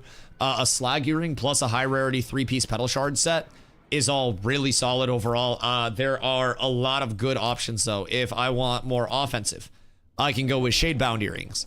There are more defensive options. You can go like Tide Rot rings and then keep the earrings, whatever you want to go. Like, you can really customize it to whatever you're looking to run based on your gear, right? You can go different rings. Some people will go a Forge Lord Signet. I don't like Forge Lord Signet because we still have so much defense as a tank already. We have so much mitigation. I think HP scales better for us than this does. So for me, I'm personally immediately, once I like my next crafting, just for perspective, I want to grind out a pair of blue Brinebeard boots just when I have downtime. I want to craft a Stone Glen cloak. I want to craft an epic Night Reaver one-handed axe. That one-handed axe is this bad boy. It's an additional power roll. So that in epic will be comparable to a heroic item level 29. This will get me a whole hell of a lot of power. So I'll be sitting in a really good spot there. I will also have my shield, and then I can enchant that epic. So those are my next prios. And then after that, I'll be working on jewelry. There's a good chance that I do embrace Slag Earring. For large scale PvP, it's incredibly important to not run out of mana. Like, resources are everything. And genuinely, if you have a lot of mana and a lot of health, percentage-based sustain like Inner Fire is incredibly good, right? Incredibly good. So on my longbow, I run Inner Fire, Refreshing Follow-Through for the most mana sustain. On my Great Axe, I run Ward and Inner Fire, so I have a little bit of shielding coming in. So small differences that can make a large difference in the overall, that more or less just contribute to the build as a whole, right? So as I get those Slag Earrings on, if I make those in any decent rarity whatsoever, I'm probably going to be looking at 500 health and mana from each of them. And that is going to be a substantial amount of mana. Like, I'm looking at 25% more mana off of 2 earrings, which just means I can spam, I can win every trade, I can have more of a base resource pool. And as a tank, it's more about just like, have base resource pool, don't be dead. So if I go to the Slag Earrings, I will lose Fizz power. If I go to an epic two-hander, or an epic one-hander and shield, I will lose Fizz power comparatively to this. But in the grand scheme of it all, my impact in PvP would be incredibly high off of that, right? I'd just be able to live and exist forever and put a whole shitload of damage out on people without them being able to turn to me. So, could be a good idea to, instead of a generic strip, do a 10 Q&A style guide. Have that be the app, spin in a more organic way, gear rotation, focus, keep on questions, etc. Could be solid. I just know YouTube enough to plan shit like that out. Like, I don't know, I don't fuck with it. Right now I got epic Petal Earrings and an ear with Grizzler. Don't know what to put in the last earring slot. Using 2 epic petal rings, 1 earring, and then Grizzler neck, you said? Last earring slot?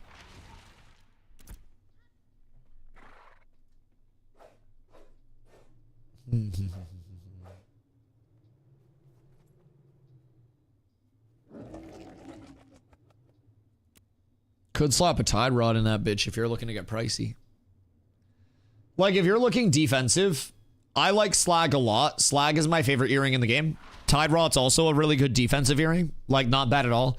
Shadebound is the offensive option of my personal preference. If I'm being honest, Fizz Power, Fizz Speed, Strength, Dex, pure offense. But these are 29s, right?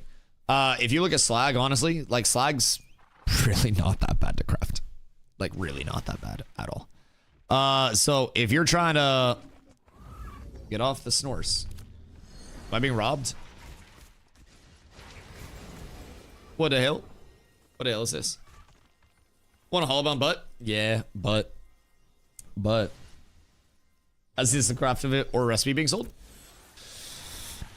Weird. Wait, that's actually really intriguing. Yeah, hollowbound is solid as well. The strength is a really big waterfall though. The hollowbound's nice though. That is true. I haven't seen. Do we have hollowbound? I'll have to check guild storage for that. Because we have a lot. We have a lot of shit in guild storage. What am I preparing for here? What's my motivation? Hold on. I gotta switch over to the group build. And everything's perfect. Hold on. I'm coming. I'm here. Sundrop isn't a rock yet? Wait, that would make so much sense actually. That would make an incredible amount of sense. If I'm being real. Wait, Sundrop is indeed in the game. Where'd you get it? Was that one of the new ones they added? Because there are some that aren't in the game. Okay, word. Nin trying to gaslight me. What's the one that's not in the game? Down here, it's... Oh, wait, it was stonemasonry, right? Neststone? Yeah, Neststone I don't think anybody's seen yet, maybe. Maybe I'm tripping, though. We're talking about which we're in and which we're out. From the market, I don't know where it comes from, though. All right, noted. Noted. Very, very good note. Pretty sure it comes from June Dark Limestone. Okay, word. Very good to know. Very good to know. I got both of the Fizz Dreadwig bows. Goddamn. Goddamn, you're actually pumping. Like, brother is actually fed as shit, huh? Are you going crazy out there in the June Dark? What are you doing? Brother's just been pumping crabs until the fucking cows come home, and I respect that immensely. I respect that immensely. All right, hold on.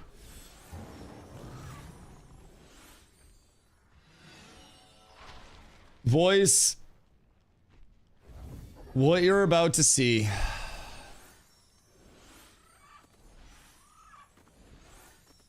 is going to be either one of the most encouraging things for you to play the game, like one of the most encouraging reasons,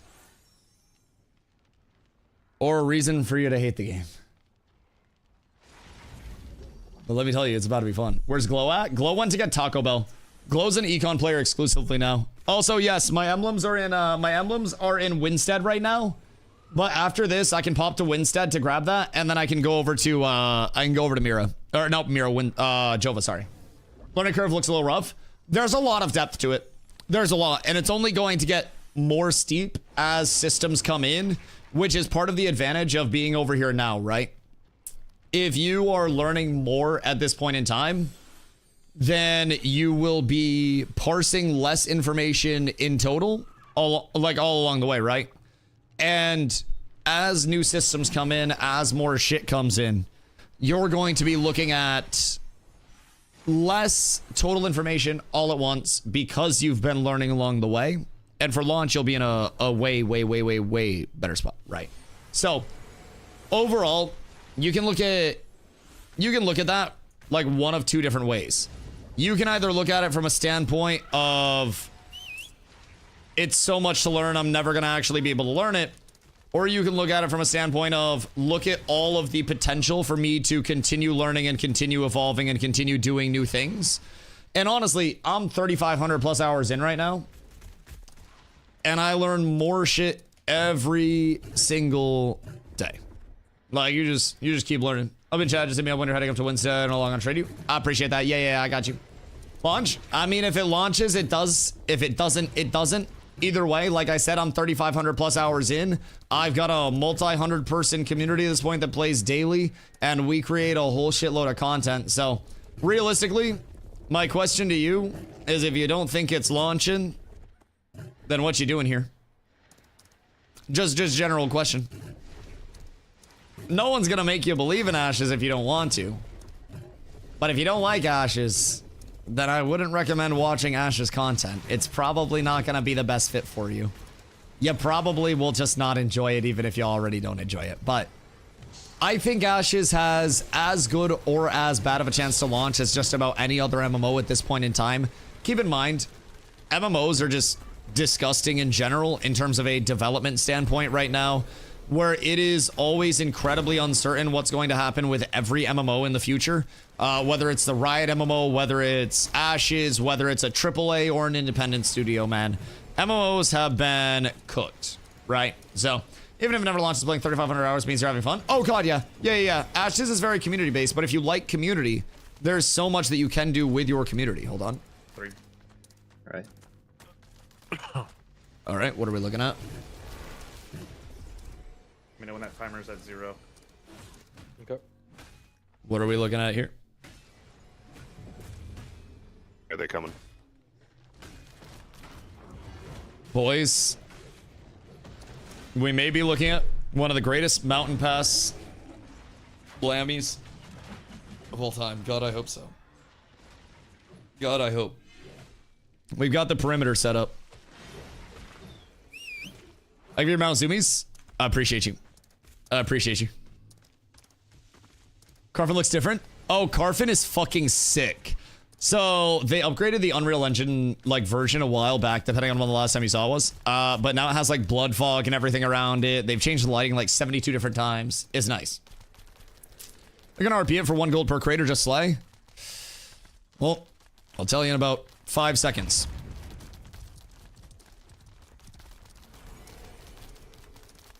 What's your code word? Oh wait, I already forgot about the code word. I already forgot about the code word. That's my bad. Yep. All right, 'tis time, boys. Is it a 10-minute amp up time? No, 4. 5 4. 5 minutes. 10 minutes. It just says above. 10. It's above. No, it's Yeah, 4. it's It's bugged. 4. Off we go. Come to zombie. Yep. Just come. Cut. Yep. Yep. They are right in behind him. Yep, actual no man's land right now. Let's go. So with the I crates, see all of you guys. you get a fucking 5-minute coming. notification where you can try to store your crates and get away. But Zombie's been in the air on his Now, they flyer, definitely don't. Like, and I he don't even think scouted it them makes out sense. without them seeing him.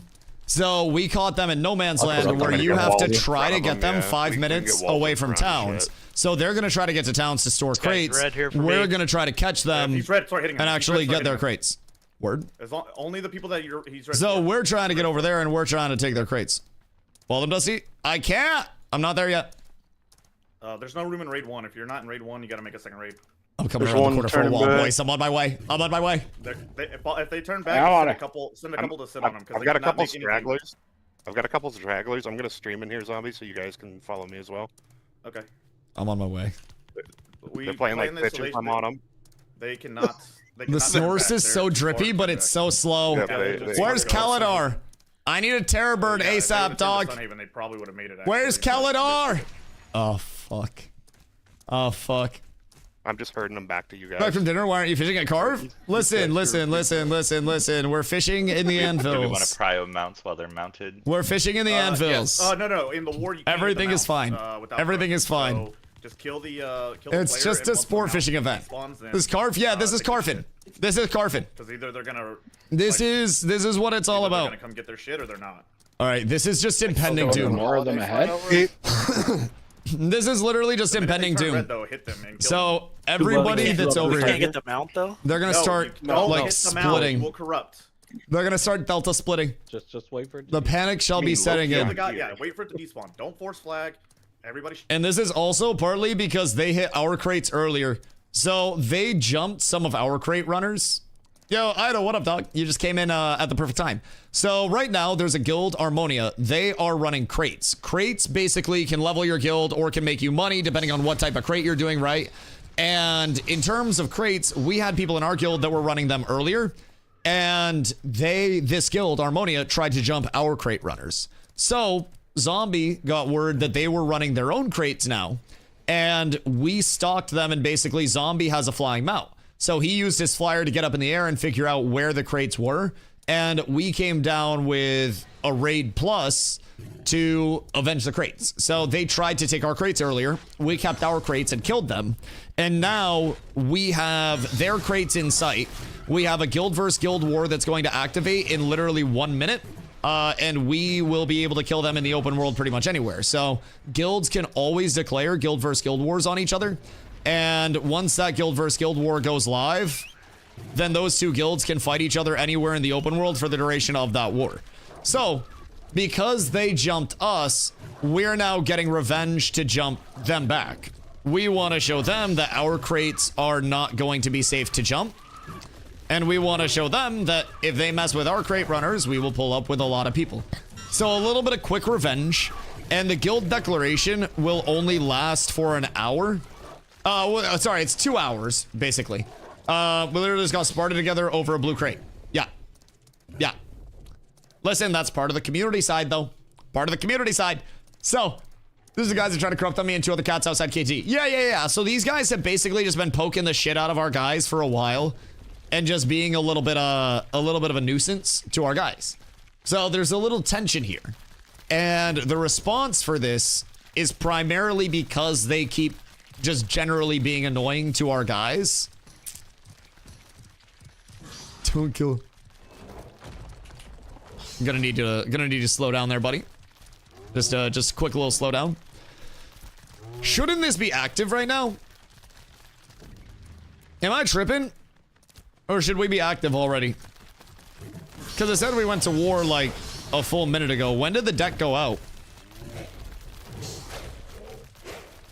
Because I feel like the deck went out more than 4 minutes ago at this point. More than 5 minutes. Unsure though. Can we body block his mount? Oh, there it is. Poor guy. Poor lad. That's unfortunate. That's absolutely tragic. That's absolutely tragic. See the icon next to the guild name? Yeah, we ball. I think it was just slow to activate, but these crates shall be ours. So, if they didn't try to jump our crates, we would not have pulled up with our entire raid. But they tried to jump our crate runners and basically kill our crate runners. So now we avenge our lads and make sure that our crate runners feel like they have the support where they will be able to run crates without people jumping them. And with Ashes, it's always a lot of like open world incentivization, right? It's always very socially driven. So, where are you guys at? I see cuts over there. What's going on in the south? West? How far west? Where the fuck are you guys? Wait. Why don't I see you guys? Y'all bugged?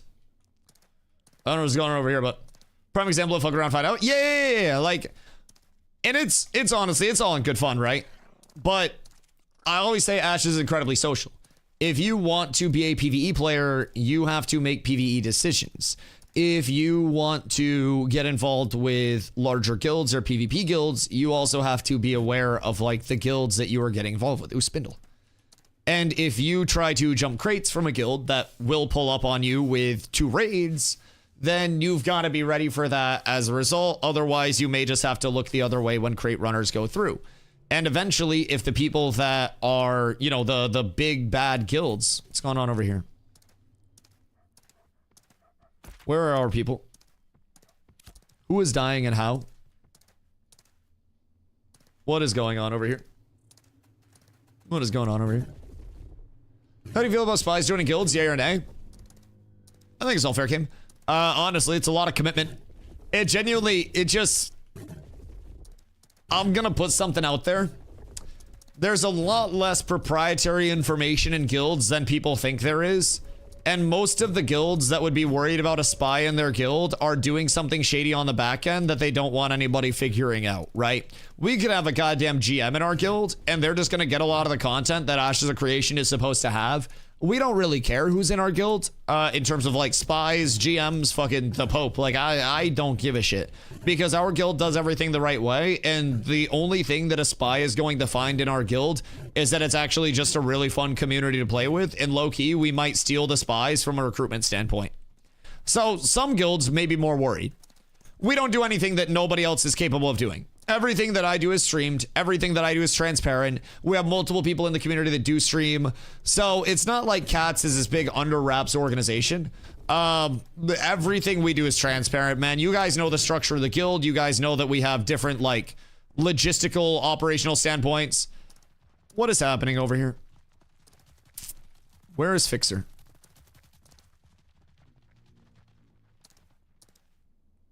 Where are they? I'm confused. Jesus fucking Christ, he's already in Jova. Near Jova? Okay, worked. Back from T-Bell, what happened? So, as soon as we dissolved group and you went to T-Bell Glow,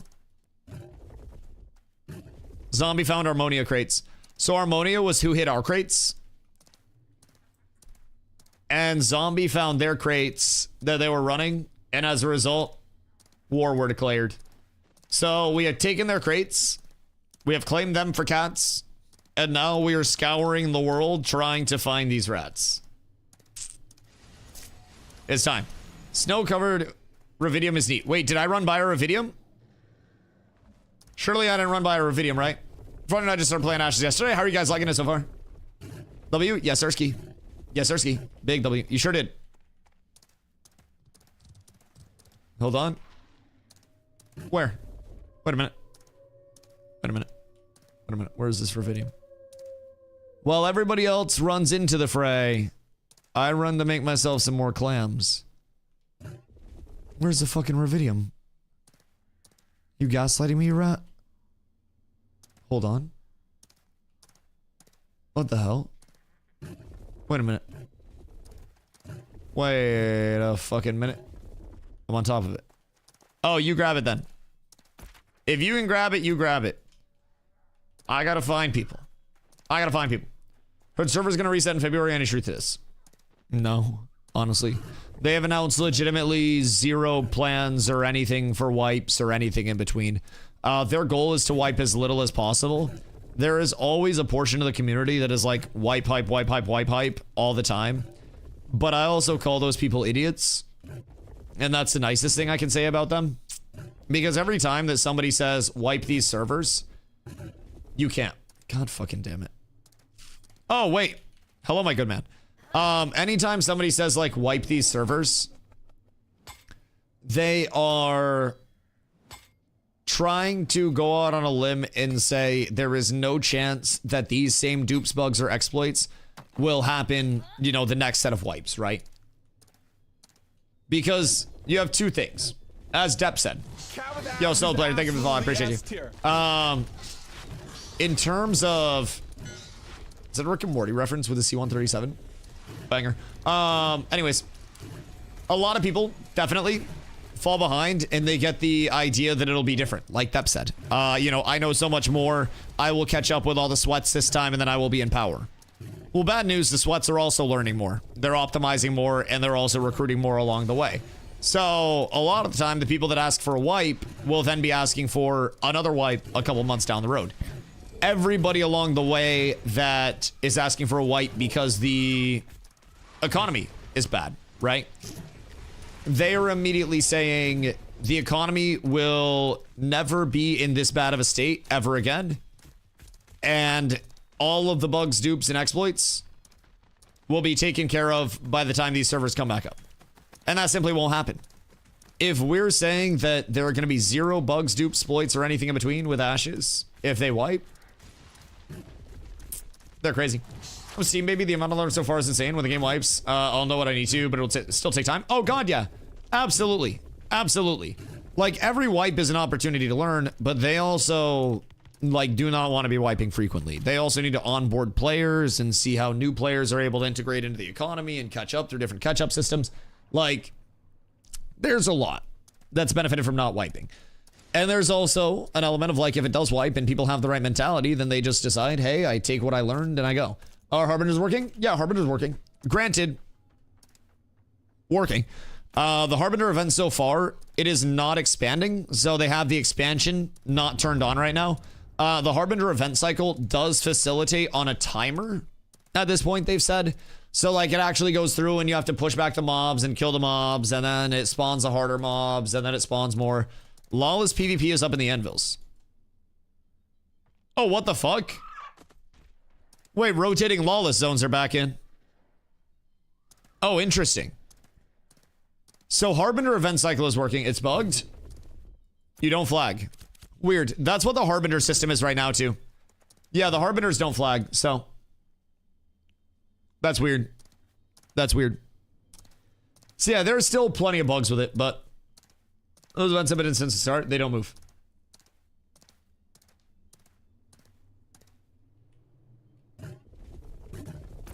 That seems odd. That seems incredibly odd. I think we're going over to Jova to try to lay down some Pipington. I think we have a small group that's getting jumped at Jova. So we're trying to get over there right now and link up with our boys. Next up is learning the quality so I can craft. I'm about to be journeyman carpentry. Starting to learn that system now. We have an in-house crafting calculator as well. So fortunately, we got some good resources along the way that can help out. Wait, where's Are they down there?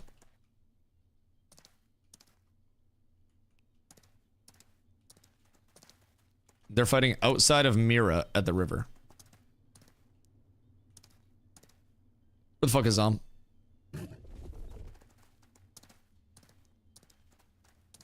Zom, do you want me to turn around back towards Mira, or do you want me to keep going to Jova? Keep going. Stay with the clump. Okay. It's just like 4 people behind, just pissed. I looked over and there's kicking the shit out of you in the river. Oh, RIP that guy. All right, cool. I'm heading over to Jova. I'm a little ahead of the clump, but I'll let you guys know what I see. Couple of ammonia at Oak. Yeah, I think Zom and the gang are taking care of that right now. I think they only have a few over there. It looks like they got like a little 3v3 skirmish over there, but also it looks like Zombie and gang are cooking them. If we need more, then we can always turn back with more. But we're on the way to Jove right now, because a few of them were at Jova trying to camp a group of a couple that we had out there. So, puzzle in your guild if I reroll on your server, you guys want to hide all the players at this point? The guilds are both waitlisted at this point in time, so even if you're like coming over to reroll, you'd still be on the waitlist regardless. We have 25s that are on the waitlist. So the best thing you can do is exclamation guild, get into the guild Discord, get your ticket active as well as soon as you can. That's your way to communicate with us. Let us know you're active. Let us know you're leveling. And once you're on that waitlist, as soon as a spot opens up, then you get into the guild as a result of that. So if anybody is looking to reroll, if anybody is looking to join the community, that is the start. If you're not actively on the server, your ticket will be closed. We'll be asking for like, character verification and stuff like that. So in terms of that, just make sure that you're actually over here. Make sure that you've created your character. Make sure you started leveling. If you're level 1 and you're like, oh, well, I'm going to reroll eventually, then we're not going to give you a ticket right now because we have hundreds of people on the waitlist right now. What server? We're on Shoal. Taking a 1 hour nap. 07 Soldier. You're so brave. You're so brave. But yeah, in terms of joining the guild, make sure you're in the Discord server, discord.gg/cots with abs. That is going to be the first place to get squared away with everything.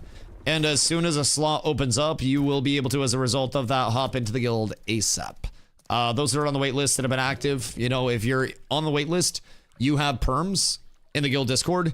So you can physically pull up to all of the guild events we do, all of the guild content, literally everything along the way. So, bro, what is going on over to that Ember Spring? I'm just seeing Zom kicking the shit out of some people at the Ember Spring. Like, Zom and a group of 5 of us are just, like, dicking down 10 Harmonia over at the Mira, like, the Oak and Ember Spring. I don't know what's happening, but they just fucking cooked. Oh, Glow's over there with them. That makes sense. That makes sense. Is the Nightmare Mount still in the game from the Shady Vendor? The Ebon Omen? I actually don't think it is. Because I'm pretty sure it's a cosmetic now. Chad, is Ebon Omen still in? I haven't seen a single Ebon Omen in this phase. What is peculiar? You can probably get a Broodling. I saw someone on it. Skin, though? Because it's definitely in as a transmog. Was it worth buying it? Does it exist? Or is it skin now? Like, what's the black market vendor have? I got a Broodling today, first one ever. Broodlings are zoomy. A lot of people still use Broodlings as their daily. Terror Birds are like your big, you know, shoot for the stars type mount right now. But overall, like, Broodlings go fucking crazy from a budget standpoint. Man, I should have gone back to Mira side. Like, half of fucking Harmonia is over at Mira right now. God damn it. I baited myself. I baited myself so hard by coming over to this side. I thought we were gonna have the good content over here. I thought Jova was gonna be the play, boys. Because we got a couple of people that were getting held down in Jova by a small group of theirs. God fucking damn it. God damn it. In here. Do we still have Got the bar? Got him. On me, Yeah, on the me, ones bro. from the ones from 8th and R are here. The ones from 8th and R are here behind us. Should I come back over there? You can if you want. If you want PvP. Well, you told me to go Jova. They got a I crate was meal figuring running you would north. stay with the fucking people. But I mean, if they're all here All right, fighting. I'm on my way. I'm on my way. Yeah, I don't think there's any of them at Jova. God fucking damn it. the Save some for me. There's a few at Jova. There's more over at Mirala. More at Mira. Okay, I'll there's stay like back. I think at this 10 point it's at probably the gonna be Ember dead. Spring. But... Her 10 at the Ember Spring. Let's Yeah. like, look towards. Hey, go to the top of this hill. God damn these stupid ass fucking 100 kill decks, man. 27 gold for 100 kills that last 10 fucking minutes in a map where it takes you an hour to move across one singular biome is some goddamn baby back bullshit, fucked up value, econ, terrible perspective. That's my take on this. We need decks that are either cheaper or that are more than 100 kills immediately. Like, brother, this shit's zero fucking value. Genuinely zero value. There's not going to be a deck by the time I get there, you know? Wouldn't take an hour if you weren't on the slowest mount. I beat all of my other people that were here. I beat all my dudes that were on the way. Jesus fucking Christ. Flying mounts for everyone? No, no, no, no, no. No flying mounts for everyone. Also, this mount's a 160. This mount's zooming. In Lineage, it was until one party declared they lost. Well, downside with that is people had just declared they lost as soon as they could.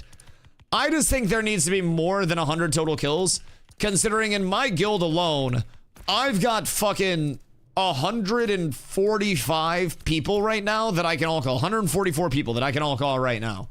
And then from there, my second guild has 100 people as well. So, like, how are we getting value out of spending fucking 25 gold on a guild deck that I'm not even going to be able to show up to because everything fucking resolves so fast? It's a goddamn tragedy. It is a goddamn shame. So, I'm just trying to figure out how we can actually get some worthwhile incentivization out of these things, man. Because, like, right now, 500 would be decent. 500 is like the higher tier of things. Might be a couple days. Well, there's a time forfeit anyways. So, oh, Jesus Christ. What is this? Did Stoic come by and pick up the crates? What the fuck is this? Holy shit. That's huge. The Stoic boys. Catch up the R's. Catch up the R's. They're gonna be 100 kills to win, but I have to win by 20 kills or else it keeps going. 100's so short though. 100 kills is legitimately just like 2 fights from a guild versus guild standpoint. Like 100 guilds is 100 kills is 25 gold to have 2 engages. If you have an actual guild versus guild, like that is unironically 5 minutes of fighting because people just respawn at an ember and then call it good. Like there is relatively zero reason to actually pop that shit, right? Man, we should deck him again after. I'm literally going to miss all of the PvP because of this. Fuck! Even if it was 250 for a novice, I think that'd be better, man. I think that'd be better. Gold every 10 kills makes a lot of sense. But we're paying fucking 25 silver a kill right now. How good are bards at level 25 PvP? Oh, ungodly good. Ungodly good. Bards are like the archetype that I would be comfortable saying is just S tier for every form of gameplay whatsoever. just across the board. It is good at everything. PvE, PvP, low level, high level, solo, group. You name it, Bard is not bad at anything. It does just about everything a group could ever want somebody to do. It heals, it sustains mana, it does damage.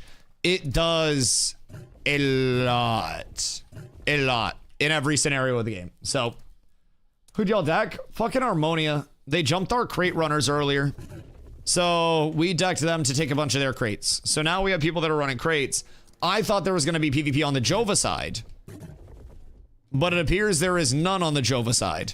So I started to walk over to Jova only to realize that all of Harmonia is fucking over at Oaken trying to fight our guild. So now I'm trying to get over here before the entire fucking guild deck is done so I can at least get some beautiful, glorious PvP clips with my new axe.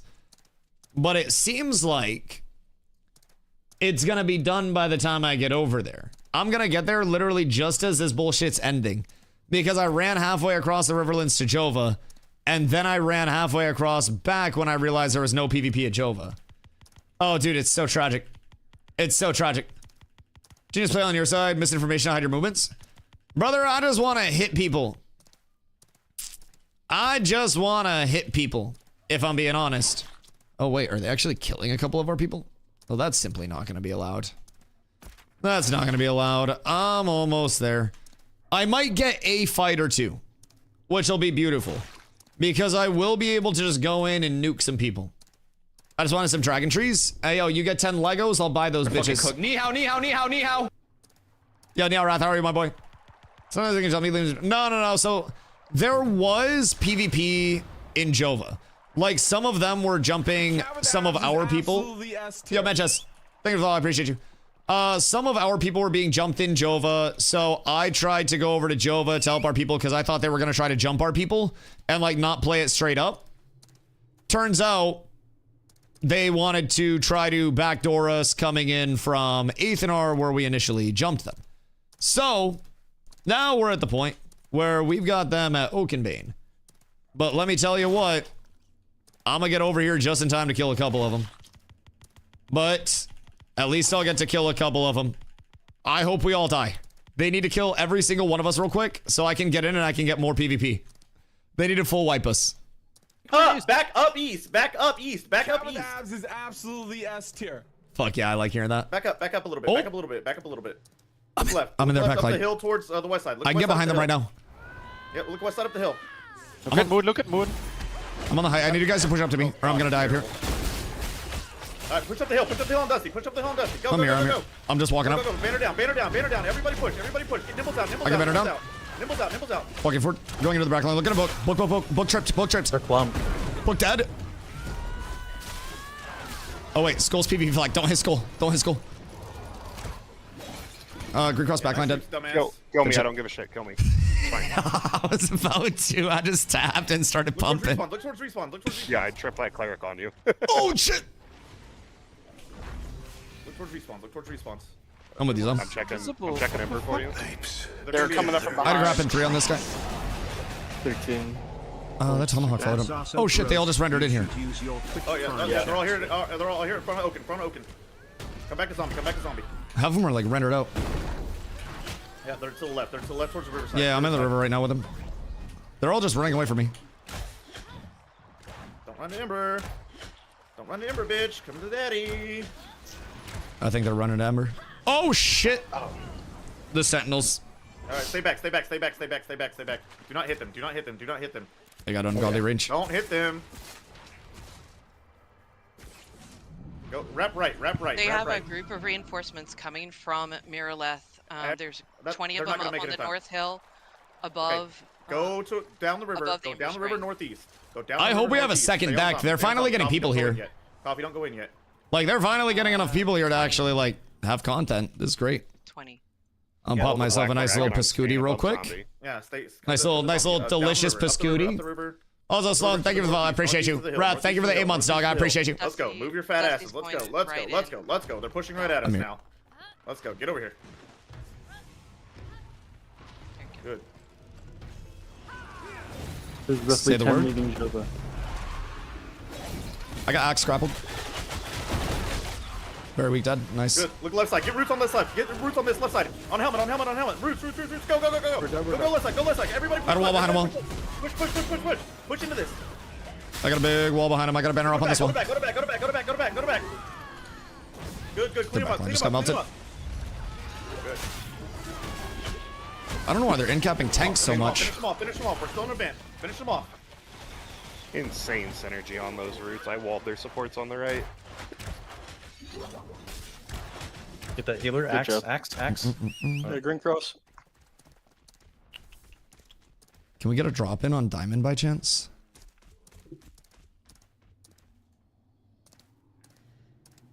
He's almost back over to mirror. Wait.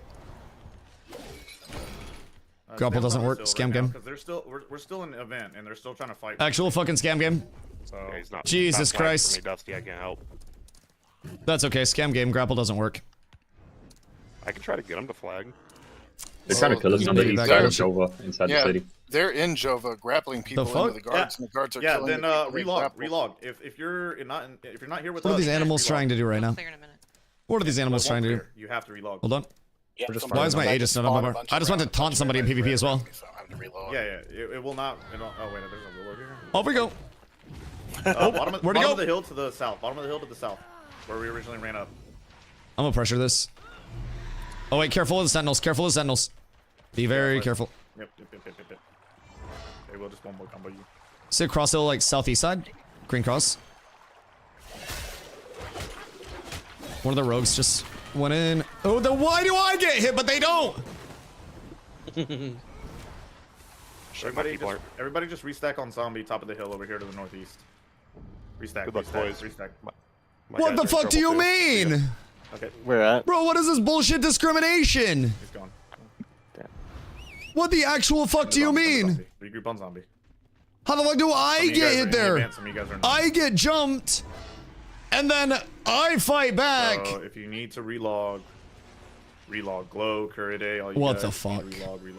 What the fuck is this? Is raid 1 still full? What's that? What the fuck Is raid is 1 this? still full? This is absolutely Yeah. tragic.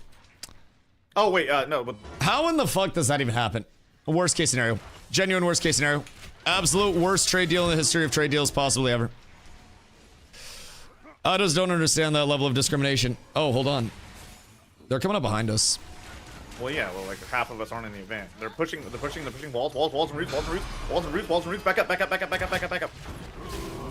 a banner out on you guys. Yeah, if you can, who can hit, who cannot. I don't know who. I can hit, but not many. Actually. Did people log out or what's going on? Well, some people relog.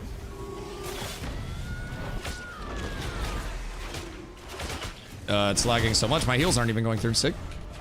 A bunch of them are purple. I just didn't heal at all from my pot or anything. I didn't heal from my indom. I didn't heal from my pot. I didn't heal from anything there. What the fuck? What's going on with game right now? I used my indom and didn't heal. I used my potion and didn't heal. I didn't heal a single tick that entire time that I was alive. Very weird. Very incredibly strange. Potion went on cooldown. It consumed my potion. No healing from potion or anything. If I pop indom work. Weird. Server worker shenanigans? Probably. I know sometimes potions don't work. I want a fucking refund on that potion, dog. That's some goddamn bullshit, if I do say so myself. Actual baby back bullshit. I cannot stand the fact that that exists in the capacity that it does. Holy shit. Relog, everything broke. Yeah, literally everything is broke. You got that goddamn right. You got that absolutely right, my boy. Alright. What will you be trying to do, Mr. Mage Man? Because it probably feed me a kill. Beautiful. Happy to help. Brother, the war is done. How many do you need? Do you want more? Would you like a second one? Because I will feed you the beans on a second one. I would love the... Hold on. Do we have a second deck so we can just run it on him again? No, we don't. Waste and, to be a waste. How usually quick can it's we a make waste. one? Well, they're fucking dog ass. Like I don't want to fucking waste another 20 gold on We them. just Well, they wanted to finally create- just had people that showed crates, up. The crates barely pay for the fucking deck itself. That's fair. That's fair. They finally had people that showed up. I just want reload- ball just versus reload real ball. quick and you'll be out of the event. I don't want to be out. Well, you're the only one in it still. Well, I'll die fighting. I'm going in, boys. VD, you die, brother. This is something that has to happen, and there is no way to possibly avoid it. Thank you, sir. I appreciate you being here on this fine day. +1 for the boys. We'll get his mount. It's pillaging time, baby. It's pillaging time. Everything must continue in the most peak form of pump. Yeah, no, Indom just doesn't work in PvP, I guess. I get a cast off not CC'd and my Indom just doesn't do anything. Literally every time I'm fighting there, no Indom. Am I on server worker? Wrong button. Because that really seems like server worker border if I have ever fucking seen one. Something tells me we're fighting directly on top of a server worker border. And my abilities are not fucking working at all because of that bullshit. Because it is rather fucking annoying.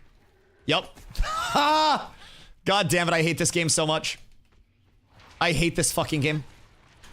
Alright, well, actually can't play the game near server worker borders.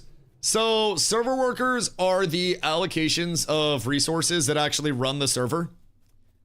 And when you're transitioning between those, there's not supposed to be any issue.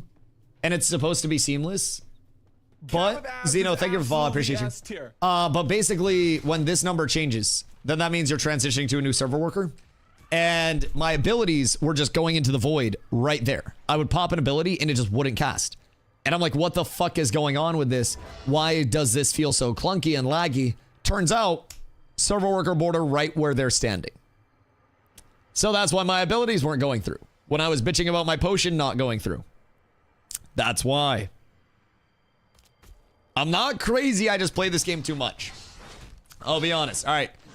I'll be right back. I got like a kill and a half out of that fucking guild deck. Which is goddamn tragic. I'll probably just take a leveling group back to Steel Bloom rest of the evening. Poisonally. Oh wait, we might actually be doing the raid now. God damn it. We might actually be doing the stupid guild event now. That's fucking tragic. As long as it's off a server worker border. Clark, they're already, yeah. I don't know. I don't know what we're doing. I don't know what everybody got going on. I think it's one Forge and one Carfin raid. So low-key, if both raids are looking good, I might be able to bring a group to Steel Bloom. 3 for Steel Bloom. We'll split up. Oh no. Oh no. Telling you I'm getting so much mileage out of those Rosa stocks at Curtis for 1.3k. Yeah, that's nice. That's nice. Listen, it felt great when I was actually able to play the fucking game. Like the fights that I took, I was decimating people. I'm one comboing people with the two-hander. I still feel tanky. It's just I didn't get any fucking fights because guild decks only go to 100 kills. And by that time, when you get to 90 kills, half of the guild is finally pulling up. Like, it's kind of a scam right now. And everybody wonders why there's 0 guild versus guild declarations that actually exist and why you don't see them. And it's because they physically don't fucking exist. Like, they're an actual scam. 100 kills is nothing. People drop guild. People log out to avoid them. Something should be done in the incentivization of guild decks. At least in my humble opinion. I'll be right back. Get weak.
my goddamn chair.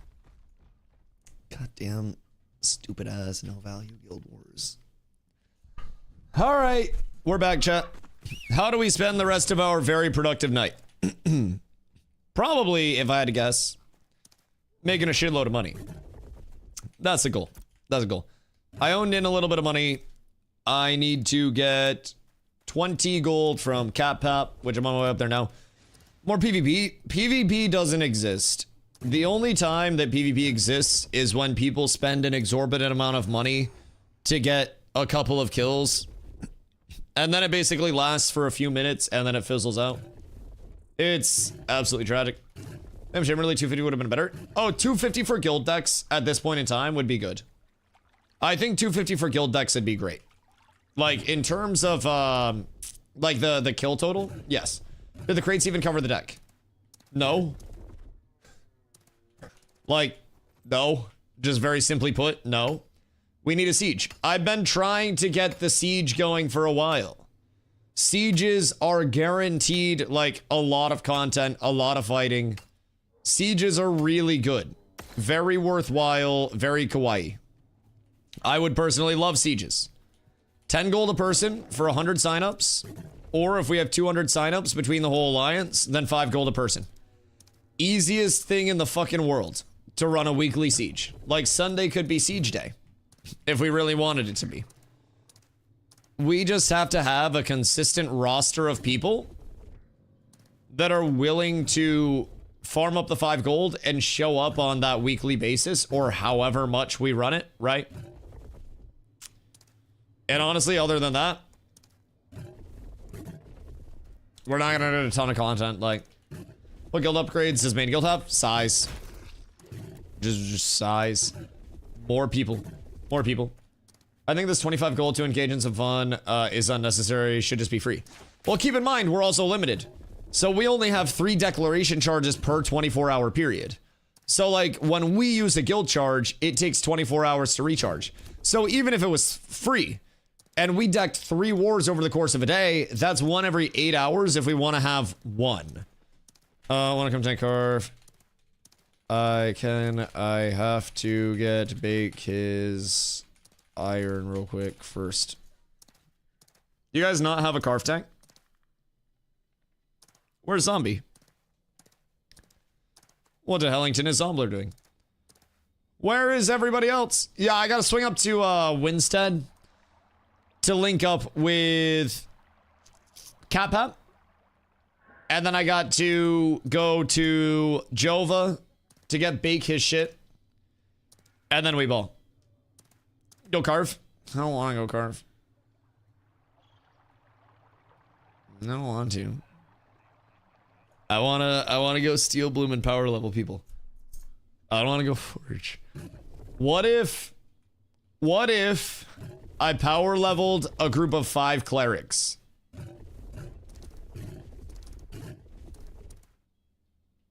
Because I can make that happen. I make that happen. Fish trade Friday to get gold to pay into Siege Day Sunday? Yeah, genuinely. It would be that simple. You're going Forge, Justy. I don't want to go Forge. Forge is stupid. Bro, do I have to? Well, at least Forge will take me to that side of the map. At least Forge will bring me over there. So I get my gold from CapPap and then I'll go Forge. Is this for Forge? Which one is this? Alright. Alright, cool. The Forge I go.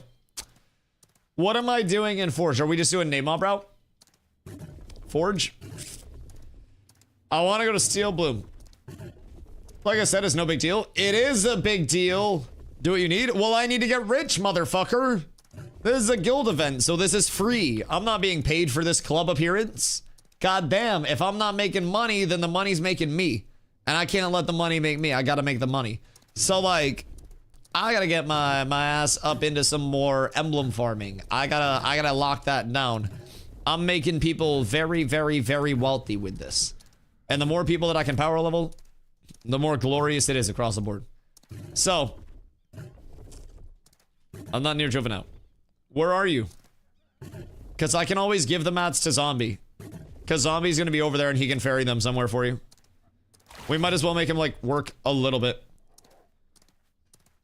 No Carf group happening then. Wait, so are we gonna try to go Zammer? Wait a minute. Wait a minute. I need Carf Emblems bad? How many? Because Carf Emblem Farm is also good. Carf Emblem Farm is also very good. The only thing about that is Carf Emblem is way less like high quantity and also way less power level-y, like way less XP per hour. It's good, but it's a little bit harder. As the world is at this moment, do you see this PvP market / crafting dynamic scaling to the size of the map they want to have it at release? 85 nodes in all. Any major concerns so far? I actually think the dynamic gets a lot better as it scales up because there's more space for people to fuck off. As loot tables expand, it won't just be a matter of like you get this weapon just unilaterally or you have a choice of these two. You'll have a choice of 10 weapons in the loot table, all of which have different options in terms of like what type of weapon they are and all those good things, right? So I think the dynamic right now is actually at the lowest. You have your casual players that are mixed in with your sweats because they have to play at the one player hub on the entire server. You have the run-ins of like, if you're a casual guild and you're, oh, you got all 22. If you're a casual guild and you are running crates, then you're taking a risk of a guild that's not so casual seeing your crates. Thank you, sir. Pleasure doing business. Who needed my others? Random question. Something sold? Nice. Nice. Was it lag that needed my others? Somebody was trying to buy 23 more. I'll bring them over to Jova with me. Because I got to run to Jova anyways. But yeah, overall, like, having more hubs on the server, having more independent areas for players to fuck off. If you have, you know, large settlement hubs in one part of the map that are dominated by PvP sweats, then you could have another settlement hub in a different part of the map that's dominated by crafters, right? And that could reflect the individual elements of that server and the individual stories of that server, right? So I think right now, and as the map's expanded, it's got a little bit better, but there's really not any validity right now for players to go outside of the Riverlands for any reason. If you are level 1, you can be in the Riverlands. If you're level 25, you can be in the Riverlands and you can get Bisgear from the Riverlands. Honestly, my entire set comes from the Riverlands except for my boots. It can be all Riverlands without leaving a single time. So, overall, I think we need incentivization to get out of the Riverlands, no matter what that may be, whether that is, you know, a level expansion that forces us out in terms of, you know, the starting areas can only support 1 to 30. We have to go to like item level 39, so we'd have to go to 30 plus areas to actually get that. If it's that, if it's just further questing development, whatever it is. Right now, the game just facilitates entirely out of one biome. And despite the map being large, the map is centralized in one area, and you always find yourself coming home, right?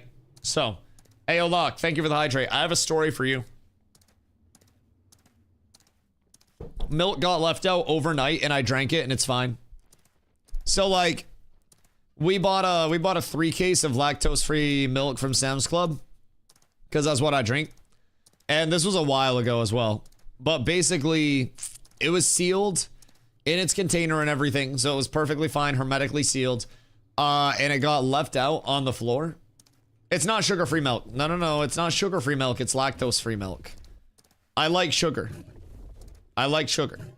It's lactose-free milk. But yeah, it wasn't open or anything. What do you think lactose is?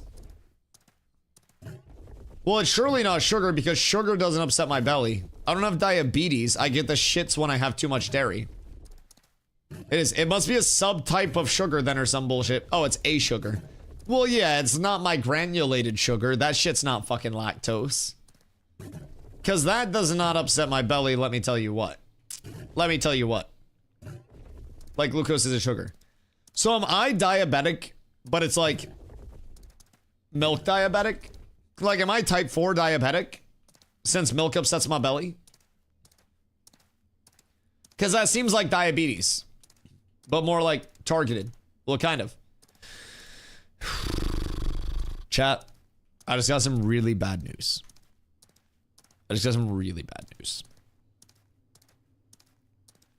So there's going to be a GoFundMe coming soon.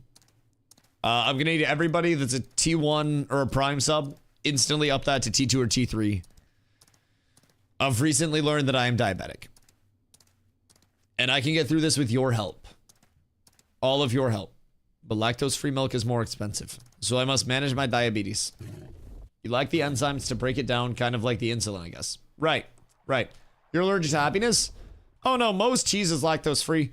And if you think being lactose intolerant stops me from consuming lactose, do you think me coughing sometimes after a bong rip stops me from taking a bong rip? No. No. It doesn't. It doesn't. I'm not weak. You buy lactose pills? Yeah, you pop a pilly and you get active, dog. Exactly. Exactly. I just pop a pill and then I feel a little bit better. That pill happens to be a lactase enzyme. It does wonders for me. I don't know what happens. I'm assuming, like, in my head, it's just these little guys that, like, isolate the lactose and then they go, I don't know, and then they just eat it. But I do roll the story too hard. So anyways, we go to Sam's Club. We buy a 3-pack of my lactose-free milk. And Carla was putting away groceries. I was getting on stream. And then at some point, en passant, she asked me to put the milk in the fridge, like the second fridge, because the first fridge was full.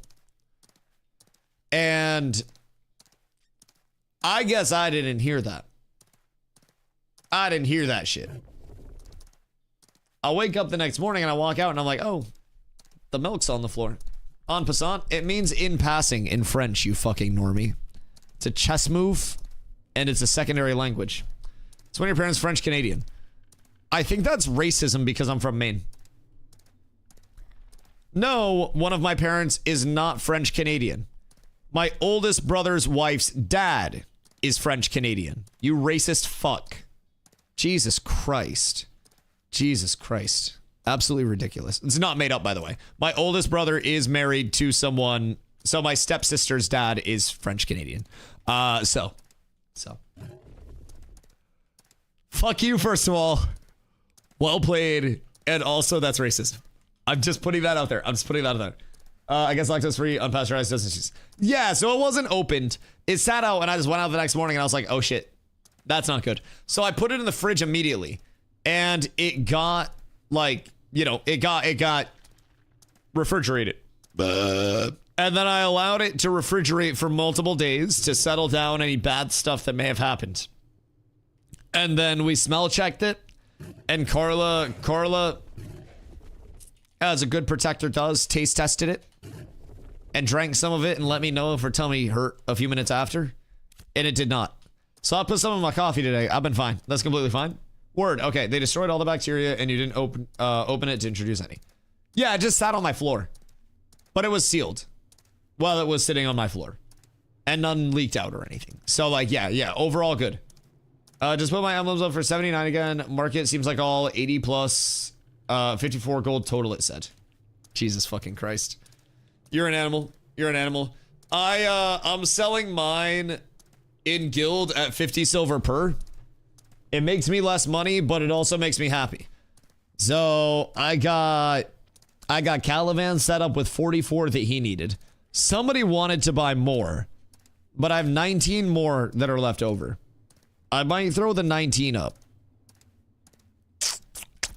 I might throw the 19 up on market and then just farm up more tonight. Upsell cures your diabetes? Wait, did you resub? Make sure you refresh if you resubbed.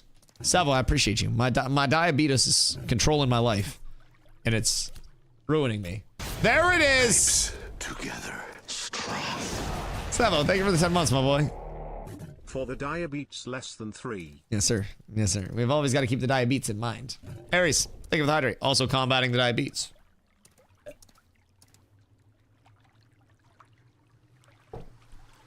Where to get the Thorn Emblem from? Any mobs that are in the Riverlands that are level 20 or higher. These particularly came from Steelbloom, but you can get them from Steelbloom, Forge, Carfin, fucking Cockrock. Cockrock is the actual POI name, by the way. Cockrock is a rock that looks like a penis. So you may think this penis looking rock is all, but Cockrock is located, of course, on Cockrock Island. Cockrock Island is in the middle of the Backshot River. The Backshot River, if you frame it up just perfectly, you have this wonderful Da Vinci Code solving itself of Cockrock pointing at two wonderful legs of a river and Backshot Island adjacent to Cockrock Island. So Let me tell you, I don't think there's any way that this is not intended. I also don't know if my brain is completely corrupted, but this is an entire back shot on the map. This is a booty hole. It is. I've never seen anything more clear. Have the devs acknowledged this? They refuse to comment on it. But like, genuinely, there's no way that that nobody has looked at this and gone, like, there's no way that nobody's said that it's a penis before, right? Either that's a tiny PP or that's a big stinker. You'd be surprised. This is relatively solid proportions. Keep in mind, these are legs. These are legs. So realistically, this would actually be a relatively good sized donger. I'm not here to judge the proportions, but like, relatively speaking, I feel like this represents like a 5-inch peen. I feel like if you just cut the balls off and go shaft only, that's actually like, that's covering the entire butt portion. Like you'd slap that across and that would be it. Now I can't unsee it. Yes, that's a gapper of a bum then. Well, have you seen the size of this cock? This thing will fucking destroy you. It's like half your leg. The fuck do you mean? Is your shit hitting your knee? Because congratulations if so. Y'all going for Zammer? I hope. We would need everybody with consumes and everything to get scored away for Zammer. Zammer is tough. That's the true harbinger. The real harbinger is the peens we ignored along the way. But yes, so the devs have not acknowledged this. Steven has never acknowledged this on record. There has been no comment from Intrepid Studios at this time. There are black SUVs parked outside of my apartment on a daily. So I'm trying to stay safe out here. But this genuinely should be added to the game as a POI. I feel like Cock Rock should get the respect that it deserves as a like community driven POI, if I'm being honest. I would like that a lot. I think Cock Rock Island can exist. Wasn't it a good place for XP at one point? Yeah, I mean, it's still not bad. The Minotaurs are up leveled now, but I mean, it's still not bad to solo by any means. You're getting like 6k per kill out there if you're 20 plus. So it's not bad. It's actually quite solid. Want to see a event on that island with crabs? You stop that. Stop that. You do not need to see that. You do not need to see that. Jesus fucking Christ. I wonder if I could flip these for 75 silver immediately. Hold on. /yo. Link item. Steel momentum. Want to sell 75 silver per X19 PM. Leaving town in 5 minutes. All right. I post once.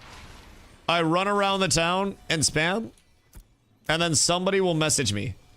Chat, what am I looking at as 75 silver for 19 emblems? Oh, wait. Actually, I have 24 emblems. 5 of these were supposed to be Ronzo. Ron! Do you still need your Steel Bloom emblems? Ooh. And. Bye. And. Yeah, okay. I have 5 for you. This is your 5. There you go. I got a lot of orders. Okay, I got 5 set aside for you. Let's see. I have 11 Stone Glen emblems. So now for my crafting, tailoring, Stone Glen Cape, I've got that taken care of. I need Grave Thread, Emeralds, Bear Hide, and Snowdrops.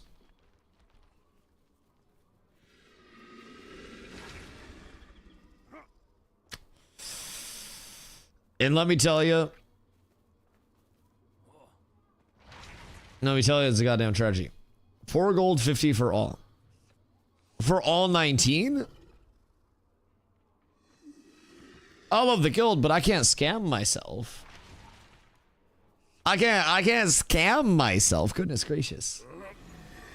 Like 18 gold, I think. Oh. I was like, wait a second. Wait a second. What would it be there? Hold on. Un momento. Calculator. 19 times 7.5. 14 gold, 25 silver. At that price. We're almost there. I'm not good at math. I'm not very smart. I have a calculator to do it for me. Everything's fine. So I'll be in the market for these things. Glow.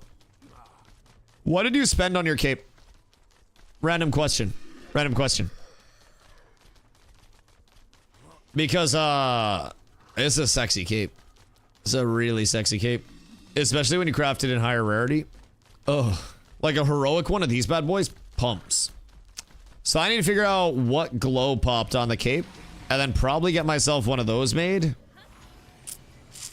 And then start balling out from there. Alright, gonna get great hollow gear crafted when I hit 20. Worth using anything other than common mounts, you think? Got a good amount of rare and uncommon as I got stuff for it. I would save your uncommon and rare for higher crafts or to econ with. A lot of people will immediately shit their pants as soon as they see uncommon or rare because as you work into higher rarity crafts, it becomes more imperative. So, farm for some, but the Lego emeralds were like 6 gold each for 24 gold approximately. What, like, was everything else just incredibly cheap? Did you go Lego emeralds and then common everything else? Apparently, the Grave Lily weighs heavy on the recipe according to Aravina. Search by items. Grave Lily. What do we have for Grave Lilies? Green. Okay. Jorsey has grays. Morphin has grays.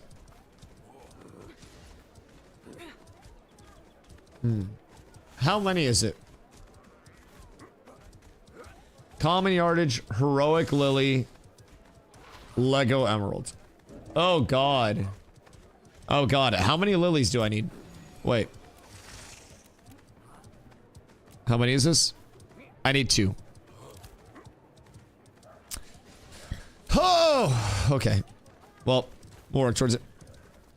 Work towards it. I got too much shit that I'm trying to cook up right now. Oh wait, I gotta list these.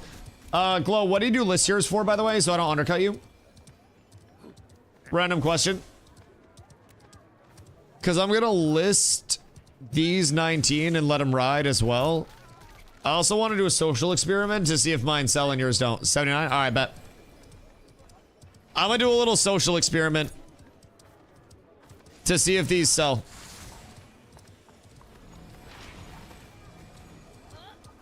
Because if mine sell and yours don't again, you're definitely getting fucking egoed for some reason.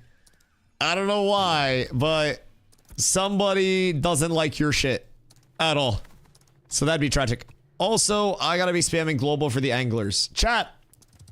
Who are my cooks in chat that have an exorbitant amount of money and aren't afraid to be pussies and spend it? So, I have link item, wanna sell Cat with abs is PMO. absolutely S tier.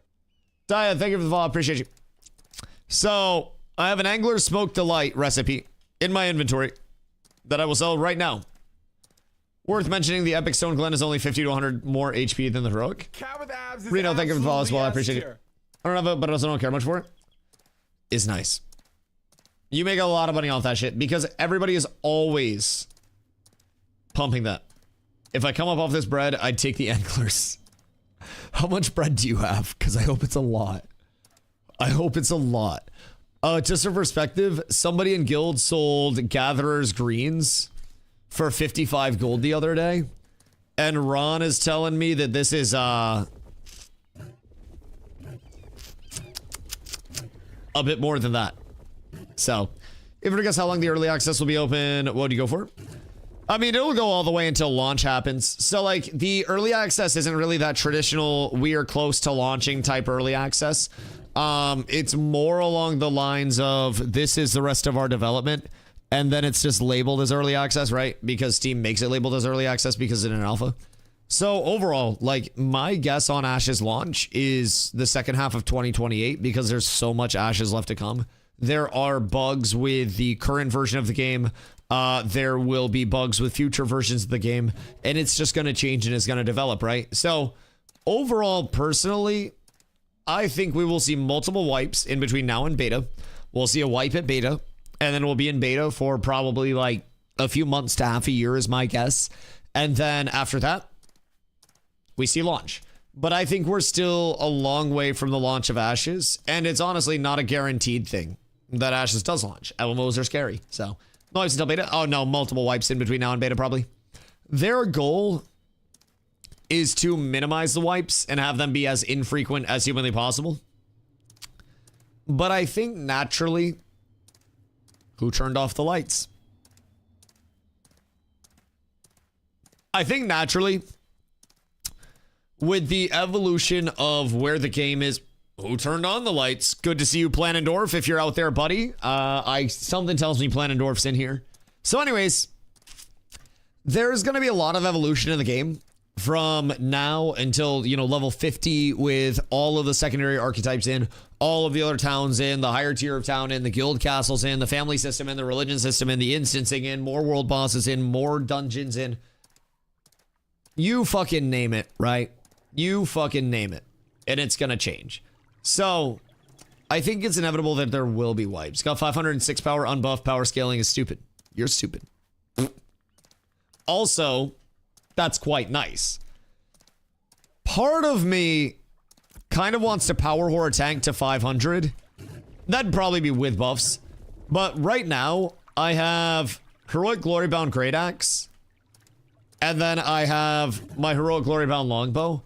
I could go way more aggressively on power if I want a Night Reaver two-hander. But part of me is saying I should go a Night Reaver one-hander and then just scale up off of that. If I get blue Brinebeard boots, that'll put me up a little bit. Epic Petal Shard stuff will scale me up power-wise a good bit as well if I want to, you know, pursue that route. There are options. I think more defense is away. It is. It is. I'm just letting the number get to me. So, my actual route of progression. Just to clarify, I made this to satisfy my power whore on the inside. And my next step, I'm going to be casually working away to Stone Glen Cape, blue Brinebeard, blue Brinebeard boots. And then I'll be working on a Night Reaver one-handed axe in Epic. So this is probably my #1 prio to craft over the Stone Glen Cape. Because that bad boy... I ran the wrong way. That bad boy is beautiful. So this, if I push it up into Epic, keep in mind, that'll be replacing this. So, if I push this into Epic...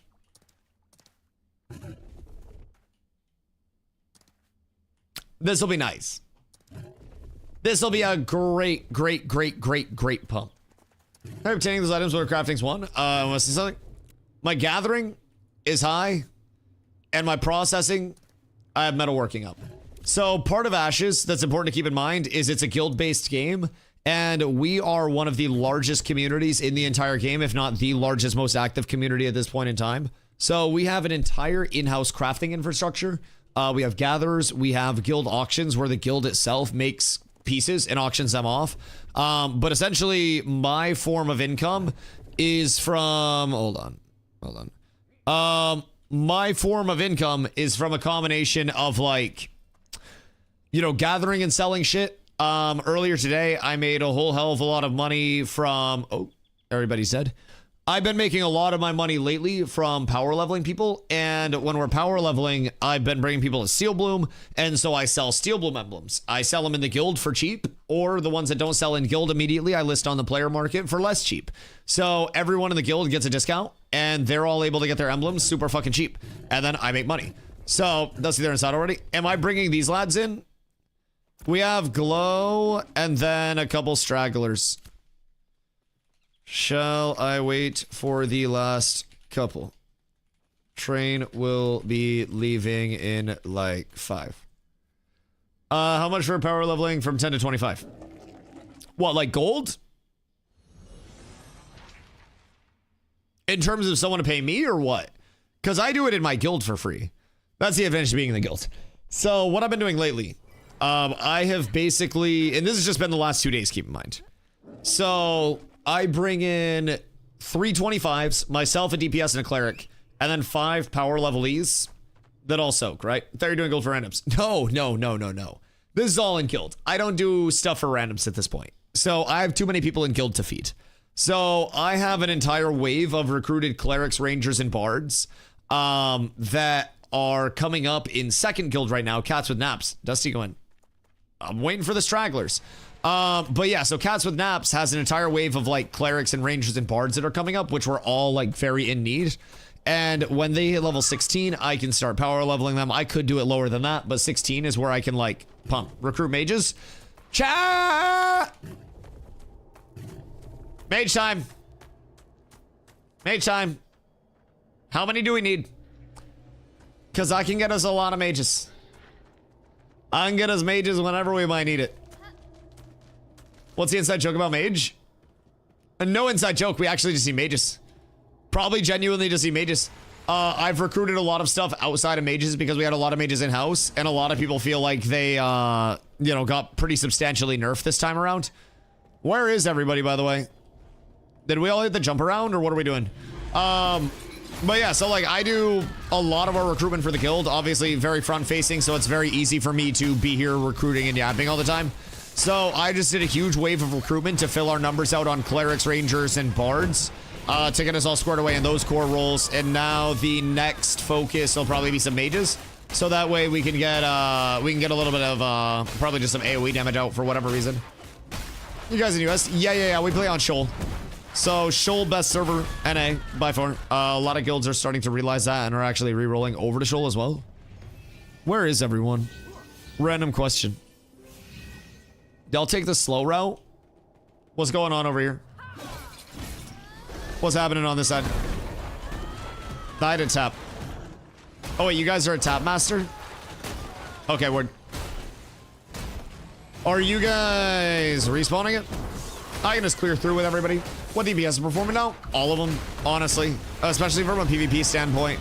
Like, even Fighter is seeing a lot of use this phase. Rogue is phenomenal. Ranger's very bursty. Mage is... Honestly, like, Mage is the odd one out right now. But Mage being the odd one out still means that it can absolutely obliterate clumps of people this phase. Mages are performed by bards because of pure utility and survival. So probably why you don't see much mages. Mages are just raw AoE damage, though. I think Jesus Christ. I think mages competition is less bards and is more rangers. And with rangers being incredibly strong right now and incredibly safe, like you're putting out a lot of damage on rangers without having to invest your positioning in a very forward way, without having to compromise your safety. You just drop a vines and then you pew on the vines and then you just, you know, eat clumps, right? So in terms of mages, like they're, in my opinion, in a weird role. Not a weird role, but it's just like blast AoE, setup, hit big combos. I feel like a lot of people are now saying that rangers, which I'm not just saying, but they're feeling, that rangers present a lot of the upside of mages without necessarily all of the flaws, where your movement is bound to such a punishing ability. Honestly, your movement ability, your CC break, and an offensive utility being in one ability is all really rough for mages right now. So like, it's not that mages are unplayable. Mages are great, especially if you get an entire combo off, if you can get that off. But mages that are not patient, mages that don't pick their opportunities to blink forward and actually play in that intelligent but aggressive manner, right? You have to balance it. And a lot of mages have to get in range to be able to actually like prisbeam stuff. And while they're trying to get in range, they will just blast themselves, right? You'll get too close to somebody and then a clump turns to you and then you just fucking die. So they put a lot on the line, where if they can get an ideal, you know, set of circumstances out of it, people die, things melt, great. Big success. Frequently though, you're not going to see ideal circumstances coming out of it. Everyone's running phys defense, so mages and bards are pumping PvP. Yeah. I mean, mages have always done a lot of really good damage, though, in all fairness. Just from a raw AoE standpoint, mages have typically been that big, you know, go in, freeze, shatter, follow-up damage, and just see numbers popping up on your screen to no end. And that's been the big appeal of mages. And that's still there. It's very much still there.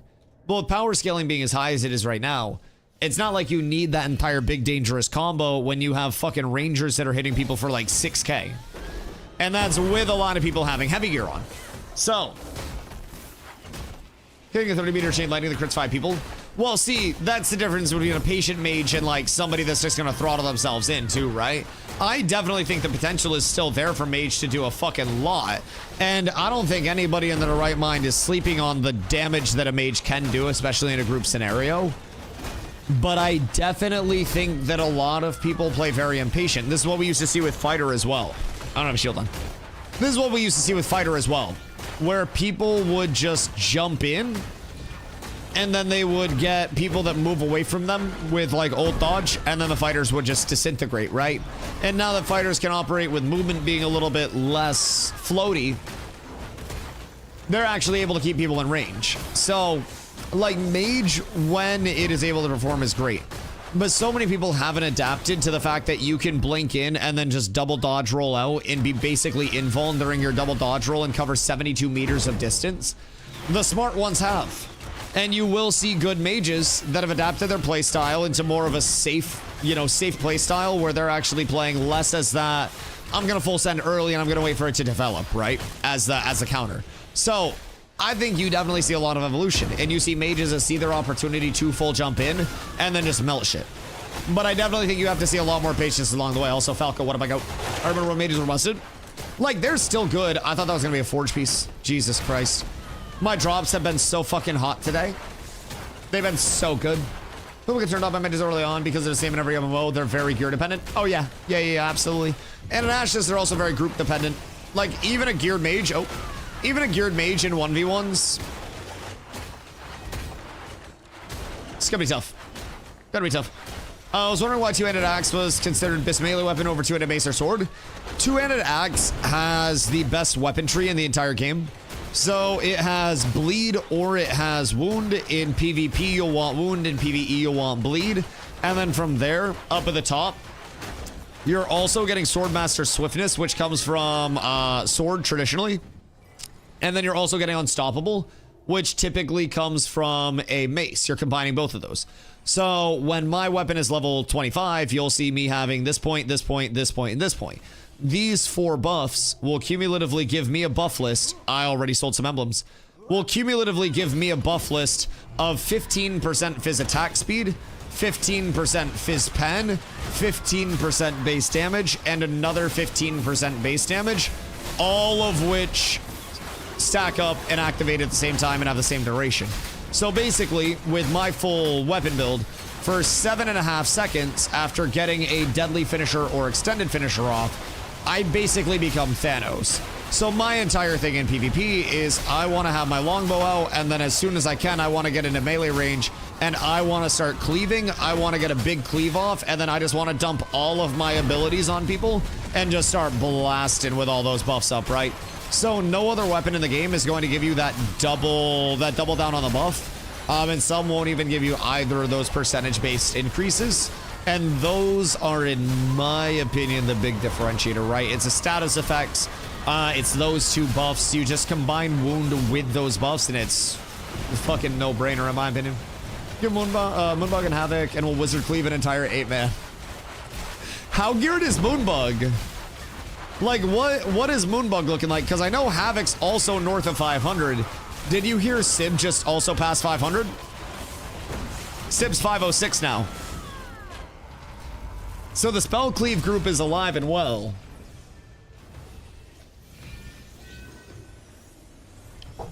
Moonbug is God. The Nin hate. Nin, are you like 300 power?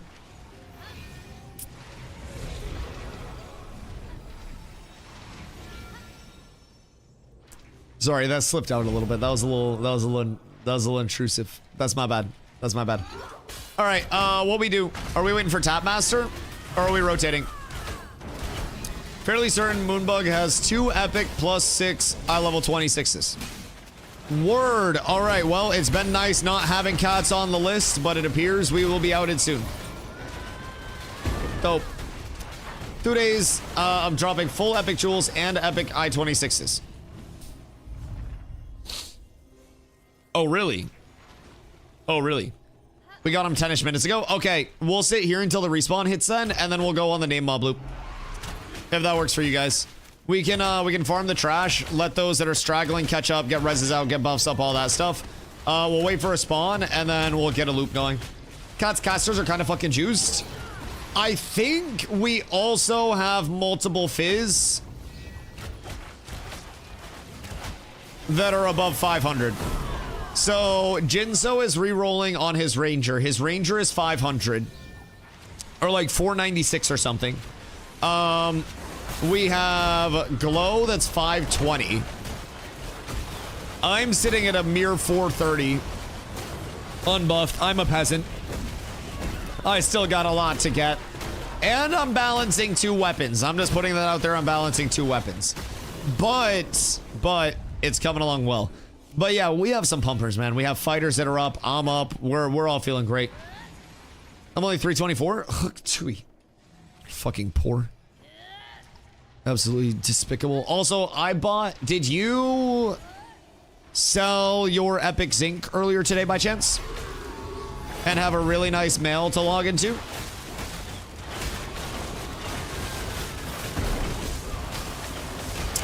Because if you did, you're welcome. I'm supporting the economy. I think so. Yeah, you did. You listed Epic Zinc for 50 silver per. I bought your Epic Zinc for 50 silver per. Immediately. 500 is crazy. I'm only 440. I mean, 400 plus is still really pumpy. Like, 500 with what's available at our disposal right now is like disgustingly geared. There are people that are higher than that, sure. And there are those few outliers with like item level 29 weapons and stuff. But genuinely, if you're 400 plus, you will decimate people. If you're 400 plus, you are better geared than 99 out of every 100 people on your server. And you will realistically just one-shot most level 25s at that point. Like, you will turn into Thanos. I was one-shotting people with a sword and shield on at fucking 380 power before I made the two-hander. The two-hander brought me up like 45 power, and if I pump a Spagooty, I'm sitting at 450. So, this is about the time where if you're casual, you just quit the game. I think this is honestly where you see the divergence between the two. We have a lot of casuals that are now crafting their Rosarium and their Petal Shard stuff, and you're seeing on the server a push-up of those mats again in price because so many people are consuming them. I can't provide Steel Bloom emblems quickly enough, man. I'm making gold like crazy, just power leveling people in Steel Bloom, funneling the emblems, and then selling them. Like, me and 2 other 25s have been making like 15 gold, 20 gold an hour over there, man. It's wild right now, so... Everything is still leaning towards a healthy econ, but yeah, casual players are feeling it right now. And this is where the PvP tiers start to like separate, right? You'll see your guilds that are really geared, that are just far ahead. You'll see your guilds that are more like in the middle, and then you'll see your guilds that are very far behind. And within that, you hopefully start to see people shaping up into their tiers. And as there are more guilds that exist, more tiers come up, right? So there'll be casuals that stick it out, but... Well, game feels too econ focused, not enough actual content. See, I do actually agree in that extent. Econ being as inevitable as it is a byproduct of the player-driven economy. And I think that there's never really going to be a way with like, you know, no bind on pickup, no bind on equip. What I was talking about earlier is like, with cats having so much in-house, we're completely insulated from the outside economy, right? We can trade in-house, we can gather, process, craft in-house, we can do everything in-house. So for us, we basically take things into the guild, and 90% of what we take into the guild stays in our in-house economy. If you buy something from a Cats member, well, that gold, 90% of it is just going to get cycled through Cats time and time and time and time again, and you're bringing our floor up. Every weapon that we craft creates a waterfall effect where player 2 gets the hand-me-down weapon and player 3 gets that hand-me-down, and it just goes down until the weapon's no longer valid, and then we sell it out of community when it's no longer needed, and then that generates money for Cats that then stays in-house. So like, there's the ever-flowing waterfall of guild progression right now where you will inevitably run into a lot of scaling. A lot of scaling. And it will be extremely noticeable.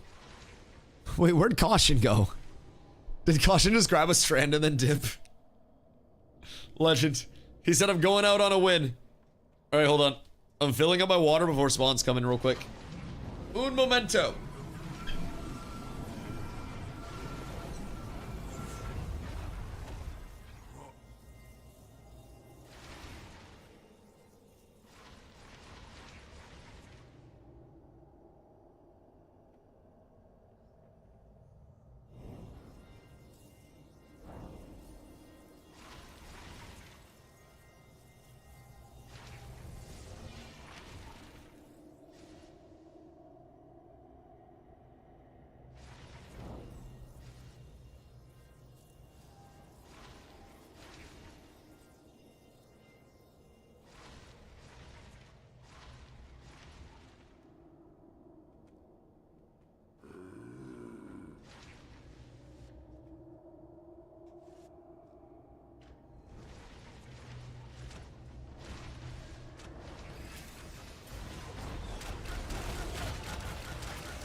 Cat with abs is absolutely S tier.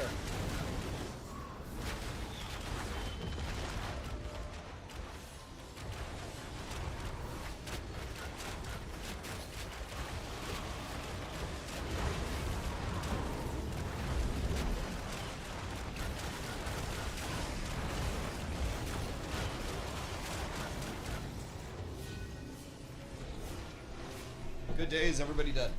Also, Relink, thank you for the follow. I appreciate you. Just think the game is too focused on the grind and not enough on actual gameplay and fun. Yes. And I think one thing I've said from the start, and I feel like for whatever reason, you and I are literally on the same page more than we'd like to admit we are. But I feel like there's a balance where you can have a lot of grind, but you can also have fun in the grind. It's not bad if I'm grinding for thousands of hours to scale up, as long as I have a smile on my face that full 1,000 hours and I feel like I'm enjoying my time. Everybody wants an MMO they can grind, but people don't want an MMO that's simply not fun to play, right? And people just want to be enjoying their time that they're spending playing a video game and not necessarily have every single route feel like it has to be a full job. And I feel like it's not past saving. I feel like they have fun systems. They have a lot of really good combat. And they have a lot of potential, right? Yo, Twig, thank you for the Prime, dude. I appreciate you. Much love, much love. But personally, yo, Tibbs, welcome back, Michael. How are you, dude? I hope you're having a good night. I think there is a way where, because keep in mind, I always say, our community does stuff 7 days a week, and as a result has a lot of fun, and we retain players well. We bring in new players all the time. So like this community is an exception in terms of what most people's gameplay loop will be. And this will not be just the average amount of fun that most people have, right?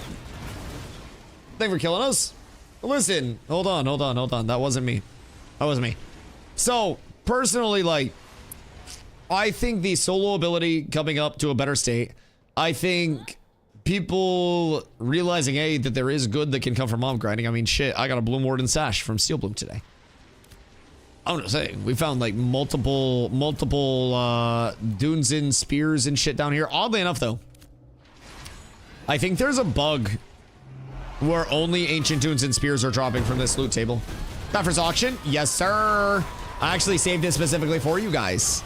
It dropped and I rolled need on it and I immediately said that's going in the guild auction. Yup. I be selling my my emblems, but also those get a discount in guild too. I sold 44 emblems to Mr. Calivan, 50 silver a piece. The econ is beautiful. The crop of players that I am bringing up is gorgeous. Oh, it's beautiful. Oh. Wait.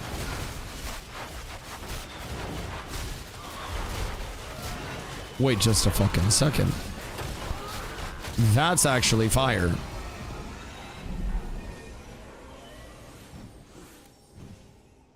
That's actually fucking Insano style. Well, we got that taken care of. Boys, we're on the road again. Choo-choo. Follow me, train's leaving. Everybody follow the shield. We're moving out. Move out, fuckers. Everybody come. Choo-choo. We're going on the loop now. We've sat here with our thumbs in our butts for long enough, and somebody took theirs out of mine, so now we're moving. I don't know who ruined it for everybody, but consider your actions next time. Keep that shit in there until I say we're done. Anyways, on to the loop. For those that have not seen this before, welcome to the Befallen Forge named mob loop. Once you get down here, Befallen Forge is one of 2 grand dungeons in the open world. So there are trash mobs, which are just your, you know, your general mobs out in the world itself. And then you also have named mobs and boss mobs. Wait, caution. Cabinabs is absolutely S tier. What the fuck? Get them back in the raid. So then you have your named mobs and your boss mobs, which all along the way have different unique loot tables.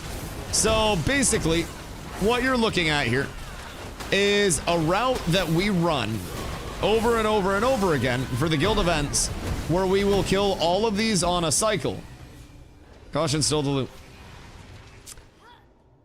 Yeah, I don't know. I think they probably just thought that we were not like going on the loop and then came down here to get the mobs instead.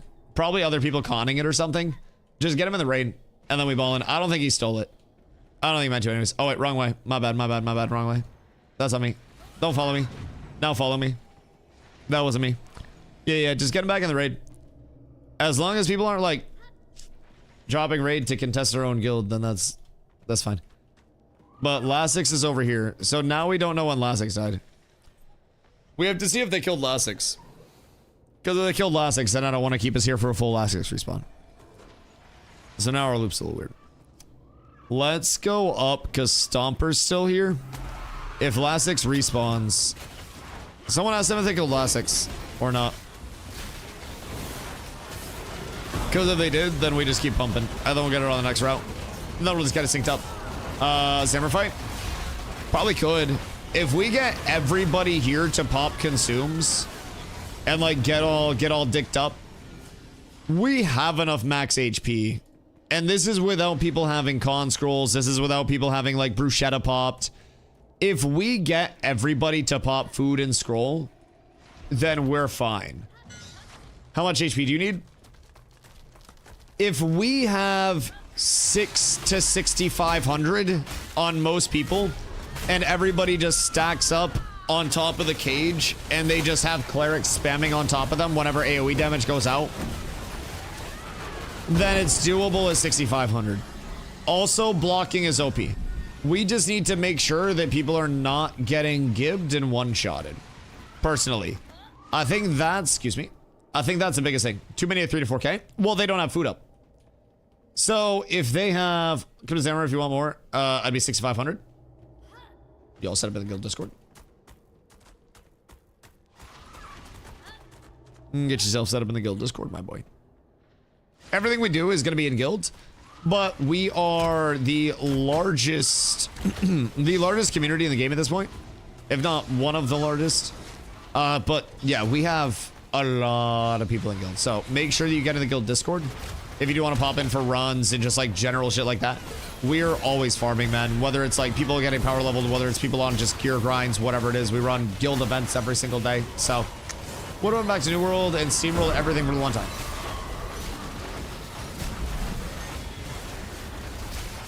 Pass. Pass. What's over here on? We're on Shoal. Shoal is super active, especially if you find a comm. You just have to know where to go. Also, looking for group channel is going to have a ton of people at all points in time. If you're super low level, you'll probably start finding groups around like level 10 or 11. If you're struggling to get XP at a low level, go to any of the towns and just grab commissions. You can find them on the commission board of the marketplace. You can find them on the commission board up at Town Hall, and there are a couple of different places and types of commissions that you can actually get. So go through and get your commissions and then complete those. They're little repeatable quests. Do those to like level 10 or 11 and then start finding groups. It'll make your experience a lot easier. Okay with grinding, the problem is gear scale. Underworld is more important, the skill than the gear. And here, so no skills can one-shot you. And how can I join your Discord? Exclamation Guild. I mean, I do agree. New World, fundamentally, though, keep in mind, gear was also very important. I had 8 different characters, and while I was at a point on that build where I was doing very well on all 8 of those characters, I, on a full BIS character, was much scarier than I was on a character that had 2 perk gear, right? Now, I was still cooking people on 2 perk because that game was way too easy, and apparently everybody was just bad gamer at it, but that's a different story. New World definitely had an element of gear scaling. I will say, the skill versus gear in New World was on a much higher level because you had to physically hit your shots in New World. If I'm playing a melee, I have to have my reticle on you. If you're moving, I have to whip my reticle and track you while I'm in my melee weapon animation because that animation pulls me to you forward and kind of like cleaves me into you, right? So I love seeing this notification go up. That means my emblems are selling. So there are some differences, right? In Ashes, a lot of the skill isn't just going to be like the raw mechanical skill. It's going to be more related to just ability combos and learning the muscle memory around getting that combo off. And then you're going to be able to kill people. Once you have the raw mechanical ability and you know your combo, you're able to kill people if that combo goes off. Then it's like, what happens if you're fighting against somebody really good that interrupts your combo? If you're a rogue and you're a mid-rogue that's geared really well, you can blast most people in tools. If you fight a tank that pops a reflect in the middle of your combo, and then you try to backstab, and then all of a sudden you backstab yourself for fucking 3k, and then you're tripped, and then a tank's turning damage into you, then that's going to be a separator, right? If you don't know how to get out of that. So, there are definitely levels to it still. Where if you're fighting one of the better players on any archetype, you're going to notice it. And there's going to be a difference. Gear right now and the gaps between gear tiers are really fucking high, though, I will say, man. It gets, I don't know, like 29 gear is still much better than 26. But Epic 26 is roughly equivalent to Heroic 29. And Heroic 29 is still ungodly expensive to craft, right? So like 29 gear in general, item level 29 gear, they increase the cost so much that it really is a difference maker. 23 to 26, especially common to your first round of crafted 26, like going from 6 pieces of common gear to 6 pieces of Rosarium Guard. Oh my god, it's night and day. The scaling is fucking wild. Going from an intro item level 23 weapon that you get right when you hit level 20 to double heroic item level 26 is going to be a huge difference maker for, you know, your first weapon set, whatever it may be. You scale into your epics off of that and you're looking at even more. So it's just, it's steep right now in terms of the intro versus the first round of crafted stuff, and then the second to third round of crafted stuff where people are actually getting into the Bissington. There you go, my good man. Take that as well. And then I don't know if Ron needs that. I don't think he does. Ron, I got Butcher Otter. Do people need that for anything? Or nah? What? Do you need it? Sell that for 5 to 10 gold. Word. So Butcher Otter for 5 to 10. How much do you actually think for anglers? Because I don't think I'm going to get 100 gold for it. I'm going to be real. I think you might be a little optimistic there, my boy. 50 to 150 gold. Is that actually the worth? Like, are you confident in that? I have 2 of those that I'm struggling to sell. What, the anglers? Because the craze might be passed on it. Usually big recipes go for 50 to 60 gold on our server.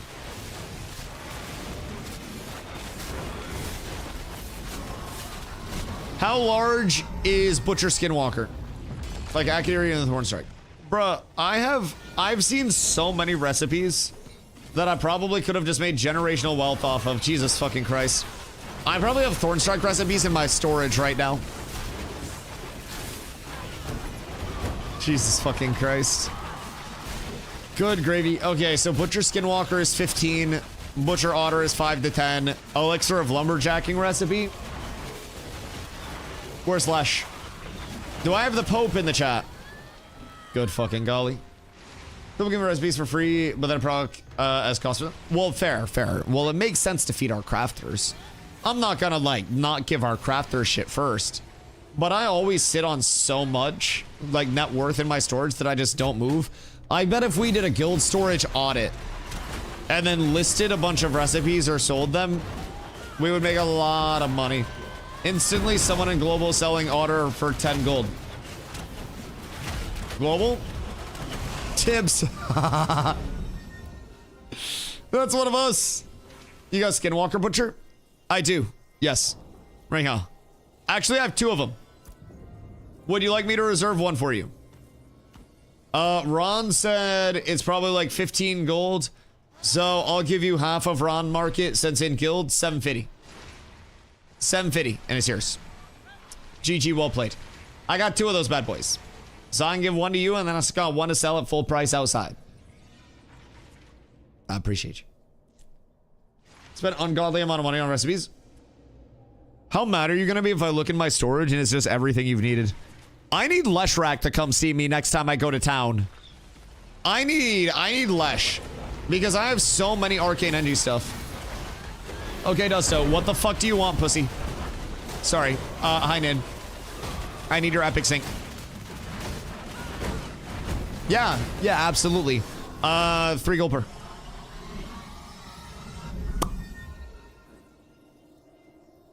Start negotiations at a humble 3 gold per. Yo, Biggs, thank you for the 10-day. I appreciate you. I have 16 or 17. I want to say 16. 90 gold per juice gosh. Well played. Well played. I'm out. Too rich for my blood. The fact that hold on. Those that have been here since like phase 2, how weird is it that I'm just kicking around with enough gold to like open my inventory and see if I got 90 gold kicking around? I hate making money in any MMO. And I'm notorious for not holding any money that I make in an MMO for anything large. There's a lot of DPS. Oh, yeah. Oh, people are starting to pump. People are starting to pump. All right, so, Nid. Where are you? Are you in the raid right now? Where are you? No, you're not in the raid. We have 1 mage in this raid. 2 mages. Chat! Our next tier of recruitment is going to be mages. We will need a wave of mages. Please and thank you. Yo, Ghost. What up, my boy? It's going absolutely beautifully. Absolutely beautifully, brother. All you have to do is kill Nin and you're in. Well, hold on. We actually have to have some barrier of entry here, Zop. Jesus fucking Christ. We can't just have everybody get in. God. Probably enjoy economy play over actual play. Man, you are the type of person that I just need to take under my wing and like power level you and protect you and get you squared away. So that way when you're like, oh my god, I have this super shiny epic item level 29 weapon, Dusty, what do I do with it? And you trip and fall and throw it into my bag. Oh my fucking god. Oh, it's beautiful. It's beautiful. Money tips. You buy loads of cheap copper, dried ash boards. Right. To make Sunfire. Sell it 5 gold at Mira. I earn 50 silver per sword. The more money I have, the more gold I earn every time. I only play 30 minutes. I earn 40 gold a day passively. Just off buying and crafting? That's fucking fire. That's actually crazy tech. Dusty, did we get Sorrow's Edge recipe? Somewhere? We should have it. It's not in my inventory. Somewhere. But I have 300 dashboards lying around. I should dry out. How are you gonna dry those bad boys out, Hussy? Couple of nice fans. Little rotation, little T-pose. Tibbs, we are definitely Silcum dry. Jesus Christ. Holy shit. I was going for a fan dry. My goodness gracious. I'll be going back to the Steel Bloom, yes. I got one of the Sorrow's Edge recipes last night. It's in my bag. All right, we got one located. Alkalus has a Sorrow's Edge recipe. Jesus Christ, I can't talk tonight. In his bank. So, hit him up. Park the SUVs outside of his crib. Not mine. Not mine. But yeah, I definitely want to go back over to Steel Bloom tips. I need to get more people up to level 20. And also, I need more emblems. Because as you can see, since I've been here, I think all of my 19 emblems that I have posted have sold, as I have 4 males and 1 from relogging. And I listed those at 79 silver apiece. Wait, Glow. Hold on, Glow.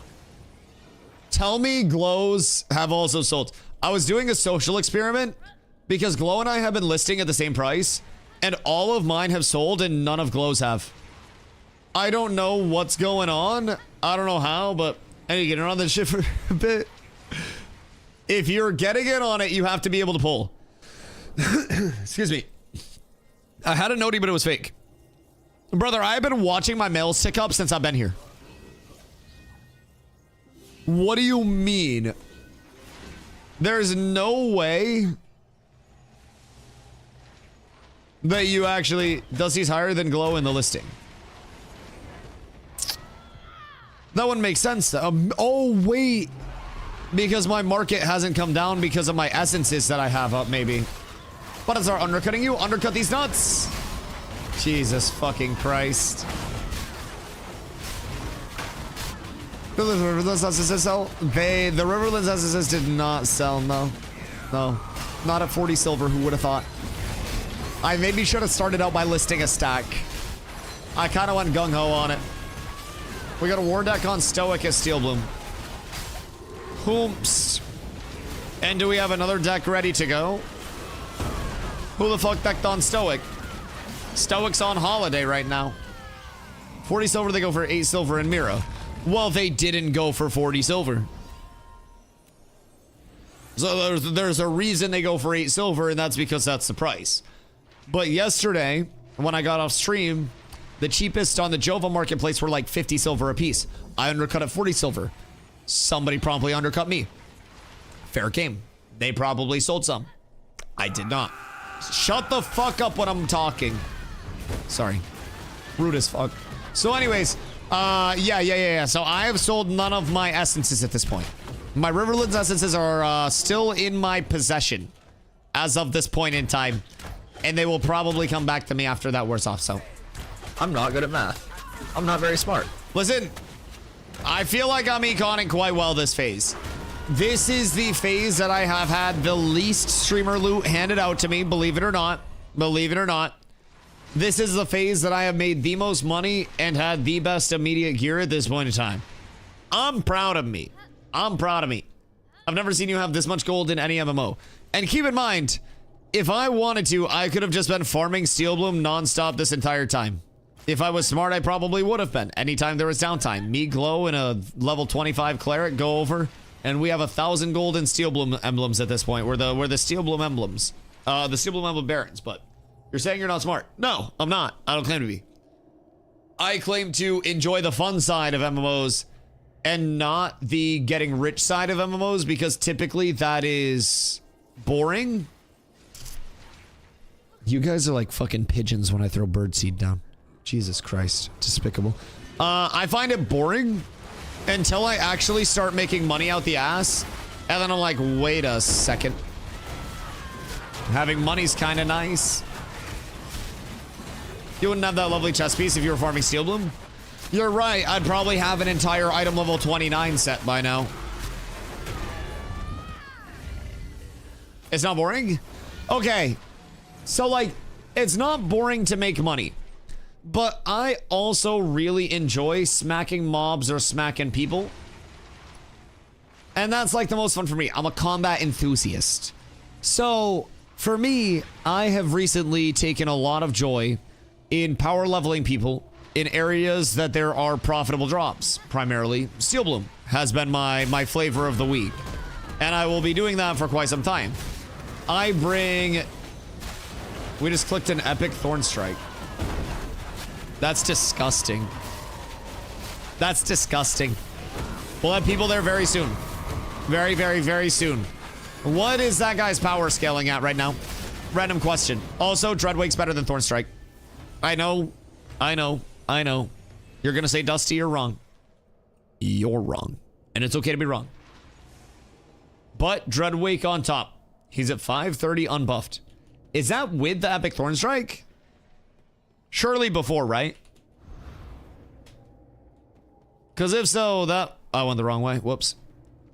If so, that man is about to be with it. Really weird. Glows 520 and does not have a Thorn Strike. How bad is the rest of his gear? Not in like a mean way. It's not that much better than a Night Reaver. That is also fair. That is also fair. What did he have for his Night Reaver? Was it an epic? My epic glory is +6 though, over 5k power. Okay, he's full epic. Oh, he stacked this shit. I think Glow's also disgustingly stacked. Fuck those guys. So anyways, yeah, that makes sense. Oh, okay, epic +6. Yeah, so what I've been noticing for the conversion, right, is basically an epic 26 is equivalent to a heroic 29, and a 29 of the same tier is around 10% better. So if you have a +6 26 epic, you'll be getting 6% more than your epic 26 will, and then you'll get roughly 4% more from going to a base epic 29, and like it's really not that worth. We just didn't have one of the first. You demons, you demons. Yeah, so my last craft was my heroic item level 26, my glory bound great axe. So I had my two-hander swap, and honestly I'm loving the great axe. I really enjoy it a lot. My next craft is going to be my epic Night Reaver one-handed axe, and then I'm gonna work on a Stone Glen cape because I have the emblems all saved up. I'm gonna work on probably an epic glory bound longbow to replace my heroic, and then sell my heroic to pay for a lot of the epic mats. So fortunately now, as I upgrade along the way, right, if I... Ooh, wait, that's a mining belt. No! If I find myself wanting to go back once I have my epic one-hander and enchanting that to the one-hander instead of the two-hander, which honestly I very well may, because it's really fucking good, then I sell this two-hander, and I probably sell it in guild. And somebody gets a really good deal, I get money, and that goes into my crafts. So... just helps. Once you have a baseline gear set, you can sell things along the way, and you're essentially securing a checkpoint. And oddly enough, if you take raw mats and make something and then sell that something, that's also increasing the value. Like the product is greater than the cost of the materials that go into it as a standalone.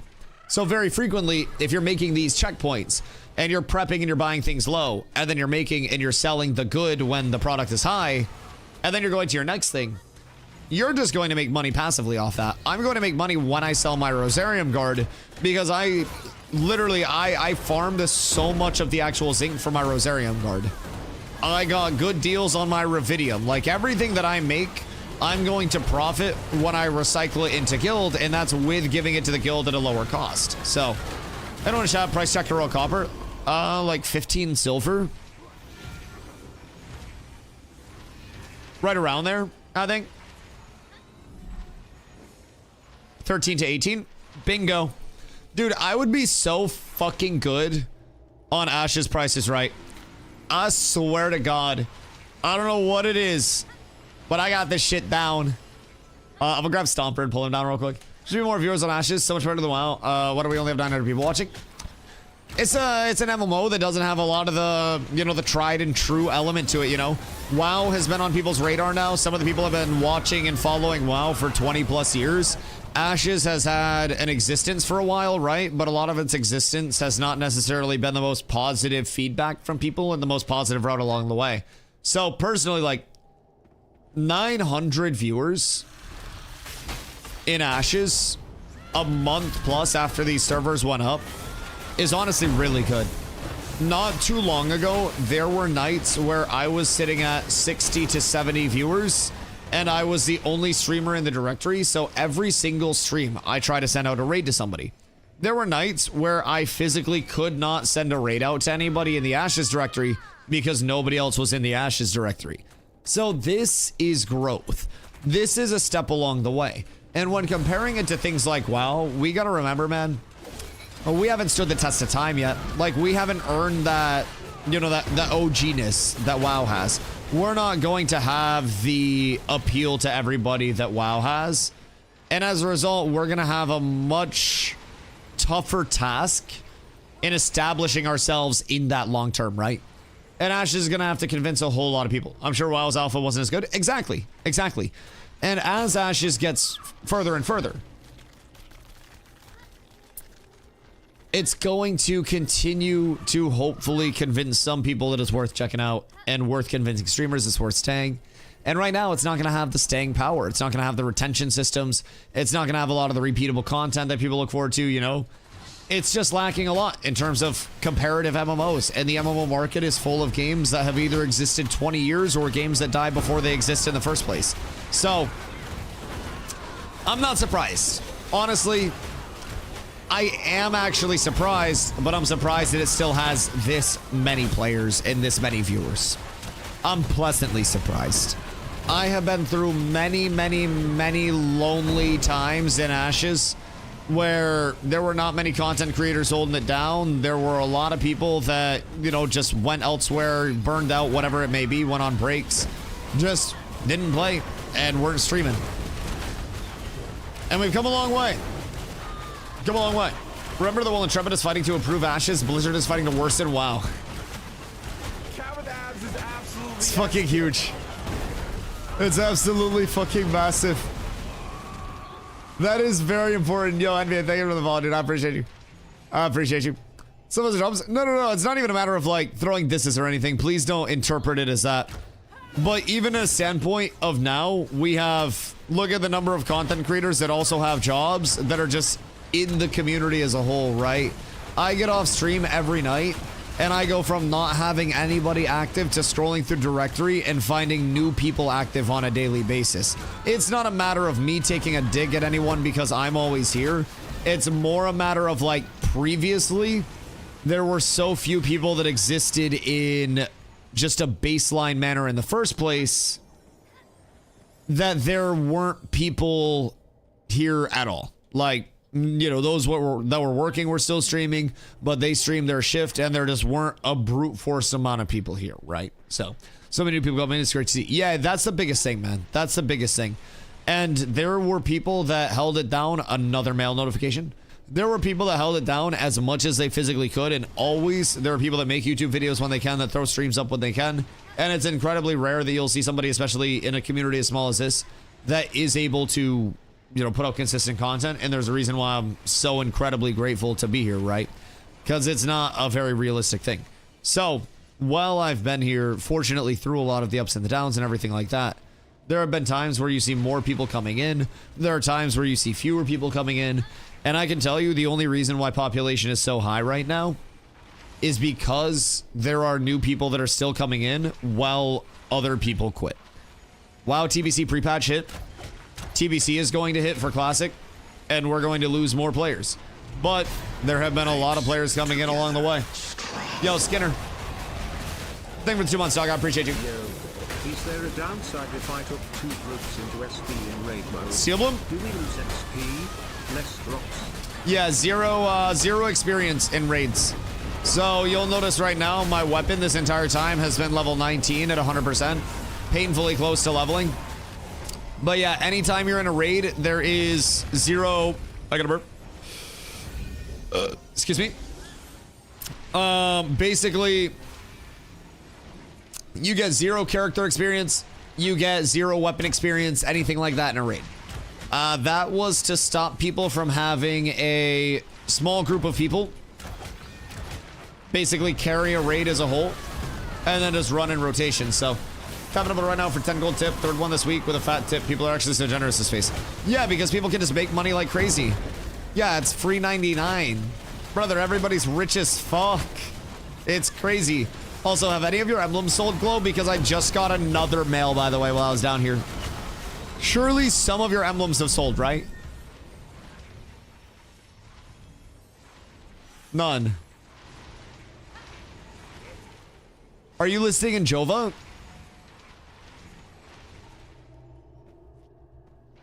Like... Surely... Yes, in Jova, same price. 7.9 in the silver column, right? 79 silver per emblem. And then tax on top of that. 700 silver, not a penny more. Chat, I appreciate y'all. I appreciate y'all. What if it's just like Steven or somebody? Just like poofing gold and then buying mine so I can afford to play the game and make it look good with good gear. They just need to get me an epic gear so I can test high-end scaling for them publicly so they can keep an eye on everything and see what power scaling really looks like. So they're just buying up all my auctions. Different Tech PM, I gave you an eye emoji react. I see your shop. I see your shop. So what I'm thinking, if I were to do, I mean, I will need these for a Dreadwake bow. Like, I would definitely need them for a Dreadwake longbow. But that shit's expensive, dog. That shit's expensive. Like, there's no way to make this in any, like, reasonable manner price-wise. I'm convinced. That's so much dried banyan. It's dumb expensive. Yes. It's ungodly expensive. And, like, you can go Night Reaver if you really wanted to. It's a ton of max HP if you want to scale that up. Like, a Night Reaver's not bad, especially if you're rolling it up into super high rarity. A Glory Bound's not bad if you're rolling it up into super high rarity. There are so many good options this phase. So many good options. I see the axe you make in the forge. It's like 55 glittering metal strands. Yeah. A lot of forge shit be dummy expensive to actually make, brother.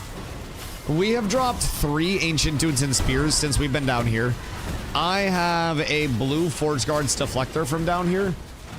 We saw a Forge Scale drop. We saw a Sorrow's Edge drop. We have seen a lot. A lot. There have been Forge Guard, like, set pieces that have dropped as well along the way. So we've actually had really good luck down here as we get a recipe. We've had really good luck down here overall. But what's really odd overall is that we've only seen spears. Why? I don't know. We have seen 3 individual Ancient Dudes and Spears drop, though. I have no idea why. I don't know why we haven't seen anything other than those. It doesn't quite make sense. But it's the life we're living. Dusty, buy my certs. No, post more zinc. Scam yourself on zinc and I'll buy your zinc again. 50 silver was too low, by the way. Don't post epic zinc for 50 silver. Oh wait, Stomps. Stomps. Not Stomps. Stomps. Other short idiot. Nin. Where's Nin? Sorry. I always get people's names mixed up, bro. I swear to God. I wanted to yell at somebody. Nin. Where's Nin? Nin. Nin's around somewhere. He can probably hear me. When I call him a lot, he thinks something's wrong. Yeah, there he is. There he is. I acquired... I'm PvPing. You shut the fuck up. You're not PvPing. You're probably watching SOP VODs. So anyways, I have more epic zinc, by the way. I have more epic zinc. So I bought more today. Market average was 75 silver. I now have...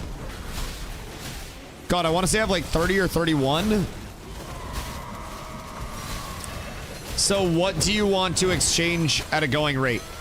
Chat, can someone price check Lego June Scotch for me in Mira? I need to know what percentage discount Nin's giving me so I can give him an equivalent discount on the sink. So it's an even exchange anyways. And then I'll just pay you the difference. I don't know how much you need, but I have a good amount. Unironically... God damn it. Might have enough to make myself a necklace here soon. Maybe. How do y'all have 6 fighters and 3 rogues? 6 of them gotta reroll. We are open opportunity employers here at Cats Corp. While I don't condone everybody playing fighter, I do think this is the best time to have fighters that there has been at this point in Ashes so far. I will say that publicly. I'm still not proud of them. But it's like your family member that's always cracked out is now just chain smoking cigarettes instead. And I'm like, I'm still not condoning it. Why not make it a tank and be a better fighter? We don't do as much AoE damage, and also if I want to do whirlwind, I have to go like this. And it's really hard. Hold on, I can probably do it with action combat. Hold on. Chat, actually, hold on. If you're playing a fighter, then you're fucking up. Look, I have whirlwind and you can chain it forever. I haven't hit a single thing yet. Oh, wait. That's because I'm still holding my right click down. Old habits die hard. Fighter best class. What do you like about fighter? Because I just unlocked secondaries. DustyWhy got tank fighter in this bitch, man. I'm just putting that out there. I haven't missed a single cleave. I got the timing down. I got everything down. I don't really like playing on action mode, but this is great. Fighter does do big damage on big jumps, I will say. But also, the question then always remains, why not Ranger? I think it is the season of the Ranger. Personally. I think the season of the Ranger is massive.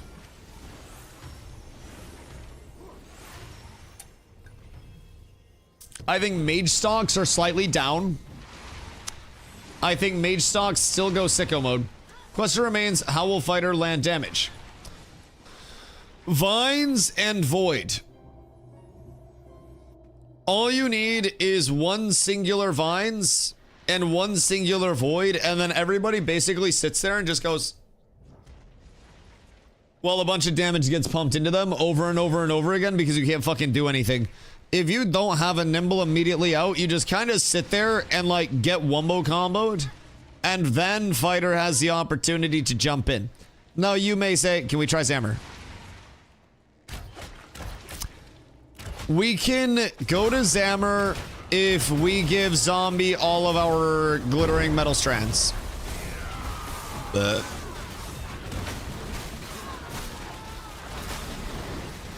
And you need the enemy team to also not have vines or cock or mezzans or anything.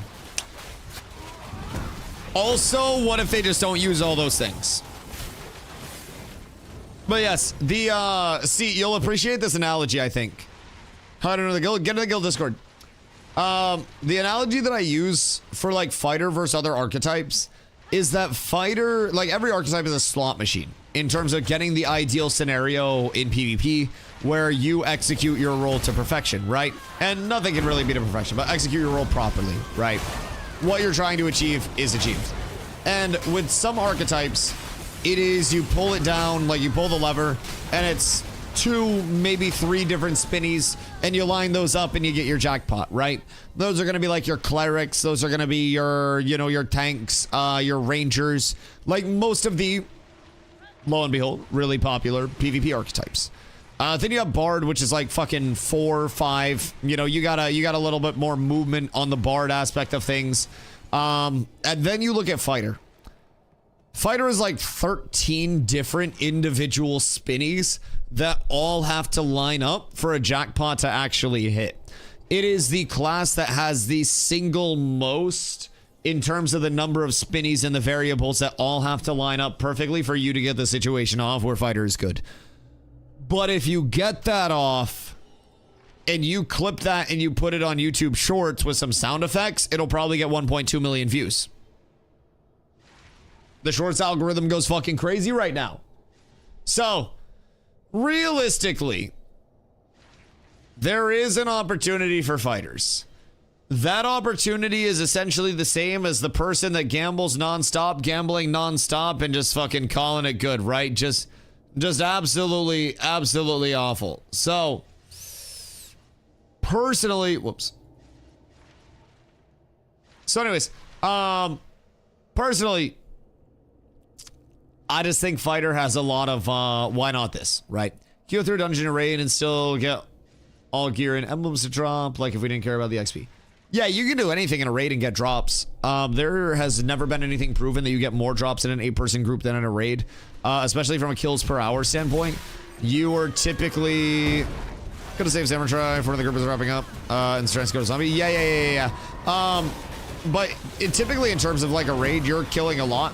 You're just gonna have more people to distribute stuff to as well. So if you're just trying to do like a centralized pool of one thing, then raids can be great. But overall, raids are used pretty extensively. Ooh. Is that what we got earlier? Wait. Are we just getting recipes out the ass? We got the belts earlier, right? Well. We'll get that over. We'll get that over. How about rogues? Rogues are assholes. Pretty much nothing else to say. Really good class. I just think every rogue player is probably a piece of shit human being. Just outside of the game. I personally, I feel like rogues would see an old lady pushing her cart back and not offer it to take it to the little cart stall for her. And so many other archetypes would. I don't know why. I feel like a rogue would ask the lady if you could just stack your cart with hers. And she'd be like, oh, why, yes, dearie. And then you would stack your cart with hers and you'd be like, oh, thank you. And then you would just make her push both carts back. That's the vibe I get from rogue. I want to like them. I really do. But it's just like there's something inside of me that just, it doesn't allow me to. The archetype is great, if anything, a little too strong. You have a group of rogues that just wanders completely autonomously in a raid and just marks a target, kills a target type shit. It's great. Does a ton of damage. Trigger up in 20 seconds. We can go back up to Fire Puppy if people want to do Fire Puppy and do a boss on the way out. We could do Fire Puppy. If Zombie comes and grabs our shit, like all of our strands, then we can go Zammer, but everybody would need to pop food and shit for Zammer, or half of these people would get one-shotted. And it would literally just be the Bellow itself. The Bellow hits so hard, and it's an unavoidable AoE. So, bring back Qual Draws for Forge. I got the recipe.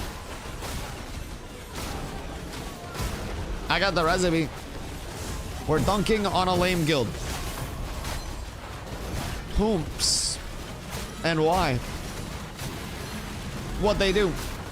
By the way, in all MMOs, rogues be rogues. Oh yeah. Yeah. It's canon with rogue design, right? It's nothing that I'm too surprised to see come to life, unfortunately. It's just, it is what it is. Corrupted. Guild Doug Stoic. With how many? Like, what are the poop?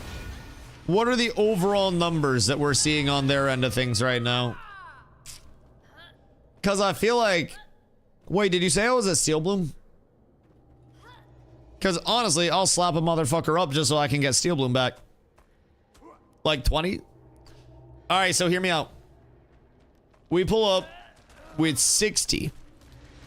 I leave the group, you guys hold a perimeter on the outside, and I farm and power level low levels while you guys just like hold it down with security. And then I make a lot of money. And also power level our low levels. Dibs, I'm in favor. I don't see an issue with this whatsoever. I don't see a single goddamn problem. Think we ever get cheaper Guild War decks, or at least skills cost-wise for novice apprentices, etc.? God, Cole, I fucking hope so, buddy. I fucking hope so. I think one thing to consider as well, they have added guild size expansions through the guild tree itself without adjusting the cost or the quantity of kills associated with Guild War decks the entire time. So realistically speaking, I think it is probably on the table for them to look at the cost versus the, you know, the actual sustainability of the decks. Because right now, guild versus guild declarations are at an all-time low. We jumped like 15 people with crates earlier because they tried to jump our crate runners and then we caught them slipping later on in the day. And it was barely enough to cover the cost of the actual deck itself, right? It wasn't worth. And it's so quick. We can make Journeyman War decks for 500 Guild Wars the last 24 hours. But still 25 gold on a system with 24-hour charges already feels bad. Agreed. I think personally, Crows. Thank you for 13 months, my boy. I appreciate you. I appreciate you. Just checking in to keep my streak alive. I appreciate that. Wondrous Ashes session. Oh, brother. I'm getting clams. It's a beautiful Ashes session. Beautiful Ashes session. But yeah, no, I agree, Cole. I agree.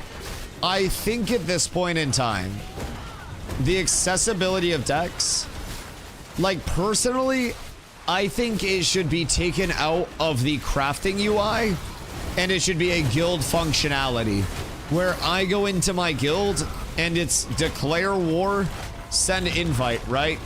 So with the... Did Stoic poop on him? Half of Stoic's not even playing. Guild funds would go hard for the G-Bank. Yup. Yup. So I personally think there should be a way to donate gold not only to the guilds but to the settlements, so that way off the beaten path settlements can also get gold funds in outside of just laundering through taxes. And then guild funds being pooled into the guild bank eventually would allow us to, if there was a guild deck integration with the actual UI, right, and it was declare guild war, you declare it, and then, even then, if they adjust the crafting cost, or not the crafting cost, but the, you know, the declaration cost a little bit to coincide with everything else, that would allow us to go crazy. RM tiers and pump settlements? I mean, as of right now, you have econ players that pump settlements. What's the difference? Realistically, if RM tiers are pumping settlements, then the gold's going out of the economy. I see no issue. Like, we couldn't see what Jova has in the... Wait till you hear about econ elections. I don't want to know what Jova has in the settlement bank right now. I have no idea what Mira has, and Mira is the second most pop in town right now. Jova probably has thousands of gold in the settlement bank and needs 0 pumping. This is for like fucking Squall's End and shit that are way out there, that are like the settlements that aren't gonna have popular communities out there, those that won't be drawing people, to still have some form of sustenance to actually get their, you know, get their buildings up from a functional standpoint. One day we'll surely be able to use node funds to build better roads. I want cool bridges and shit. I want to be able to name my bridges for a monthly sponsor. Somebody has to pay gold directly to me, but this can be like the Colton's Bard Bridge, you know what I mean? It can be all up there in lights and shit. You got arches with your name on it. Be beautiful. Be beautiful. I dream of a better Ashes of Creation. Guild advertisements. I would plug my Twitch on so many bridges. I would have like a billboard, dog. Wait, hold on.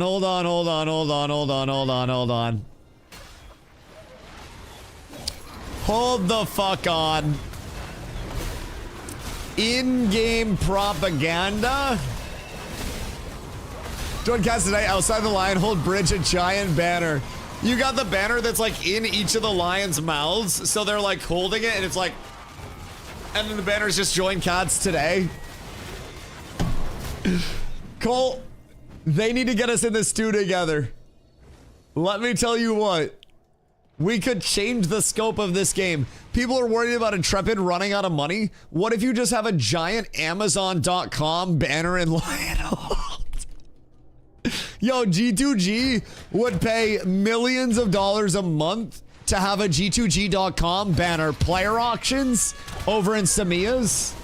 Holy shit, brother. Let me tell you what. You hire me to Intrepid's marketing, you will never have to worry about money ever again. Ever. Dumpster, we roll them. Okay, but then are you listening to me? Are you listening to me? In-game advertisements. Lionhold, where the lions are like, they have a banner that goes between them, right? And that banner can be sold by Intrepid Studios for advertisers to purchase to generate revenue. So guilds could buy it for guild advertisements, or like G2G or player auctions could get like the really, really, really primo spots and pay an absurd amount of money for them. I feel like we're cooking. I feel like we're actually cooking right now. Can't wait to see the Manscaped advertisement. 2 seconds into making my character. I mean, listen. Manscaped razor products are not that bad. I shave my neck, beard, and my balls with one. Just kidding. If you don't have a separate balls razor and a separate beard razor, you guys are cooked. Pay for a subscription in-game to remove ads. That'd be so demonic. And that subscription also gives you a passive 10% luck. Christ, join the guild Discord. You gotta join the guild Discord. Invites don't just go out in game. You have to join the guild Discord. You have to get scored away through there. You gotta make your ticket. You gotta go through all those processes. Make sure you're in the guild Discord with everything. Discord.gg/catswithabs. You will not get an invite just from like in-game, right? It won't happen. So you gotta go through the Discord, my boy. And then we got you. Can't wait for Raid Shadow Legends ads. I can vouch Raid Shadow Legends pays for the craziest shit. Raid Shadow Legends paid me, somebody who has never played Raid Shadow Legends, like a few $100 to record a YouTube short. They just sent me talking points and I made a soft script off of that. And then I recorded a YouTube short and made like 300 bucks. Got like fucking 800 views. I don't really understand why, but I think Raid Shadow Legends is laundering money. I don't get it. But they will just burn money. That game makes so much money. Oh yeah. Yeah, that was when I was like 50 average viewers as well. That was way back. I haven't done like much sponsored content at all since the community's grown a lot because I just haven't felt obligated to. And honestly, like most of the sponsored content you get when you're smaller is just like soulless mobile games and shit. So you know, take that with what you will. Anyways, Raid at this point, at this viewership, would probably pay substantially more than that this time around. Probably. What's Epic Rift going for?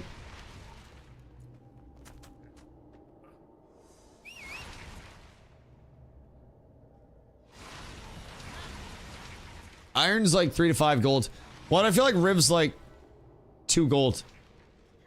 I feel like that's low. I know Iron's 5 gold. I feel like it's 3 to 5-ish. 3 to 5? 3 to 5 horde per? Yeah.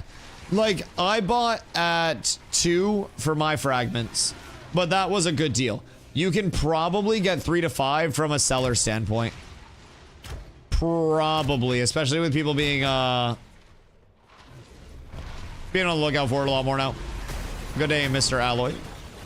How are you? Any low levels want to get leveled Steel Bloom? Stay the fuck away from my spot, you rats. I will not be contesting my own guild for that spot. I will murder you all. Jesus fucking Christ. I'm gonna have to tell my own guild to fuck off so I can power level people. Holy fuck. They're level 40 mobs in the June Dark. The fuck? Where? And why?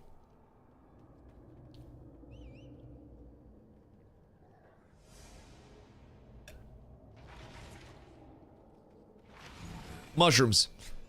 Alright, yeah, fuck that. Those will probably insta-gib us. Like, as soon as we go near them. In a crib. So you probably do like 10 damage to them and they do like 10,000 to you? If I had to guess, like those are probably harder than Firebrand.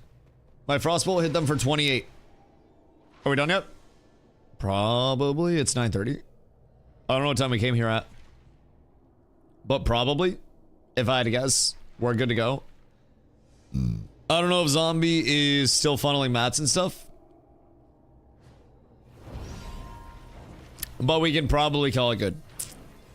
If people want to, we can store and then take a Zammer route, but the 3 level 25 that said that leave as soon as you said that.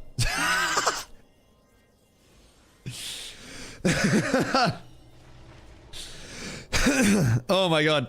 Oh, I was fucking with you guys. Although I will be going back over there later.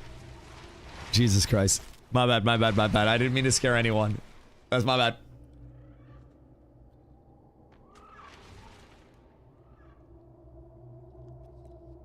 I made 20 silver in Glint and absolutely no drops. This is nightmare fuel.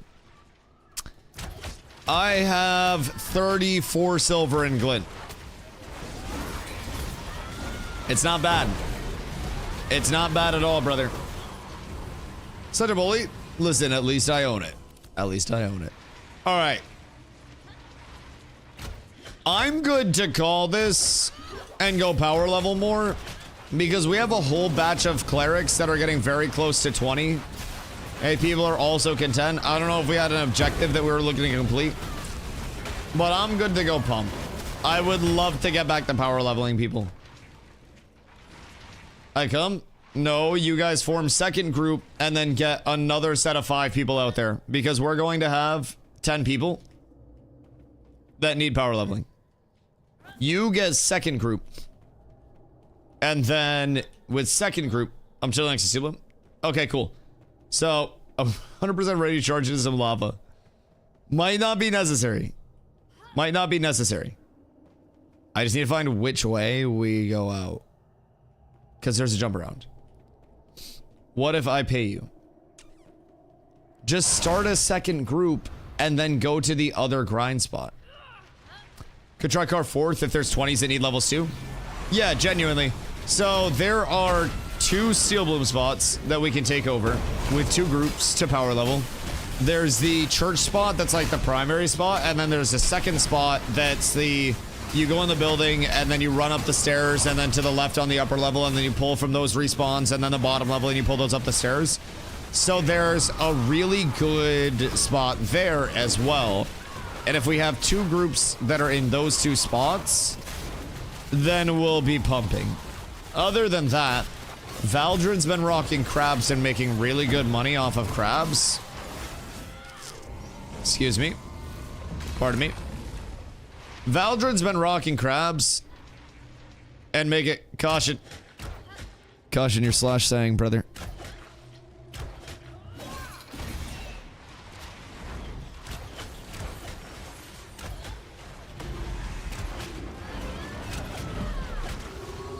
What is your in slash say? Jesus Christ. The goobers. The goobers. I don't think caution and nope. Know that they were in slash I. So anyways.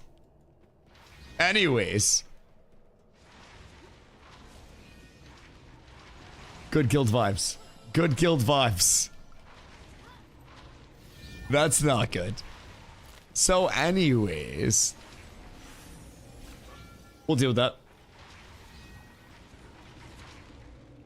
Anyways, we can probably get 2 power leveling groups up at any point in time. It's not gonna be hard. We need a second tank. And then we need a cleric and a DPS. Nin can DPS one of the groups. Lower Val can DPS another group. And then I can tank one. We have somebody else tank another. And then out of nowhere, we're power leveling 10 people simultaneously. Keycaster's full Metalborn on 4th. Also, I'm trying to sell you on Carf, but worth mentioning. What are Carf emblems selling for right now? That'd probably be more of like a future investment thing, right? I feel like that'd be way more out there. Want to get a group for 20 plus? Honestly, 20 plus, you can level in so many areas. My emphasis is going to be ferrying people up from 16 to 20. Just so that way they can get in Radiant gear, they can get squared away, so. I think they're up to 2 gold, maybe. It's not bad with good pulls.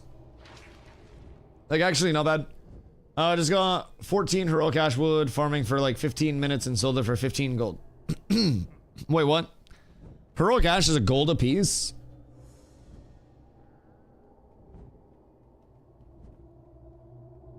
What the fuck do you mean? Goddamn, that's crazy. If I were to give the mats, what kind of tip do I need to give to that? Stockbreaker craft, 510 gold. You're in guild, right? And you're all set up, Crummy, or no?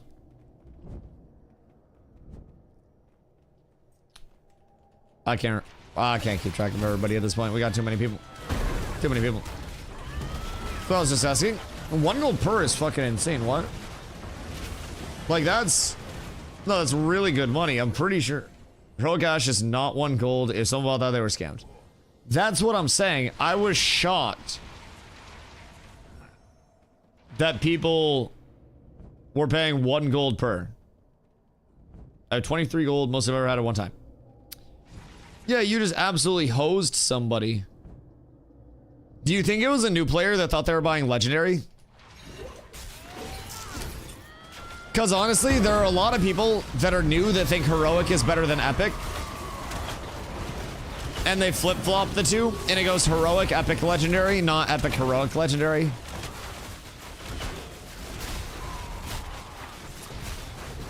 So it might have been that. No, Zammy's. Zammy's scary. Zammy, ooh. Lash, we got something good. We got something very good. We got something delicious. Zapper, second fall, I appreciate you. While players use yellow and orange, it goes better than purple. Yep. Yeah, a lot of people will get that confused. 1000%. Because literally every other game goes green, purple, yellow. No, I agree. Somebody is probably going to be upsetty spaghetti about the state of their econ very shortly here. The Scaper need that elixir. Probably. Wait, Scaper's not playing for like a month. So, Sib, we're going through Lesh now.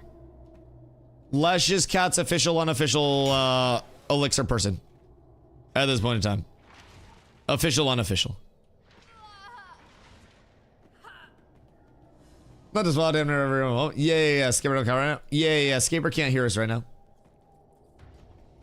Come to Steel Bloom? I want to so badly. The guild event is guild eventing. But yeah, I'd really like to get back to Steel Bloom. That would be fucking gorgeous. That would absolutely make my day.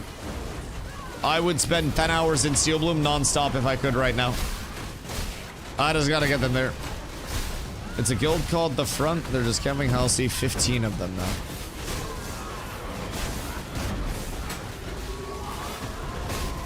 Where? And doing what? They're just standing there menacingly? Where'd my back line just go? Half of my back line just got fucking vaporized. Thunder, get into the guild. The guild Discord. The guild Discord is where everything's gonna start up. We're doing at a level of 16 as a cleric, either solo or group. Solo at 16, you can do like Steel Bloom Bears. You could get into Ursine. In terms of the Riverland stuff, there are desert grinds and Toon Dark grinds you can hit as well. I would say Ursine or Steel Bloom Bears would be good, but better not say PvP Steel Bloom would be. Only thing is, the reason I'm making so much gold out of Steel Bloom, in all fairness, is because we're power leveling like crazy and funneling all the emblems to me and not dying, so all the emblems are making it out. So we're pulling like an ungodly amount of mobs and it's the gatherables. PvP Steel Bloom would actually unironically kill the entire like current monetization of why Steel Bloom is so good, because you would just be dying. And then even then you'd be at less total mats than if you just farmed it uncontested when not PvP. So like there wouldn't really be like a ton of gain there unless they juiced item drops so heavily. But I will say I did find a Blue Morden belt today. Was it Blue Morden or Rose Thorn? I don't remember which one. I found one of the 26 belts today though. That shit was beautiful. Gorgeous. So streaming, how's the raid going? Raids are boring. Raids are boring as shit. Raids are very boring. Bloom? Yeah, Bloom. Time that out. I'm down if you guys are down. I'm always down. I can lead out. I don't know why I can lead people out, but I can lead people out.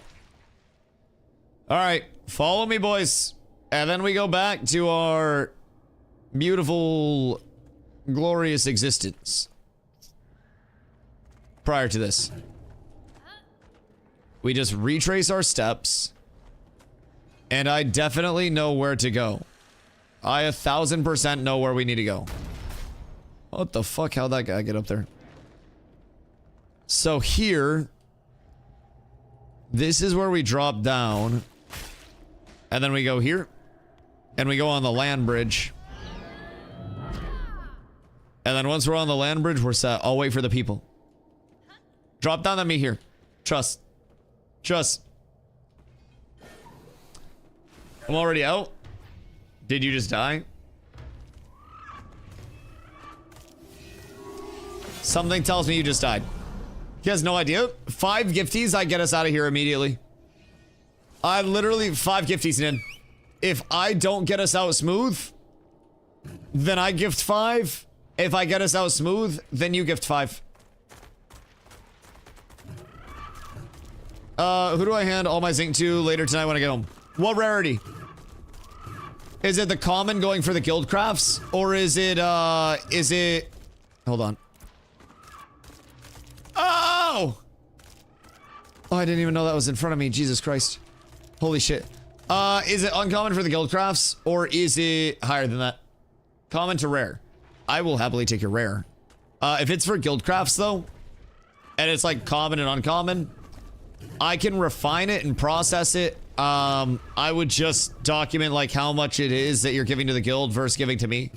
But I can process it and then I'll just call it even on the cost because I'm gonna need blue zinc like crazy. So I'll call that even, and then I won't charge anybody for processing, and then guild will just get processed it. You let me know. Oh wow, what a coincidence. Where'd you go? Half of the raid is still stuck down here. Hold on, I'm coming back. Oh, that was so risky. That was so terribly risky. I'm coming back for you guys. Don't worry. Don't worry. So, basically, once you guys drop down, you mount up, and then come over to me off of the rock. So if you guys are up here, which is up top, excuse me. If you guys are up here, up top still, come back towards me where we came in. And then just move towards me on the map. If you're ever in doubt, just move towards me on the map. So hopefully everybody can solve that. Oh wait, is this you guys? Alright, bet. Follow me. Off we go. Everybody mount up. We ball. We thum. We ball. We floss. We sauce. So, you drop down, and then this big lava flow is like your indicator. I would recommend global illumination at medium or lower for this, because it can kind of be a bitch, if I'm being honest. This is kind of like the long way. Grenade, you good dog? What you got? What you got going on there?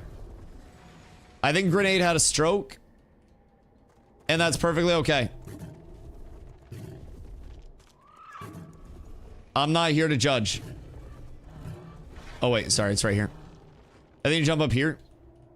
And then you grab on right here. And then right here, and then you're up. We're kind of climbing like crazy.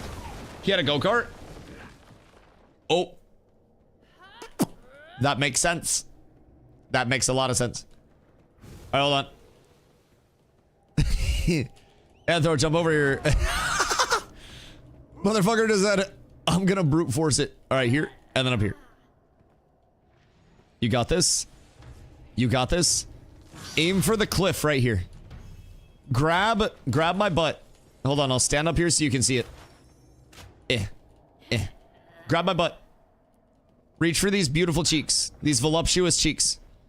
Just reach up and grasp. I believe in you. Oh, shit. Good day, Mr. Smith. Hello.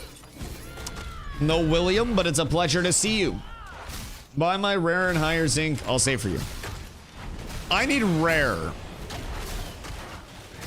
I need a good amount of rare for my item level 26 epic craft. Y'all get out of there? Yeah. We good. We good. Zom on the warpath. Of course he is. Of course he is. So, what's this one? And are we really gonna pull up with the fucking 100 people for like 15? I heard it was 15. Do we really need that many? Elder, thank you for the 5, brother. Back on that Ashes grind and back on the making me smile grind. I appreciate you, dog. I appreciate you. It's not about the numbers. Right. It's all about reality and making some noise, making a story, making sure this click stays up. I've heard that somewhere before. Right. It's about sending a message. Right, that too. That too. What if we send the message that we're willing to fight when it's necessary, but also we're very fiscally responsible? Hoofsay! Speaking of not fiscally responsible, Elder, thank you for the 5. Hoofsy, thank you for the 5, my boys. I greatly appreciate y'all. Thank you, thank you, thank you, guys. Boys, we're T1, T2, T3, a primer, or anything like that from getting a hype train on the tracks. You guys get exclusive emotes only from that. How'd you leave? I just left. What do you mean? Are you stuck down here? I ran out of internet mid-league game. Wait, what do you mean you ran out of internet? Like the hotel limits how much internet you can use? Or you had to like sign in again? I had to re-up it? Oh wait, you didn't bring an Ethernet cable with you? Shit, you should have told me. I pay $5 for the fast pass. Self, thank you for the 5. I appreciate you very much. Thank you, boys. We got the hype train on the tracks. Choo-choo! We're up tremendous. We're up tremendous, boys. I appreciate you guys. Wait, so like, why not just bring an Ethernet cable? Because Ethernet cables usually solve the problem just as a whole. And I have a little USB Ethernet thing that'll also help out. Remind me when you're home. I know that. Yeah, you done fucked up. You done fucked up. Well, next time. Yeah, I have like I have an Ethernet, of course. But then I have like a USB to Ethernet thing that you plug the Ethernet into, and then that goes into a USB. And then that's also like a direct link up. So that's nice. Ron, thank you for the 100 biddy, sponsored by Ron's Roasted Chicken. Yes, Sirski, always stocked up with the freshest of cooked goods. Always home cooked, always made with love, and a super special ingredient. It's a little spit. Team 58 silver per Epic Zinc in the market. What do we think? 58? 58's good. I don't know how much is there. How much do you need? Because I sell you at value of 50 silver. Personally. What do you think of AI music? It's pretty fucking lame. It's pretty fucking lame. Next question. Going there this time. We've already left. They're there. Who's there? Airly plays his own AI music 24/7. Does he actually? There's no shot. Wait. Is he actually on an AI music grind? Oh, God. Oh, God. I hate him. I hate him. God damn it, Airly. Carla, stop. No, you guys stop. You guys stop with that. Jesus fucking Christ, Carla, no. No. And then can you ban Carla, please? Can you ban her? Jesus Christ. He does because of copyright. He doesn't make it, someone in his chat does. Okay, that makes sense. But also my counter to that is if you watch my VODs, I run separate audio tracks. So I can stream literally whatever I want to for music, and then it just clips it out of my VOD track. And my YouTube stream doesn't have any music whatsoever. So like, there are ways to get around it and then to stream whatever you want to so people can hear whatever they want to during the stream. Any of my VODs, you just hear the yaps and you don't hear background music at all. I don't have any music on a Spotify. So that all gets cut out. There's a rogue running around Steel Bloom that thinks I RMT because I'm so geared on a level 22 ranger. Fuck with him a little bit. Fuck with him a little bit. He's been trying to kill me. Okay, I understand you're geared as shit. But also, how does a rogue lose to a ranger? How does that happen?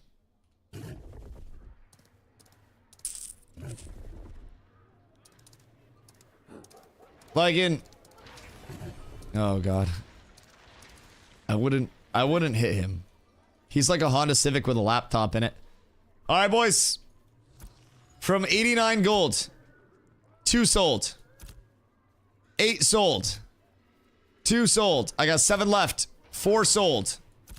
2 sold. 103 gold for your boy. 103. A very humble, a very based 103 gold. So I'm doing okay at this point in time. Keep in mind that's also the day after crafting my heroic glory bound axe. Like I crafted this legitimately yesterday. And I'm doing okay still. Would mine sell? I'm at 100 also. Steel Bloom come up. And back we go. Back we go. I'm gonna make my way over there. I'll make my way over there. RMD confirmed. If anything, the devs are RMTing to keep me here right now. I don't know though, like not that they're paying me, but they're juicing these drops or something. Close as X. Back we go. X Steel Bloom. Beautiful. Beautiful. Can I invite you? Got 2 bards. One in apps. Other one on waitlist. I'm assuming. Both set up in Discord, right? You want me to join you guys again? Yeah. Come get your pump. Or you and Nin could also start a group. Cats group here in middle. What group is it? And how many people are there? What's oh, cats. Okay, we'll level her. Is Sono? Okay, word. I got my cleric and we'll be in. Okay.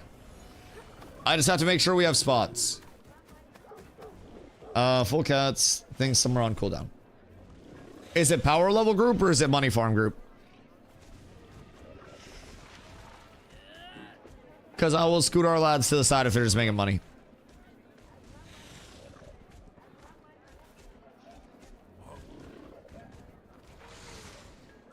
Invite big DPS. Hold on, I gotta make sure we have the group comp. On waiting list. Control level 20. We're trying to get people that are primarily under level 20. So we're trying to do 16 to 20 here for people as much as we can. I think it's 22 and below. Okay.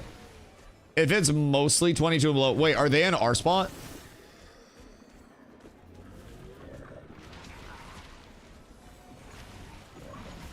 Because if they're in our spot, we can always scoot them.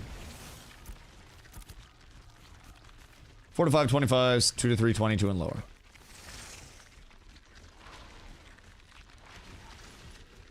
Right. Right. Zombie, can I deck a war on our own guild? What are the stipulations around that? Also, Nin, I give you 30 epic zinc. You give me 15 gold. Wait, sorry. Never mind. Let me start that over. I give you 30 epic zinc, valued at 15 gold, and 10 gold for 25 value for your Junskosh. Do you accept my offer? It's Cats on Leather, Cats on Shoal. Does 6 bored of this game? You probably gotta be bored of saying that at some point, dog. Like, realistically, how many times have you come in and said that? Because I promise you, if I was bored of the game, I wouldn't play. Like, I physically wouldn't. So, you came in today and asked if I was bored of the game. You came in on the 2nd and asked if I was burnt out of the game. And then, before that, you'd come in and ask if I was burnt out of the game. Not at all burnt out of the game. Like, if I didn't enjoy Ashes, I wouldn't play Ashes, very simply put. And I hop on every single day and I have a whole lot of fun with what I'm doing, dog. If I was bored of the game, you'd know, and I can say very confidently, you would not be able to tell if I was like visually there, you know? So, are you burnt out of the game? I hate this game. No, I love the game, man. I love streaming every single day. I love, you know, helping the community and everything. The minute 22 minutes. I can get an invite. Is this would help? They're trying to stay with the 1620. Yeah. I'll let you know if there's room. I just gotta make sure we got a cleric in this 25, and then I gotta get these last couple slots. 13 gold off, so you give me the 12 gold and the zinc. You get June Clash. Well, if it's 30 at 50 silver, then that would be 15 gold. And then a value of 25 on your June's Kosh would put me at 15 gold worth, and then 10 gold to get to the 25 threshold that you value the June's Kosh at. So if it's market deal versus market deal, we're both under market at that point. But 10 gold. 10 gold. I stand firm on that. So that's math. That's basic math. I give you over 25 gold value that we call 25 gold. You give me over 25 gold value that we call 25 gold. We kiss. We go on our merry way into the night. Ron, where are you, by the way? Come pick up your Steel Bloom emblems before I sell them to somebody else for an exorbitant amount. Because I will. Mira. God damn it, Ron. God damn it. I'm gonna listen to another stack of essences real quick. See what they're going for. Because something tells me I can make dumb money off of this. Riverlands Essence. 35, 40, 10, 11.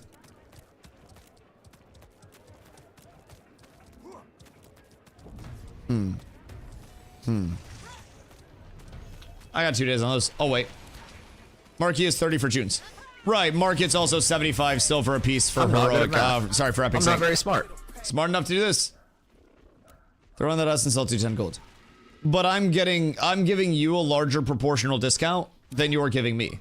So 30 gold to 25 gold is 1/6 off, which is like 12.5% or 18.5, some bullshit like that off. I think it's 18.5% off.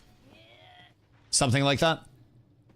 If I'm giving you 50 silver when market average is 70 to 75, then I'm giving you upwards of 33% off. So I'm already giving you a better market value than I'm getting off of yours. You know what I mean? I could sell the zinc and then I could make almost the 30 gold to buy the one off the market and spend less than 10 gold after selling the zinc to buy the one off the market. I was trying to confuse you with trigonometry. It's 16.5. Thank you, somewhere in the middle.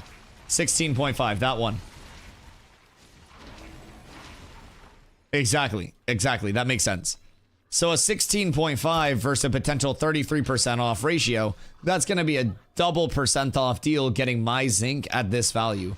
Where I could definitely peddle that for 70 to 75 immediately to the outward player base. That would sell very fast. You are getting a very good deal. And this is a one-time only deal because I got to get to Steel Bloom and power level. So, I'm going to smoke a bowl real quick. If you want to capitalize on this deal, you let me know. If not, I can sell this for 70 right now. All right. I'll be right back. Nin, you don't let this opportunity slip you by. 30 precious epic zinc, handled by DustyWhy, and 10 of my gold. Hand farmed. Legitimate. Smoke bowl on stream. Donate $100,000. And then I will take a bong rip on stream. Thank you. I would like to be able to achieve sponsorships. And sponsors do not like when you openly smoke weed on stream. For whatever reason. I personally think it's fucked up. I could literally pour myself a shot on stream. Drink it. Pour myself another shot on stream. Drink it. Pour myself another shot and drink it until I'm belligerently drunk and I am just fucking crying and I'm puking and I'm having a terrible time. But if I take a bong rip, I'm a brand risk. If I take a bong rip, I'm unsponsorable. If I take a bong rip, I physically lose money. Because my community, who is a bunch of gamers who sit here and talk about weed and talk about the strains that we're smoking, cannot do the same. If I wanted to take it to an elegant level and not even drink to like...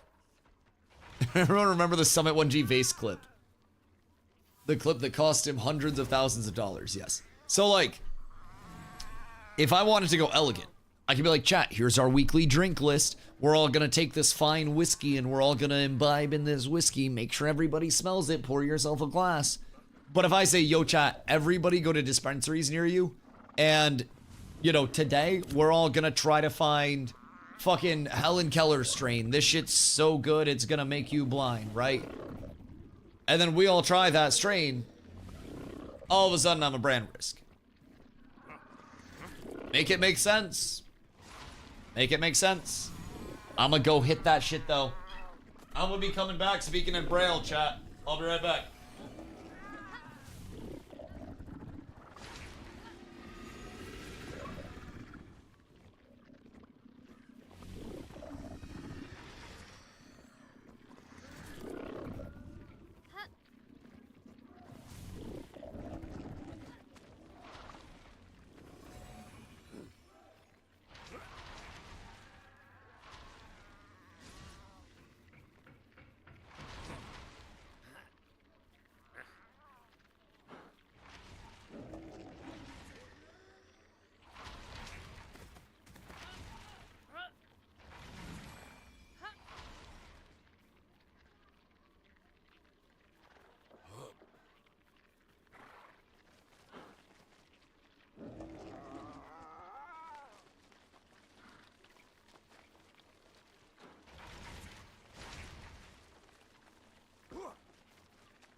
Also, side note, I don't like smoking in the house. It makes it stinky. I smoke outside. Yo, Damien! Hey, good day, dude. Hope you're having a beautiful day. Thank you for the raid. What do you get up to, my friend? Wait, did something already sell? Wait, what? The fuck? Nah, Glow, I actually can't make this up, by the way. I actually can't make this up. Invite, I'm with group at Steel Bloom. Wait, so, okay, hold on. We have 6 right now. I dropped mine to 72. Mine literally just sold. I have 6 people right now. I'm going to get in a cleric from Cats. So that way we have a 25 cleric. And then I will have room for 1 person that we can power level. I will have room for 1. So, where is Sparks? Sparks! That's Smacks. Where the fuck is Sparks? Or Roach. Either Sparks or Roach. 25 DPS drops, ping me. Yeah, I got you. Everything will be fine. No, Jinso's good. Jinso, I'm having Jinso come in because he's 500 power because he has all his rogue's gear. So, what's up? Can I get one of you to come Steel Bloom? I'm coming 510. Alright, cool. I'll save your spot then. So, I can get 1 more person in for power level. I can. Can you immediately? Because if you want to take the night shift, I'll give you the night shift since Roach had the morning. Are we taking over the spot? Can you message them, Jinso, and let them know we're coming in with a power leveling group? And just, like, see what they say? Because I don't want to force them off the spot, but, like, if you let them know we're next to them. Are they in our... Like, are they where we pull? And competing with our pulls? Because there are 2 buildings. Jinso, do you know the other building? Because we can show them the other building as well. If they're a little bit lower level, then that can be good. Chafe, you can come here already in spot. Okay. Biabo was higher level, right? And NBA had 2. So let me get... Wait, I need a bard. I need to get flying because we need a bard. So I'll rotate people in off of this. And I'll be doing it for a little bit. Make sure that everybody has XP scrolls, please, for the love of God. I'll rotate people in off of this. And then we'll just keep it pumping. Because right now... When Fly comes, we'll have mana. We need 1 bard at all times. Yo, cute. What up, dog? The bard, you say? Yeah. So Fly is almost to 20. And then we can rotate out as well. But Nin is also looking to get a group together. So, Nin, where are you, by the way? I think he's talking about the hole-in-the-wall building. Yeah, the other church building. Yeah. Where you, like, run in, and when you run in, you can either turn left to stay on the low ground, or you go up the stairs straight to the other high ground, and then you have the spawns with the table and the fireplace in the back. You know what I'm talking about? The dishwasher sounds like there's an earthquake. Okay, interesting. That's not good. You're gonna get your June Scotch from New England. Alright, word. And you want this down here? I would assume. Do you need Riverlands essences?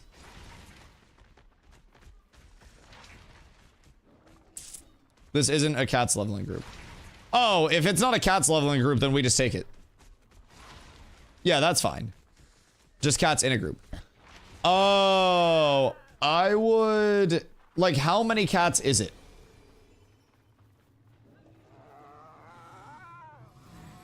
Because I would be like, hey, we have a group of people coming in that'll be yoinking this spot. Would you like to see another spot to grind?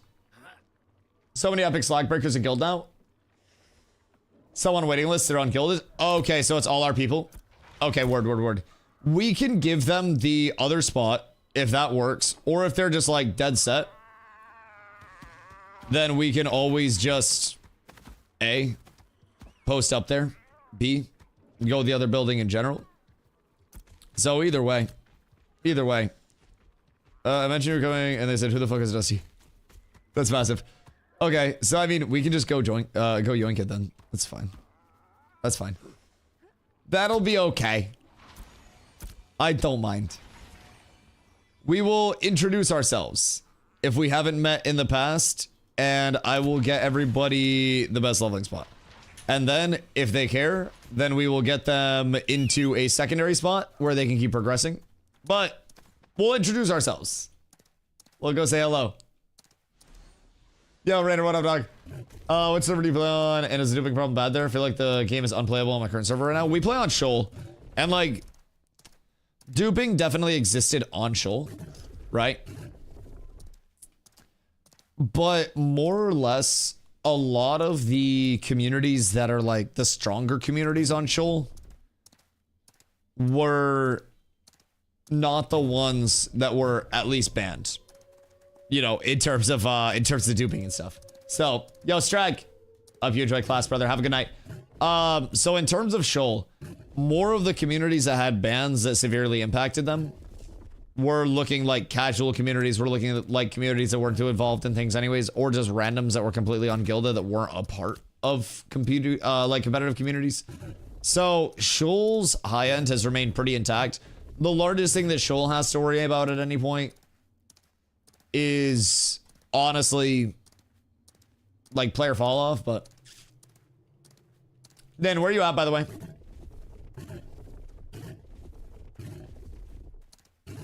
Are you in New Ayla? Like, should I just wait here for you? Because I'm trying to store the June Scotch over here. If I'm being honest. Wait, I still haven't given Bake his fucking iron. I need to get that. Getting a rock? Okay, word. You're bringing it up here? I need to get Bake his shit. Bake, where are you? What's your current goal in the game right now? I mean, I always have the ongoing goal to help people in the community power level get, you know, new players up to 25, econ my way up there. So in the past couple days, I crafted a brand new two-hand weapon. So now I have a two-hander and I have a one-hander and a shield. Then I've been making money again so I can save up for more crafts. So I'm going to be making an epic one-handed weapon next to go with my heroic two-hander and my heroic shield. So that's going to take a lot of money. So I'm saving up for that as a stretch goal. Immediate goal is to get this group over into Steel Bloom and start assembling the materials along the way. I'm slowly just working my way towards multiple crafts. I'm, like I said, biggest thing that I'm trying to do on a day-to-day while I have downtime is try to power level the guild too. We're constantly taking in new players and constantly building because of that. I just happen to find this beautiful balance where I am now able to power level people while simultaneously making a good amount of money doing it. And it's absolutely beautiful. Absolutely beautiful. So I've kind of got this like this really solid setup right now where in the past couple of days I've generated a good amount of clams, and that's also sacrificing some of the clams I've been potentially generating to sell in guild too, right? So I got like an immediate skill set, or not a skill set, but a gear set that I'm looking to achieve. Sounds dialed? Yes, sir. Always goals. And there are always like the cool thing about it too. There are so many different things I can be doing. I could be out gathering and trying to hit lotto right now. I could be taking a group over to Steel Bloom to power level them. One of my Steel Bloom emblems, 80 silver each. Jesus fucking Christ. I'm gonna need those 44 back. Wait. Glow. Pull off your emblems and sell them to Vey. Brother, they're literally buying 22 emblems at 80 apiece in town right now. I'm not even fucking with you. But yeah, so in terms of my crafts, Glow's cursed. I have multiple items that are all laid out in front of me where I'm trying to get them, you know, econ for, squared away, whatever it may be, right? And go see which guild. Motherfucker, I'm trying to find where I started Bake's iron. I'm not allowed to lose this. This is an important thing. There it is! Bake, I have your iron. Definitely remembered where it was and didn't think that I just blacked out and lost it. Everything's fine. I'll be around. If you're power leveling, just hit me up. Just hit me up. I can also give it to somebody if you're trying to craft through somebody. I can get it where it needs to go. So they're trying to buy 22. Where is it? It's Vey. But yeah, in terms of my goal set, man, I have, you know, an epic one-hander weapon that I need to rock. Give it a zombie now. Where's zombie? Zombie! Tell him it's mine. Words. Alright, cool. I can do that. I don't know where he is right now. How much would heroic two-hand weapon cost in market? Good amount. Good amount. He's a carve. What y'all doing over there? How many are there and do you need reinforcements? I know Carfin can be hard. Carla, what? Is your dishwasher about to take off? Is there any talk about fighters being able to dual wield one-hand weapons? I mean, you can dual wield daggers, but that's the only dual wield that's in right now. It's not necessarily like a true dual wield where you're just taking a main hand weapon and an offhand weapon and combining the two. It's not necessarily like full sandbox either, but on the other hand, daggers are just the first step. Oh, wait, market vendor, we did it. All right, so you're asking Glory Bound in Heroic. So Glory Bound daggers are going for 90 gold, 105 gold on a Glory Bound Great Mace, 60 gold on a short bow, 100 gold, 130 on a Great Axe. So this is worse than my Great Axe and it's going for 130. Let's see, 110, 75 on a +4 longbow. Wait. It's not the worst.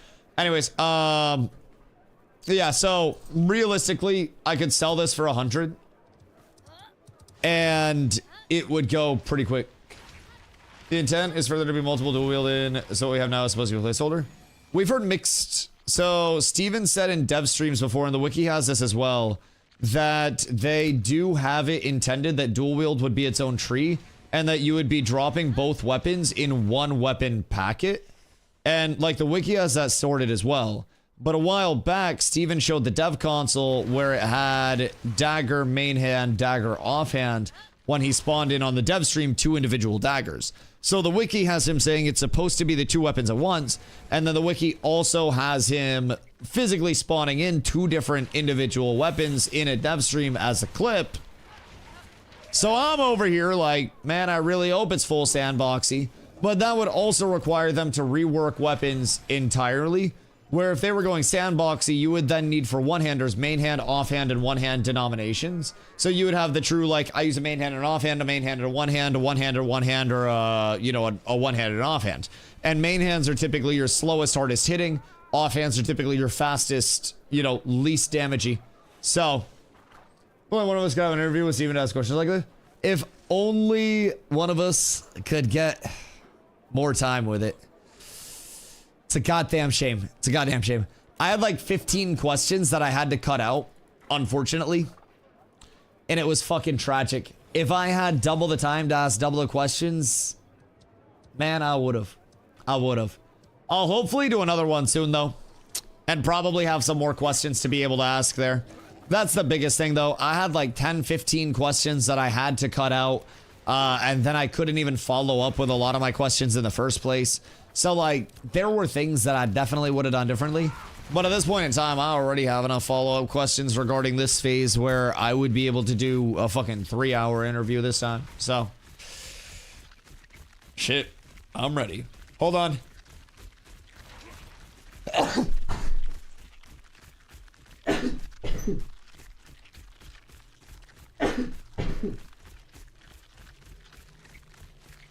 Yeah, so fucking anyways. Oh my goodness gracious. Anybody that thinks I don't have allergies actually lick my balls. Holy shit, I just got fucking throttled. Oh my god. Oh, CCs with no diminishing returns. Those are Night Reaver Axe. You're so right, that was a Night Reaver. Relatively similar materials, though. Honestly, Night Reaver materials might be cheaper to get. Oh, fuck. Wow, that hurt. Anyways, Casso, what up, dog? Bard NEGs and solo PvP are better off as TPS, if that's what I'm interested in.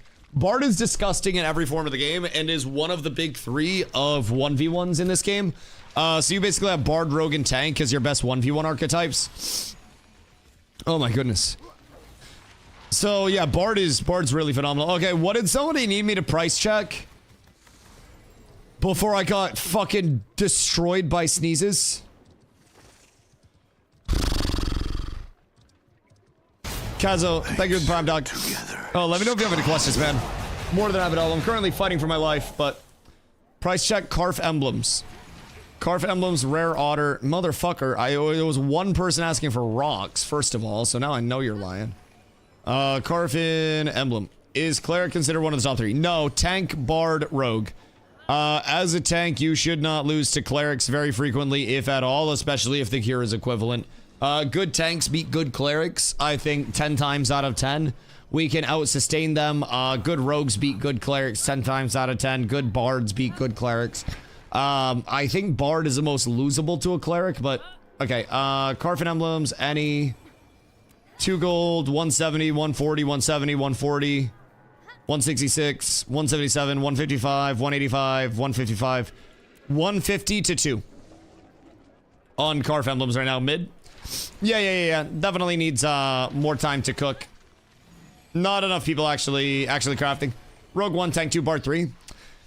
I think equal skill, equal gear, a Bard can dog walk a tank. I actually think really good Bards can beat tanks. I think Bard has an advantage there. But it all depends on the matchup. Bards can play differently, going Bard player to Bard player. And there can be a lot of ways to stagger abilities that you can get reflex out, that you can force CC breaks. So like Bard does have a lot of options. Nin, where are you? Slow as fuck. I gotta get over to Steel Bloom. My game on alt doesn't want to open. Am I giving this to your alt? Or what? Was your axe glowing? GM perms. No, I had an enchant. This one's from a cleric in my group. So cleric basically just put blessed weapon on me, but it visually didn't wear off. So now my axe looks dope as fuck.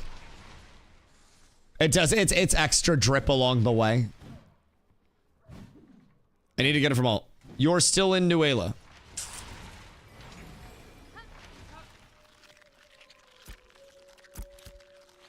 All right, I'm gonna go hit Steel Bloom for a few. I'll holler at you soon. I'll holler at you soon. Excuse me. Pardon me. Going for horizontal enchanting, not just vertical on weapons. Hope that's still planned. Socketables that add like the elemental side of things, giving more customization. There's supposed to be 5 minutes. It's been 15. If you're in Nuela, you're not 5 minutes away. We're all in the corner.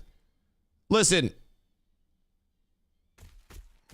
Who can I trust to run this trade for me right now? I will give you the shit if someone is in Jova that can run this trade for me. Jesus fucking Christ. You got them 5 emblems? Are you in Jova? I do have 5 emblems for you if you're in Jova right now. I'm 5 minutes away, still in the shower. You're gonna have to turn on more fans if you're trying to be here in 5 minutes, FC. 1 minute. Okay, I will give Ron your shit. Ron will have everything for you. I'll come over a middle minute. It's okay, Ron's on the way. Ron, your emblems, my good man. I don't know what I told you for a price yesterday. What I tell you for a price yesterday? Because I dropped it to 50 silver in guild. So just give me 50 silver per emblem. I got you. 50 silver? Okay, cool. I didn't know if I told you 75 if they were higher yesterday. 50 silver per guild. Beautiful. That's perfect. Glow, for whatever reason, cannot sell emblems. Yo, Don, second for the follow. I appreciate you. Glow cannot sell emblems. Why? I don't really know. I don't really understand. I don't really get it. But glowless emblems for the same price as me. All of my emblems sold. None of glows sold. Cursed. Glow, unironically, I will take a cut of your emblems and I will list them on my player market.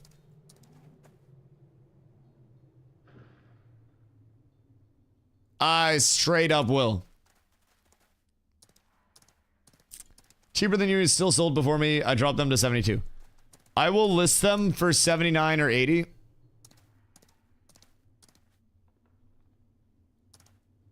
That will be good. The best farm the crosser. What?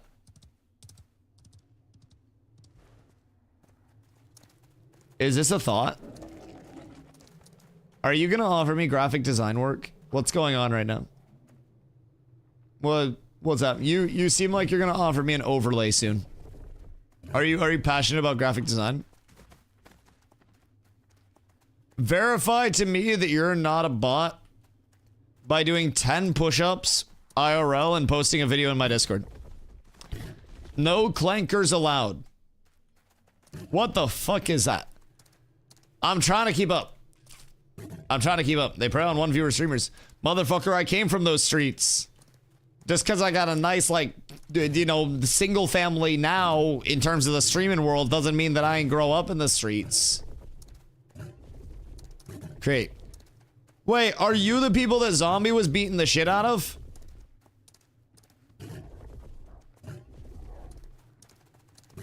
Was that you guys? Also, Nin, message Gorn. You're welcome. All right, so I give you 10 gold. You give me 250. Perfect. So that 10 gold and the 30 zinc goes to Nin. And then 10 gold, 30 zinc to Nin.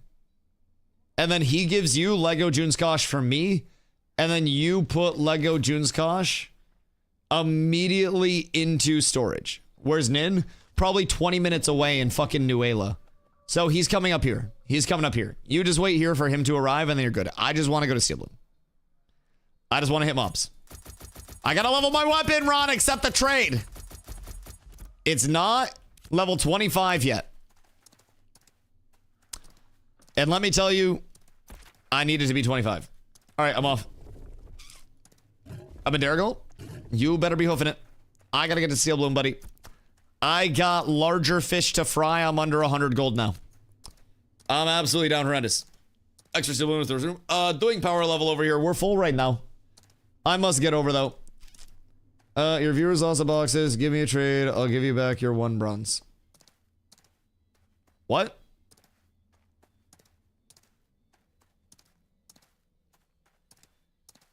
Why are you coming in here when my guild just farmed you guys? Let me know, but I'm pretty sure Zombie and like 10 people went over and farmed you guys in the Halcyon Pass just now. I wasn't involved, but I'm pretty sure that you guys were just complaining because we came over with more people and then killed you and took everything you had. So I don't know if you want to tell the full story, but I'm pretty sure you got poopied on and then cried and slash yell about us having too many people. But I'll give you guys a trade. You craft 1 guild war declaration scroll.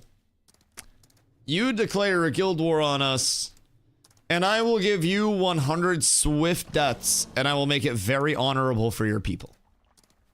That's my counter offer. And I think you may find it very interesting. Very interesting. They still have crates. And then they all died. And then they complained about us pulling up with more. And I wasn't even over there.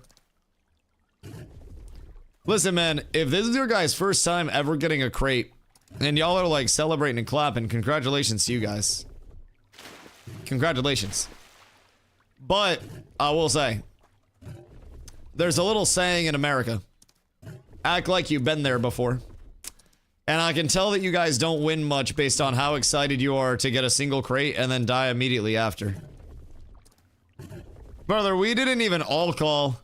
We didn't even pull up with a raid. I went to town and started checking my mail. You guys don't matter. You stop. You stop. Don't make Zombie actually craft the guild deck and then waste 25 gold of our guild's money again, because he will, for the love of God. Please just accept the beatdown so we don't have to sacrifice another craft for him to drop one on you. That was like 12 people. I know, and I'm trying to talk sense into them. We didn't even like have an all-call or anything. Like, I can't say much else. Together. Chafe. Thank you for the prime, brother. I appreciate you. I appreciate you. Can confirm Zombie bonked one of them twice. How is Zombie getting kills?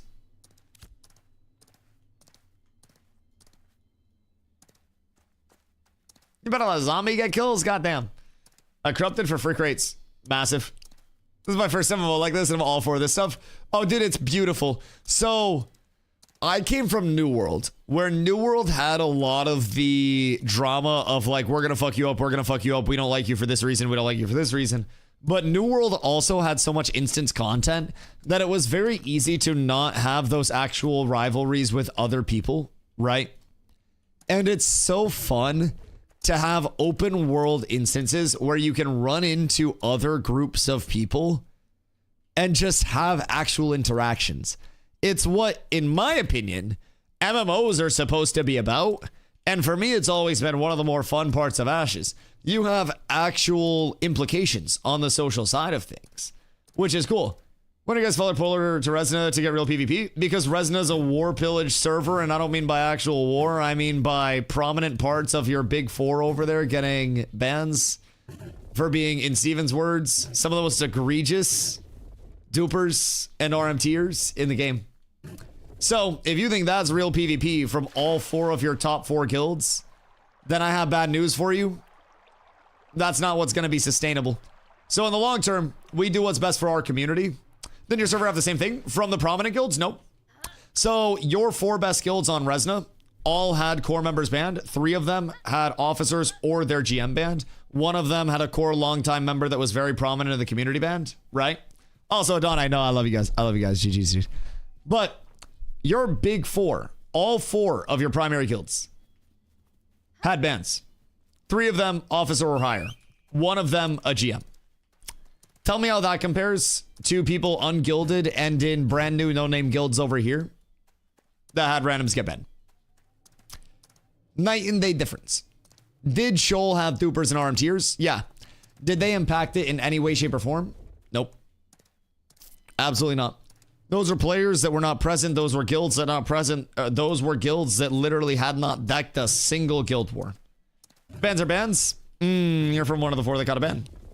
Bans are not just bans. When it's a guild that has no prominence, no impact, and it's also a random member in that guild versus an officer or a GM of a very prominent guild, it is a much higher level of a ban, and that typically implicates that there is something more going on within the core of those guilds, much more than a random person that's a member that's a new pickup of a guild getting picked up for the same thing. If you're a GM and you're making a guild and you're getting caught up in that, then that's not good.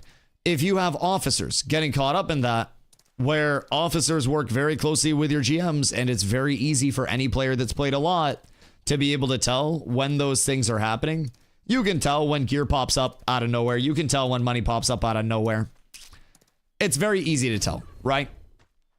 When it's your core of your guild, it's a different level. Especially if you're a guild that is trying to have a very large presence, a very strong presence, and also preach that you are for the betterment of Ashes in the long term. And I can personally say, I've got every bit of content here that I would have had on Resna. Literally any bit of it. Also, I've recruited hundreds of players over here. We do what's best for our community at any given time. And for perspective, before you come at me and say, well, DustyWhy, I'm very open. My vote was actually to take the community to Resna. But the Alliance did a vote among all of the leaders. I'm just one of them. And I'm just one vote. So, essentially, every department of it voted. All of the leaders of all of the guilds. There were like 2 people in the entire leadership core of every guild that wanted to go Resna.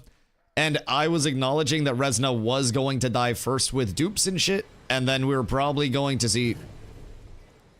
Who's flagged up? What's going on here? But yeah, I acknowledge that we were probably going to see Resna get hit by a bunch of dupes and shit. And Lyneth was going to die because streamer server.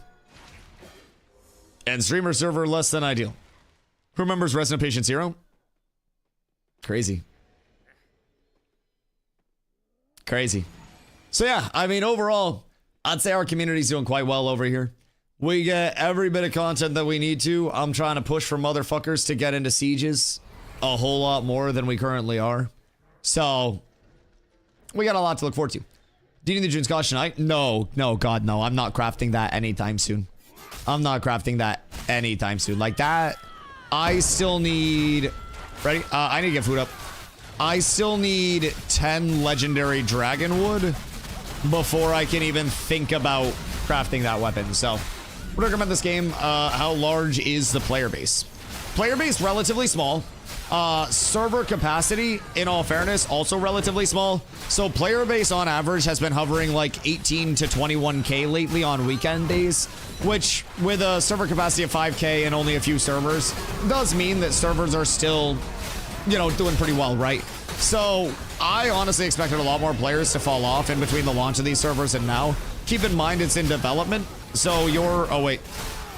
Keep in mind it's in development, so you're going to see a lot of hubbub and hullabaloo with the servers. Like, you're gonna see rollbacks, you're gonna see wipes, right? You're gonna see a lot of it associated with it.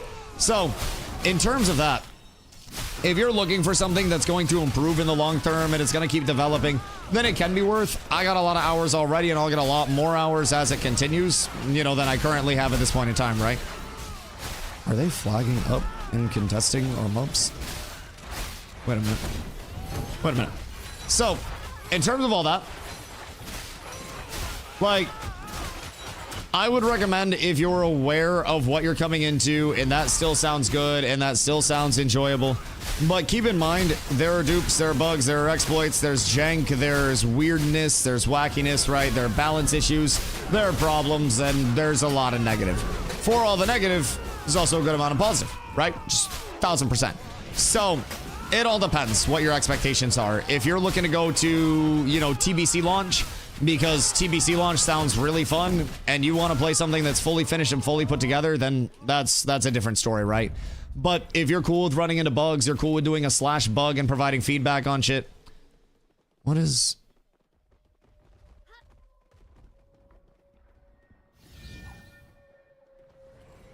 What's happening? Beep, beep. Power level group coming through, boys. Beep, beep. Is group leveling really nerfed this version? I'm in a church group and it's brutal slow. Probably just struggling to actually, like, complete it. What's playing with those guys? Well, I'd be happy to direct them to a place that wasn't cooking our power leveling that I need to do for the entire guild roster. There are multiple places where we can both grind, but I need this place for guild power leveling.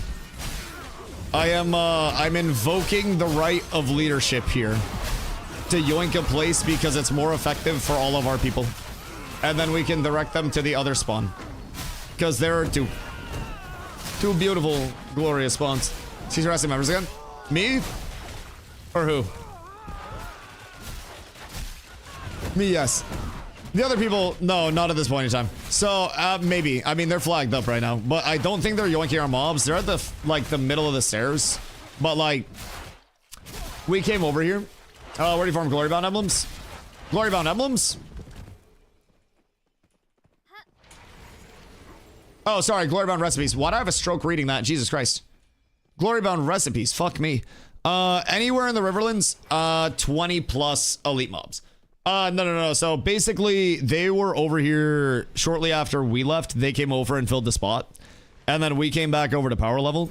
And I guess when our group came over here at power level, like, a couple that weren't in the guild flagged up. So their group is, like, currently flagged up.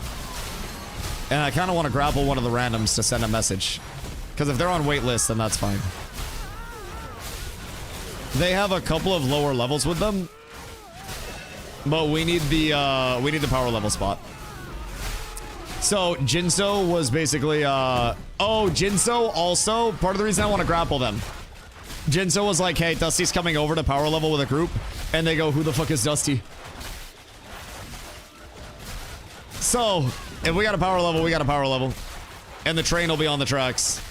It'll be Thuman. So we'll see if they con glow for pulls or anything. And if anything breaks out, then I'll just grapple one of the ones that are flagged, and we'll be good. As in, Zotex has been kicked for bullying Alliance members 3 times in a row after being told so. Wait, so like, oh wait, he was the one that was griefing Alliance troops. Right. Right. Okay. Well, I'll keep an eye on it. Because, yeah, Jinso was basically like, hey, we're coming over here to power level people. They just stole our mobs. All right. Then, permission to grapple the 22 to send a message real quick. Because now they're contesting our mobs. We told they took the tail end of the close pull. Okay, yeah, we told them we were coming over to power level for the guild. And they kind of like clapped at Jinso a little bit when he let him over. Or when he let him know. So it might be time for a quick Thanos snapping. Mayhaps. Mayhaps. I feel like this is what's appropriate. Ask him kindly. Good day, brothers. We are on a mission to power level these fine guildies. Could we please ask for this spot? There. I will send a kind feeler out. I will send a kind feeler out.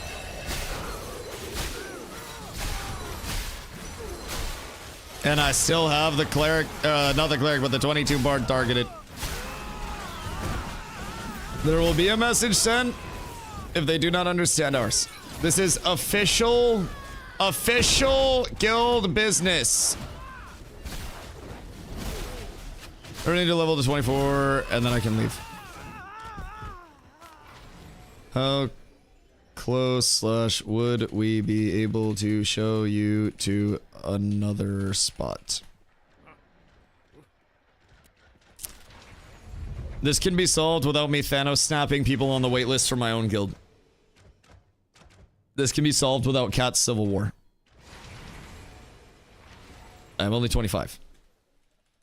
We're trying to pump these 16s to 20, but we'll be on by like 12:30 EST. My group is leveling me, please. I got bad news. I got terrible news. We're already about to have Cat Civil War. Why? Are you in strike fighting again? And I'm Captain America. Didn't Captain America do like nothing in... Yes. Wait, are you guys actually? Wait, did I call it? Jesus Christ. I said that jokingly. Okay, hold on. Requesting permission to Thanos snap. Pretty sure they're here to farm emblems, not level. Well, they could also just go to any of the other spots and then not be cooking our power leveling. So one of two scenarios will likely happen soon. They will get the drift, or they shall perish. They shall perish. Sometimes it's better to ask for forgiveness than permission. Well, I also don't want to kill a group of people that has my guild in it. But do you have a large supply of emblems for guild price? Me, I don't have a lot stocked up right now, but if I didn't get contested, then I could farm up a lot for guild price. I can farm up a lot. I sold all of mine today for guild price, and I can farm up like 30 an hour. No, not 30 an hour, like 20 an hour probably. 20 to 30. So like, I can. I also have essences out the ass. We'll need many. I mean, I'm fine with that. I also have essences from doing this, so. If you get some aside, yeah. Listen, I'm happy to sell to the guild at 50 per.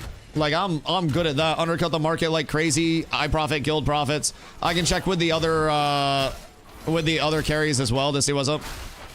Where'd Tibbs just die? Oh, wait. Right on top of me. Well, quick res for Mr. Tibbs. And then everything is perfect. And then everything is beautiful. What's he doing? Over this way. Peculiar. Is he clearing out so I can nuke? Really tell me level now since I can. What? There's so many other spots. Jinso can show you a spot. We just need this one. We can literally put them in another spot. And with their group, it will be better for them anyways, because they're not getting the full pull out of this.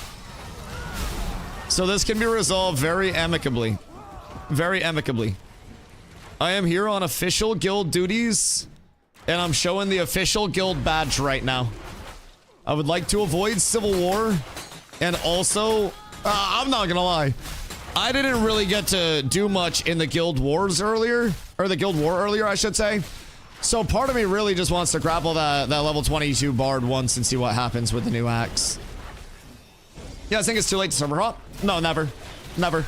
I mean, I'm here right now power leveling people that are level 16 to 20 and trying to get that pump in for them. I'm trying to make sure that the catch up goes smooth for people and the onboarding and the integration goes smooth for people. We have a ton of new players always that are coming in right now. So I mean, that's honestly part of the reason why our population and the game's population is doing the semblance of okay that it is because there are so many new players always popping in, you know? Cleric, 430 power. Is he at 25? I got you if we need a cleric. Nin was trying to start a group earlier, but we can make plans if people are trying to do power leveling. Honestly, if people are like, if people are trying to help, like post in your ticket and let leadership know that you'd be, ooh, Meadowborn. let leadership know that you'd be interested in helping out with power leveling, because this is not the only place where you can generate good money from power leveling. And I'm gonna be completely honest, it's not even the best money you can generate from power leveling. This is just an easy one. Carfin emblems are going to skyrocket not too long from now. That is my econ tip for you all. Personally, don't get distracted by this just being the spot that Streamer Man's going to. We can tell you guys 1,000 spots to go to where you will be north of 10 gold per hour, some upwards of 20 to 30, and you'll be doing very well. Very well. It's just a matter of where you go and if you're dying or not. That's the biggest thing. Well, season scared to spank slow cats. I don't want to.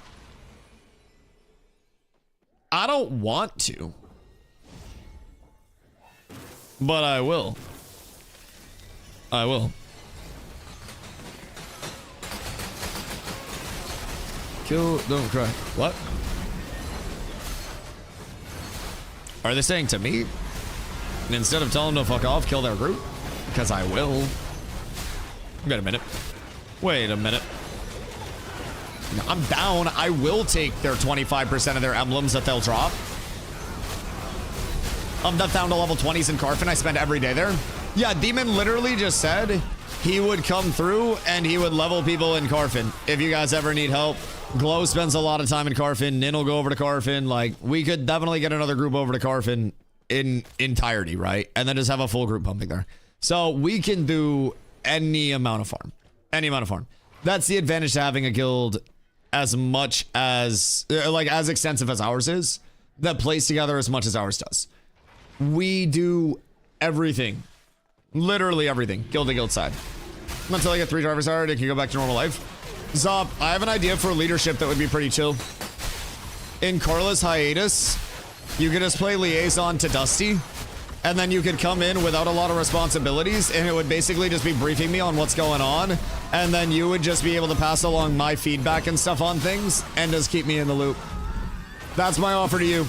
No responsibility, just keeping me in the loop and attending things. And then whenever you want to say something, you don't have to, and you can be like, oh, Dusty said this. What power level my mage in Carfin?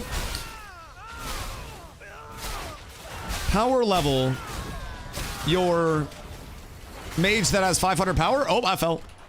Glow, you're in trouble. It's a bad day to be a Glow. Hold on, Glow. Good day to be a Glow. I got you, buddy. I got you. Sorry, Bullies. That's my bad. That's my bad. Don't you fucking hate when that shit happens, huh? Absolute travesty. That is entirely on me. I'm looking at 8-man with carries to take my 500 power mage to Carfin. Yeah, but then you wouldn't get any of the emblem drops. You'd have to funnel them. You'd be down bad. Yeah, no, that's my bad. I rolled the wrong way. So sometimes I'll be like fidgeting with my keys when I'm just standing here bored, and then I'll go to dodge something that kind of scares me, because it's like an instinctual thing at this point to dodge, right? And I'll go to dodge something that scares me, and then I'll just end up like rolling myself off a cliff into oblivion. And it's less than ideal, if I'm being completely upfront. Kind of bad habit. Kind of bad habit. I gotta figure it out. I think they understood. I think they see that this is a more virtuous task, and that by complying, the entire guild, including them, is better off, and also we can get them into many power leveling groups very easily. This is just really good for our sub 20s, like the best, for the worst stretch of the game too. I think anybody that's 20 plus, the biggest thing that we can do as a guild right now for them is RP Glow, is help them with gearing and get them all squared away, you know? Still grinding Southeast Pedal. I took a break. Wait, we took a break for multiple hours. I just got back to Southeast. Excuse me. I just got back here. First things first. And we also had another guild over here that we had to, or not another guild, sorry, another group from the guild that we kindly had to ask to leave. So they have vacated. We are now able to continue our power leveling for everybody. And everything is beautiful and glorious and wonderful at this point in time. Nothing is bad, nothing is wrong. Actually, I gotta get food up. I still don't have food up. But Glow's gonna bring mobs around at me. I don't have food up right now. I was scouting with zombie for you. Well, I know. I just had to plead my case. I gotta bring a little bit of justification around me. Also, Fubo! How are you, friend? Fubo, look at all my golds. Are you proud of me, friend? I got a lot of golds. It's been very kind to us. Also, since we've been here, actually, it really hasn't been that crazy of drops so far, but primarily because that other group was there caught our mobs. If we get this uncontested, it is going to be fast. So, what golds? I have 98 golds. I had over 100 earlier, but I had to pay Nin 10 gold for Legendary Toonskosh, which sounds like a really good deal, but I also traded him 30 epic zinc. So, I did pay fair price. I did pay fair price. But, turns out, leveling people can actually pay quite well. Turns out. We're doing well. Good day, Henry. Are you drunk? Don't go to horny jail. Because you don't even send yourself to horny jail. You send yourself to, like, parasocial prison. Don't go to parasocial prison tonight, Henry. Everything is okay. Everything is okay. You can just come in and be a member of the community without us getting legally married in 14 countries. I promise. It's okay. It's okay. Everything's fine. Then I had to be corruption around like an unwanted stepchild. Jesus fucking Christ. That's absolutely tragic. Also, Glow, I tried to intercept you, but I got fucking bonked by a grappled a leaf on my screen. Yo, there's no way. There is actually no fucking shot. I love that so much. Like, that is genuinely so fucking gold. I love that. They war decked with me and Nivi offline. They didn't want the Bash Brothers. The Bash Brothers is crazy. I love that so much. Yo, Sliver, thank you for the love. Appreciate you, dog. The Bash Brothers is so fucking beautiful. But yeah, I mean, we've been seeing some crazy time decks as well, bro. I will say, like tuna mixed rice decked on the guild at like fucking 6 a.m. Only to get like 120 or something like that. So it's been an interesting time on the declaration front, to say the very least about it all. An interesting time. Some people are just slapping those shits out there. This big mayor shit catching 8th up, bro. It's crazy. It's crazy. Like, I had to go to that PvP stuff, and then I had to go to Forge for a couple hours, and I had to do Guild Forge Farm. I'm kidding. I loved Guild Forge Farm. It was so fun and awesome. It was so great, man. So cool. I really had fun. It was an awesome opportunity, and we all got so much from it.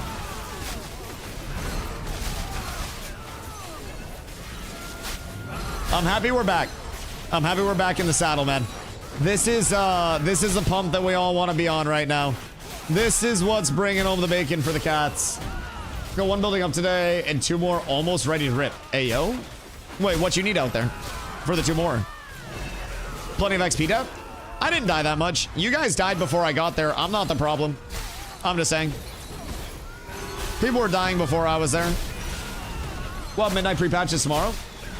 Oh, is midnight pre-patch tomorrow? That would make sense. I knew it was coming up. I didn't know when it was. And then TBC pre-patch is active right now.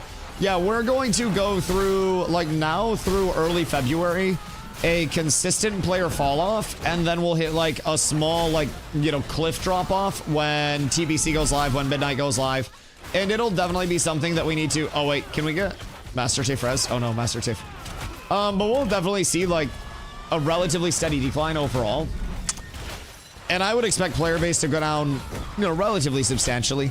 I think, realistically, I could see it shaping up in the, like, in the 10 to 15k range. Pretty stable for weekends.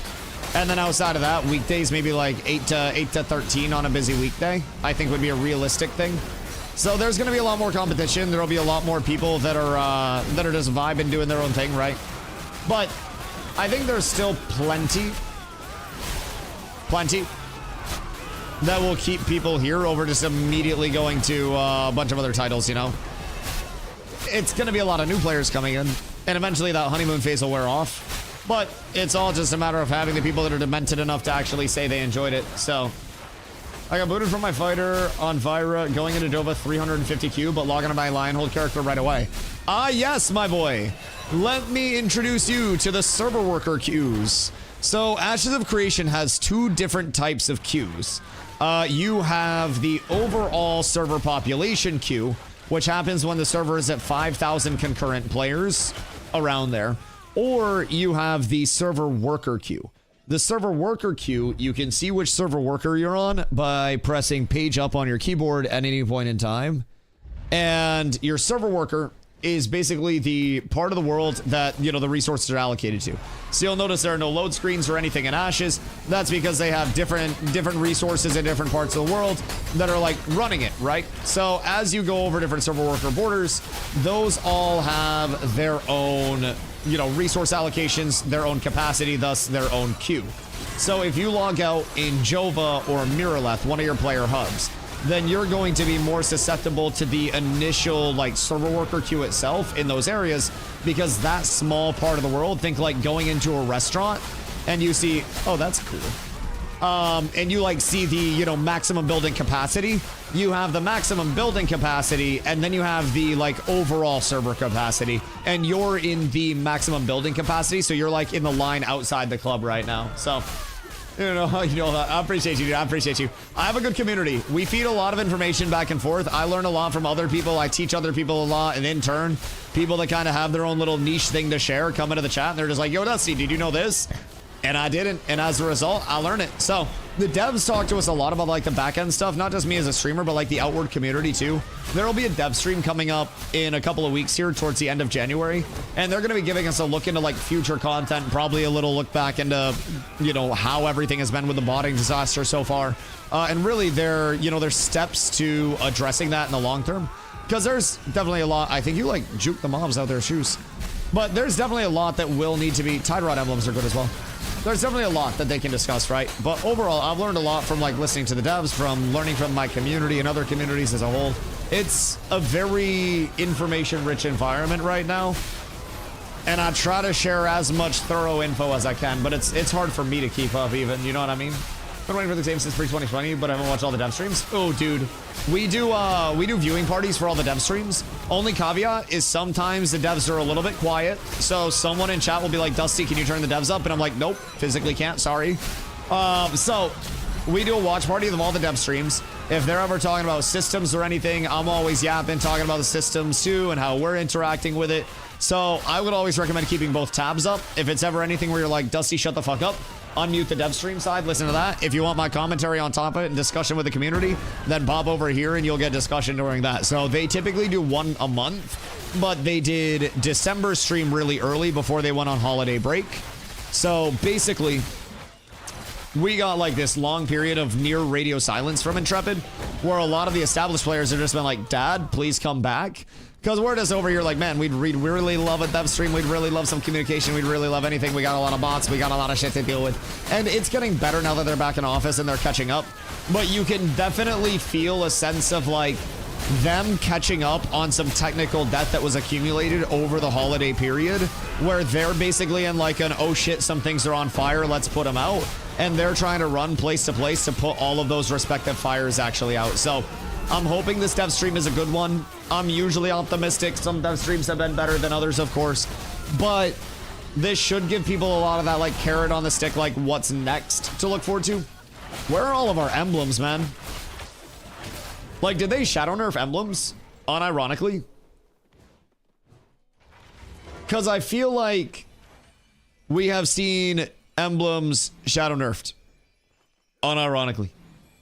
I should stop using spaghetti. And I should go back to beefsteaks, by the way. I don't know why I'm using so much spaghetti. Because now that I have money, X isn't going to give me stimmies. And I'm going to have to pay for all my own food. And that's going to be really sad. It's going to be really sad. Because I don't want to pay for spaghettis. Those are expensive as fuck. I need to spend all my gold again so everybody just says I'm poor. That's the plan. I got to make my epic my epic one-hander. And then have everybody just know that I'm broke again. And then I got food stimmies. Until then, it's back to beefsteak sandwiches. I've used too many spaghetti. I'll hold it for you. No, you'll eat my spaghetti. I know how this goes. You offer to hold my pasta, and then I get a plate back. I've seen this fucking scam before, and I'm not gonna fall for it. Also, congrats, dog. Oh, the gold? Oh. Well, I feel like I've also seen this scam before. Both of these seem like familiar scams to me. Somewhat too familiar, even. All right, interesting. I'll keep it in mind. Some potential investment opportunities.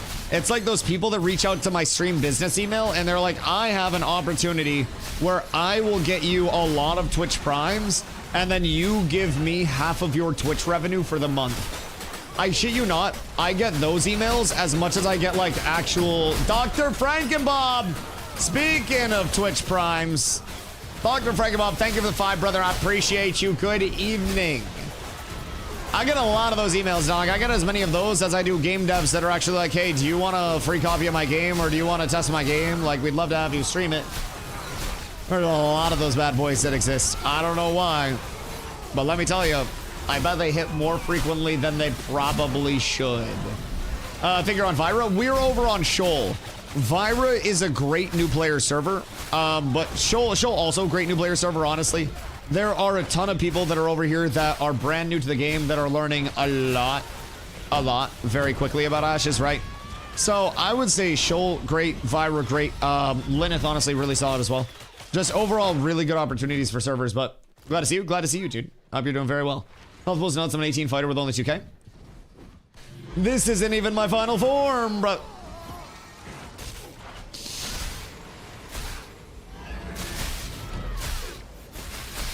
This isn't even my final form, brother.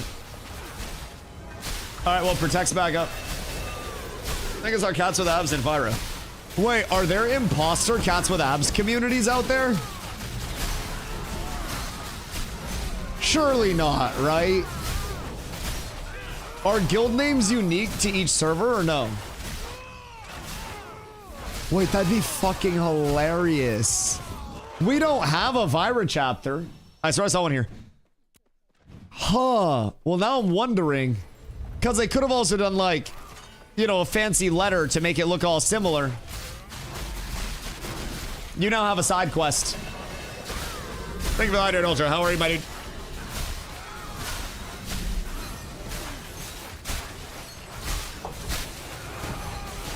You now have a very important side quest.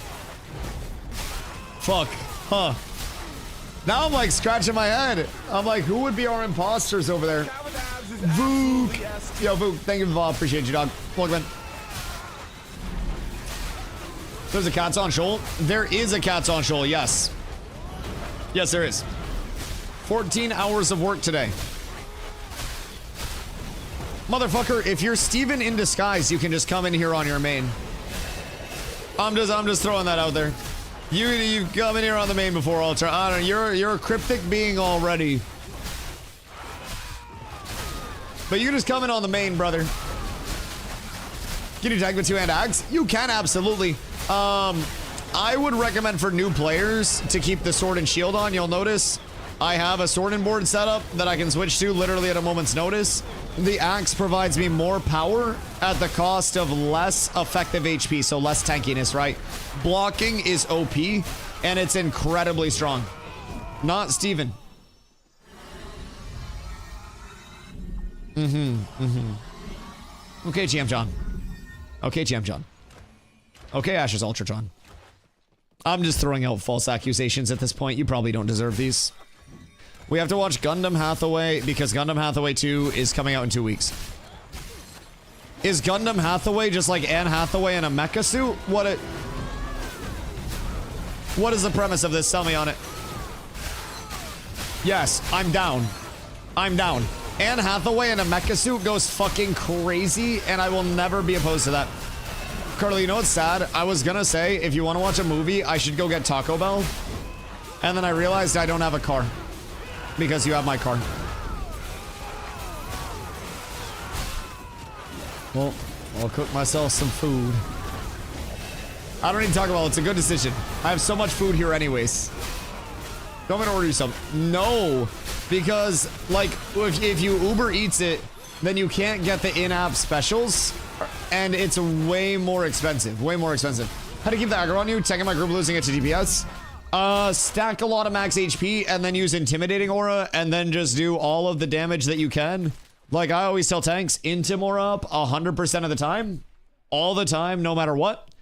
Taunt for bad case scenarios, right? And then from there, just pump a whole lot of threat out in between your combos. Thus, you still lose aggro sometimes.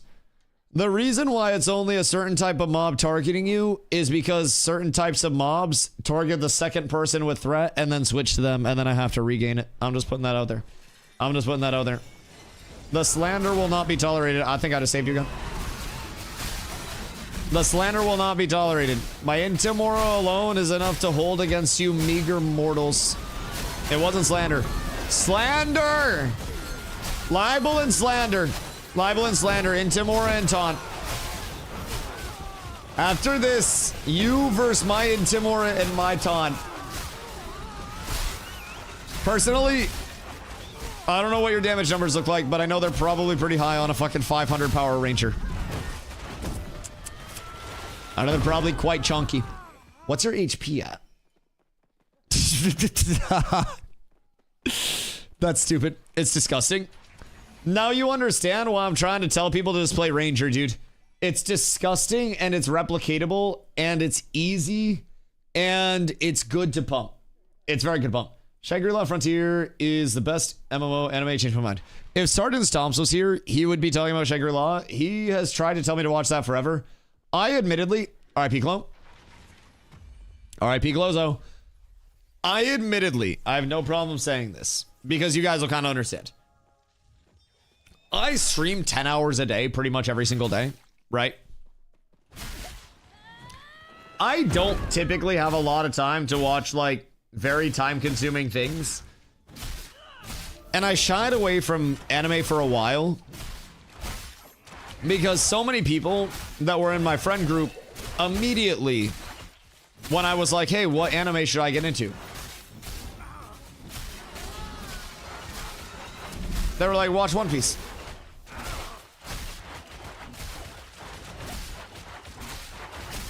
And then I was like, how long is that? Very long. Very long.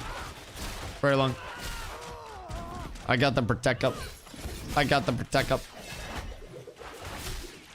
But is there anything I can do? I could wall you off. And I could get you killed. I can do that. Also, make sure, please, if you're healing glow, that you pop back around the corner after. So, like, heal, glow, pop a flare there, and then pop back around the corner in case you get aggro from the first heal if my Intim isn't ticking. If Intim's ticking, it'll snatch to me immediately, and then I'll have banners and shit ready for glow when he gets out, but yeah, just be cautious of your threat from those early heals. Whatever we need for glow to not die, though. I think for 1,500 to 2k on these mobs, by the way, is disgusting. Absolutely disgusting. Does 1, 2, 3, 4 block, mini block, 1, 2, 3, 4 damage. That is the amount of damage that you're taking after the block. So when you block something, you basically subtract damage from it equivalent to your block defense. So with your block defense, if you block, 1, 2, 3, 4 at a baseline, we'll say you block or it says block 1,000, and you have 10% block defense, then you'll have blocked 100 damage and it would have been an 1,100 hit. So, or some bullshit math around that, like 110 or whatever. So, at that point, it just shows you how much damage you're taking after the fact. Pass, pass, pass, pass, pass. Congrats, everybody. All of those drops. My favorite, but drawn out 1,100 plus episodes now. Yeah, and it's like, people have talked about One Piece and shit like that, right? And I understand that, but also, that's a mere, what, like 400 episodes for One Piece? It's redonkulous. I'm but a mere mortal man. I'm not like a multi-millionaire where I can stream 4 hours a day and I can just like, watch a bunch of anime and shit. I gotta be here 10 hours a day or I gotta get a real job. And I'm trying to not get a fucking real job in this bitch, man. This is way more fun. So, I'm willing to sacrifice anime and ask you guys to live vicariously through you about what's good, what's bad, what's indifferent, Uh-oh, I'm dead. Oh. Oh my god. That was so scary.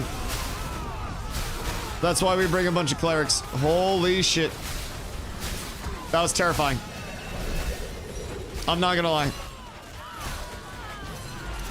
If I didn't have my spaghetti up, I'd probably die there. I am so glad I popped that. I just got terrified. That was probably the most scared I've been at this point in pumping this. Holy shit. That was a lot. That was a lot. And also went without CCs for a bit and then just pumped my shit. Everything is fine though. Everything is accounted for. Also, I have another weapon XP point. Which means... Ooh. I want 15% base damage. Alright. So I should be hitting for about 15% more. Just immediately with all these buffs up. I will have a lot more large numbers going out quite quickly. And I still have more points to get. And honestly, I'm already feeling it. You get that buff up and it's immediate pump. Holy shit. Yep. Feeling good. Feeling good. We change does from Ashes. Do it. Listen, educate me on the animes. Carla loves anime, and Carla does get me to watch and can be swayed by chat's opinion when we have the time, right? It's just I am so like on stream all the time that it's hard for me to actually like engage in the true weeb way of life with the time commitment. Dusty's uncultured. It's not that I'm uncultured. I recognize that it's not my culture and I observe kindly from the outside instead of trying to Mr. Beast that shit. I'm just saying. I'm just saying. At least I'm not trying to do that. At least I don't change my profile picture to a One Piece profile picture for, you know, whatever promo purposes that was. At least I'm authentic out here. I'm doing it to be real about it. Excuse me, pardon me. I do love this bonus, Damage. Let me tell you what. Feeling good. Oh my god, I just saw 1300 on a ground pound. 15% bonus base damage is fucking huge. And it just keeps going up and up and up and up and up and up. The next few points in my Great Axe tree, all huge upgrades. Massive upgrades. 15% Fizz Pen is gonna pump as well. And then another 15% base damage. Absolutely pumps. How much does steel blue go for on your server? Emblems? 70 silver to a gold at market price. But right now, I am going to be selling all of the ones I get to the guild at 50 silver a piece. So that way the guild can continue to pump out crafts for everybody that needs them. So I'm going to work out just probably like a bulk essence price, bulk emblem price with the guild. And then anything that I farm up from this power leveling, which gets split between me and the other pumpers, as we call them. That basically gets, you know, econ however we want to.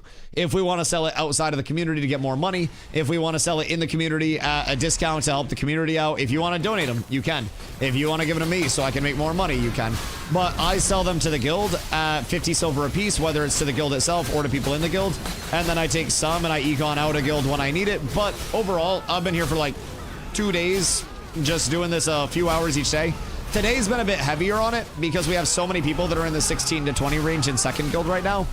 But overall, my goal is to come out here each day for a little bit and make sure that I'm power leveling people and just make sure that I'm supplying all of the emblems that we could ever possibly need. So I'm going to lose a lot of money selling to the guild in the long term, but I also get a whole lot of satisfaction knowing that I'm helping the guild out even when I'm doing something selfish like selling my emblems for money. Makes me quite happy. And Ashes really highlights a lot of that, that big guild benefit overall, right? It's wonderful. Absolutely wonderful. So, I've always been a big fan. Just watch, don't be a menace to South Central. Sell me on it. 3 sentences, hit me with it. Because I am open. And also, if the episode count is low, then that can be a bonus. Oh, Green Meadowborn. You don't fucking say.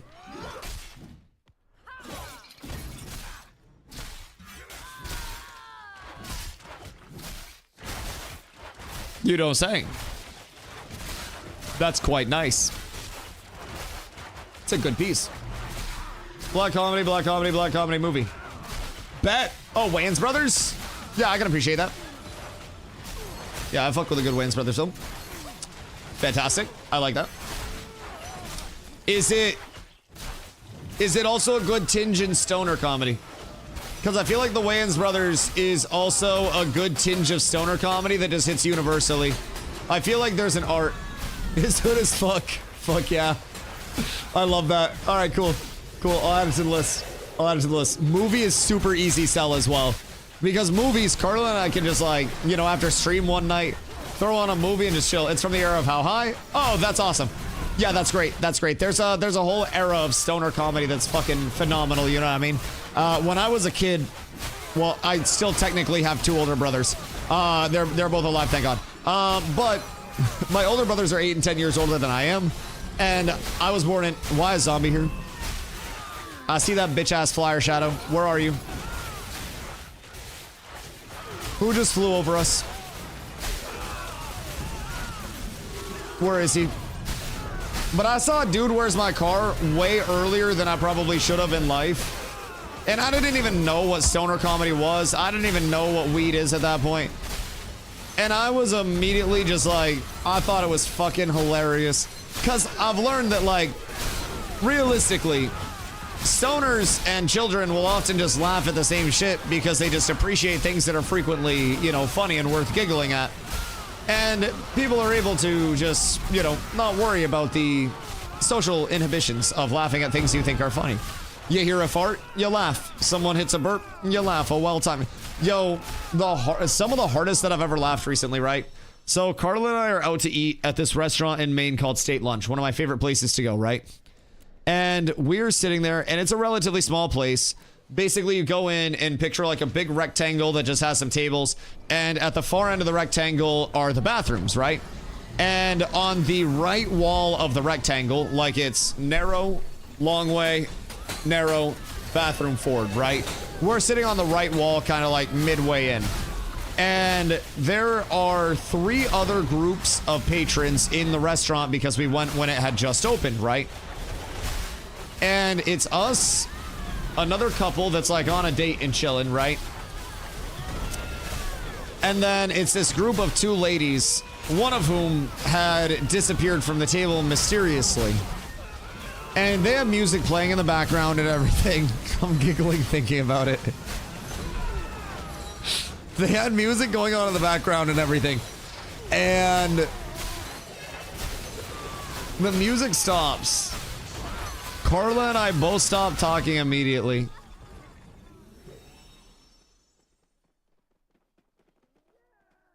And we hear this glorious fucking fart. Like, picture the, like, the fart that's the equivalent of a balloon losing air rapidly through a very narrow opening, where like the music goes silent, nobody's talking, and you hear from the bathrooms. I look at Carla, I immediately start dying.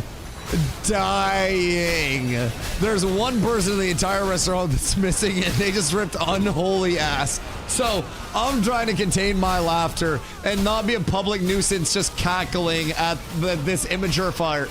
And 2 tables away, there's the other couple that's like chilling there on a date, and the girl in that couple is sitting there looking like half disappointed. The guy in that couple is laughing his fucking ass off. I make eye contact with him. He's crying. I'm crying. We both start laughing harder. I have to turn and break eye contact and go like this, physically not looking, laughing to myself because of the veracity of this fart. Like, this fart probably had enough speed and force to make a fucking, like, the water in the toilet move and ripple a little bit. This shit probably had a puff coming out like you're dry firing an airsoft gun. That thing had movement to it, chat. And it was, oh my god, it was glorious. Oh, absolutely glorious. Okay, someone asked about best tank weapon, by the way. In terms of melee weapons, notice how it's all the Marauders. In terms of tank weapons, I really generally like in two-handers, in melee weapons in general. I got you. Saved you a repair bill. You owe me money. I can only do it once, though. I actually saved you. Wait, holy shit. I got you, Jitsu. So in terms of melee weapons, I really like axe in general, whether it's one-hander or two-hander. So I made my two-hander yesterday because I wanted an option that provided more power scaling. I have a one-hander and a shield, right? I will be making an epic one-hander to replace this uncommon Blade of Shattered Crystal.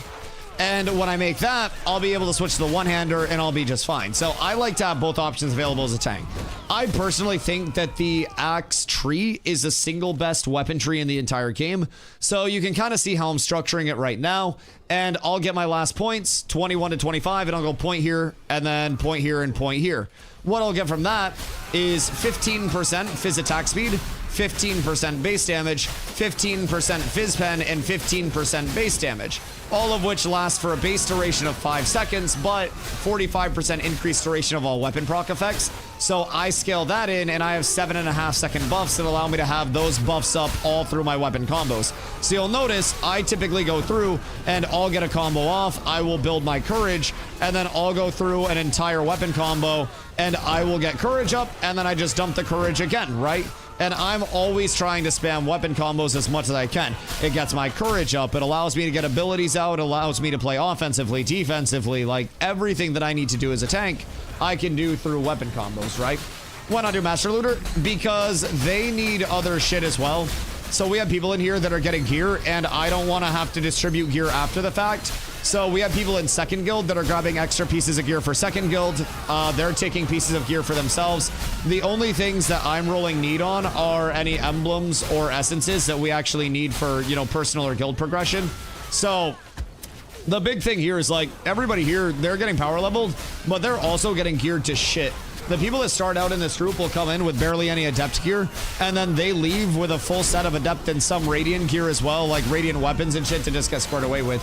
So it's nice.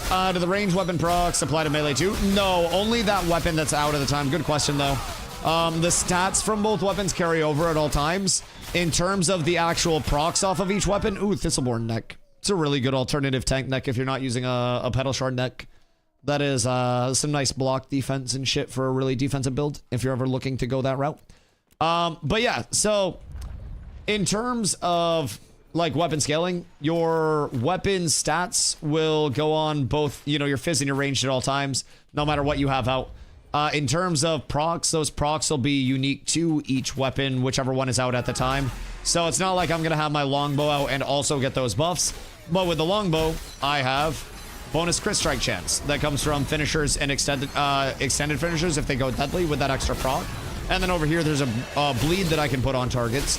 And in group content, I can switch over from that bleed on targets to having that crit chance buff go out to everybody in my group. So that way everybody's hitting harder, everybody's critting more, everybody's doing more damage as a result. So I change up my builds a little bit depending on like the groups that I'm playing in, the size that I'm playing in, and what I'm doing. But overall, the axe tree is just like, it's the global good for weapons, right? And the one-hand tree is the exact same as a two-hand tree, so you'll also find being able to scale up on a one-hander that exact same way. I will be making a Night Reaver one-handed axe as my epic craft for my one-hander and swords, one-hander and shield setup. And then I'll just switch to that whenever I'm in trouble, right? Here's the ranger damage and you saving me. Wait, hold on. I gotta peep. I must peep. I must peep. Because I feel like this is a disgusting... Why does Vinefield hit for that much? Brother, what the fuck is that? Why is that so much damage? Why does Vines hit for 1,000? So, like... Do you have to charge scatter or anything? Like, what do you get for charging Scattershot? You're still here? I took a break. I took a break. I had to do PvP, and then I went over to the Forge for a guild event. I'm not charging it. What's it do if you charge it? More damage? How about Sword? Sword is solid as well. The thing, more damage with charge. Double charge that bitch for me. Yeah. Double charge that bitch. But the thing with Sword, comparatively, is that you have Swordmaster Swiftness, which is the attack speed and base damage side, but a Sword will also roll attack speed on the base. So you'll notice this is Fizz crit power, and then my Sword down here has a high Fizz speed roll. So people that want a little bit more just like raw fizz speed, or people that are playing an archetype that is more using their melee as a stat stick, that is going to be better served in my opinion, a greatsword, right? So if you're something like a ranger, where you're not using your melee weapon actively at all, then I would recommend a greatsword. If you're something like a tank or a fighter or a rogue, where you're going to be going into clumps and you're going to be using your melee, that is going to be something where great axe is, or axe in general, is more in consideration, right? So it's always a little up in the air based on like what your roles are, what your actual play style is, what you're looking at. It's all relative, right? As because there's learned that stats carry over and also from job clothes. Yes. So I have a chest piece that gives me 439 fizz power. I have pants that give me 110 HP, something like that. And you can roll those in higher rarity as well to have increased output from those stats. So it's solid. Is it going to be a wipe before beta? Probably. Like, there is obviously the wipe at beta. That's an inevitable thing, right? But in between now and then, I think it's more likely than not that there will be a wipe before beta, simply because there's so much that's going to come in and change with Ashes. Ideal scenario is no, but there's already been so much that's not ideal that everything leans towards yes, right? Like Intrepid hasn't specifically said that there will be multiple wipes, but I would be willing to say with near certainty that there will be. It's kind of like just a matter of when, not a matter of if. Yeah, I'll try to get my intim up as he's coming around the corner. Just stay around the corner, and then I'll make sure that they're not jumping you. I like to let him take a little bit of damage. Ooh, glory bound daggers. Those aren't bad at all. How to defeat rogues? If you're a tank, oh, as a fighter, you don't. Yeah, just literally fuck off. Unflag, run away. Pay them money to not bully you. Really bad matchup for you. Really bad matchup for you. Best bet would be going like CC break into an incapacitate into big damage, hoping that they don't have one of their 2 CC breaks. But realistically, they have enough CC breaks where they're going to be able to deal with you really, really, really easily. Fighter is typically in 1v1s, depending on getting chonk up, you know, like big chonky abilities off, and that leads to large damage. They're not necessarily the most like quick or nimble class. So in that regard with rogues, you got to be very aware that they have CC breaks. They have so many options that will allow them to just kind of counterplay you. Yo, Alexander, second for the follow, dog. I appreciate you. Sorry, not Alexander. It's my bad. Didn't mean to recover. But yeah, you'll have a lot of things that kind of play into those matchups. Fighter does really poorly against Rogue, honestly. Rogue is the best 1v1 archetype in the entire game. Like, just the whole. So if you're just trying to match up against a Rogue in 1v1s, you're already going to have a relatively bad time doing so. Simply because you're going to be down in the matchup, right?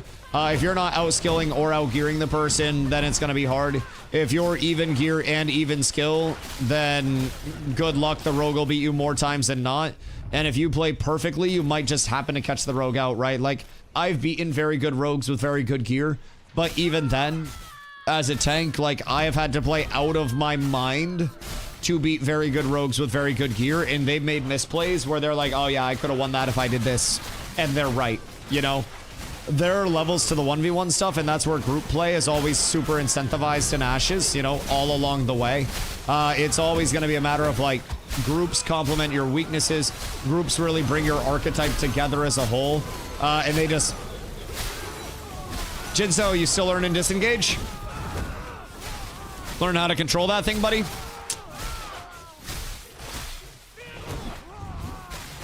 The Ranger that's played Ranger before.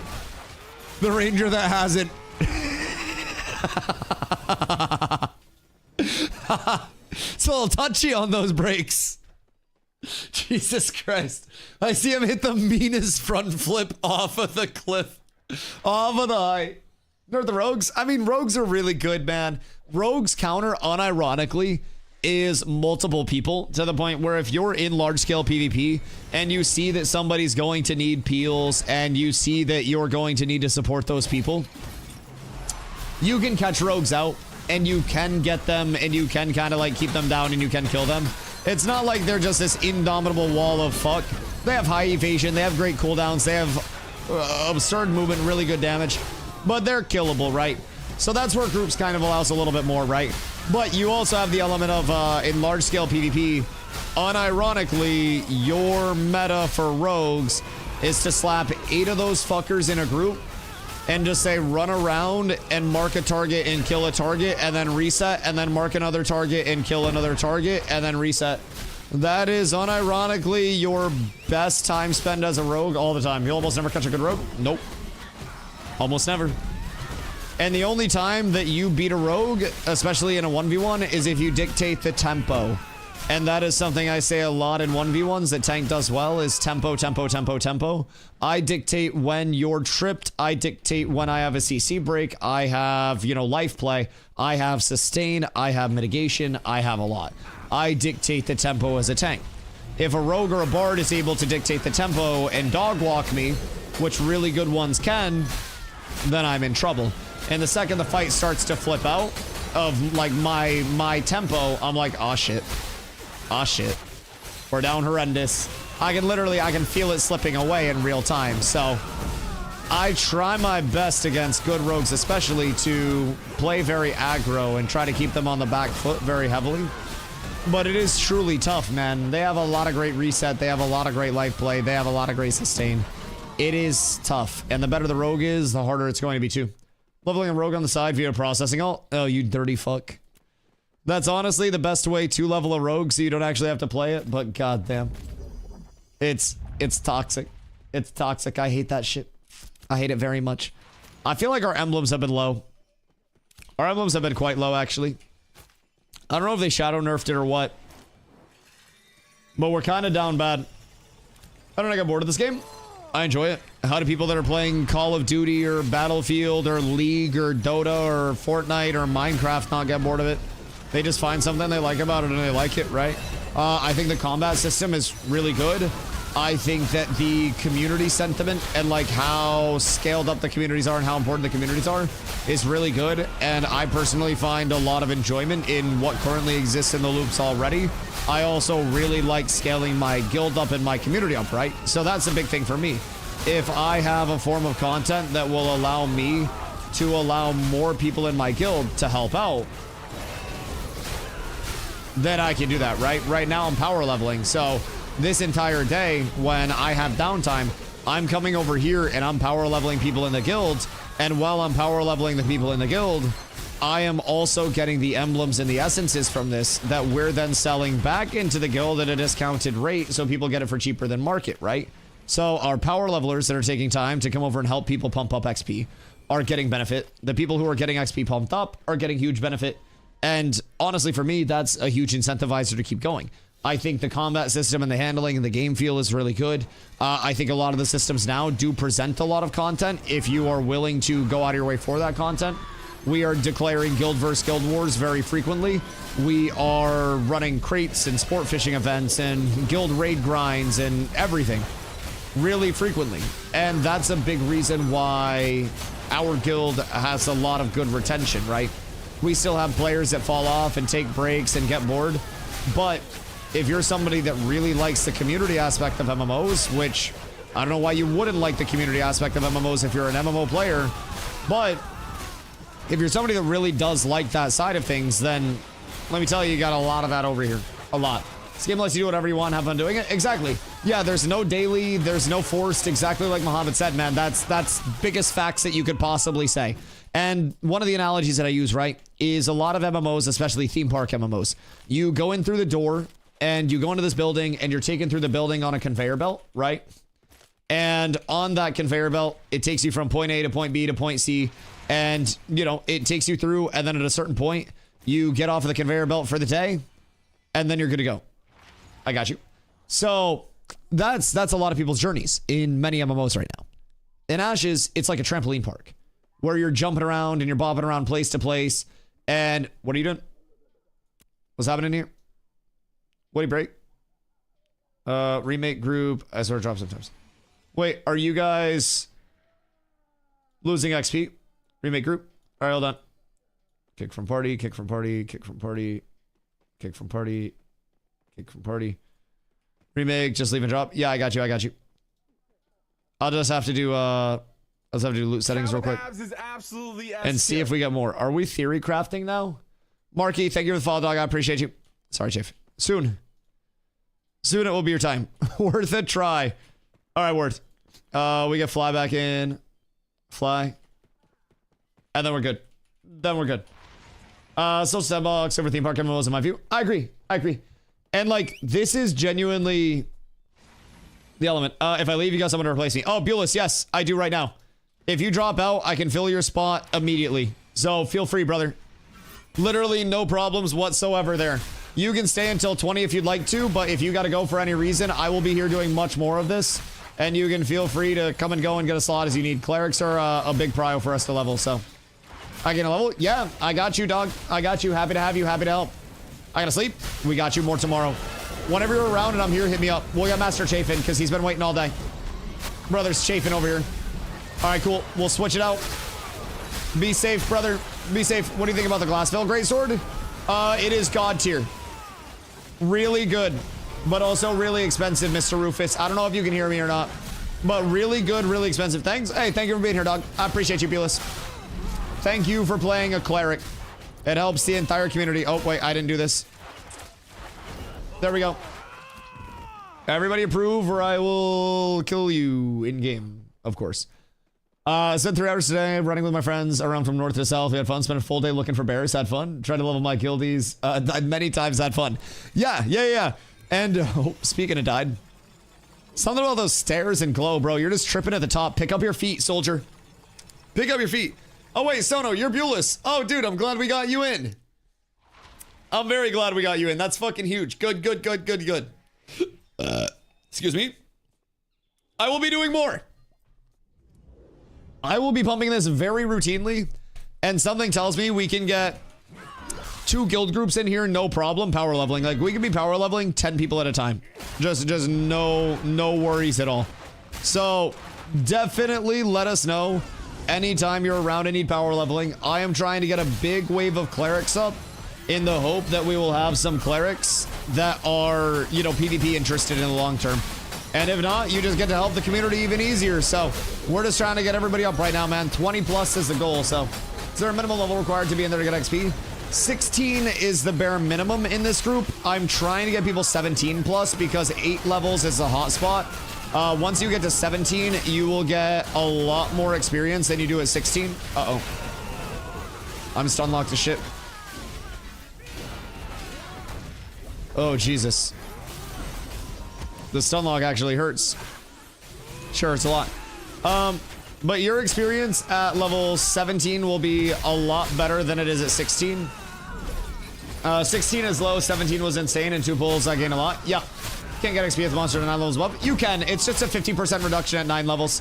So the 9 level spread is a 50% reduction, and then outside of 9 is the full cook. It's just, yeah. So 16 is the bare minimum. Like, if I'm bringing somebody in here at 16, then they're still gonna get more XP at 16 than they would, like, you know, pugging at level 16. And then once they hit 17, it just speeds up a lot. Also, kind of weird that our emblems just started dropping like mad again. Kind of slightly strange. Anything past 9, you get nothing. Yeah. 9 is like the threshold. Glorybound Wand. Word? Well, grab it for Lesh. Oh, 16 might be it. Yeah. So, like, if you're 16, then you'll get 50% XP, basically. And then once you're 17, you start getting full XP, and that is where it, that's where it ascends, to say the very least. So, gotta reset luck percentage. That is true. That is very true. So, like, Master Chafe is 18 right now. In cap is 16. And then once in cap hits 17, he's going to be fucking thuming. In cap, how close are you to 17? Because he'll be going fast. Was talking to my friends today. Wanted to the dust level, traded the players things, a couple bots and arm cheap. The entire economy is built on player-to-player trade. And it would be very hard to actually have players not able to trade player-to-player. Like, everything is destabilized at that point. Gear gets handed player-to-player. Materials get handed player-to-player. And, like, it would kill bots in RMT, but it would also kill the rest of the game. It would be like I find a spider in my house, and then I burn the entire house down with me inside of it to stop the spider from getting, you know, to me, right? So, I don't necessarily know that that's, like, the fully needed approach. maybe a little excessive. Like, you're right. It would stop botting and RMTing a little bit more, but it would also stop a lot more. Good approach, but we'll think 2 steps forward. Yo, Tholer, over on YouTube, what up, dude? Are summoners any good? I'm planning to play one. Summoners are really solid. The thing about summoners is they're very supporty in groups, and in PvP they play very like disable-y, very very annoying as a whole to play against overall, right? So important to note that you're not going to be like the Omega carry soloing people from above, but you're going to be supporting a lot. 14% and 2% debt away from 17. All right, that's huge. Let's get a quick reset. Just un momento, because I have to pee. I have to pee very badly. As soon as we get pulse stabilized, go to the back corner, and then I gotta take a little potty, and then we'll be walling. They play closer to CC bot. Yeah, exactly. Except it's a lot of soft CC. It's like silences and shit instead of suns. Yep, 1000%. They play pretty CC party sometimes. Potty sometimes. I gotta piddle. Listen, sometimes when you gotta go, you gotta go. And I gotta pee. I very simply put, my bladder is full. I've drank a lot of water. I'm gonna drink a little more. And everybody gets back to the corner safely. And we all take our final pee and smoke break of the evening. And then we fucking pump for a little bit longer. I want to get another like probably hour-ish here. I want to see if the last hour is profitable, so we can at least try to get a full stack of emblems. Bare minimum, I want a full stack of emblems before I call it. I want to see how much XP we can get for the lads. Which server should I play on? Shoal! Shoal server, best server. All right, I'll be right back, chat.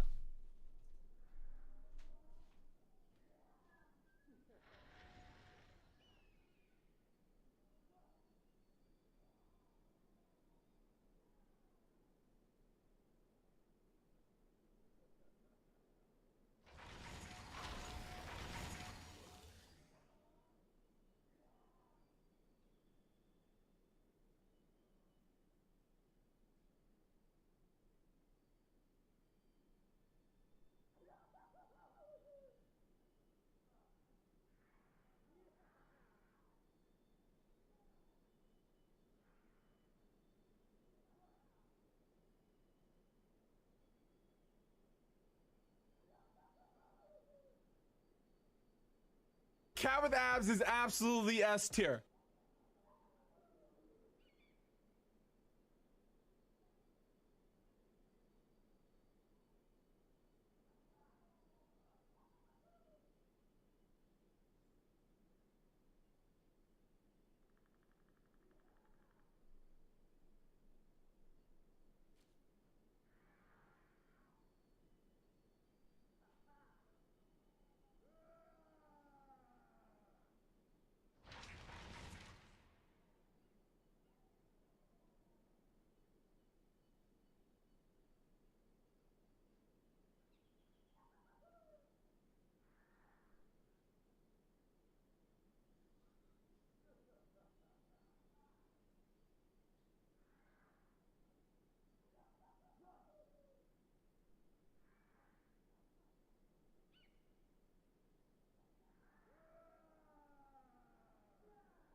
Good day, not dead. Everything's beautiful.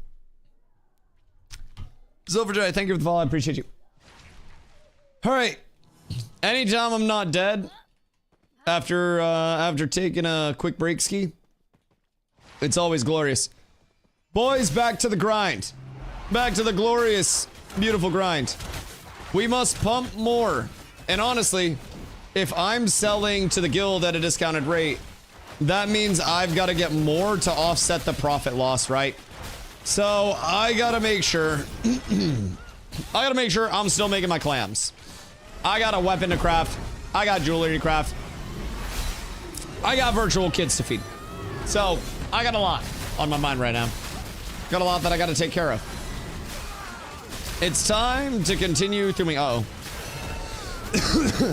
Excuse me. Sparks, you pulled aggro. Very quickly. Be careful, my boy. Be careful. I shall save you, but only once. Everybody gets one rescue today, but no more than that. Any more than one rescue and you start feeling confident like I'm gonna do it for you on a regular, and I cannot do it for you on the regular. I can't allow that.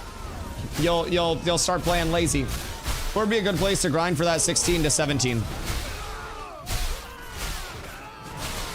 Ursine could be solid. Honestly, 16 to 17 at Oak is not the worst. You're on the high end of Oak. You could do Highwayman Hills at that point, relatively smooth. You could do the top end of Darrigal, relatively smooth at that point. You could go to Crabs in the Tropics, right along here. They'll be like, yo, Dooptopia, thank you for the follow. Down here, there's a level 14 event, and then all along the coast, you've got crabs that are like level 13, 14, 15. So you go there. Whoops, I probably should grab that Blue Warden head. But you could go there as well. There's a lot of opportunity. Whoops, I just turned that off, sorry. A lot of opportunity for you at that level. Highwayman Hills, honestly, might be one of your most consistent and, like, safe bets, because you'll be on the higher end of Highwayman Hills levels, like, right in the thick of it. You can go to Highwayman Hills a lot lower than that. But, like, you can do your 16 and 17 there on the higher end. You can do the higher end of Oaken, again, like I mentioned.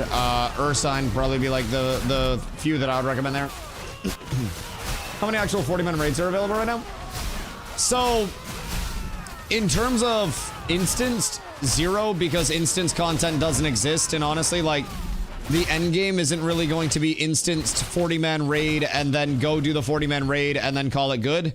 There is a lot of content that, depending on who the 40 people are, will take a lot more than 40 people, especially at this point in time with the realistic gearing that we have available to us right now. There's a lot of very difficult content in the game that takes... You're cooked. That takes a lot of people, right? So, you've got your 2 open world grand dungeons right now. RIP Tibbs. You've got Befallen Forge and Tower of Carfin. Tower of Carfin doesn't really have any big bosses there right now. Just some named bosses and a lot of trash... Or named mobs and a lot of trash mobs.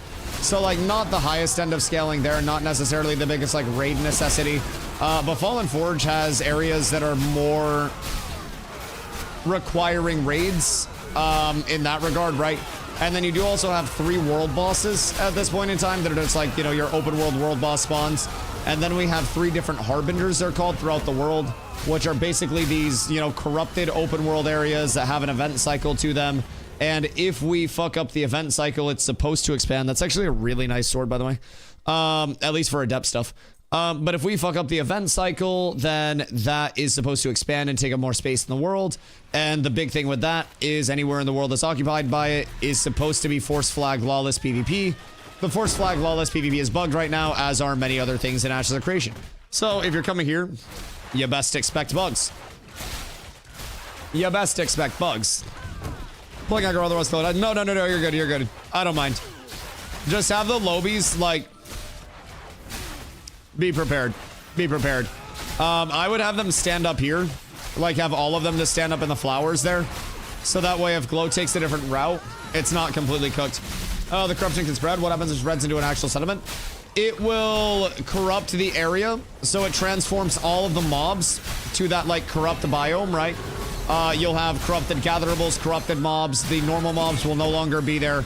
It can't go, like, into a settlement itself, but it can go right up to the gates of settlements. So, on the private test realm, when they were first testing the system, we actually saw the expansion of the corrupted areas, and we saw the full event cycle always active. So, Before this, out in the tropics, for example, you have your corrupted area here. The first spread was here, and then it spread, it was like here, and then it went up this way, and then this area took over more, and then this area took over more, and by the end of it, like the last point in the PTR before they wiped that server, it was like this entire area was corrupted, and granted, a lot of that is lawless PvP area anyways, but you get that in somewhere that's not the entire ocean, and it's intriguing. Now, also important note, the corruption spread is not going to go to your starting areas. So starting areas are the anvils and the riverlands. -1 cat's vote. You rat fuck, if I wasn't getting so rich, I'd have a response out there immediately. Whose boat did you sink? Did I like them or no? And what were they doing? You rat bitch. Whoever zombie was with. Haha, you got zombie. Oh, sorry. -1 cat's abs. Wait a second. Why -1 cat's abs? No, we still have abs. We still have abs. You can kill, you may kill a cat, but you may never kill our abs. Now cat's with an ab. Cat's with a slight pudge. Cat's with 7.5% body fat. What happened to the boat? What were they doing? Take me through, because honestly, I know this is gonna shock some of you. I know this will shock some of you. But I'm power leveling, people. I have a whole new crop of players coming up that are in like the 16 to 20 range that I'm trying to take care of a lot of that for. Cats with Flabs? That was our second guild name a couple of phases ago, but people didn't like that. I was told no more Cats with Flabs because people didn't like being called fat. I was told it had to be more inclusive, so now we're Cats with Naps. I thought Cats with Flabs was fucking sick. I thought it was a great second guild name. Like, I don't understand the issue, man. What is? Oh, word. Jinso, you're tanking? Never mind. Or not Jinso, but Cats with Glocks. The Cats with Glocks are the ones that spin all the blocks, man. Cats with Flatulence? Me after any dairy. Okay, wait, so what happened out there? Take me through, because I'm living vicariously PvP through you guys. I missed most of a guild deck today because we guild decked to take crates, and then we got the crates, and then I went with the Zerg to escort the crates, thinking that there would be more PvP on that side, and all of the PvP was completely back across the world, so I ran back across the Riverlands to get back to the Mirrorless side from the Jova side. It was all a mess. It was all a mess. It could have been conducted much smoother. It could have been way better. Way better. Cats with an ab is a Zerg guild. Cats with Uno Abington. Yes, that's Zombies branch. That's Zombies branch. We do love a good old mass flood of an area, I will say. But let me also say, these level 16s, these are the core of the guild. Where some of us can't provide, these level 16s will. They will. They will. These are the PvPers that will activate us. These are the winter soldiers. Okay, wait, so why is nobody telling me what happened? All I hear is that we're down a boat. But what are the stipulations of this boat being down? Because me personally, I'm just trying to power level in peace and get a story. And now everyone's just shitposting guild ideas. Waiting on the video upload. Did you clip it? What's were they fishing? What's going on out here? What's my preface? We just sailed at each other, grab, and they died very fast. I feel like that's unfortunately a lot of what this meta is, bro. Like, even in the scrims that we did against you guys, when it was even numbers and everything, it just felt like no matter which side was winning, it was like the 3-2-1 draw, and then we just fired at the hips, right? It feels like engages are so fucking important right now, to the point where like Rangers, Bards, I mean Bards are always S tier importance, but like Rangers have slid up so much for me. Oh, The crafting quality looks is working. They should be. Yes, they should be. Did I miscalculate for the rare whip? What did you use? Time to kill too quick. Oh, yeah. I think in groups especially, keep in mind, we're not even on the highest end of scaling yet. We have people that are 500 plus on the scaling side on power, and that's not even the ceiling. Nowhere near. They do not have diminishing returns on power scaling right now. You just keep scaling. You just keep going, and you just keep pumping along the way. And it is a fucking game changer, dog. Genuinely. So, for me, I'm really worried about that side of it. I got to test a whole hell of a lot on PTR, and I'm very scared of what the high end is. Has anyone killed Firebrand yet? Yes. Firebrand, funny enough, I don't want to say Dusty the Oracle calls another Ashes of Creation moment, but funny enough, Firebrand died because it spawned in near Steelbloom on a server, and they just ran life at it until it fucking dropped. And congratulations to them, because I would have done it first if we got a Steelbloom spawn. I would have done it. So they beat us there. Polar took down 2 Mach. They had a really solid group. Learned how OP blocking is. I watched the VOD, and I have been preaching how good block is for literal like months now, and I've really enjoyed block, especially with all the tech that was uncovered after the last re-gearing and shit. It's wonderful, genuinely wonderful.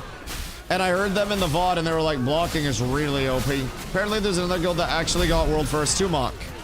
Oh wait, they have video proof.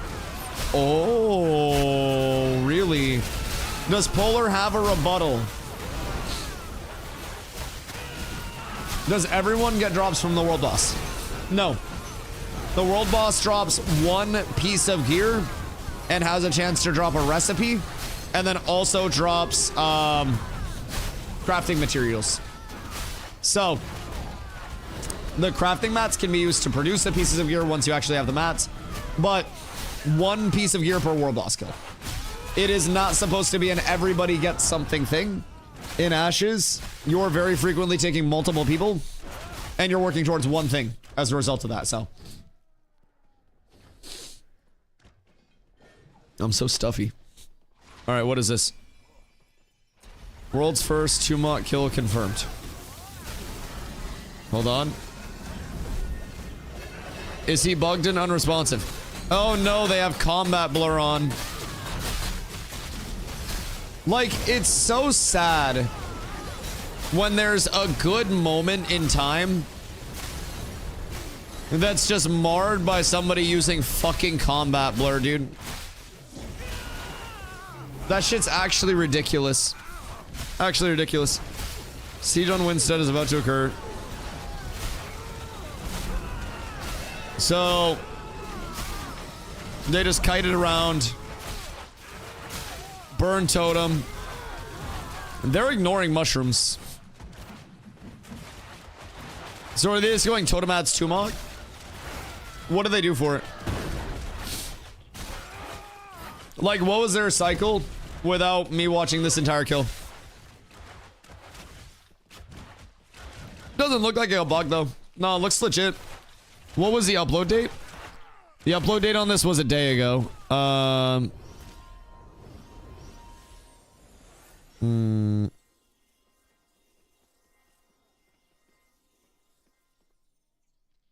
Do they have the date in this?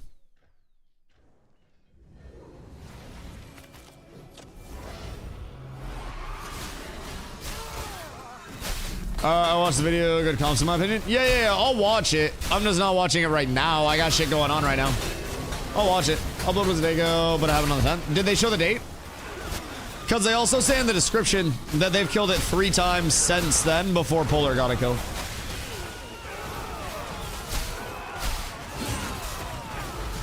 Looks legit. Yeah, no, I don't think it's bugged. I don't believe so. Interesting. Very interesting. Wait, hold on. I just got an ad while I was trying to actually watch that shit. There's our contest. Well, many people won't even show up to the world bosses right now because of how difficult they actually are to kill. Did it with less people too. Yeah, they did it with 4 groups. 2 bards, 2 clerics. One of the group has 3 clerics, 1 summoner, rangers, just general DPS fills. What'd they get? Hold on. I think with food and everything it's possible. I mean, this is a 10k HP bard, dog. They got some solid pump over there. There's some big boys. Right. And then for the hammer fist, they just have everybody run out. Yeah. Yeah, that makes sense. They just have everybody run very far away whenever he goes into his hammer fist. They ignore shroom, kill tree, stack upon hammer fist. Right, I just saw that. They just run super far away on the actual hammer fist. Seems really doable. You just gotta outrange the hammer fist itself. And it seems straightforward. We didn't even group for Tumok. We only grouped because we wanted Jundar Carpenter, and that didn't work, so we got Tumok instead. I mean, I'm gonna be honest. I don't really give a shit who has World First Tumok or not. I don't really think it's that much of a dick measuring contest. We don't have a Tumok kill. And all of these VODs are going to help us get a Tumok kill, hopefully, with a lot of our new players that don't understand. And they double wall the charge. Yeah, I saw the double wall on the charge as well in the Polar VOD. So that was nice. Struck up a rare Glorybound Longbow for 23 gold. Nin, what's the price on a rare Glorybound Longbow? Tell me price there. Who wants to tell me 74 uncommon zinc? I probably do not have that. But what's the price on a rare Glorybound?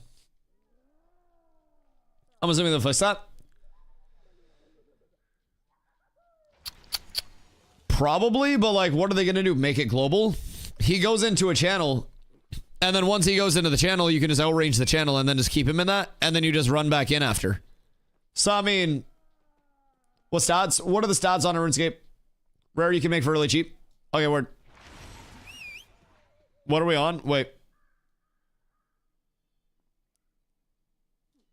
Oh, okay. Wait. We're just taking a quick break.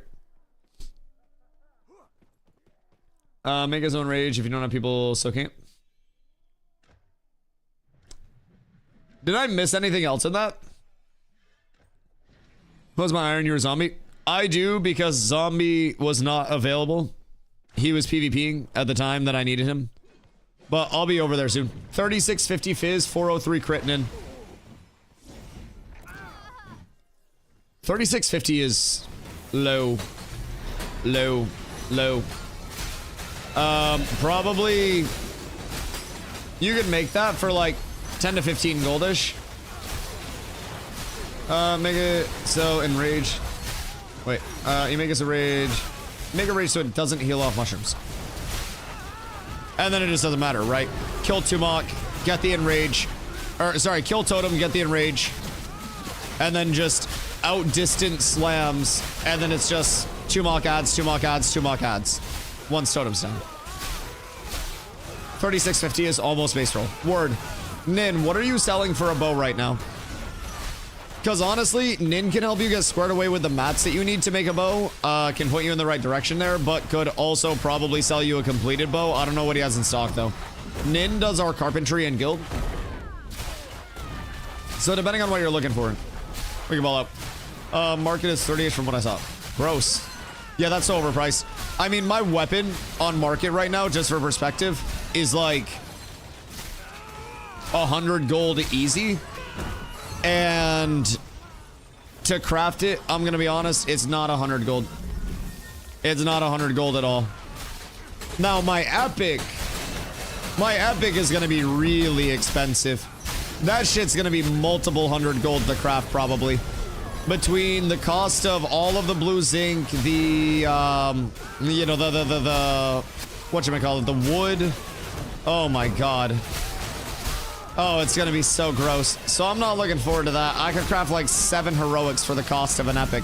And honestly, I might just go double heroic. Just go heroic as like 25% cost. I know, but epic makes you want item level 29 less. I should honestly go heroic. Now, the good thing is I'm buying... How much is an epic Juneskosh comparatively to legendary? Because I have Nin's Juneskosh. Well, now my Juneskosh in my possession. So I have a Lego Juneskosh. So I could go like Lego heroic and then whatever it takes, you know, fill-wise to get up to heroic. Yo, Blood. Thank you very brother. I appreciate you. I hope the stream was good. Much love. I am power leveling people like fucking crazy. I'll have about 200 gold to spend on gearing once I ding 20. What the fuck? How do you have 200 gold once you level to 20? What the fuck do you mean?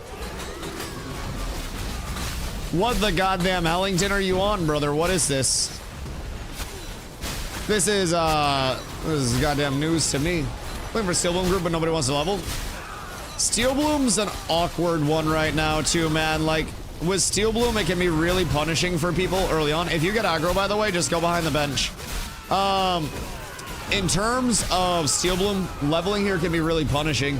There are a lot of things along the way that can kill you pretty easily. I mean, I've almost died multiple times here. Glow, our polar, has died here. So, like, there's a lot that can nuke you. Lots of gathering and crate runs and freshwater sport fishing. That last one will do it. Yep, that last one will do it. I know people that were making like 15 gold an hour just off of freshwater sport fishing. And then you would do a big turn in bulk. It was basically crates without diminishing returns. Actually fucking gross.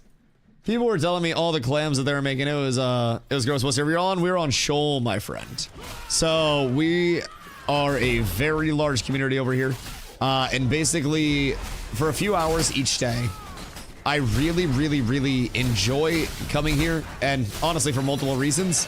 But power leveling people that are like level 16 to, you know, honestly, 16 to 20 can be done here really efficiently for the guild power level. And the thing about it is I bring people here, 16, 20, can do 20 plus if we really want to. And their cost is funneling all of the recipes, emblems, or essences that we need into our higher levels, right? The 325s that are over here pumping are all then econing and basically getting compensated for their time and, you know, making a good amount of money over here too. Then we have the full circle. I take my emblems and I sell those back into the guild at a very discounted cost comparatively to the market. So that way the guild can then do guild crafts and then can basically auction off those guild crafts for super cheap, thus creating gear for other people. It's this really full circle feel where we have so many different levels of impact from the bottom to the top of the guild. And it really allows us to have, I call it an insulated economy, right? Where we can basically operate with either 1 million or 0 players that are outside of guild on our server. So, let's spot for Godzilla. Wait, what happened? What happened to Godzilla? Also, 20 plus isn't my territory anymore. 20 plus is shifted out. I do Steel Bloom. We are strictly a late 80s Joel cover band. I'm here. Listen, Bong Hits. You've been here a lot. And I know as a tank, you also know that I'm usually broke as fuck, right? Right? Hear me out. It was a boat and run. Poor guy. Was he just swimming and you guys fucking murked him? Spare the lobies. Goodness gracious. Look at my gold. I didn't even spend any real money on this. Through hard work, dedication, and telling all of my low-level players that they don't need Steel Bloom emblems right now, I have made a lot of money out here. And also, Glow and whichever cleric has been healing at the time of day has also made good money. It's a wonderful world, genuinely. Checking VODs, you'll never see it, it was off VOD. No, dude, it's insane. So, start a stream today. I got so much money off of just selling the Steel Bloom emblems, right? So, searching for RMT proof. I'll pay you 10% of what I paid them to shut up. But yeah, so I've been doing really well out here. Just power leveling people like crazy, right? Boost force by emblems. Okay, so hear me out. I'm giving you this information because I trust that you guys aren't gonna fucking do anything weird. I love you guys. You know, hail to the supreme leader. Currently in my inventory, I have about 50 emblems. We've been here for about 2 hours and this is slow. At our peak, when we're running really hot, we're averaging about 30 to 50 emblems an hour. Earlier today, we got a little over 100 emblems from about 2.5 hours of time out here. So it can be very fruitful. Now, we are doing this with technically 3+ pumpers, but like, and not your pumpers, my pumpers. But we have me, Glow, who's DPSing, and then also Sparks, who's healing. And then Jinso is technically a 500 power, level 23. So like, we're at an hour and a half so far, still have 83 minutes left on scroll. Okay, so in an hour and a half right now, we have 48 emblems and rolling, right? So on top of this, all the people that are getting power leveled are, you know, obviously getting great XP. They're getting their gear squared away. If you don't have people that are getting power leveled, then you can just sell the gear for cheap on the player market. 50 silver to 2 gold, depending on what's dropping. Great glint out here. Earlier today, in like 2.5 hours, I sold an epic glint. So I had over 10 gold worth of glint. And I sold 44 emblems in guild at 50 silver per. 19 emblems outside of guild on the player market at like, whoops, my bad. Thought you were gonna be slower. At like 80 silver per. So I've been selling and buying a whole hell of a lot. And I own a Lego not Thoraxi, sorry, Lego Junskosh now. I don't even know what I own. I'm just buying cars to buy them at this point, brother. Just to fill the spots in the garage. But yeah, I'm doing okay. The emblems have worked out really well so far. And what we basically do is we split everything, you know, emblem essence wise 3 ways through all the 25s. And so they all get paid out. The power level people get guild, they get scored away, they get their glint, they get their gear. So it's kind of like this big mutual benefit thing that we've been using to facilitate other people's growth. Or at least I have the last few days. And it's been fucking wonderful. It's been wonderful. And best part, if you have 2 groups that need leveling, power level 2 groups at a time, go here and then the other church spot. Excuse you. So personally, it's been nice. It's been really cool. I have been having a lot of fun out here. People that have come out here are also getting XP at a clip that they did not get in their pubs. Obviously, like, there are just some like raw XP per hour spots that are going to be better overall. But this spot in particular is really nice. First time in 300 days, Dusty side gold. That's definitely a red flag. The wipe is here. Wait, you don't know about my caravan arc. I have been multi-gold cap before through legitimate means. So I'll take you back. End of P2. When they announced, might have been 2.5. Either way, one of those. Back when they announced that we'd be going to PTR for a period, and it was just this like impending sense of doom on the server, where everybody knew it was going to come to an end, right? Nobody was playing. It was just your random new players that were running around. We're talking like less than 100 actives on the server. I had saved up like 80 gold worth of glint because I had this fun idea where I was going to be a pinata at the end of the server and I was going to get a legendary glint and then flag up for PvP and then run around. Turns out nobody on the server could kill me by the time I had anywhere near a legendary glint. It was all like level 8s. So I had the idea that I would take all my glint. This was when the commodity system still existed from like, you know, just pay glint to the commodity vendor, run your caravan. So I had chat help me with a Cadillac, right? I got a fucking banger van. And I spent all 80 of my gold, or in glint, on commodities. Made multiple runs back and forth from, at the time, it was Squall's End to Shorefoot. Because Shorefoot didn't have the 50% taxes that the Turquoise Sea Harbor did. So it was more net doing that route. I would get gold cap. I would go to player markets in towns. I would buy up all of the mounts. And then I would go up to new players and I would just give them mounts. That was how I spent 2 weeks of a phase. I would get on stream.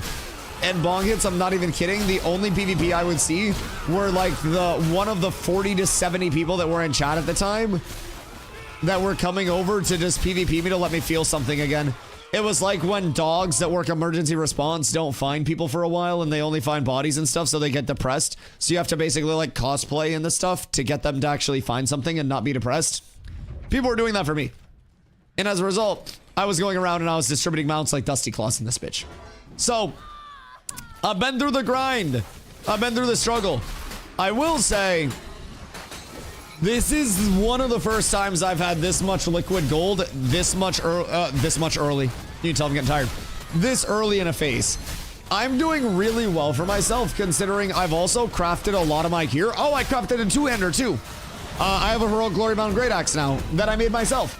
Like, I have definitely got the streamer loot hookup on my shield and on my bow. But other than that, I have been very independent this phase, which is a record for me. A goddamn record, if I'm being completely honest. And I'm proud because of that, Sparks. I got you. So, like, I'm down for a little streamer loot, because also keep in mind, my streamer loot wasn't just random, oh my god, Dusty, take this before anybody else. My streamer loot was people that I power leveled. That were like, hey Dusty, here's a thank you for helping me get my character leveled, because we were super far ahead of the leveling curve. So my streamer loot came as a thank you for my philanthropic investment in the community. It was karma. I don't consider that full streamer loot. That was an investment. I invested in my people and my people invest in me as a result. But other than that, everything is Dusty crafted, Dusty funded. I have econ like a motherfucker this phase. I have moved emblems so much. Like, I'm the fucking Gustavo Fring of moving emblems right now, bro. I swear to God, I'm gonna just start a fucking chicken shop. I'm gonna name my shop Los Pollos Dustanos as soon as I go back to fucking town and list these things. Is Banyan worth chopping? Nin will tell you a story about Banyan. Nin really, really, really loves Banyan. Let me tell you what. So pissed I got called into work and missed out on the power level. I got it tomorrow too. That's just good community. That is. It really is. And as I replace stuff, it gets handed down to the guild. I sell everything that I get in guild for cheaper than market. And then if nobody needs it in guild, then I put it on market to try to make a little bit more money off of it. So like, I'm trying to instill that. And it's not always something where I do it with the intent that it will come back. And like, I'm not power leveling people because people are going to give me stuff, right? But I will happily power level people. And I know that other people in the guild would be likely to go out of their way. You know what I mean? Just about got in earlier today and the group was built before I could chime in tonight. Tomorrow, I will unironically be on by noon. If you can be here at noon, I will rotate people in. And tomorrow, I'll tell Jinso to get lost. I wanted to get him a couple more levels on his ranger, and because he has 500 power, he's absolutely decimating mobs for us. But we'll get Jinso's ranger out, considering it's 23 now. We will ideally need an under 20 bard as well to fill fly spot.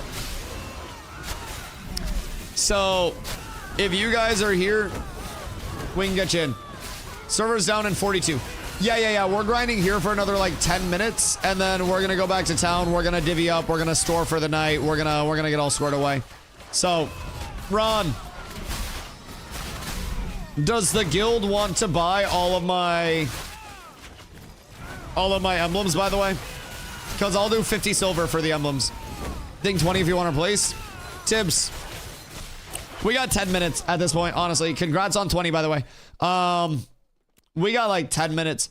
So if anybody's like here right now, then I can get them in, but it's only going to be 10 minutes a pump. Honestly, tomorrow, it'll be better off to just get people in smooth at the start of it. If you do not already, please show up tomorrow with XP scrolls. If you do not have food, so you have a little more HP so you die less, go to Miraleth and get food from the cookhouse or from Ron. Buy food from Ron. If you don't have scrolls, go to Jova and get scrolls from the laboratory. Get some constitution scrolls. We don't need you to do damage. We need you to be alive so you can level. So your checklist.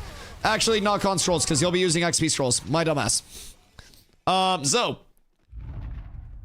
Show up, have XP scrolls, have food, and then you're gonna pump.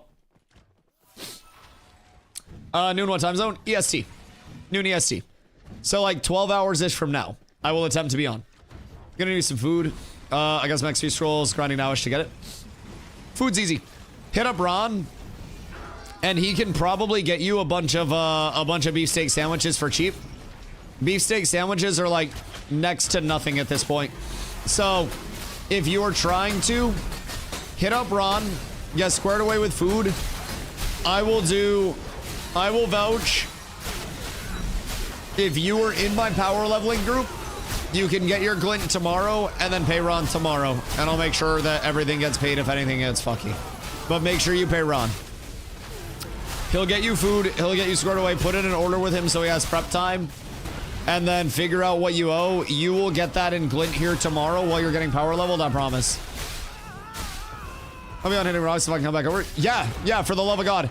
If you are not yet level 20 plus, please come back over. Like, I am imploring everybody in the guild to come over here from 16. Ideally, 17 to 20 is best. But like 16 to 20, I can get you pumped up here very easily. So, they'll be on at noon. It's like 11 my time. Oh, that's fine. That's fine. If you are on, I will be on throughout the day. Like, today, I hopped on, and I instantly came over here. Tomorrow, I will hop on, and I will instantly come over here. I will be holding it down because I need a lot of money. A lot of money. People still level 16. New players do come in, Gotchi, after the server start. There are a lot of people that do come in directly, not directly after server launch, but like throughout the servers, you know? So, power leveling is a multifaceted approach. I actually didn't do any power leveling for a while because everybody was like caught up in the 20 plus threshold. But now we have a lot of new players and a lot of like second guild especially that are looking to get squared away, that are getting into that like 15 to 20. So I just came in a month. Yeah, I mean, I hit level 25 in 4 days. I also knew what to do, you know. Been playing League. Actually, it was less than 4 days. It was like 3 this time around. How's the new League season? It sucked Carla back in as well. It's a goddamn shame. Wait, so have you even been doing your what's your military commander game? Like your other MMO that you play? I'm like 4 games for Masters. Carla's not. She's trying her best though. Conqueror's Blade. Yes. I was thinking fucking Commander or something. Yeah, that one. Are you still playing that? What are you doing with that? Still play it? Wait, Galv, do you know Conqueror's Blade? What's going on there? I only do war, that's it. Word. That was the thing you showed me that one time, right? Yeah. Gotchi tells tales that he is a demon at Conqueror's Blade. I don't know whether to believe him or not. I don't know whether to believe him, but part of me wants to. I've heard the tales, I've seen the footage, but I don't know how to parse the footage.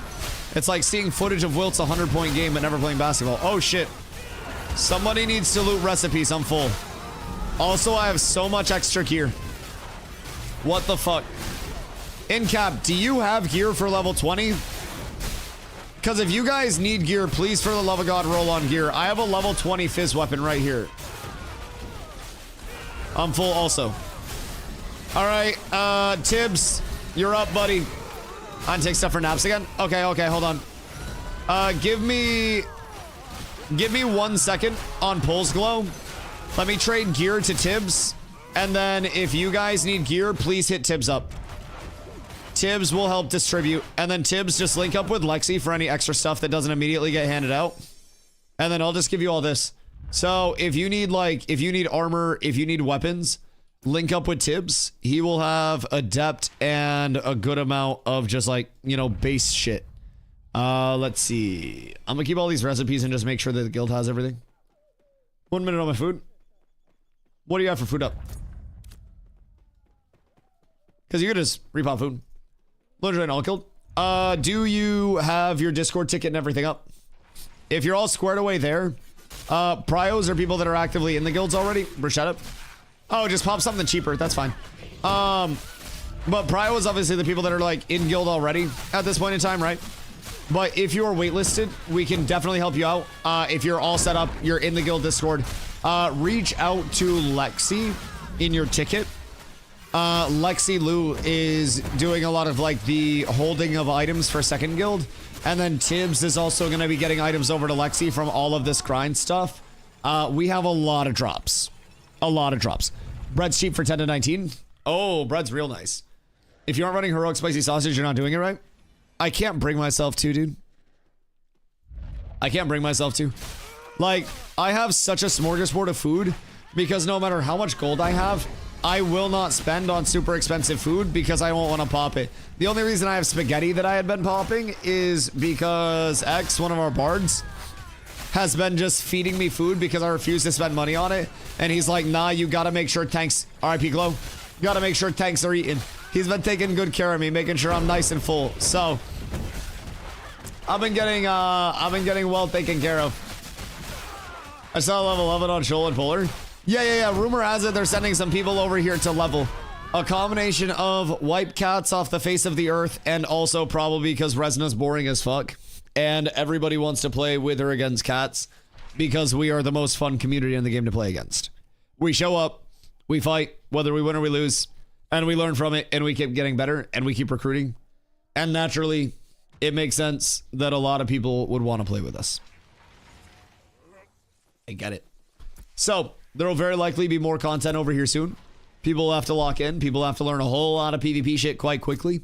Because they got numbers, they got experience, they'll gear up, they'll level, and they will be ready. So if they are coming over here, a lot of our new players will have to get reps in. Will have to get as ready as quickly as they can. And it's going to be fun. It's going to be fun. It will be the largest challenge that anyone PvP-wise will have seen at this point. So I look forward to it, man, genuinely. We came over here because we were very confident that we would come to a server and we would make it the best server that is in the game.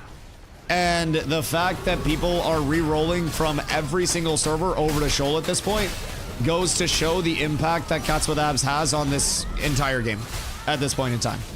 So I'm extremely happy about it. The fact that it's even a rumor that's going around that it's being considered that they're possibly coming over with some of their people, I think it's cool. We also have a lot of people who have rolled alts over here. We just, you know, we have a lot of people who have come over to Shoal that are expecting very fun, very good content. And I take that as more of a compliment than anything else because our goal was to make Shoal as good as a server could possibly be for new players, experienced players, everything, right? And I think we are doing that. I think we are epitomizing what an experienced community should be trying to do. Just procced 5 Lego Riv. Store it immediately. Congratulations and fuck you.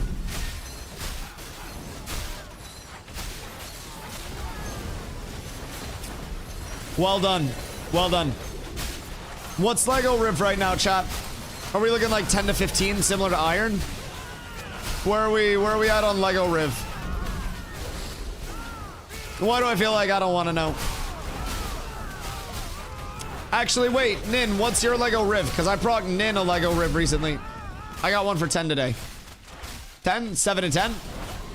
Still solid. So you procced 5 of that, so you're looking at like 45 to 50 gold. Just easy market prices. Night and day. Congratulations and fuck you, buddy. I have been out here sweating. Working my fingers to the bone. To try to get any form of money come up whatsoever. And let me tell you, it hurts. It hurts a lot. Sold at 8, I need a cash. Word. You linked up with Ron, right? So Ron has my Junie for tomorrow.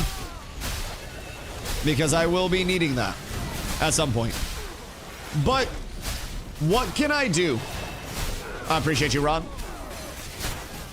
I need my crafting calc gurus to weigh in for me. I have a legendary Juneskosh.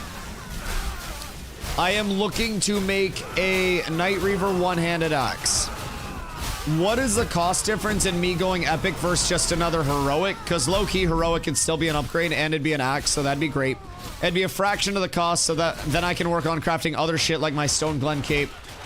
What would I need? Night Reaver one hand. Yep, Night Reaver one hand with Lego Juneskosh.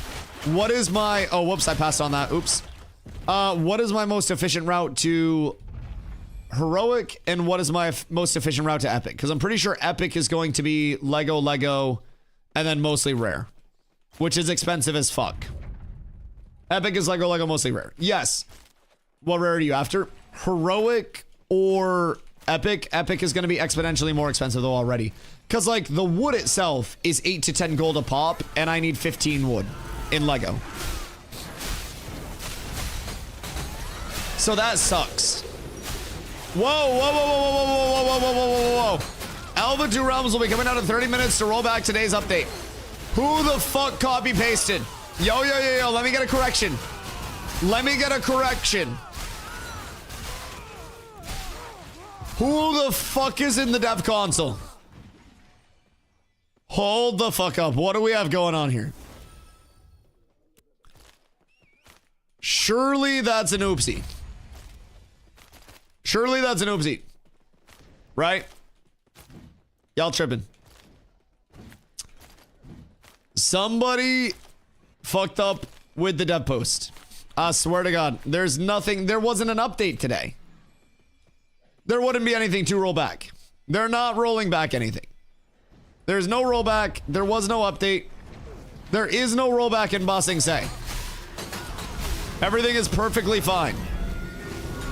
Right? Right? Are we down bad? If they're rolling back, it's re-disabling the potions. Right, but there wasn't an update today. So they shouldn't be rolling anything back. I think that was just an oopsie daisy. Clarification question mark? Because now I'm scared. Now I'm scared. You can do rare ingots, Lego June, and epic boards at 1650 qual. Okay, and what would I need to craft heroic? And what is the power difference, heroic to epic?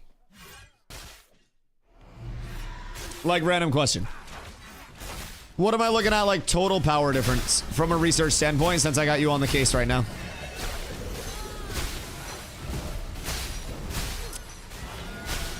Because I'm kind of thinking I just craft the heroic and then enchant the heroic with all the extra money that I'd have. And then +6 it. Like, low-key, I'd just be able to craft so much more after that. I'd be able to start working on epic pedal short. Getting squared away for that. Which it, oh, I'm dead. I'm dead. I'm dead. I'm dead. Don't let me die. Oh my God. I love you guys. Thank you so much. Holy shit. It's so scary in these streets. Oh my God. No rollbacks typo. All right. Beautiful. Thank goodness gracious. No rollbacks confirmed. Holy shit. I got scared. I puckered, bro. I genuinely got a little nervy for a second. All right, it's 12:30. Servers are going to come down. Let's do one more big pull, and then we'll work our way out. Because I got to work my way up to Winstead real quick. And we're going to have to get squared away. I'm going to have to put recipes somewhere. I will need a recipe pickup early tomorrow. Or I can just get recipes to Tibbs to get to whoever in leadership wants to grab the recipes. If Tibbs has storage. I can just dump a lot of shit. Oh God. Speaking of Glint. Speaking of Glint. These stuns. Oh dude, the stuns are rough. Any carp recipes? Hit up Tibbs. There will be a lot of recipes. Plenty. Alright, bet. I appreciate you. Follow us up to Winstead and I'll get you all squared away with a bunch of recipes and shit. Thank you, my good man. Because this will be a lot of extra that we already have. Just made my epic Night River Great Sword and that thing cost me my soul. Yeah, bro. Like, epic is so much more expensive. And realistically, if I heroic and then +6 it, it's going to be the same thing as an epic, more or less. So, at that point, I'm kind of like thinking out loud, but why don't I just heroic the weapon and then get the rest of the power scaling from better jewelry, better armor, better everything else, you know? I feel like at that point, there are just better options along the way. It's gonna be a motherfucker with 80 uncommon zinc for 1 gold, 50 silver. Do you need ingots or armor platings? What are you looking for? If it's for your jewelry, it's probably ingots, huh? What are you doing for your epic jewelry craft? Is it Lego rubies? Raw. Oh, you want it raw?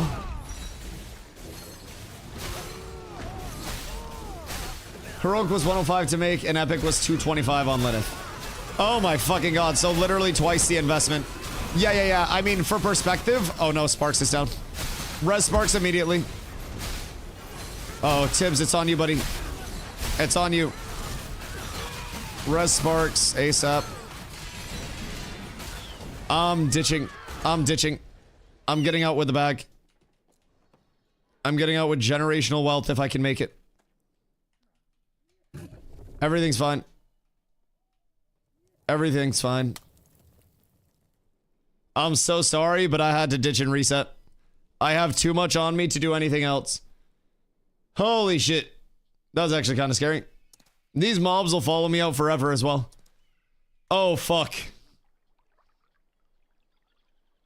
Thank God you ran. Oh, yeah. Yeah. I don't want a roach. But I'm just gonna spawn back in here. Yeah. Get your ashes if you guys had stuff. Get your ashes and get squared away. But we can just go back. I can have Glow go grab ashes. Classic one more pull. I fucked it. Can res? Sparks is outside. We don't have a res there.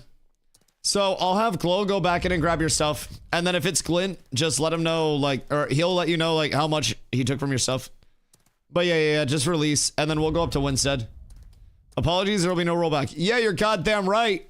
Find a safe spot and stay hydrated. You hydrate.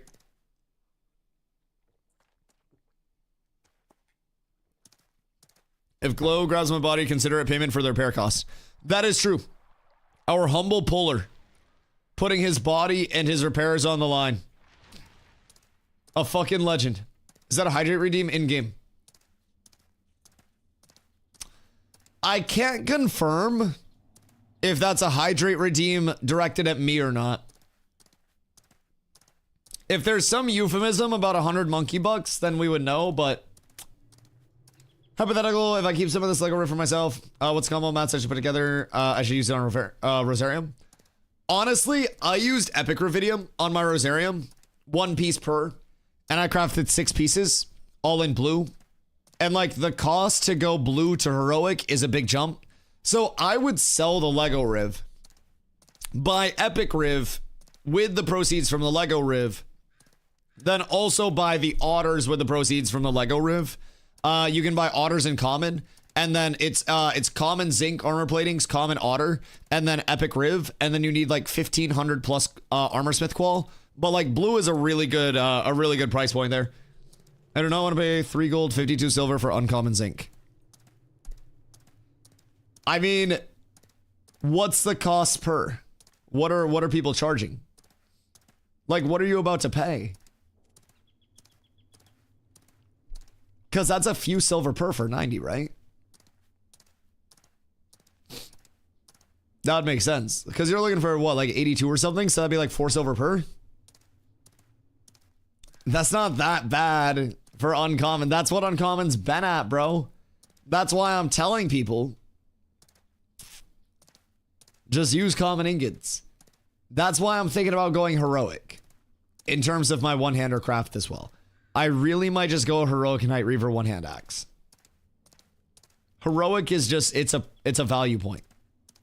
Also, just for perspective. I crafted my Glorybound Great Axe for not a lot. This is not expensive. Especially if you know where to look for prices. Cheap, I just paid 18 silver per rare. There's a reason why I don't want to go epic on my craft. I would need rare ingots, Lego June Scotch, and Lego wards. It'd be disgusting. Things are gonna be 1720. Hey, thank you for being here. We may need you tomorrow. So stay on call. If we don't have a bard that's within leveling range, I'll either need you or Q to step up and fill that role. So your country may need you at any point. At any point. I feel like the drops this time around were not the greatest, if I'm being honest. They weren't bad though. Dusto, what up? What you got? I got from 19 to 23 there. Haha. Yeah, that's insane. That's insane. And we took a break. So tomorrow I'm gonna hop on and just immediately start pumping people. So if you guys are around early tomorrow, please be here. Please hit me up. I will be able to get you in. I will be able to absolutely metrically thum you through progression. We will get it all squared away. We will get it all squared away. Ron, have you talked to Zombie about buying my emblems?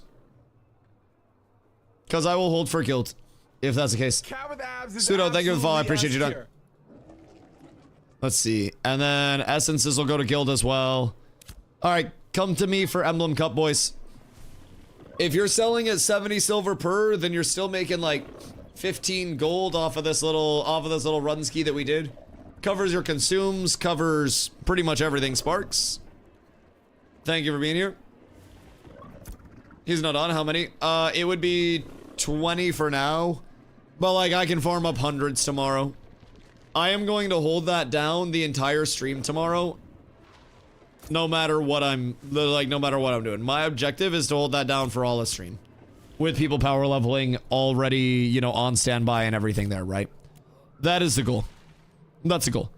I want to be there as early as possible with the group. And as soon as somebody hits 20 plus, I want to switch them out. Tibbs is here to grab stuff and alleviate some of my storage space. Tibbs, thank you. Goddamn. Goddamn. Alright, so... see Tibbs for recipes and stuff. I'm just gonna give him a bunch of shit that I think is extra within my... I got a barbecue bean benders. Ron, what's this worth? The barbecue bean benders. Because that's probably worth a decent amount. I got like Forge Guard shit. I got Torrent Scout shit. Bro, I gotta go through all this. Rosarium Guard extras still. Stone Glen stuff. Item level 29. Tibbs. Here you go, my boy. 500 emblem gold tomorrow. I mean, we could. And we got the motivation of selling it all in guild. Oh, wait. No, those stay with me. You get those. Zombie may need these. So check with Zombie with any of these next time you see him on tomorrow for any of like the Bloom Warden stuff. But the rest of it, just general like crafters and shit, man, honestly. Rosethorn legs, Bloom Warden waist, Rosarium Guard leggings. Because we don't really know, I don't really know right off the top of my head what Rosarium Guard, Rosethorn, Bloom Warden stuff we're still looking for. But Zombie asked if there was any extra. So, alright. Grab all that for right now. Throw that in your storage. I appreciate you. And then that gives me room to operate and actually like organize shit. And then I need a guild 1 pickup for some very high value mats. I'm going to give a lot of... what up, Chafe? What up, my boy? In this market, you might get 25. I'm fine with that. Thank you, brother. I'm very fine with 25 gold for that. That's effectively nothing. Is there an easy way to look at all the vendors? Traveling all of them is a pain in the ass to see which is our price? No. No, there is not. That's what we have the community for, though. We always will... you guys got the extras this time, by the way. Oh. Thank you, my good man. I appreciate you. What's this from? That's for you. And then tomorrow, we gain more. Invite me? For what? Oh, you come to pick stuff up? We are at... we're at Winstead right now. I was like, where the fuck am I? Any extra terror birds laying around? Ha! No, I don't even have a terror bird. I don't even have a terror bird at this point, dog. Goodness gracious, goodness gracious. That's a bold one. Keladar May. I don't know like who would or wouldn't at this point. I shall give all stuff. What need? How long are you gonna be there? Probably not long. I can meet up with you tomorrow. Cause I have enough space now since we have Tibbs grabbing stuff. What up, Jinso? What up? Give it to Tibbs, please. Tibbs will hold all that. But yeah, I have Tibbs holding stuff for second guild, just general gear, extra recipes, all that shit. So I'm trying to get this all organized. What up? I'll take these. Thank you, sir. You're on June and Jova? Yeah, I want my June Scotch and Jova, not Winstead. So we'll meet up tomorrow when I'm on, and then I'll go to Winstead to start grinding immediately. Because you'll be around tomorrow, right? Stone Glen Head, Journeyman Scroll Processing XP, Petal Shard Earrings Extra, Thorn Stride Energy Wand is cool. Tide Rot Earrings is 29. Dusk Hunter is great. Fern Cloak Shoulders. Leather Working, I'll hold. Tomb Plate, I'll hold, might be worth money. Glory Bound Wand, I'll hold, just because it's Arcane NG. Torrent Scout good, Forge Guard good, Forge Guard good. Stone Glen good, Rose Thorn extra. Alright. That's all extra. These are all useful recipes that'll go in here.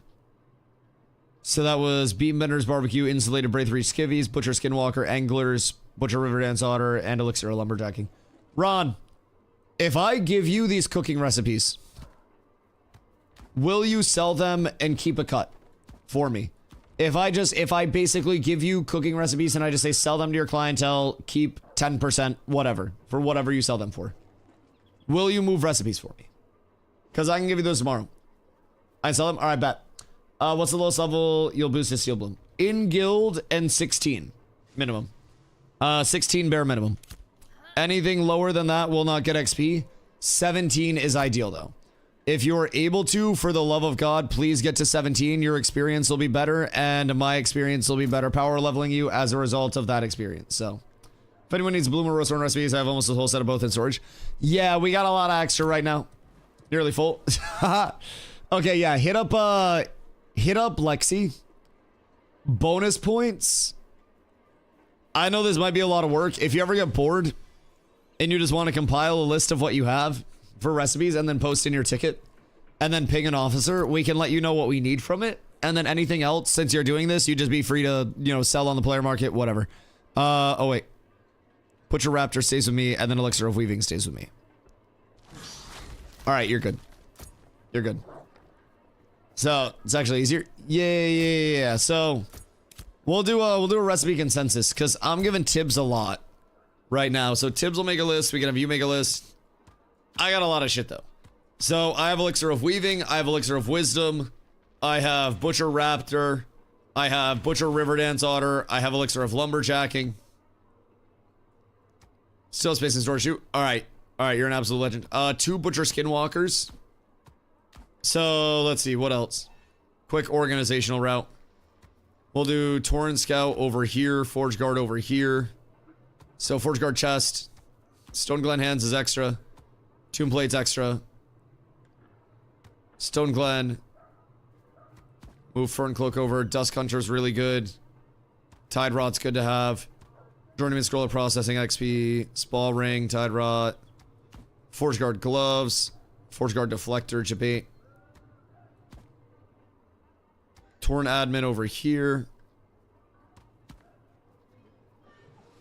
Let's see. Forge Guard's Deflector. Braithry Skivvies are huge. Stone Glen Hands really good. Tomb Plate Hands really good. Glory Bound Wand really good. Stone Glen Head really good. So we'll switch those so they're beside each other.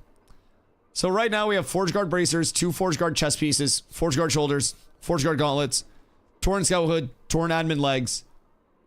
All of these are probably like 50 plus gold recipes, if I had to guess. You also with me? Yes, sir, I am. I appreciate you. If I had to guess, probably 40, 50 gold minimum on most of these recipes. I have Insulated Braithry Skivvies. People want that. Journeyman Processing Scroll, or Journeyman Scroll Processing XP, another huge one. Elixir of Lumberjacking, Elixir of Weaving, Elixir of Wisdom. Angler Smoke Delight, Barbecue Beam Benders Boards, Butcher Raptor ×1, Butcher Riverdance Otter ×2, Butcher Skinwalker ×2. Ron, right off of these cooking recipes. 2 Butcher Skinwalkers, 1 Otter, 1 Raptor, 1 Barbecue Beam Benders, 1 Anglers. What do you think we're looking at gold-wise there if we get good market price for it? A lot of those are going for 310 gold. I'm on. Really? What server are you on? That's intriguing. Recipes are fucking bank over here. Someone this morning in guild sold Gatherer's Greens for 55 silver. Sorry, 55 gold. Lyneth? Yeah, Lyneth a little strange. Lyneth a little strange. But yeah. 55 gold for Gatherer's Greens earlier. So, Logic Gaming Pirates, so a lot of those recipes drop it. Yep. That definitely does check out. That 1000% checks out. Okay. Yep, makes sense. Makes sense. 2 Skinwalker, 10 gold. Otter, 10 gold. Beam, 25 gold. Angler, 60 gold if you need quick. So we're looking at 20, 45, 105 gold. Just off of those. 120 if we're a little patient with it. If you sell for 120 gold for all those, you get me 100 and you keep 20. I'll call it a day. I'll call it a day. I'll give you 20 gold just for selling the shit. Then we got the elixirs. We got the Forge Guard pieces. Torn Admin and Torn Scout pieces. Stone Glen pieces. Thorn Stride pieces. Oh, we're rich, boys. We're rich. All right, lads. We're sending out a raid. We're going to go say what up to Mr. Deathcap in the last few minutes of server. I'm going to watch some videos with Carla, and she's going to try to convince me to watch something about, like, Jennifer Aniston in Gundam or something like that. Some weird anime. So anyways, boys, I will catch you guys tomorrow bright and squirrely. Thank you guys for being here today and every day. Always truly a pleasure. Yo, King, thank you for following. If you guys are new to the channel, thank you for coming out. Today is day 935 in a row on stream, which is, it just keeps going up, dog. Just keeps going up. So I will be here tomorrow and every day after that unless something stops me. So I greatly appreciate the support today and every day, my lads, my dudes, my guys. I will catch you bright and squirrely tomorrow for another day of power leveling, another joyous occasion. Guys, I love y'all. I appreciate y'all. Have a wonderful rest of your night. Peace. Have a good day.